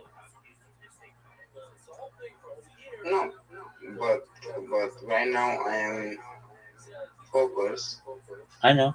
I'm to just, do that. I'm just busting your balls, big dog.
I just hoping I am doing like every day something to be to be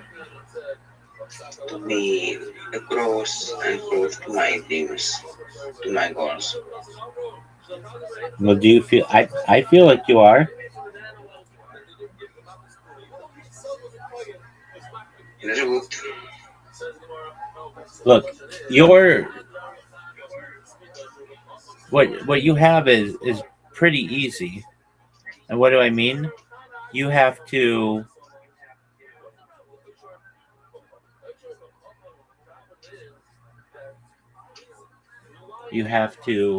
publish a podcast every day, upload a podcast every day, apply for 2 hours for jobs, and upload old podcasts for an hour. That's 5 hours of work a day.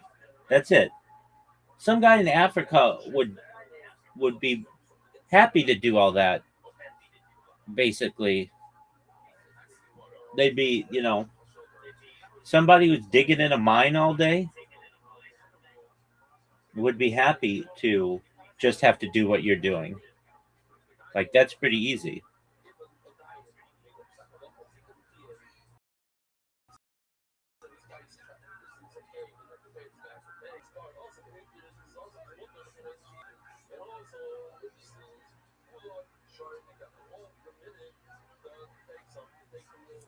Do you agree or no?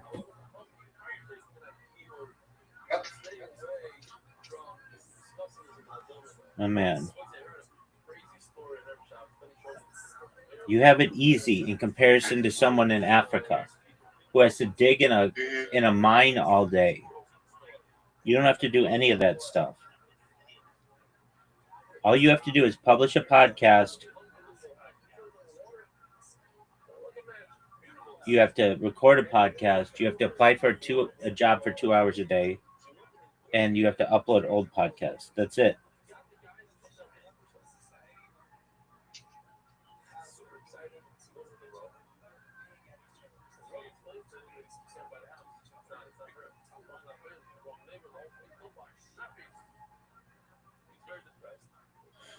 And I have you, so I have a very good and interesting health.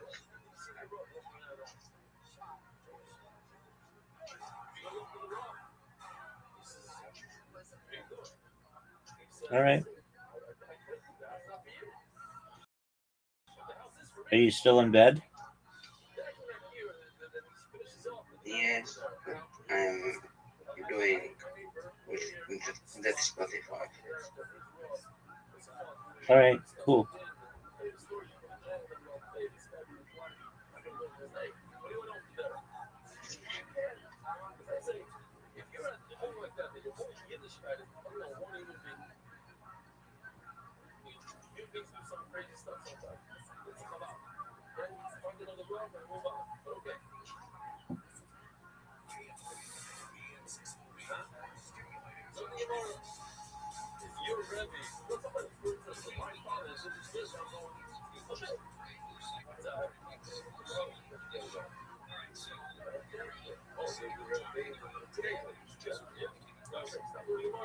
All right, well, I'm going to continue listening to my podcast. Let me know if you need anything. To work alongside Brunel, leading Brunel to threaten to resign. In January 1839, a powerful group of northern shareholders, known as the Liverpool Group, attempted to remove Brunel at a company meeting, but Brunel won the vote.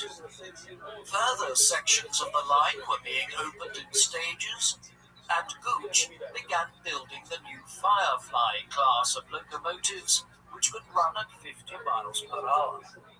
Since the locomotive fleet was outgrowing the temporary facilities of Paddington, in 1840, Gooch proposed building a maintenance facility near Swindon, then a small hilltop market town in North Wiltshire, which would open in 1843. Brunel not only designed the train sheds, but also accommodation and public buildings for the workers. A hotel was built inside the station to offer refreshments to passengers in what was one of the first major instances of travel hospitality. Although Brunel had missed several deadlines for the completion of the line, on the 3rd of June 1841, a Great Western Railway train ran a direct public service for the first time between London and Bristol, making the 118-mile journey in 5.5 hours.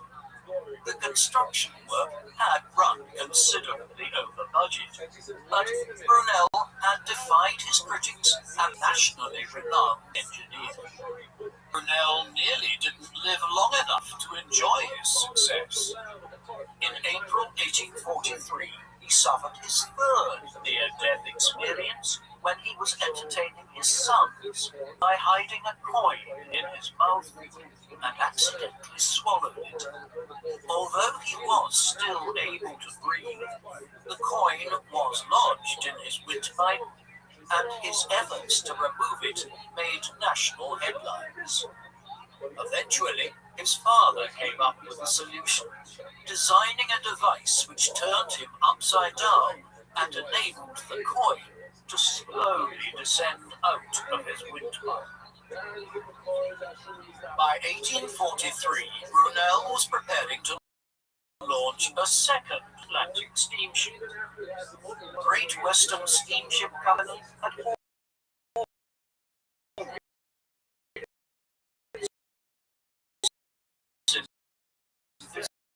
envisaged building a sister ship. He had dispatched to Claxton to investigate the prospect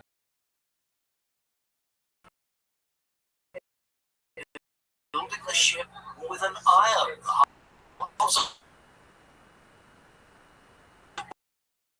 Great Britain, 3,000 tons, 7 times the largest iron-hulled ships of the day. Work began in July 1839. The design would evolve over time, particularly so after Brunel saw the SS Archimedes enter the Bristol docks powered by a screw propeller in the early summer of 1840. After sending Guppy on board the vessel on its journey to Liverpool, Brunel persuaded his directors that he had to redesign the SS Great Britain to incorporate bits of the screw propeller. This work eventually caught the attention of the Admiralty in London, which invited him to oversee trials for its use in the Royal Navy. Brunel accepted the assignment as a means of obtaining useful data for the SS Great Britain, and the trials were successful. In July 1843, construction of the Great Britain was completed, and Prince Albert, the husband of Queen Victoria, was the guest of honor as the ship floated from the dry dock into the floating harbour, where it would be fitted with its engines and boilers. By March 1844, the ship was ready, but she could not yet leave the harbour, as the Bristol Docks Company had not widened the entrance to the harbour sufficiently to allow it to pass through. As a consequence, the ship only finally left Bristol in January 1845 and emerged. In July 1845, the SS Great Britain made its first transatlantic crossing in less than 15 days. However, the following September, the ship ran into trouble as its master, Captain Hoskin, lost his way in heavy rain. The ship ran aground on the northern coast of Ireland, and efforts to free it were to no avail. Although the iron hull emerged relatively unscathed, Hoskin had effectively written the ship off in his report to the company. At the time, One woman who got away. None of them got away, baby. Nope, I got locked in. My body count, I lose track at 42, big man. 42. I lose track at that number, dog. Nice. After a lengthy salvage operation, the vessel was towed to Liverpool. Yeah. It's like the way, way, way higher. I lose track of 42. In 1851, the ship was sold for a fraction of its Do you cost. think when you are going to be famous, it's going to be more? Oh, dog. 20,000. Did nothing to diminish the reputation or the fortunes of the 39-year-old Isambard Kingdom. Okay, 20,000. As the engineer of the Great Western Railway and several branch lines, Brunel continued to seek improvements to his network. So, like you don't have that who just because of work and it's and you think there was too long and this. Baby, it's a long game. Anybody who I may have wanted that maybe I was too young or whatever, I'm going to be able to get them when I go viral, so I don't worry about it. Brunel began experimenting with the atmospheric railway on a stretch of the South Devon Railway between Exeter and Timberlake, despite warnings There you go, big dog. Gooch and the Stephensons that it could never work. After considerable delays, a section of track was opened in September 1847, but Brunel's atmospheric railway died before the engineering challenges proved insurmountable, and the South Devon Railway's directors opted to convert the line to conventional steam locomotives. In addition to providing inspiration for Brunel's atmospheric railway experiments, Ireland was an obvious place for him to extend the Great Western Network, which had also expanded into Wales following the completion of the line between London and Bristol. Brunel intended for a ferry service to take passengers from Fishguard in Wales to Rosslare in the southeastern corner of Ireland. From there, they would be connected to Dublin by a rail running north from Wexford along the coast. Brunel was appointed engineer of the Waterford, Wexford, Wicklow and Dublin Railway. However, the project soon came to a halt, and only small sections of track were built over the following decade. This was a case of the great engineer's ambitions yet again outrunning the Who ability is to your put them into action. celebrity crush? Ireland would What'd get you its say, Big rail Man? network before long, Who is your celebrity was crush? too early. Celebrity In an crush? age Oh, when all Ireland of them, was baby. about to descend into famine and socio-economic chaos Okay. from the importation of the potato blight from the Americas on the steamships that Brunel had designed. Yet he had plenty of opportunities elsewhere, being hired by the government of the Kingdom of Piedmont in northwestern Italy to link its capital of Turin with its port of Genoa via rail, as well as an extension from Genoa towards Milan. So like While we can Brunel paid we 3 can all visits to be Italy ready to to survey hear the route, Rothschild frustration, the Day level of duality bureaucracy in this. involved, caused him to withdraw What'd you say, from pimp? the project. So Instead, like from we 1845 to can 1848, be he all was ready involved there. in the construction There will of a be short rail Rothschild line in Tuscany. who have During day the duality 1850s, he or would serve all as a time down consultant to on the this. East Bengal I think so. line in India and various railway projects in Australia as he acquired a truly global reputation for his engineering abilities. In conjunction with the costly failure of the atmospheric railway, Brunel's time in the mid-1840s was taken up fighting the gauge war with other railway entrepreneurs who still believed that thinner railway gauges were the way forward. While the broad gauge dominated southwest England and was expanding into Wales, the expansion of the broad gauge into the Midlands brought it into contact with the narrow gauge lines. At Gloucester, passengers were obliged to cross the platform to change from narrow gauge Birmingham and Gloucester Railway to the broad gauge line to Swindon, while cargo would have to be physically carried from one train to the other.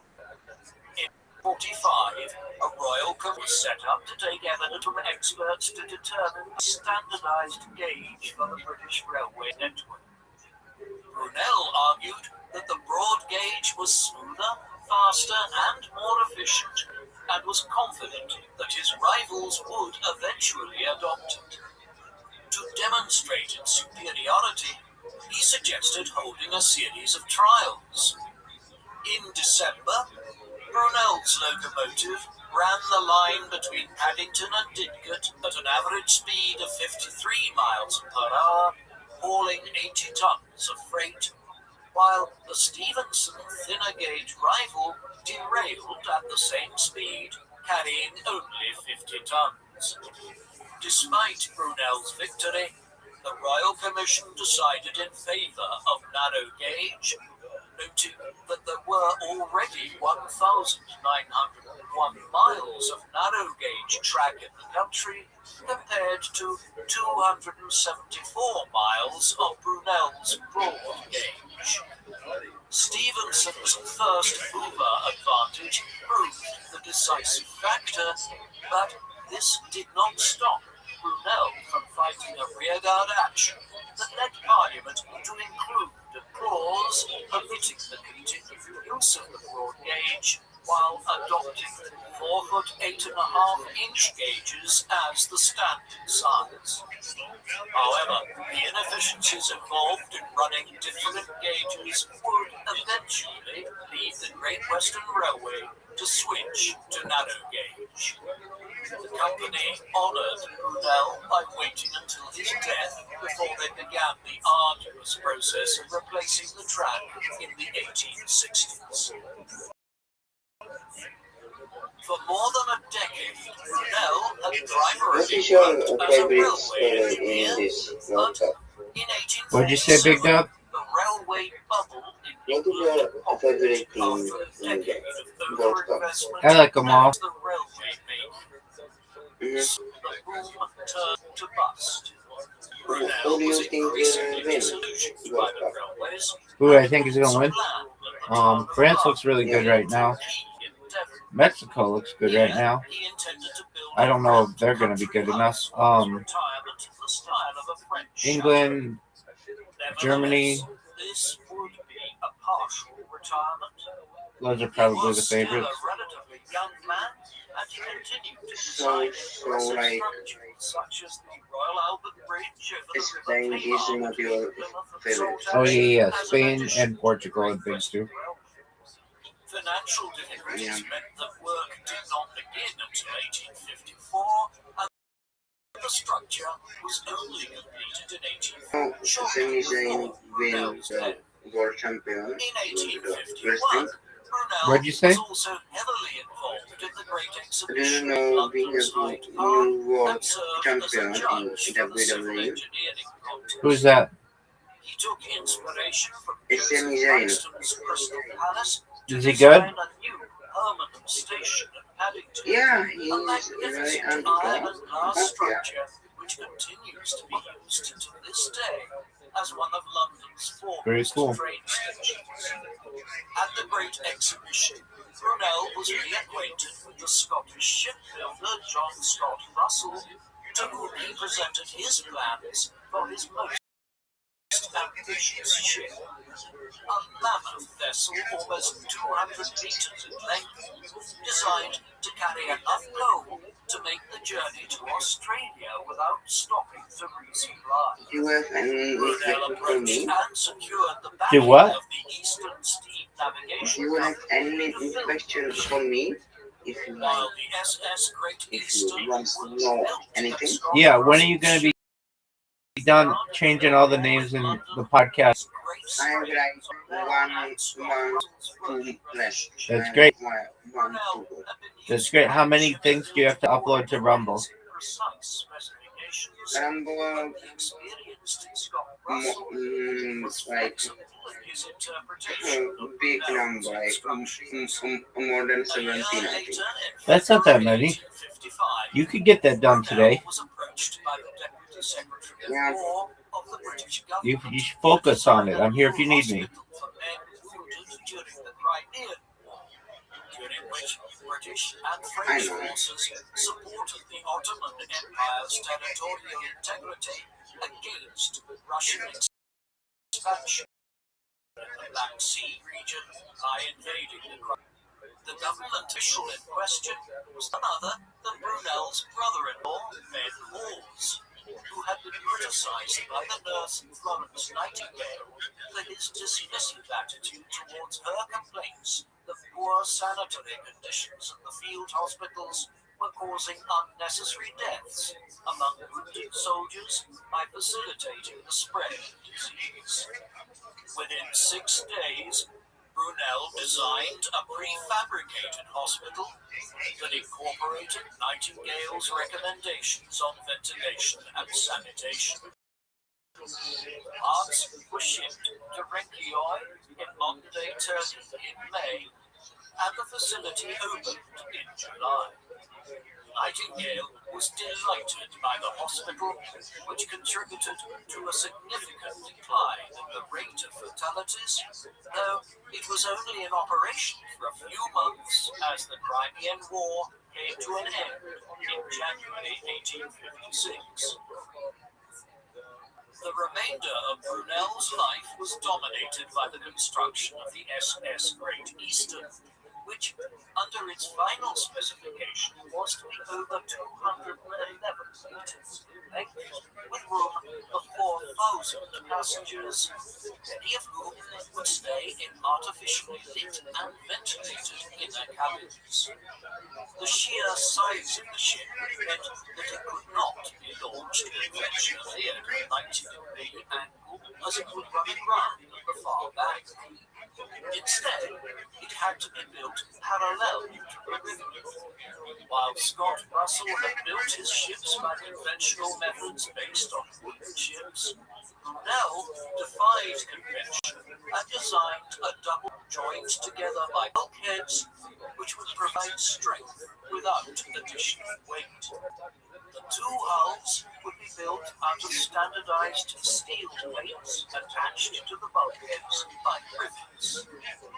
As construction progressed, relations between Brunel and Scott Russell rapidly deteriorated, and Brunel suspected that Scott Russell was seeking to take the credit for the ship's design. A combination of increases in the price of iron during the Crimean War, fires in the shipyard, and Brunel's refusal to pay Scott Russell at regular intervals caused the latter to fall into financial difficulty. Unbeknownst to Brunel, Scott Russell eventually mortgaged the shipyard.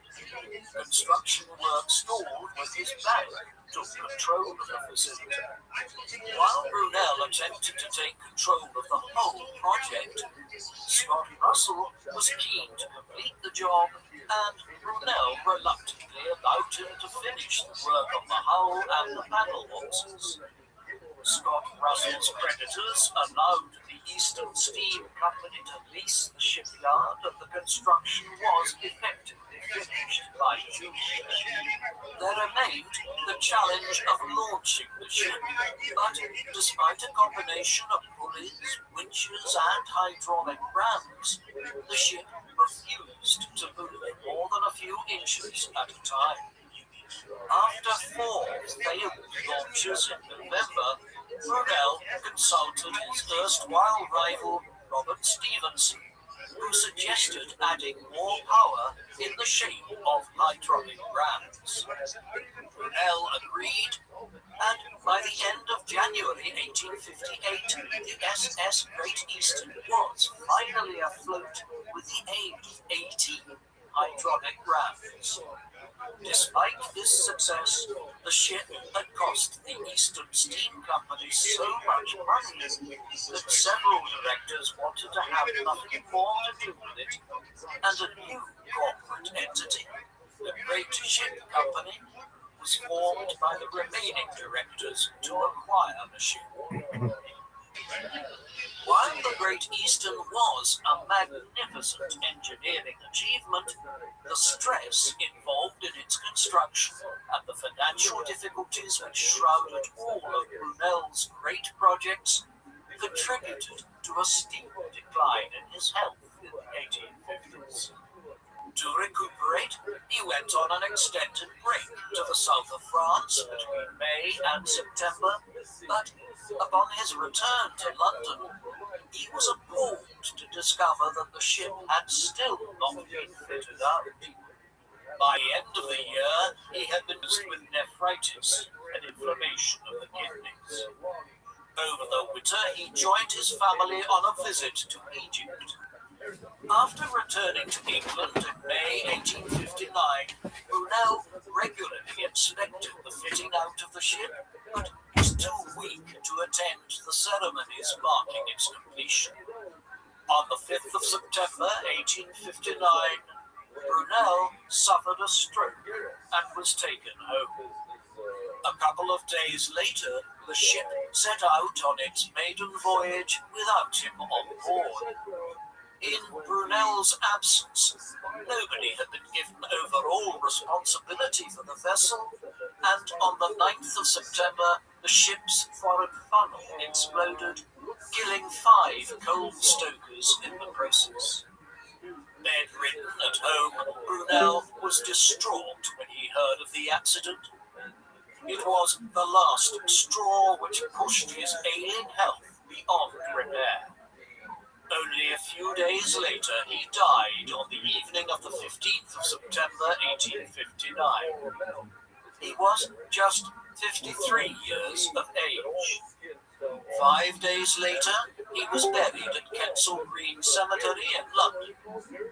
The SS Great Britain would eventually make a transatlantic crossing in June 1860, but the Great Ship Company could not afford to operate the route to Australia as Brunel had originally intended.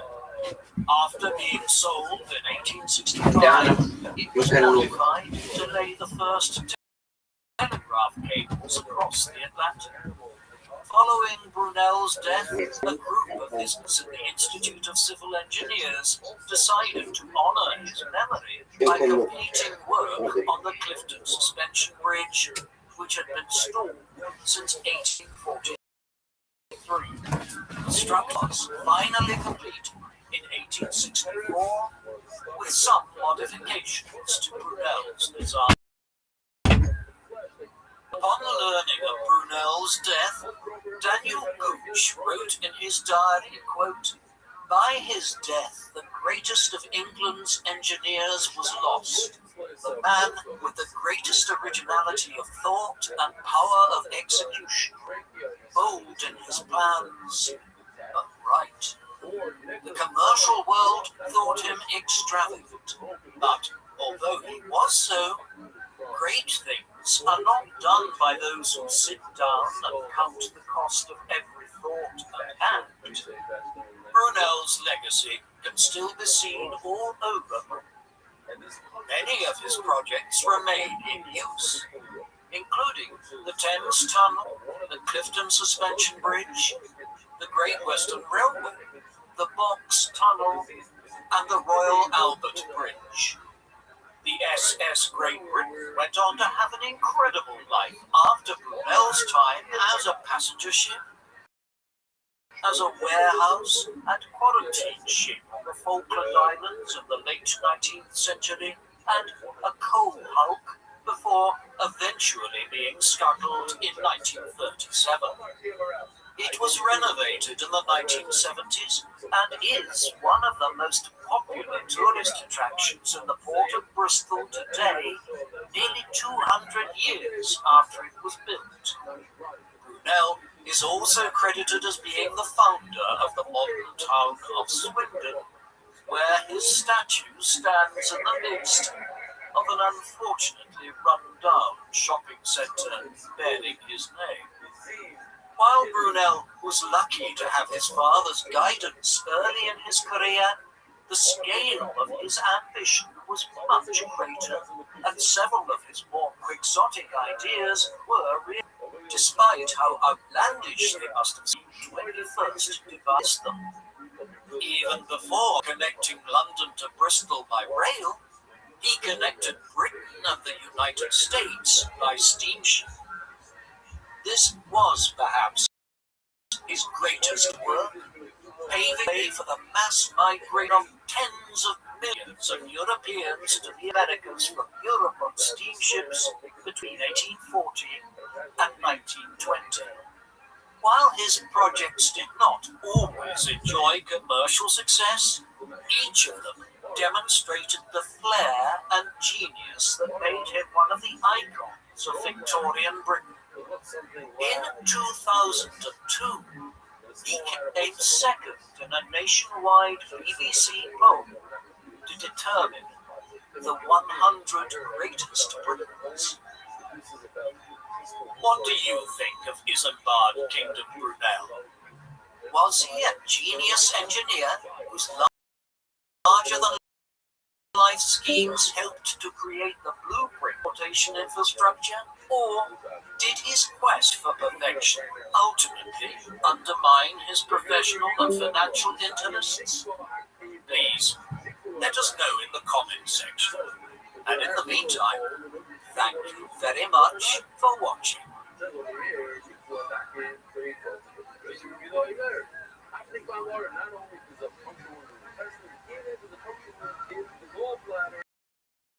It's also a trade once we have 9 at 8.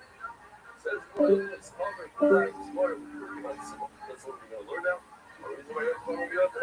I love that you're good to if you do that at what?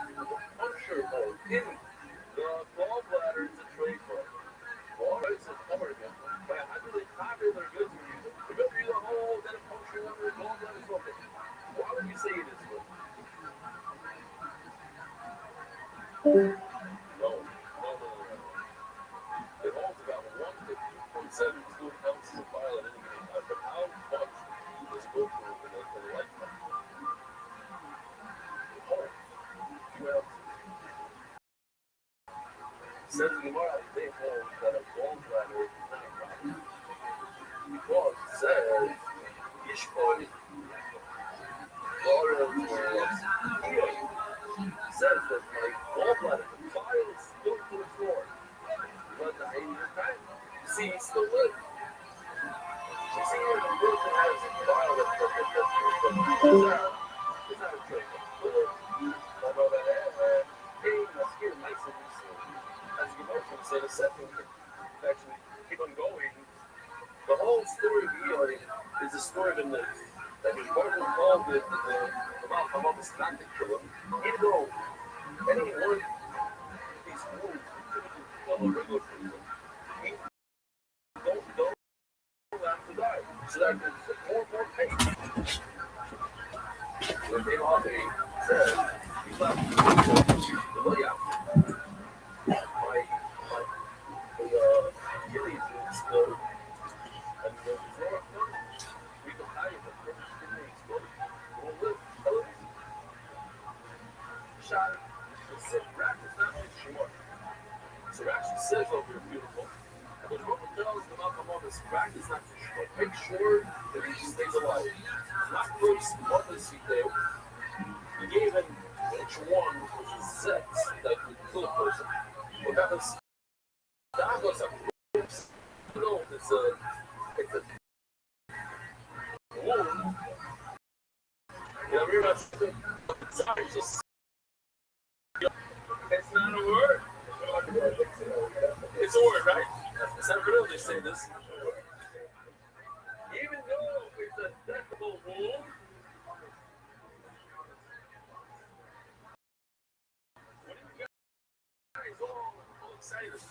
It is the summer of BC. Roman ships approach the Greek city-state of Syracuse that has allied itself with Rome's great enemy, Carthage. Suddenly, one of the Roman ships catches fire, bursting into flames, throwing the invaders into confusion. Surely, they are too far away from the...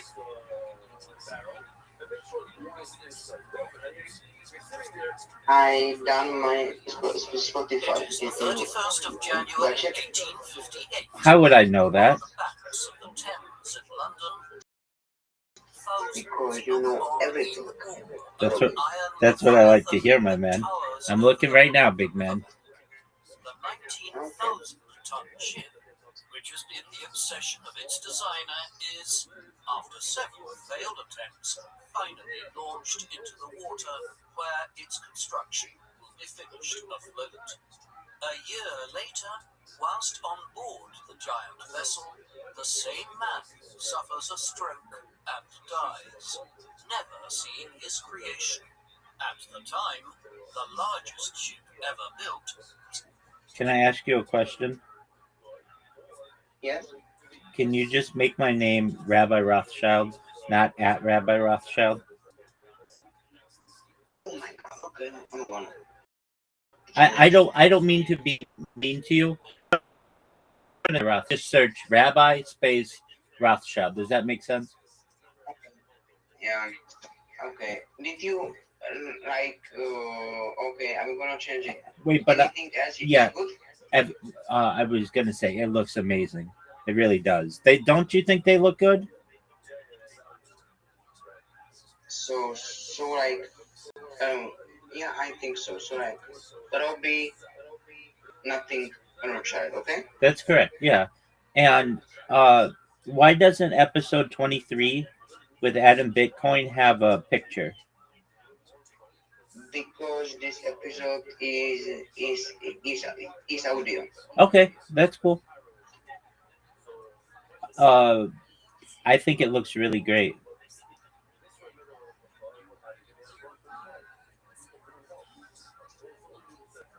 Now I'm going to read it. Okay, so we do have to make some changes.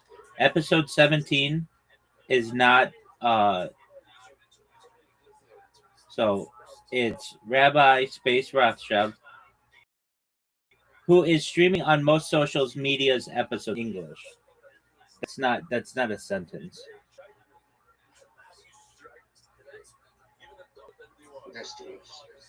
You get what I'm saying? You want to make sure these things are a sentence. So if anything, take it, copy it, and put it into ChatGPT, and ChatGPT will make it all look perfect for you. You know what I mean? Yeah. I know.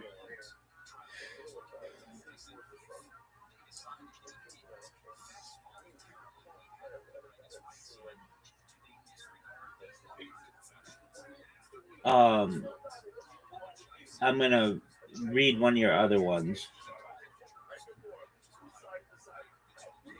Okay, so you don't necessarily need them to have punctuation either. You don't have to have like Shane Valinsky is an AI automation entrepreneur and business growth consultant. Period. It doesn't need period. But that's okay. That's not a huge deal. But what I would do with all of these is just say, ChatGPT, make this into the best one that you can. You know what I mean? So like I'm going to say Rabbi Rothschild streaming on the most social media platforms. This. Yeah, you can. I mean, probably I would say Rabbi Rothschild streams 24/7 on YouTube for world peace.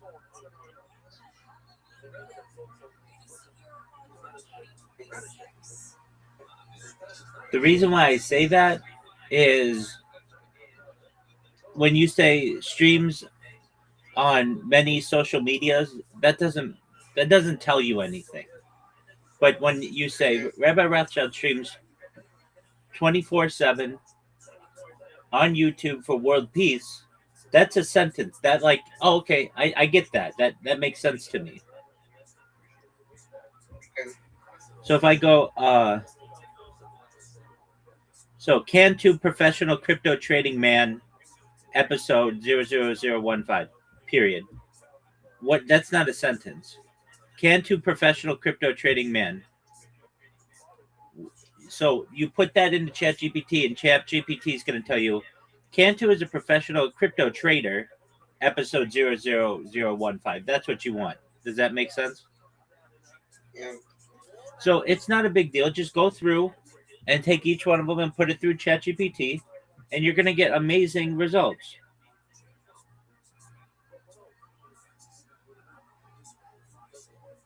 Does that make sense? Yeah. Yeah. But they're looking really professional and they look really good. So you should be proud of that. They're looking good. Mm-hmm.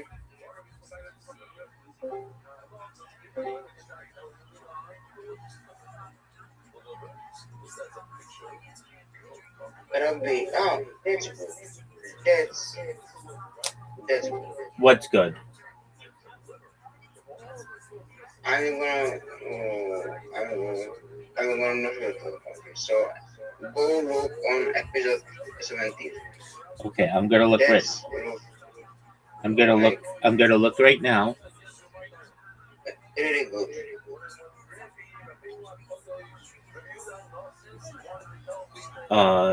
Maybe it had. Did you save it yet? Yes. No. No.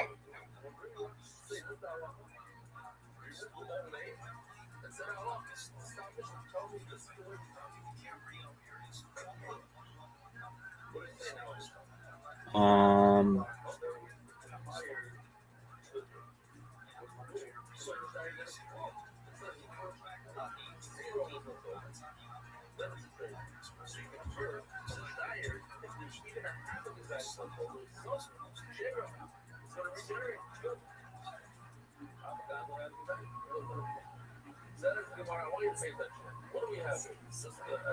Okay, so maybe it's just not updating yet.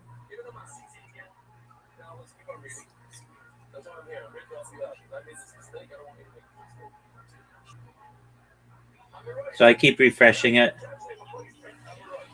But that's okay. Do the other ones, and I'll keep refreshing it, and then I'll tell you if it looks good, okay?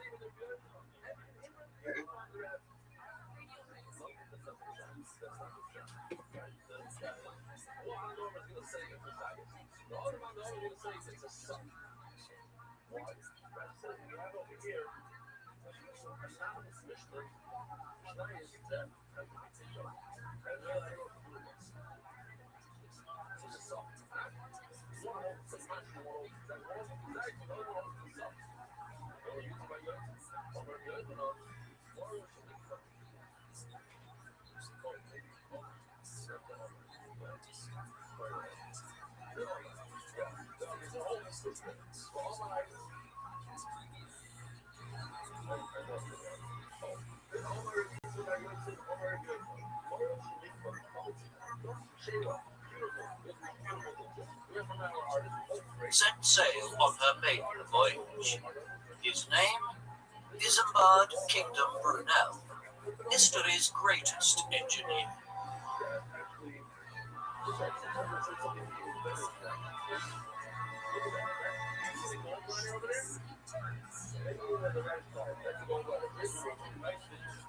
The man known to history as Isambard Kingdom Brunel was born on the 9th of April 1806 on the island of Ports, now part of the city of Portsmouth on the south coast of England.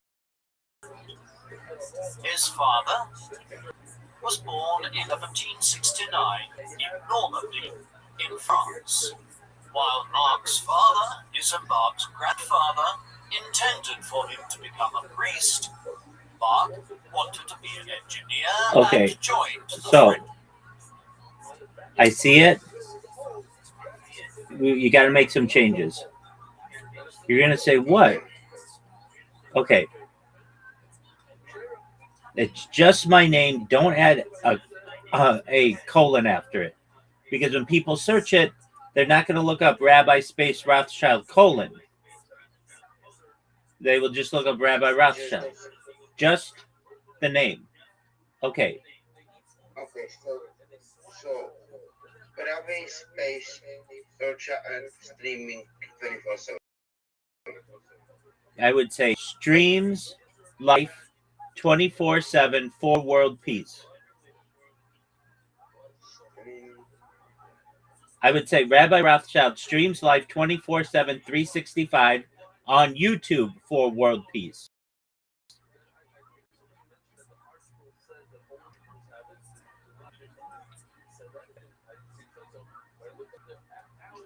I think streaming 24/7 in YouTube is better because streams is like past sentence.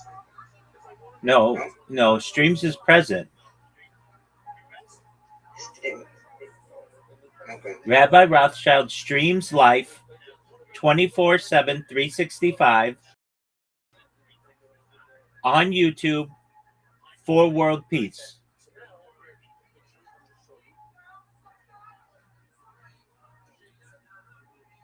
Then it's a full sentence. If you say Rabbi Rothschild streaming 24/7, it's not really, it's like sort of a sentence. Okay. Now, the other thing is I see that in parentheses it says episode 017. Go back to the other way that you had it with 5 numbers or whatever, because you may get a lot someday and you want them to be easy to find. It doesn't have to say ep. You can just put the dollars, the hashtag. It should say hashtag 0000, or so for mine it would be hashtag 00017. Does that make sense? All right. We'll get it.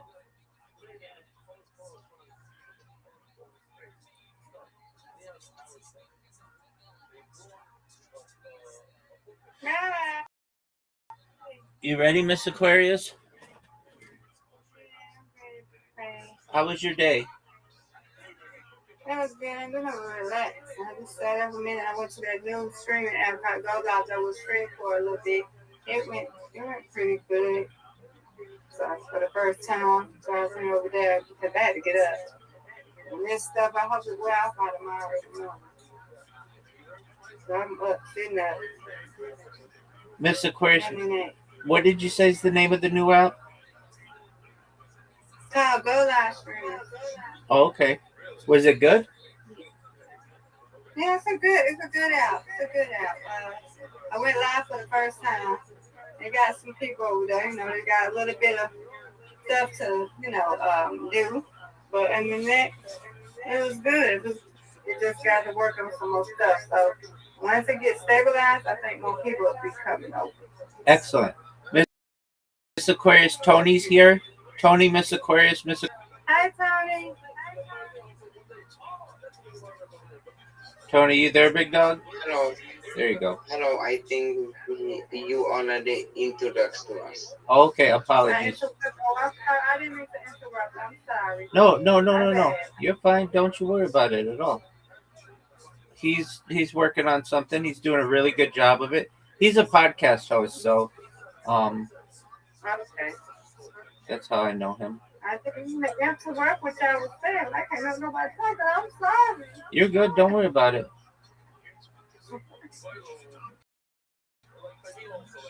Told you. 1 minute, Aquarius. No, you're good. Tony's been in here for some time, so it's not like it would be different if he just came in and he was like, "Hey, we got to have a conversation," but he's just chilling. Right. I was on different anyway. I was on different, so I couldn't hear nothing. You're good. You are good. I'm good. You know I say sorry. You're good. Don't you worry about it.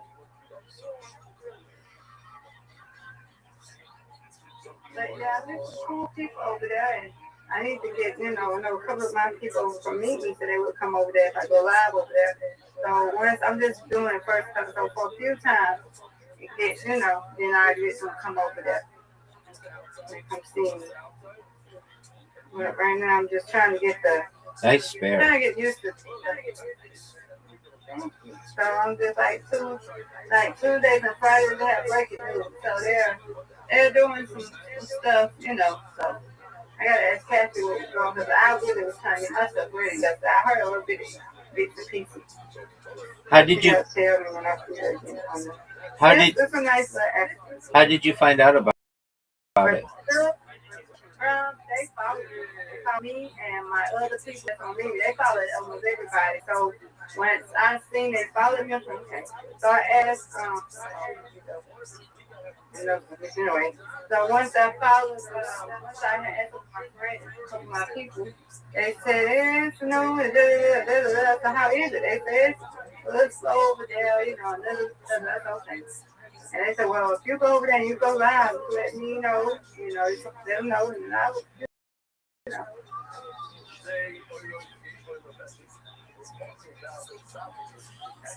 It's cool.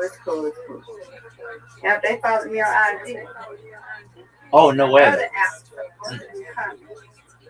Another app is supposed to be coming out, but I believe he's copying them too. That's what they do. I believe he's copying. Yeah. So they said they don't think that app's gonna last because you gotta have investors too. That is true. You gotta have investors and stuff like that too. And he's got a Discord, and he's trying to get 700. It's getting there. He's got to have 700 people. Once you get that, then he'll last app. I don't know. You and I win. You said reload. You win. I win. You win. Reload. Okay, so he doesn't quite have 700 people yet. No, I don't think so. It's getting there. But I ain't been on the Discord, and I haven't. I'm gonna wait till this all get over there. Then I may. Some of my people go over there, they'll let me know how it is, and I'll go over there. But right now, I'm focused on the go live. I'm not going to be doing it. Now, It still be over there sometimes with go live. It still be over there. It was in one of the streams thing with the other day. So, yeah. Now, I don't know what he do, but he don't need to be copying people. Okay, so there's Go Live, which is a bigger, and then what's the name of the guy who needs 700 people? What'd you say his app's going to be called? What? Spark. His name is Cooper. And the person's other name is Spark, I think. But yeah, it's called Spark and Cooper or something like that. Okay. Yeah. His name is Cooper, and then the other name is Spark, I think. But yeah. It's very expensive to do. It's very it's very expensive to launch an app. Yeah, I bet it is. Well, to I bet. it's not, it's like really like maybe $100 to do on the App Store and Google Play, but you've got databases and you've got websites and all that extra stuff is very expensive. Yeah.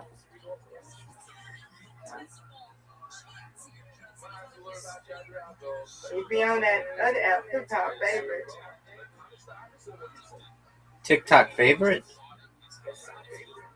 He be on favorite. He on favorite. I know when he I was in his live on the Go Live, and then when I was on favorite, I saw him over there, and he was talking about his app and everything. I already knew he was gonna get an app because he said he was gonna have an app. And he has a Discord, so he's trying to get everybody on Discord before he do stuff. And I'm like, okay, so I'm not gonna do it to you with your app. I'm not gonna go over there. I wanna see your app. When you get your app, yeah, I'm not going to Discord. I'm gonna wait. App comes out. I understand that. Some of the same two girls, same two ladies, my friends, they followed him. And I asked one of them, I said, hey, you followed the other app? He said, yes. She said, yes. She said, she went. She said, I think the app, I said, the app ain't out yet. That app ain't out yet. I said, well, if you go over there, you let me know. You know, I'm going to ask you. Yeah, they're going to go over there. Once they go over there, then I'll check it out. But I'm going to have my next thing on Go Live. Now, a lot of people said they don't think that app is going to last long. It's not gonna last long. Okay, I need some clarification. So the people are saying that Go Live's not gonna last long?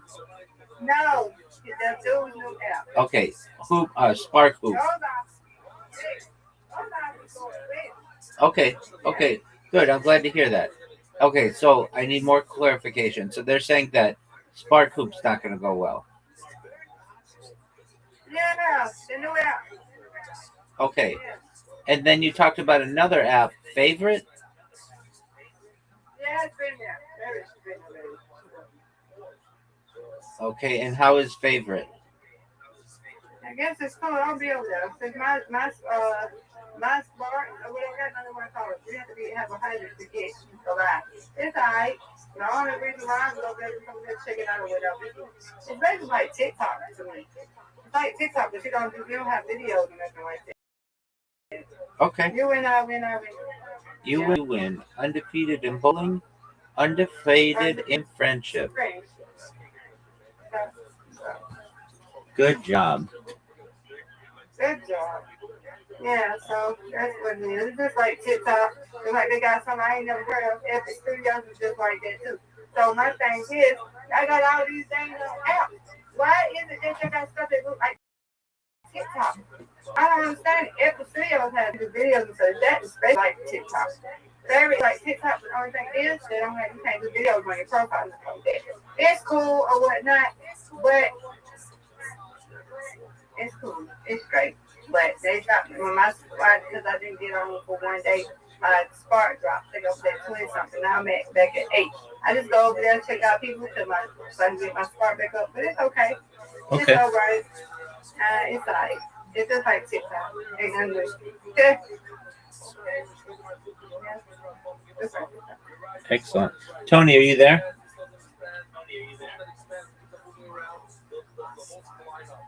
Tony. Yes. Okay. So, I see you change. Yeah. Are you ready to write this? All right. Well, I just put this back on here. See you in the lab. Excellent, Mr. Clarice. Are you ready? Okay. I am. Yeah. Okay, so it's Rabbi Rothschild. That part's fine. And then you want streams 24/7, 365 on YouTube. Yeah, so it's Rabbi Rothschild. I said, it'll be Rabbi Biracha 24/7 streams for world peace on YouTube. That's not a sentence. You want these to be a sentence or something like it. So I'm going to tell you how to make it a sentence. Yeah. Rabbi Rothschild streams 24/7, 365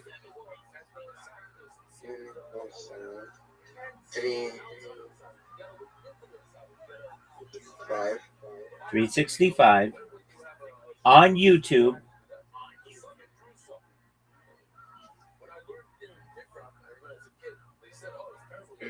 for world peace.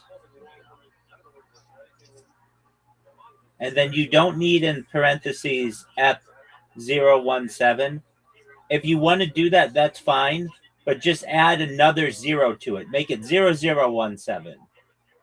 Because you're going to eventually hit 1,000. And then your numbering is going to be all off.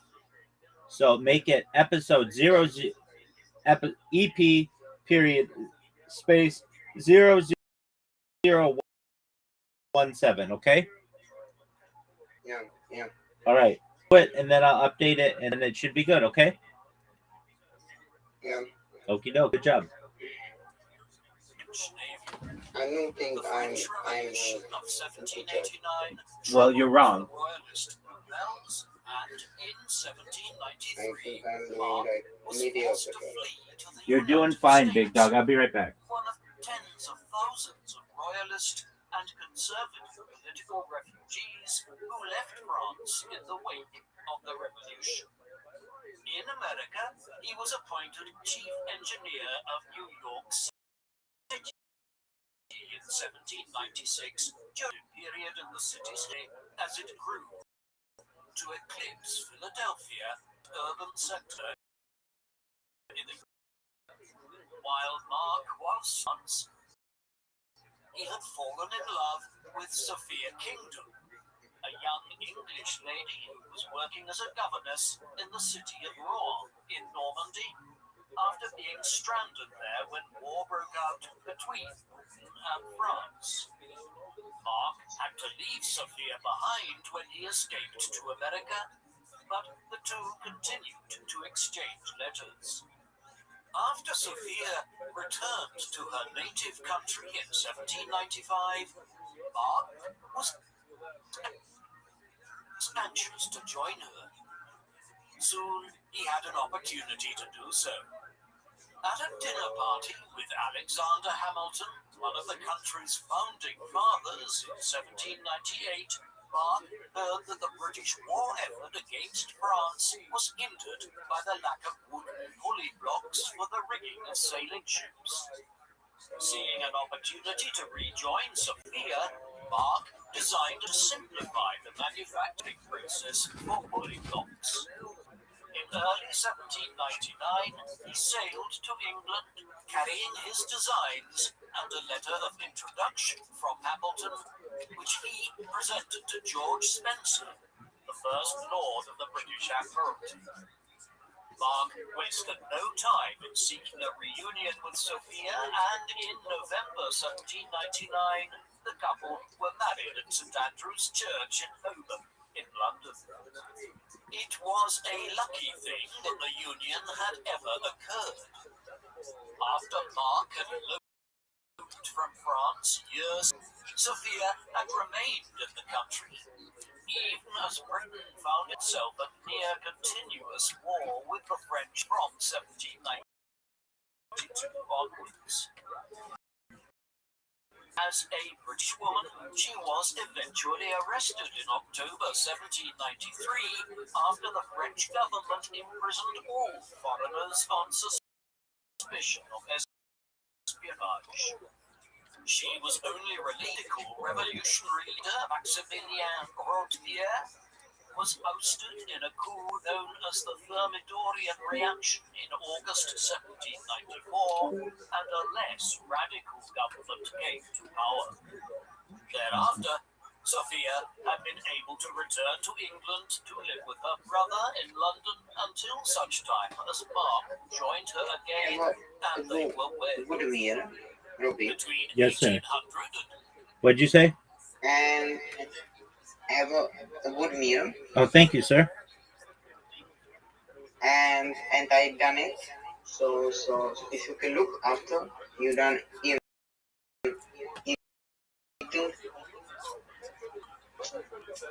Rabbi Roth. Okay, we got to fix something. You need another / after the 7.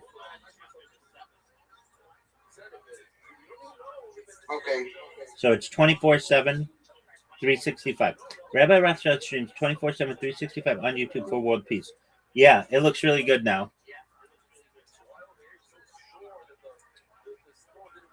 Need I say it looks perfect?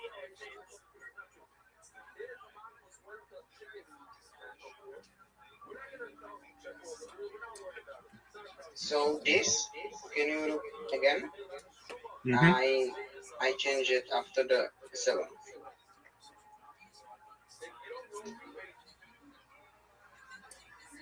It hasn't updated yet, so let's give it like 2 or 3 minutes or so. Yeah. So I'm hoping I'm doing something.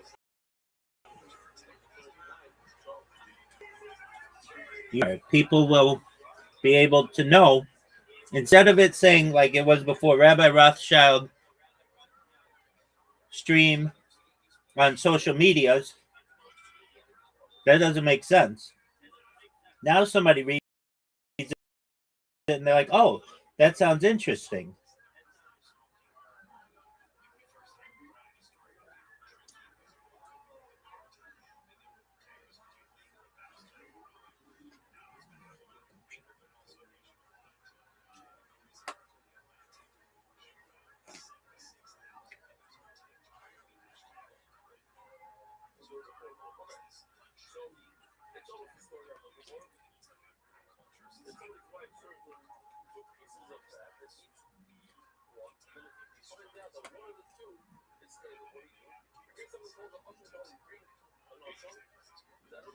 No. It's 24/7, 365. No space between the / and the 365. That's mistake? Yeah. So it's 24/5. Right now you have it at 24/7/ space 365. Okay. Yeah. I got it. What do you think? Yep. Give it a minute or two. Yeah, I am changing right now. Okie doke. In 1805, the couple had 2 daughters, Sophia and Emma, before the birth of their first and only son in April 1806, to whom they gave the unusual name Isambard Kingdom.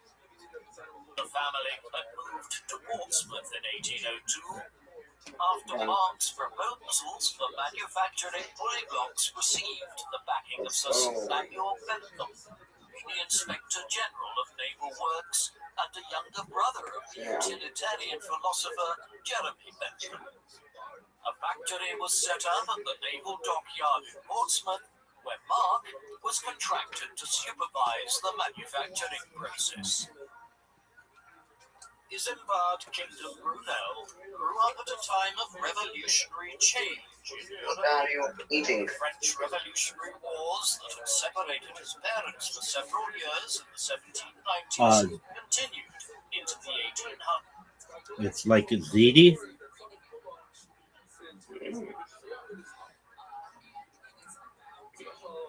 Are you tour guy or not? Dude, you ask me this all the time. You've asked me 3 times. I know, fuck. I know. I have like hard time remember things.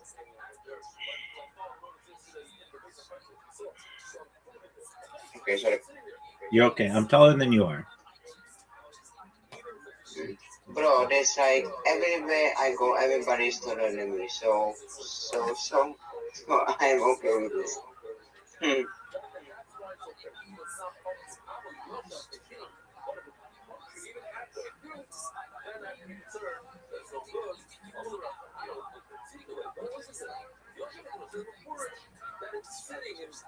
Hundreds morphing into the Napoleonic Wars over time.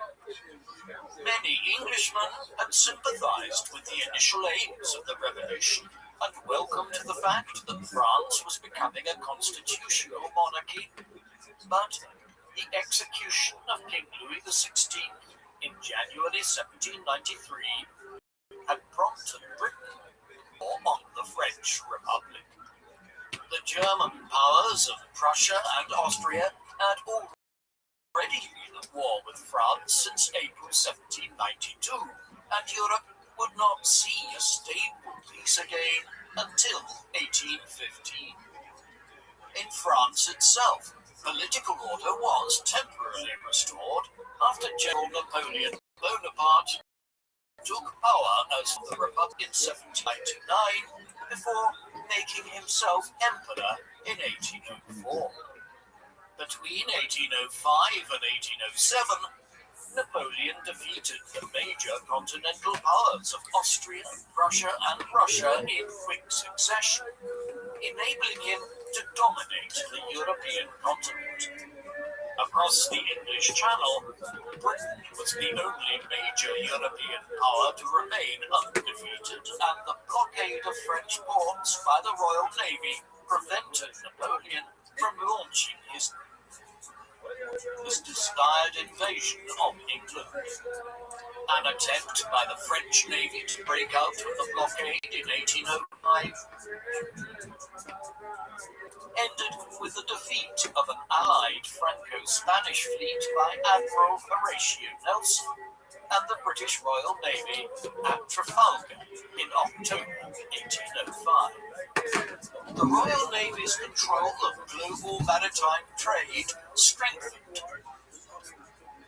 The Navy in 1805 ended with the defeat of an allied Franco-Spanish fleet by Admiral Horatio Nelson and the British Royal Navy in October 1805. His control Still hasn't updated yet.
Was experiencing the early stages of the Industrial Revolution.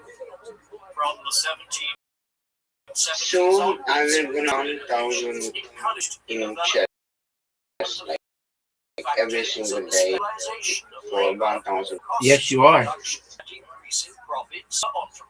Okay, I have a question. Did you save it? The Spotify thing? Enjoyed political support to pursue their Yes.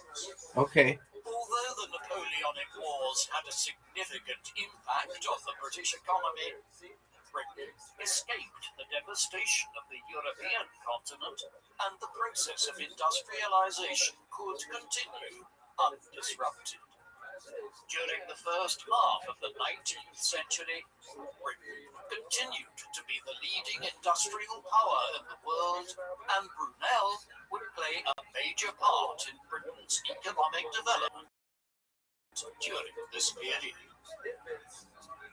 In 1808, when Isambard was 2 years old, the family moved to Chelsea in southwest London, where they would live for almost 2 decades. Mark Brunel's work on pulley blocks made his reputation in England, and in 1808 he built a sawmill at Battersea across the Thames from Chelsea, where he implemented measures to increase the efficiency of timber processing. The following year, he began to mass-produce boots for poorly equipped British soldiers, and in 1812, he was commissioned by the Royal Navy to build a sawmill at the Chatham Dockyard in Kent.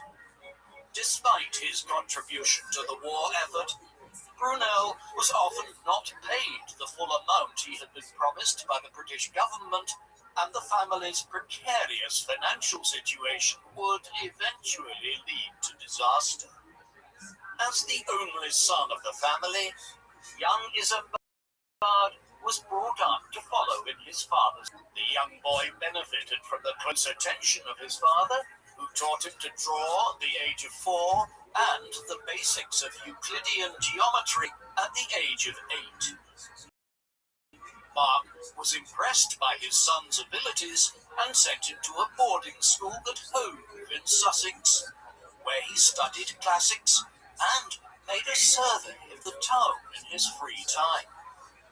He used his knowledge of engineering to astonish his classmates by predicting the imminent collapse of poorly designed buildings. In 1815, peace was restored to Europe after Allied armies led by the Duke of Wellington and Field Marshal Gebhard von Blücher defeated Napoleon decisively at the Battle of Waterloo in what is now Belgium. This was the second time Napoleon had been defeated. At this time, the victors made sure he could never pose a threat to the peace of Europe again, exiling him to the utterly remote island of St. Helena, middle of the South Atlantic Ocean. Maybe it's like the restoration of the House of Bourbon to the French throne in I don't know. I keep checking. Napoleon's demise, but he was now a British Check it on your citizen end. Open up Spotify in a browser and check it on your end. Nevertheless, I'm good. I can see that. Are you doing it from a browser or the app? In 1820, 14-year-old Isambard was sent off From the phone. Okay, go to your computer. Go to your computer, open up a new incognito tab, and you look at it. in his father's native Normandy, now Caen University, before moving on to the Lycée Henri IV in Paris. In 1822, at the age of 16, Isambard spent several months working for the clockmaker Abraham Louis Breguet, who was impressed by the young man's inventive potential. Marc had hoped to send Isambard to the prestigious École Polytechnique in Paris, which Napoleon had transformed into one of the most advanced academies for military engineers anywhere in the world, but Isambard's English birth disqualified him from obtaining a position here. Therefore, he returned to England in August 1822 to become an assistant at his father's office at 16 years of age. During Isambard's absence in France, Marc Brunel had fallen into debt as a result of a series of failed projects that had run into trouble in a post-war environment in which his designs were no longer as necessary. It's small change, so you don't see, but I did try. Robin, try things 24/7. Nothing, and after that 365 on YouTube. No. It's 24/7/365. No spaces. Okay. Again. Had been impressed by his work on pulley blocks more than a decade earlier, and had invited him to St. Petersburg. After writing to the Tsar, Bach also went public with his criticisms of the British government for failing to pay him for his work during the war, and then incarcerating him for unpaid debts years later, as though the debts were not really those of the government. Following the public outcry, Mark Brunel's influential political friends, including Lord Spencer and the Duke of Wellington, persuaded the government to pay him £5,000 to clear his debts in exchange for a promise to remain in England and not travel abroad to share his engineering ideas with other governments. The British were particularly keen to avoid him entering the employment of Russia at a time when the Great Game, named for the rivalry between the Russians and the British in Central Asia, was just beginning.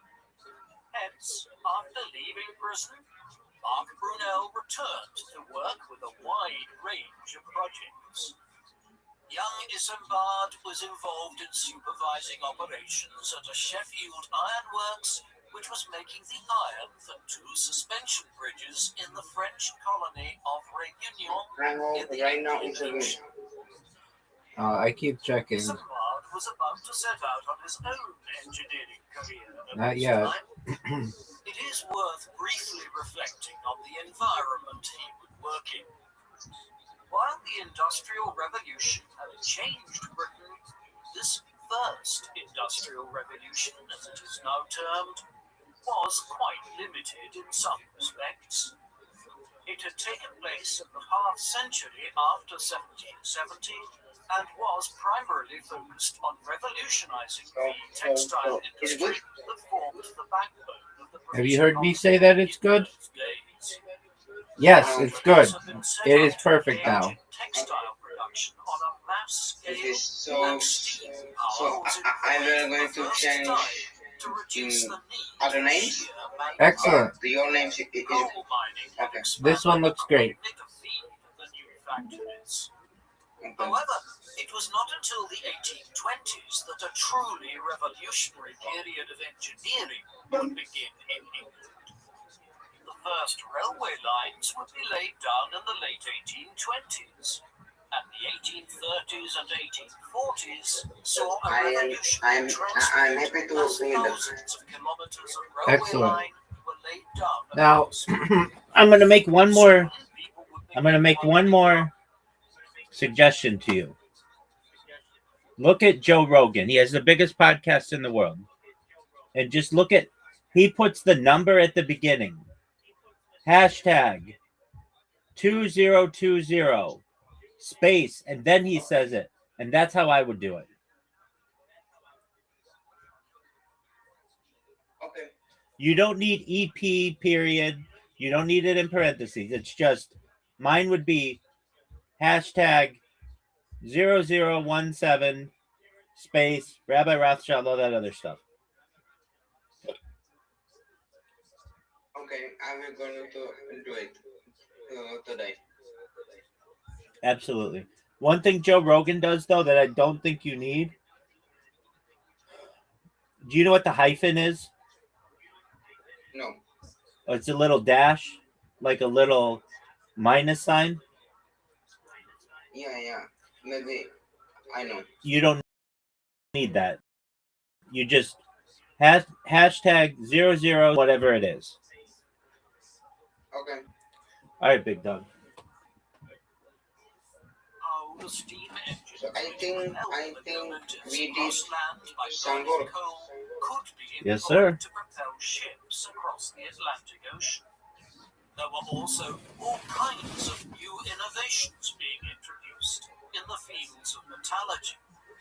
Though it would take until the mid-1850s until modern steel was first produced in England, many people were already working in the 1820s on ways to manipulate iron and other metals to produce more durable metals. Stronger metals could hold greater loads, and this meant stronger bridges and other types of engineering. All of this would culminate in 1851 in the Crystal Palace exhibition in London, a fair showcasing many thousands of pieces of new engineering and inventions. A few years later, plans to develop a modern sewerage system for London were being initiated.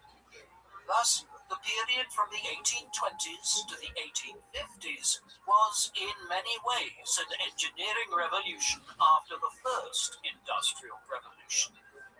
Isambard Kingdom Brunel would be absolutely I think safe. I would be ready when you are going to be famous. Brunel For that. spent much of his time Excellent, in the man. 1820s experimenting with the gas engine. At a meeting of the Royal Society in London, Mark Brunel listened to a lecture by its president, Sir Humphrey Davy, who noted that Michael Faraday had recently invented a method to liquefy natural gases under pressure.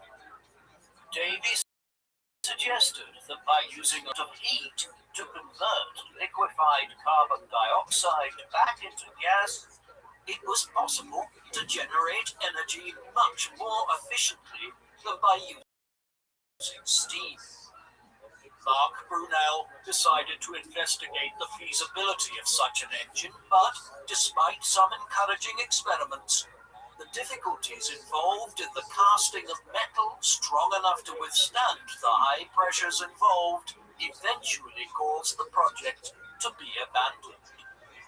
At around the same time, the French scientist Sadi Carnot was in the process of formulating the first law of thermodynamics, which demonstrated that energy could not be created or destroyed, only transformed from one state to another. This meant that Davy's concept was physically impossible, but British engineers were unaware of Carnot's work for decades. Despite the failure of the gas engine, Mark Brunel saw greater success in patenting an improved steam engine which ran more efficiently. Isambard watched all of these developments closely as he began to enter his late teens. While Isambard would one day eclipse his father's achievements, in the 1820s he was still very much learning from him. Father and son would embark on their greatest collaboration in June 1824, when Mark Brunel was appointed engineer of the Thames Tunnel Company. For several centuries, the only crossing over the River Thames in London was London Bridge. But demands created by the rapidly increasing population of the 18th century led to the construction of several bridges further upstream. A new river crossing was also required to the east of London Bridge, but a bridge was out of the question since it would prevent tall sailing vessels from accessing the London dockyards. In 1805, Richard Trevithick, a mining engineer best known for his pioneering work on steam locomotives, led a group of Cornish miners to build a tunnel in East London. The miners were used to working with hard rock and struggled to make progress with the soft clay under the Thames. By 1809, and Trevithick concluded that it was impossible to tunnel under the River Thames. The versatile Mark Brunel took an interest in the project, and by 1818 he had patented a tunneling shield that consisted of a cast iron frame to protect workers as they were excavating the tunnel face. After examining the route of the proposed tunnel between Wapping on the north bank of the Thames and Rotherhithe to the south, Brunel modified his design to make a rectangular frame that had 12 men at the tunnel face. Work began in 1825, and soon Brunel's shield was installed under the river. He anticipated that the work would only only take 3 years, but the project faced a series of challenges and would take 6 times as long. Isambard initially served as an assistant engineer, but after the departure of resident engineer William Armstrong, the 20-year-old was promoted to succeed him in January 1827. For the next 18 months, Isambard worked closely with 2 assistants, Richard Beamish and William Gravatt. By now in his 50s, Mark Brunel was primarily concerned with the overall direction of the project and dealing with the company's fractious board of directors, leaving Isambard and his assistants to oversee the day-to-day work underground. Here, Brunel was working 12-hour days, 6 days a week in often poor conditions. By the spring of 1827, almost 500 men were working on was approaching its halfway mark of 600 feet, approximately 180 meters. On the 18th of May, 1827, disaster struck after the riverbed collapsed on top of the shield and flooded the whole tunnel. Thanks to the efforts of Bard and William Gravatt, no lives were lost. Despite the cramped working conditions, the company directors attempted to improve the company's financial position by selling tickets to see the unfinished tunnel as a kind of tourist engineering attraction. In November 1827, Isambard held a dinner for 50 guests, and Richard Beamish arranged for the band of the Coldstream Guards, his former military regiment, Okay, I will go. Okay, big dog. However, 2 months All right, later, keep me updated. Best wishes, big dog. as the tunnel reached its halfway Thank you so point, much. You're welcome, my friend. I hope you have a good day. Take care. on this occasion, 6 workers You're welcome. died, and Brunel himself narrowly avoided drowning by being rescued by Beamish. Brunel would spend several months recuperating from the ordeal, and work on the tunnel came to a halt. It would only resume 7 years later, in 1835, after Mark Brunel had raised sufficient funds to recommence it. Despite further flooding, the tunnel was finally opened to the public on the 25th of March, 1843. By then, Mark had already been awarded a knighthood by Queen Victoria in 1841 for building the world's first underwater tunnel, which was subsequently converted into a rail tunnel and continues to be used by the London Rail Network. While Isambard played no further part in the construction of the Thames Tunnel, he had gained considerable experience as a project manager and leader of men from the experience. After experiencing how his father was forced to compromise on safety by his directors to save money, Isambard resolved to never be coerced by financiers to act against his own better judgment in ethics. Brunel struggled with his health throughout 1828 and made several trips to France. A combination of poor physical health, the near-death experience while working on the Thames Tunnel, and the cessation of tunnel works seem to have had a major impact on Brunel's psychological state at this time. The morbid sentiments he expressed to friends were in stark contrast to his bombastic ambition to command a fleet of steamboats in the Royal Navy with which he would, quote, take some island or fortified town, which he confided to a private journal begun in October 1827. He also shared his thoughts about the women in his life, making reference to Hume, a young lady from Manchester whom he had apparently already known for almost 7 years at the time of the diary entry. Although he considered making a proposal of marriage. At 29, he decided that he could not marry her, even though his romantic affection appears not to have diminished. Throughout his diary, Brunel referred to his habit of dreaming up, quote, castles in the air, personal ambitions and professional projects which he believed would never be realized. In between his and his father's efforts to revive the tunnel project and his continued experimentation with the gas engine, Brunel entered a competition to design a bridge spanning the Avon Gorge near the Bristol suburb of Clifton. Brunel had never designed a bridge before and asked his father for guidance. Mark argued that the gorge was too wide for a single span and proposed a Chinese-style pagoda rising from the bottom of the gorge to support the structure. Isambard ultimately rejected this idea, and instead, November 1829, he saw variations, single span of some 270 meters, though the technical drawings did show his father's input.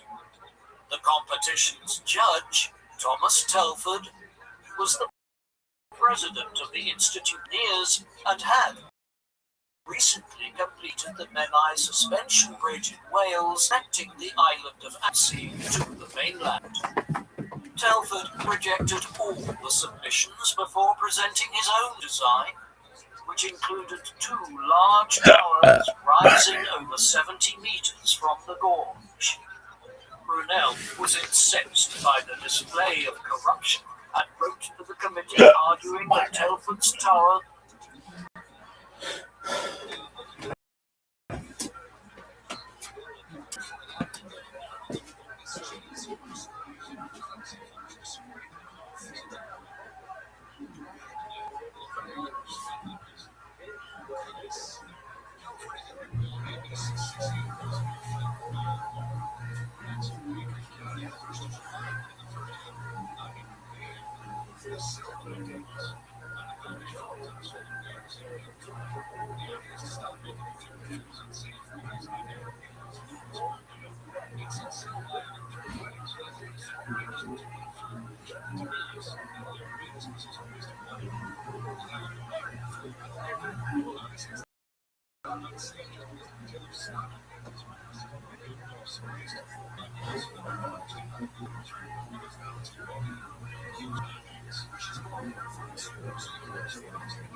Should really touch motherfuckers.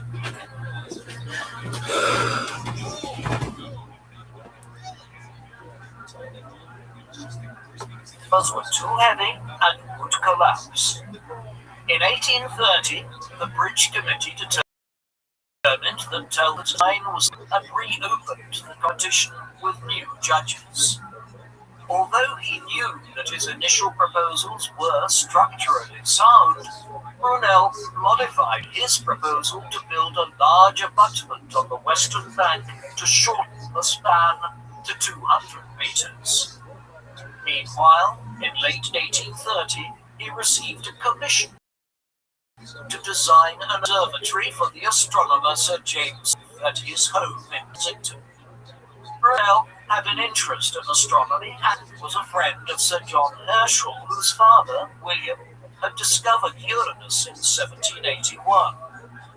The observatory was complete in May 1831, but not long afterwards, South complained to Brunel that the costs of the project significantly exceeded Brunel's initial estimates.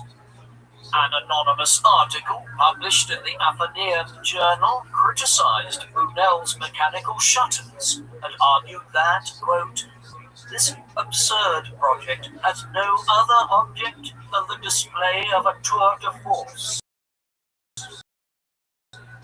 Brunel was deeply hurt by his friend Charles Babbage, the mathematician and computing pioneer, to take South to court for libel, but Brunel soon dropped the matter.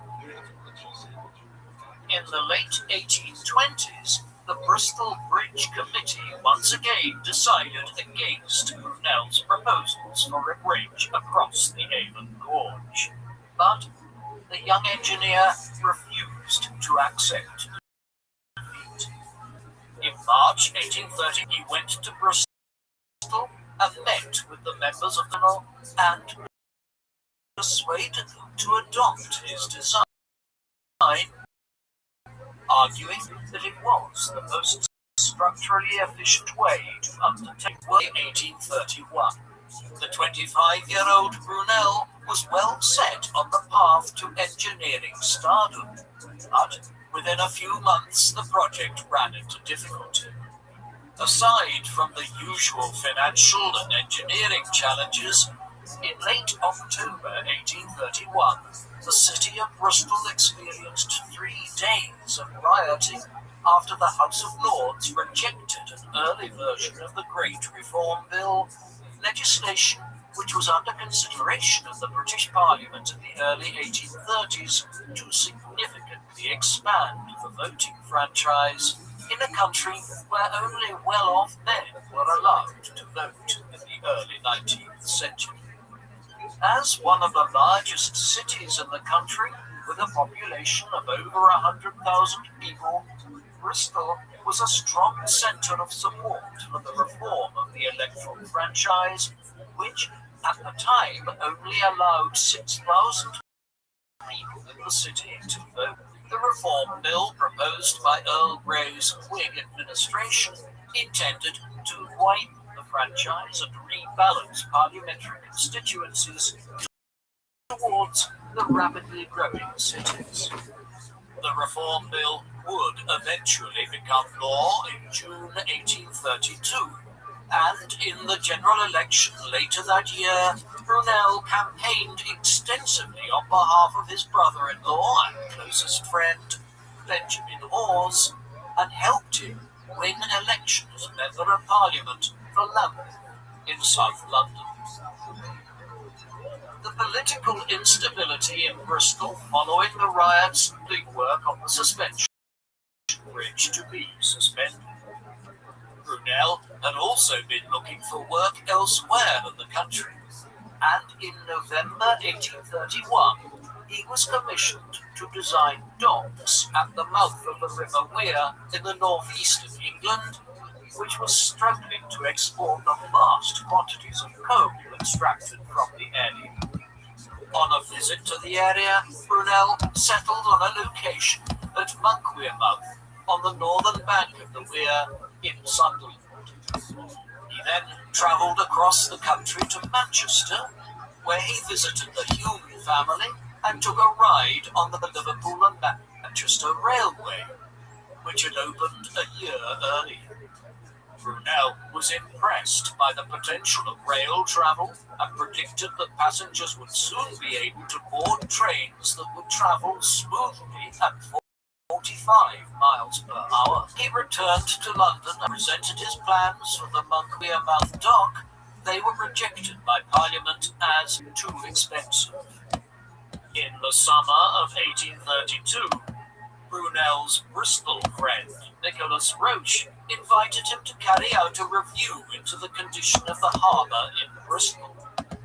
For centuries, Bristol had been the most important port on the west coast of England, but during the 18th century it lost its primacy to Liverpool, where new docks were able to accommodate larger merchant ships. At the beginning of the 19th century, the so-called floating harbour was built in Bristol to enable ships to remain afloat at low tide, but within 20 years the harbour's efficiency had deteriorated due to the build-up of silt. In a report submitted to the Bristol Docks Company in late August, Brunel made recommendations to remove the existing silt by dredging and to increase the flow of water to prevent further accumulation. While most of Brunel's recommendations were deemed too expensive to implement, some minor changes improved performance. Brunel also concluded that the floating harbour was too small, but the city's merchants insisted on keeping the facilities in the city centre. Brunel would often clash with port authorities over the following decades. In February 1833, Roche informed Brunel of a railway project to connect London to Bristol, which was backed by several directors of the Clifton Suspension Bridge Company.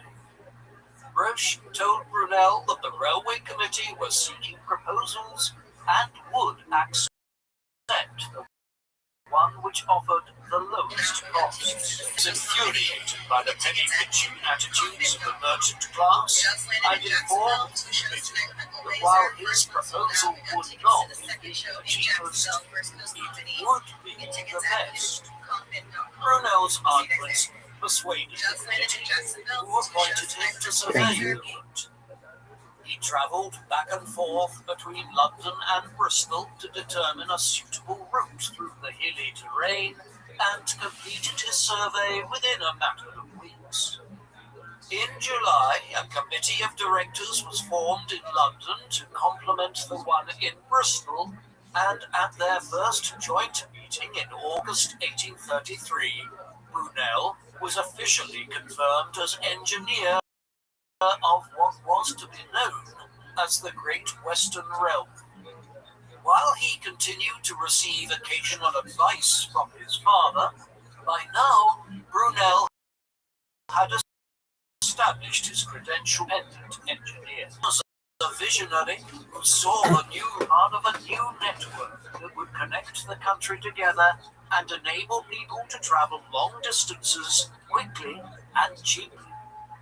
In September, Brunel was asked to undertake a more detailed survey of the route, while the railway's directors still had to raise capital before seeking parliamentary approval.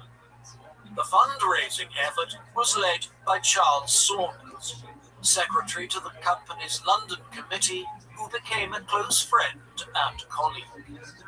When the new session of Parliament opened in the autumn, the directors initially sought approval for 2 short stretches of line from Bristol to Bath and London to Reading.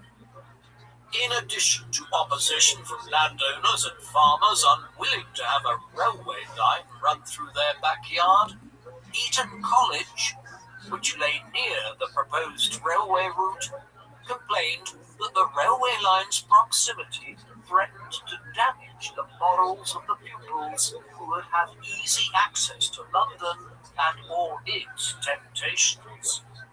The 11 days Brunel spent giving evidence to the committee enabled the bill to pass the Commons, but major objections remained in relation to the proposed terminus, Vauxhall in South London, and other issues that led one opponent to grip that the scheme was neither Great Western nor a railway. After the House of Lords voted the bill down in July, Brunel and his company directors set out to revise the bill by changing the proposed London terminus from Vauxhall near Lambeth in South London to Euston on the northern side of the city, from where it would join the London and Birmingham Railway. Brunel had a further concern about passenger comfort. Carriages were two-way at higher speeds. The exit country had a gauge nearly 5 foot, following the standard set by the father and son team, George and Robert Stephenson, who were responsible for the construction of the Liverpool and Manchester Railway. Hailing from the mining communities in the northeast of England, the Stephensons were primarily interested in using rail to transport commodities such as coal. The comfort of passengers was an afterthought. In contrast to their approach, Brunel envisaged rail as a means of transporting the general public around the country and began working on a broad gauge measuring around 7 feet, one which would be more comfortable for passengers to travel in. This allowed him to place his carriages between the rails and lower the centre of gravity, providing for a smoother ride and faster speeds. The Great Western Railway's initial proposals envisaged the track to be laid to Stephenson's narrow gauge, but without informing the company's directors, Brunel persuaded Lord Shaftesbury, who was drafting the revised bill on the company's behalf, to delete the reference to Stephenson's gauge, thus giving himself the flexibility of building the railway to his broad gauge. By February 1835, the Great Western Railway Company had raised enough seed capital to present a revised bill for the whole length of track between London and Bristol. Brunel's plan included a tunnel almost 2 miles in length under the hills to the east of Bath, near the village of Box. This particular element of his plan was targeted by the supporters of rival London and Southampton Railway as a point of weakness, who put forward the science professor Dionysius Lardner to give evidence to Parliament, claiming that if the brakes of the locomotive were to fail inside the proposed Box tunnel, the gradient of the tunnel would cause the train to emerge at the other end, travelling at 120 miles per hour, which would increase air pressure and suffocate the passengers on board. The speeds were still very unclear at the time, and people literally did not know if this was true or not. After Brunel refuted the claims, the bill passed both houses of Parliament, and at the very end of August 1835, the plans for the Great Western Railway Act received the royal assent from King William IV. 2 weeks later, Brunel informed the company directors that he intended to build the railway to a broad gauge to accommodate passengers in some degree of comfort, and won their approval for this plan. In December 1835, the company directors abandoned the terminus at Euston in favour of temporary station facilities at Paddington in West London, as the London and Birmingham Railway Railway was not keen on connecting with the Great Western Railway with a different gauge. As he approached his 30th birthday in April 1836, Brunel had many things going his way. Not only had work begun on the Great Western Railway, but the Thames Tunnel was revived, and his revised plans for the docks at Monk also received parliamentary approval. A few months later, construction also resumed on the Clifton Suspension Bridge. Brunel's professional success had a major impact on his personal life. Since 1832, he had been a frequent visitor to Kensington House, the home of William Horsley, a musician and composer whose 5 children included talented artists and musicians. Brunel was particularly attracted to the 19-year-old Mary Horsley, the eldest of her was strikingly beautiful, but lacked the artistic talent of her brothers. Brunel had courted Mary for several years, and by May 1836 he determined that his finances were secure enough for the couple to get married. After a wedding in Kensington that July, they moved to a new house at Duke Street, next to St. James's Park in London. Even after their marriage, Brunel continued to prioritize his work, while Mary often stayed in London to manage the house. Would have 2 sons and a daughter between 1837 and 1847. In early 1835, even before the Great Western Railway received parliamentary approval, Brunel demonstrated to the company's directors that his imagination and ambition was boundless. As the committee expressed reservations about the scale of the project, which was to be the longest railway line in Britain up to that time, Brunel joked that the project was not big enough, and the company should build a steamship called the Great Western, operating from Bristol to New York, thus providing passengers with the opportunity to travel from London to New York directly on a train and steamship, both called the Great Western. While the directors laughed at the suggestion, Brunel and his friend Thomas Guppy stayed up late into the night investigating the idea seriously. The company directors gave their approval in October 1835, and in 1836, Brunel and Guppy formed the Great Western Steamship Company. Before work could start on the Great Western ship, Brunel had to deal with difficulties involving the railway. Brunel's broad-gauge train design and his desire to run his trains at high speed required flat terrain and a reasonably direct route.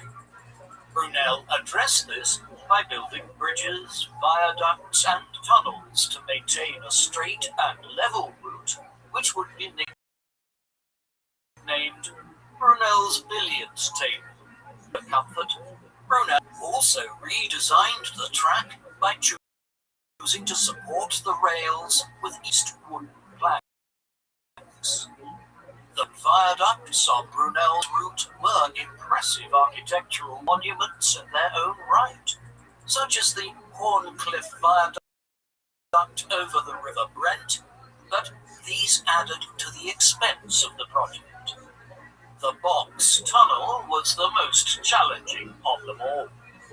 Work began in September 1836. Struggled to cut through the hard limestone. Furthermore, heavy rain caused the shaft to be flooded, and the tunnel was not completed until 1841, 4 years after the line was due to be completed.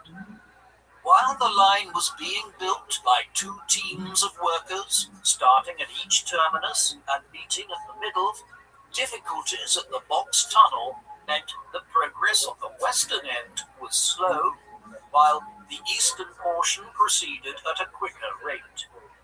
Brunel hoped to design his own steam locomotives to operate on the railway, but the engines built to his specifications were not only but cumbersome and undermined his desire for high speed. In August 1837, Brunel was fortunate to recruit Daniel Gooch, a 21-year-old engineer with experience building steam locomotives for Robert Stephenson in Newcastle, who was an enthusiastic supporter of Brunel's broad gauge. After realizing that the engines built to Brunel's specifications were not up to scratch, Gooch persuaded Brunel to purchase the Stephenson Company, which were originally intended for. Stephenson agreed to convert the locomotives to run on broad gauge before sending them to the Great Western Railway.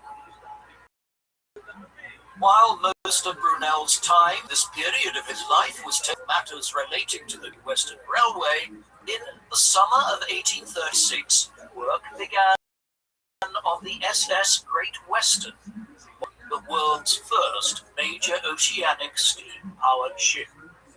It was being built at William Patterson's shipyard in Bristol.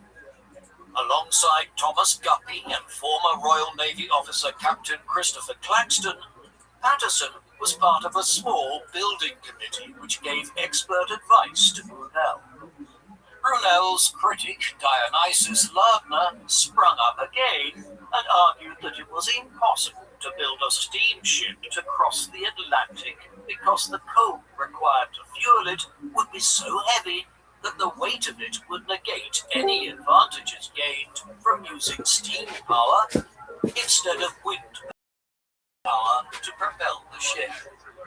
Undaunted, Brunel observed that the volume of the hull of the steamship he envisaged would be several cubic meters wider, allowing for the storage of greater amounts of coal and greater load bearing. A larger ship would, therefore, be more efficient. After sending the members of the committee to investigate how steamships were being built in the shipyards of the ports of Glasgow and Liverpool, two of Britain's leading ports of the industrial age, Brunel made some improvements to the engine and strengthened the hull. The result was a paddle steamer over 70 meters long, the longest ship in the world at the time. Although Brunel and his colleagues tried to keep quiet about the Great Western to prevent rival shipping companies from beating them to a steamship service from Britain to New York, the British and American Steam Navigation Company of Liverpool kept a close eye on the Great Western and was itself building a ship named the British Queen for the transatlantic passage. Upon seeing Brunel's rapid progress, they set the British Queen aside and instead attempted to make the first crossing of the Atlantic with a steamship by chartering a much smaller steamship, the Sirius. Thus, on the 4th of April 1838, the Sirius departed for New York from the port of Cork, in the south of British-ruled Ireland.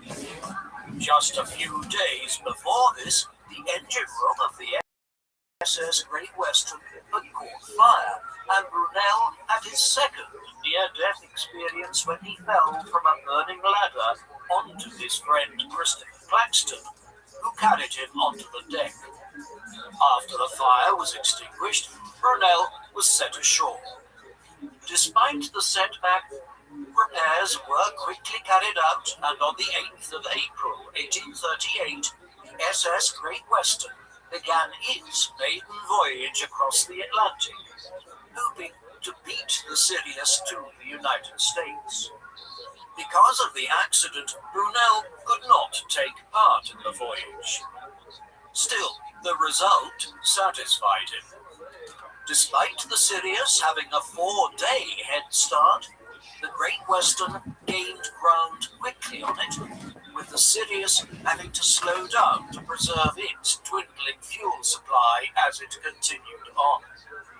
When the Sirius limped into New York on the 22nd of April, the Great Western was not far behind and arrived later that day. Although it had narrowly missed out on the accolade of being the first steamship to cross the Atlantic, the Great Western was considerably faster and became the first regular transatlantic steamship service, making almost 50 crossings between 1838 and 1846. While the Great Western ship was already in operation, the prospects for the Great Western Railway were less promising. In June 1838, an eastern section of the line opened between London and Maidenhead, but Brunel's modifications to the track had not made the ride any smoother. After commissioning a couple of reviews that criticised Brunel's approach, the Great Western Railway Board planned to appoint a second engineer to work alongside Brunel, leading Brunel to threaten to resign.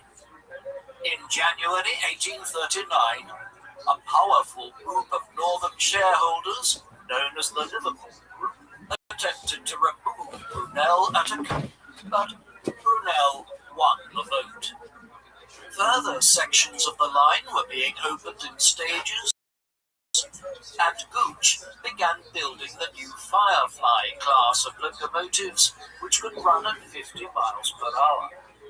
Since the locomotive fleet was outgrowing the temporary facilities at Paddington, in 1840, Gooch proposed building a maintenance facility near Swindon, then a small hilltop market town in North Wiltshire, which would open in 1843.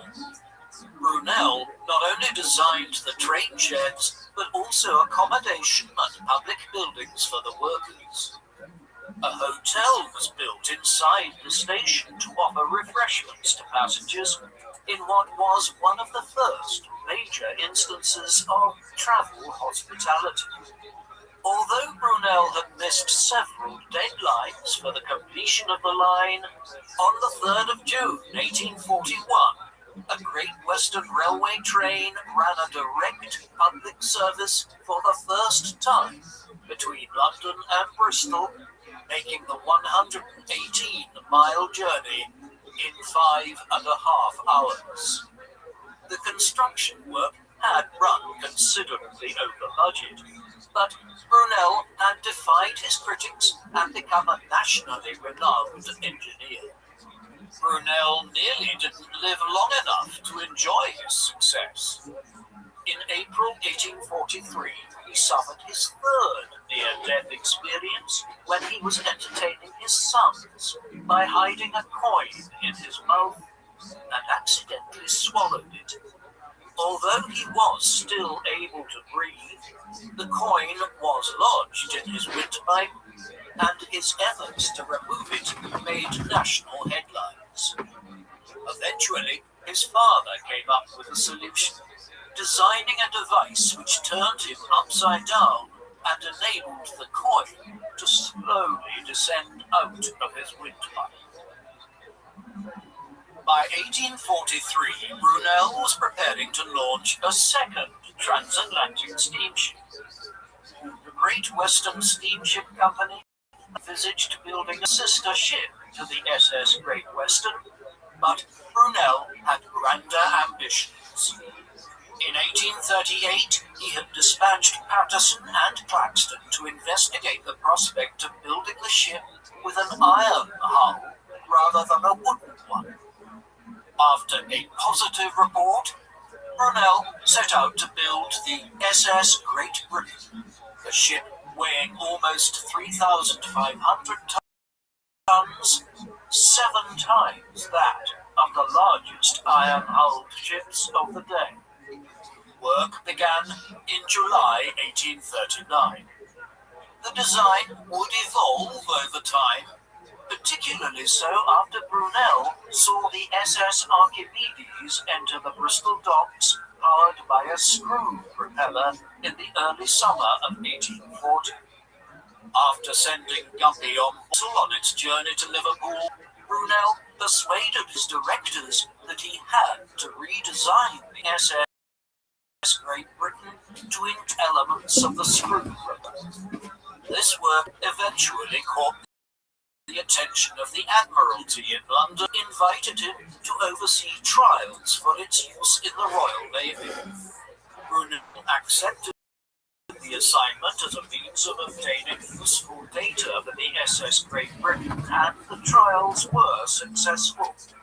In July 1843, construction of the Great Britain was completed, and Prince Albert, the husband of Queen Victoria, was the guest of honour as the ship floated from the dry dock into the floating harbour, where it would be fitted with its engines and boilers. By March 1844, the ship was ready, but she could not yet leave the harbour, as the Bristol Docks Company had not widened the entrance to the harbour sufficiently to allow it to pass through. As a consequence, the ship only finally left Bristol in January 1845 and steamed to Blackwall in London to be furnished. In July 1845, the SS Great Britain made its first transatlantic crossing in less than 15 days. However, the following September, the ship ran into trouble as its master, Captain Hoskin, lost his way in heavy rain. The ship ran aground on the northern coast of Ireland, and efforts to free it were to no avail. Although the iron hull emerged relatively unscathed, Hoskin had effectively written the ship off in his report to the company. At the time, Brunel was busy working on the Great Western Railway's branch lines and could not get to Ireland until December 1846. When he did, he was enraged that his state-of-the-art ship had been left, quote, lying like a useless saucepan kicking about on the most exposed shore you can imagine. After a lengthy salvage operation, the vessel was towed to Liverpool, but the Great Western Steamship Company was bankrupt and the fittings removed. In 18 was sold for a fraction of its cost. The fate of the SS Great Company did nothing to diminish the reputation or the fortunes of Isambard Kingdom Brunel. As the engineer of the Great Western Railway and several branch lines, Brunel continued to seek improvements to his network. He believed that steam power was dirty and expensive and sought a cleaner and cheaper. On a visit to Kingstown, Dunleary, on the east coast of Ireland in 1844, Brunel witnessed the operation of an atmospheric railway with air pressure. Brunel began experimenting with the atmosphere on a stretch of the South Devon Railway between Exeter and Teignmouth, despite warnings from Dan the Stevensons that it could never work. After considerable section of track was opened in September 1847, but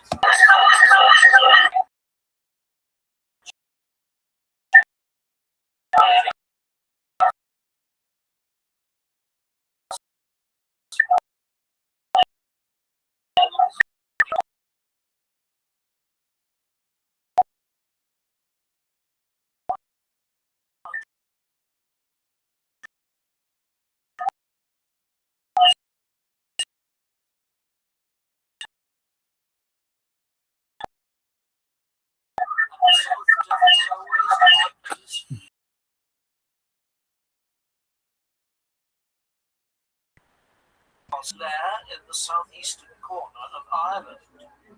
From there, they would be connected to Dublin by a rail running north from Wexford along the coast. Brunel was appointed engineer of the Wicklow and Dublin Railway. However, sections of track were built over the following decade.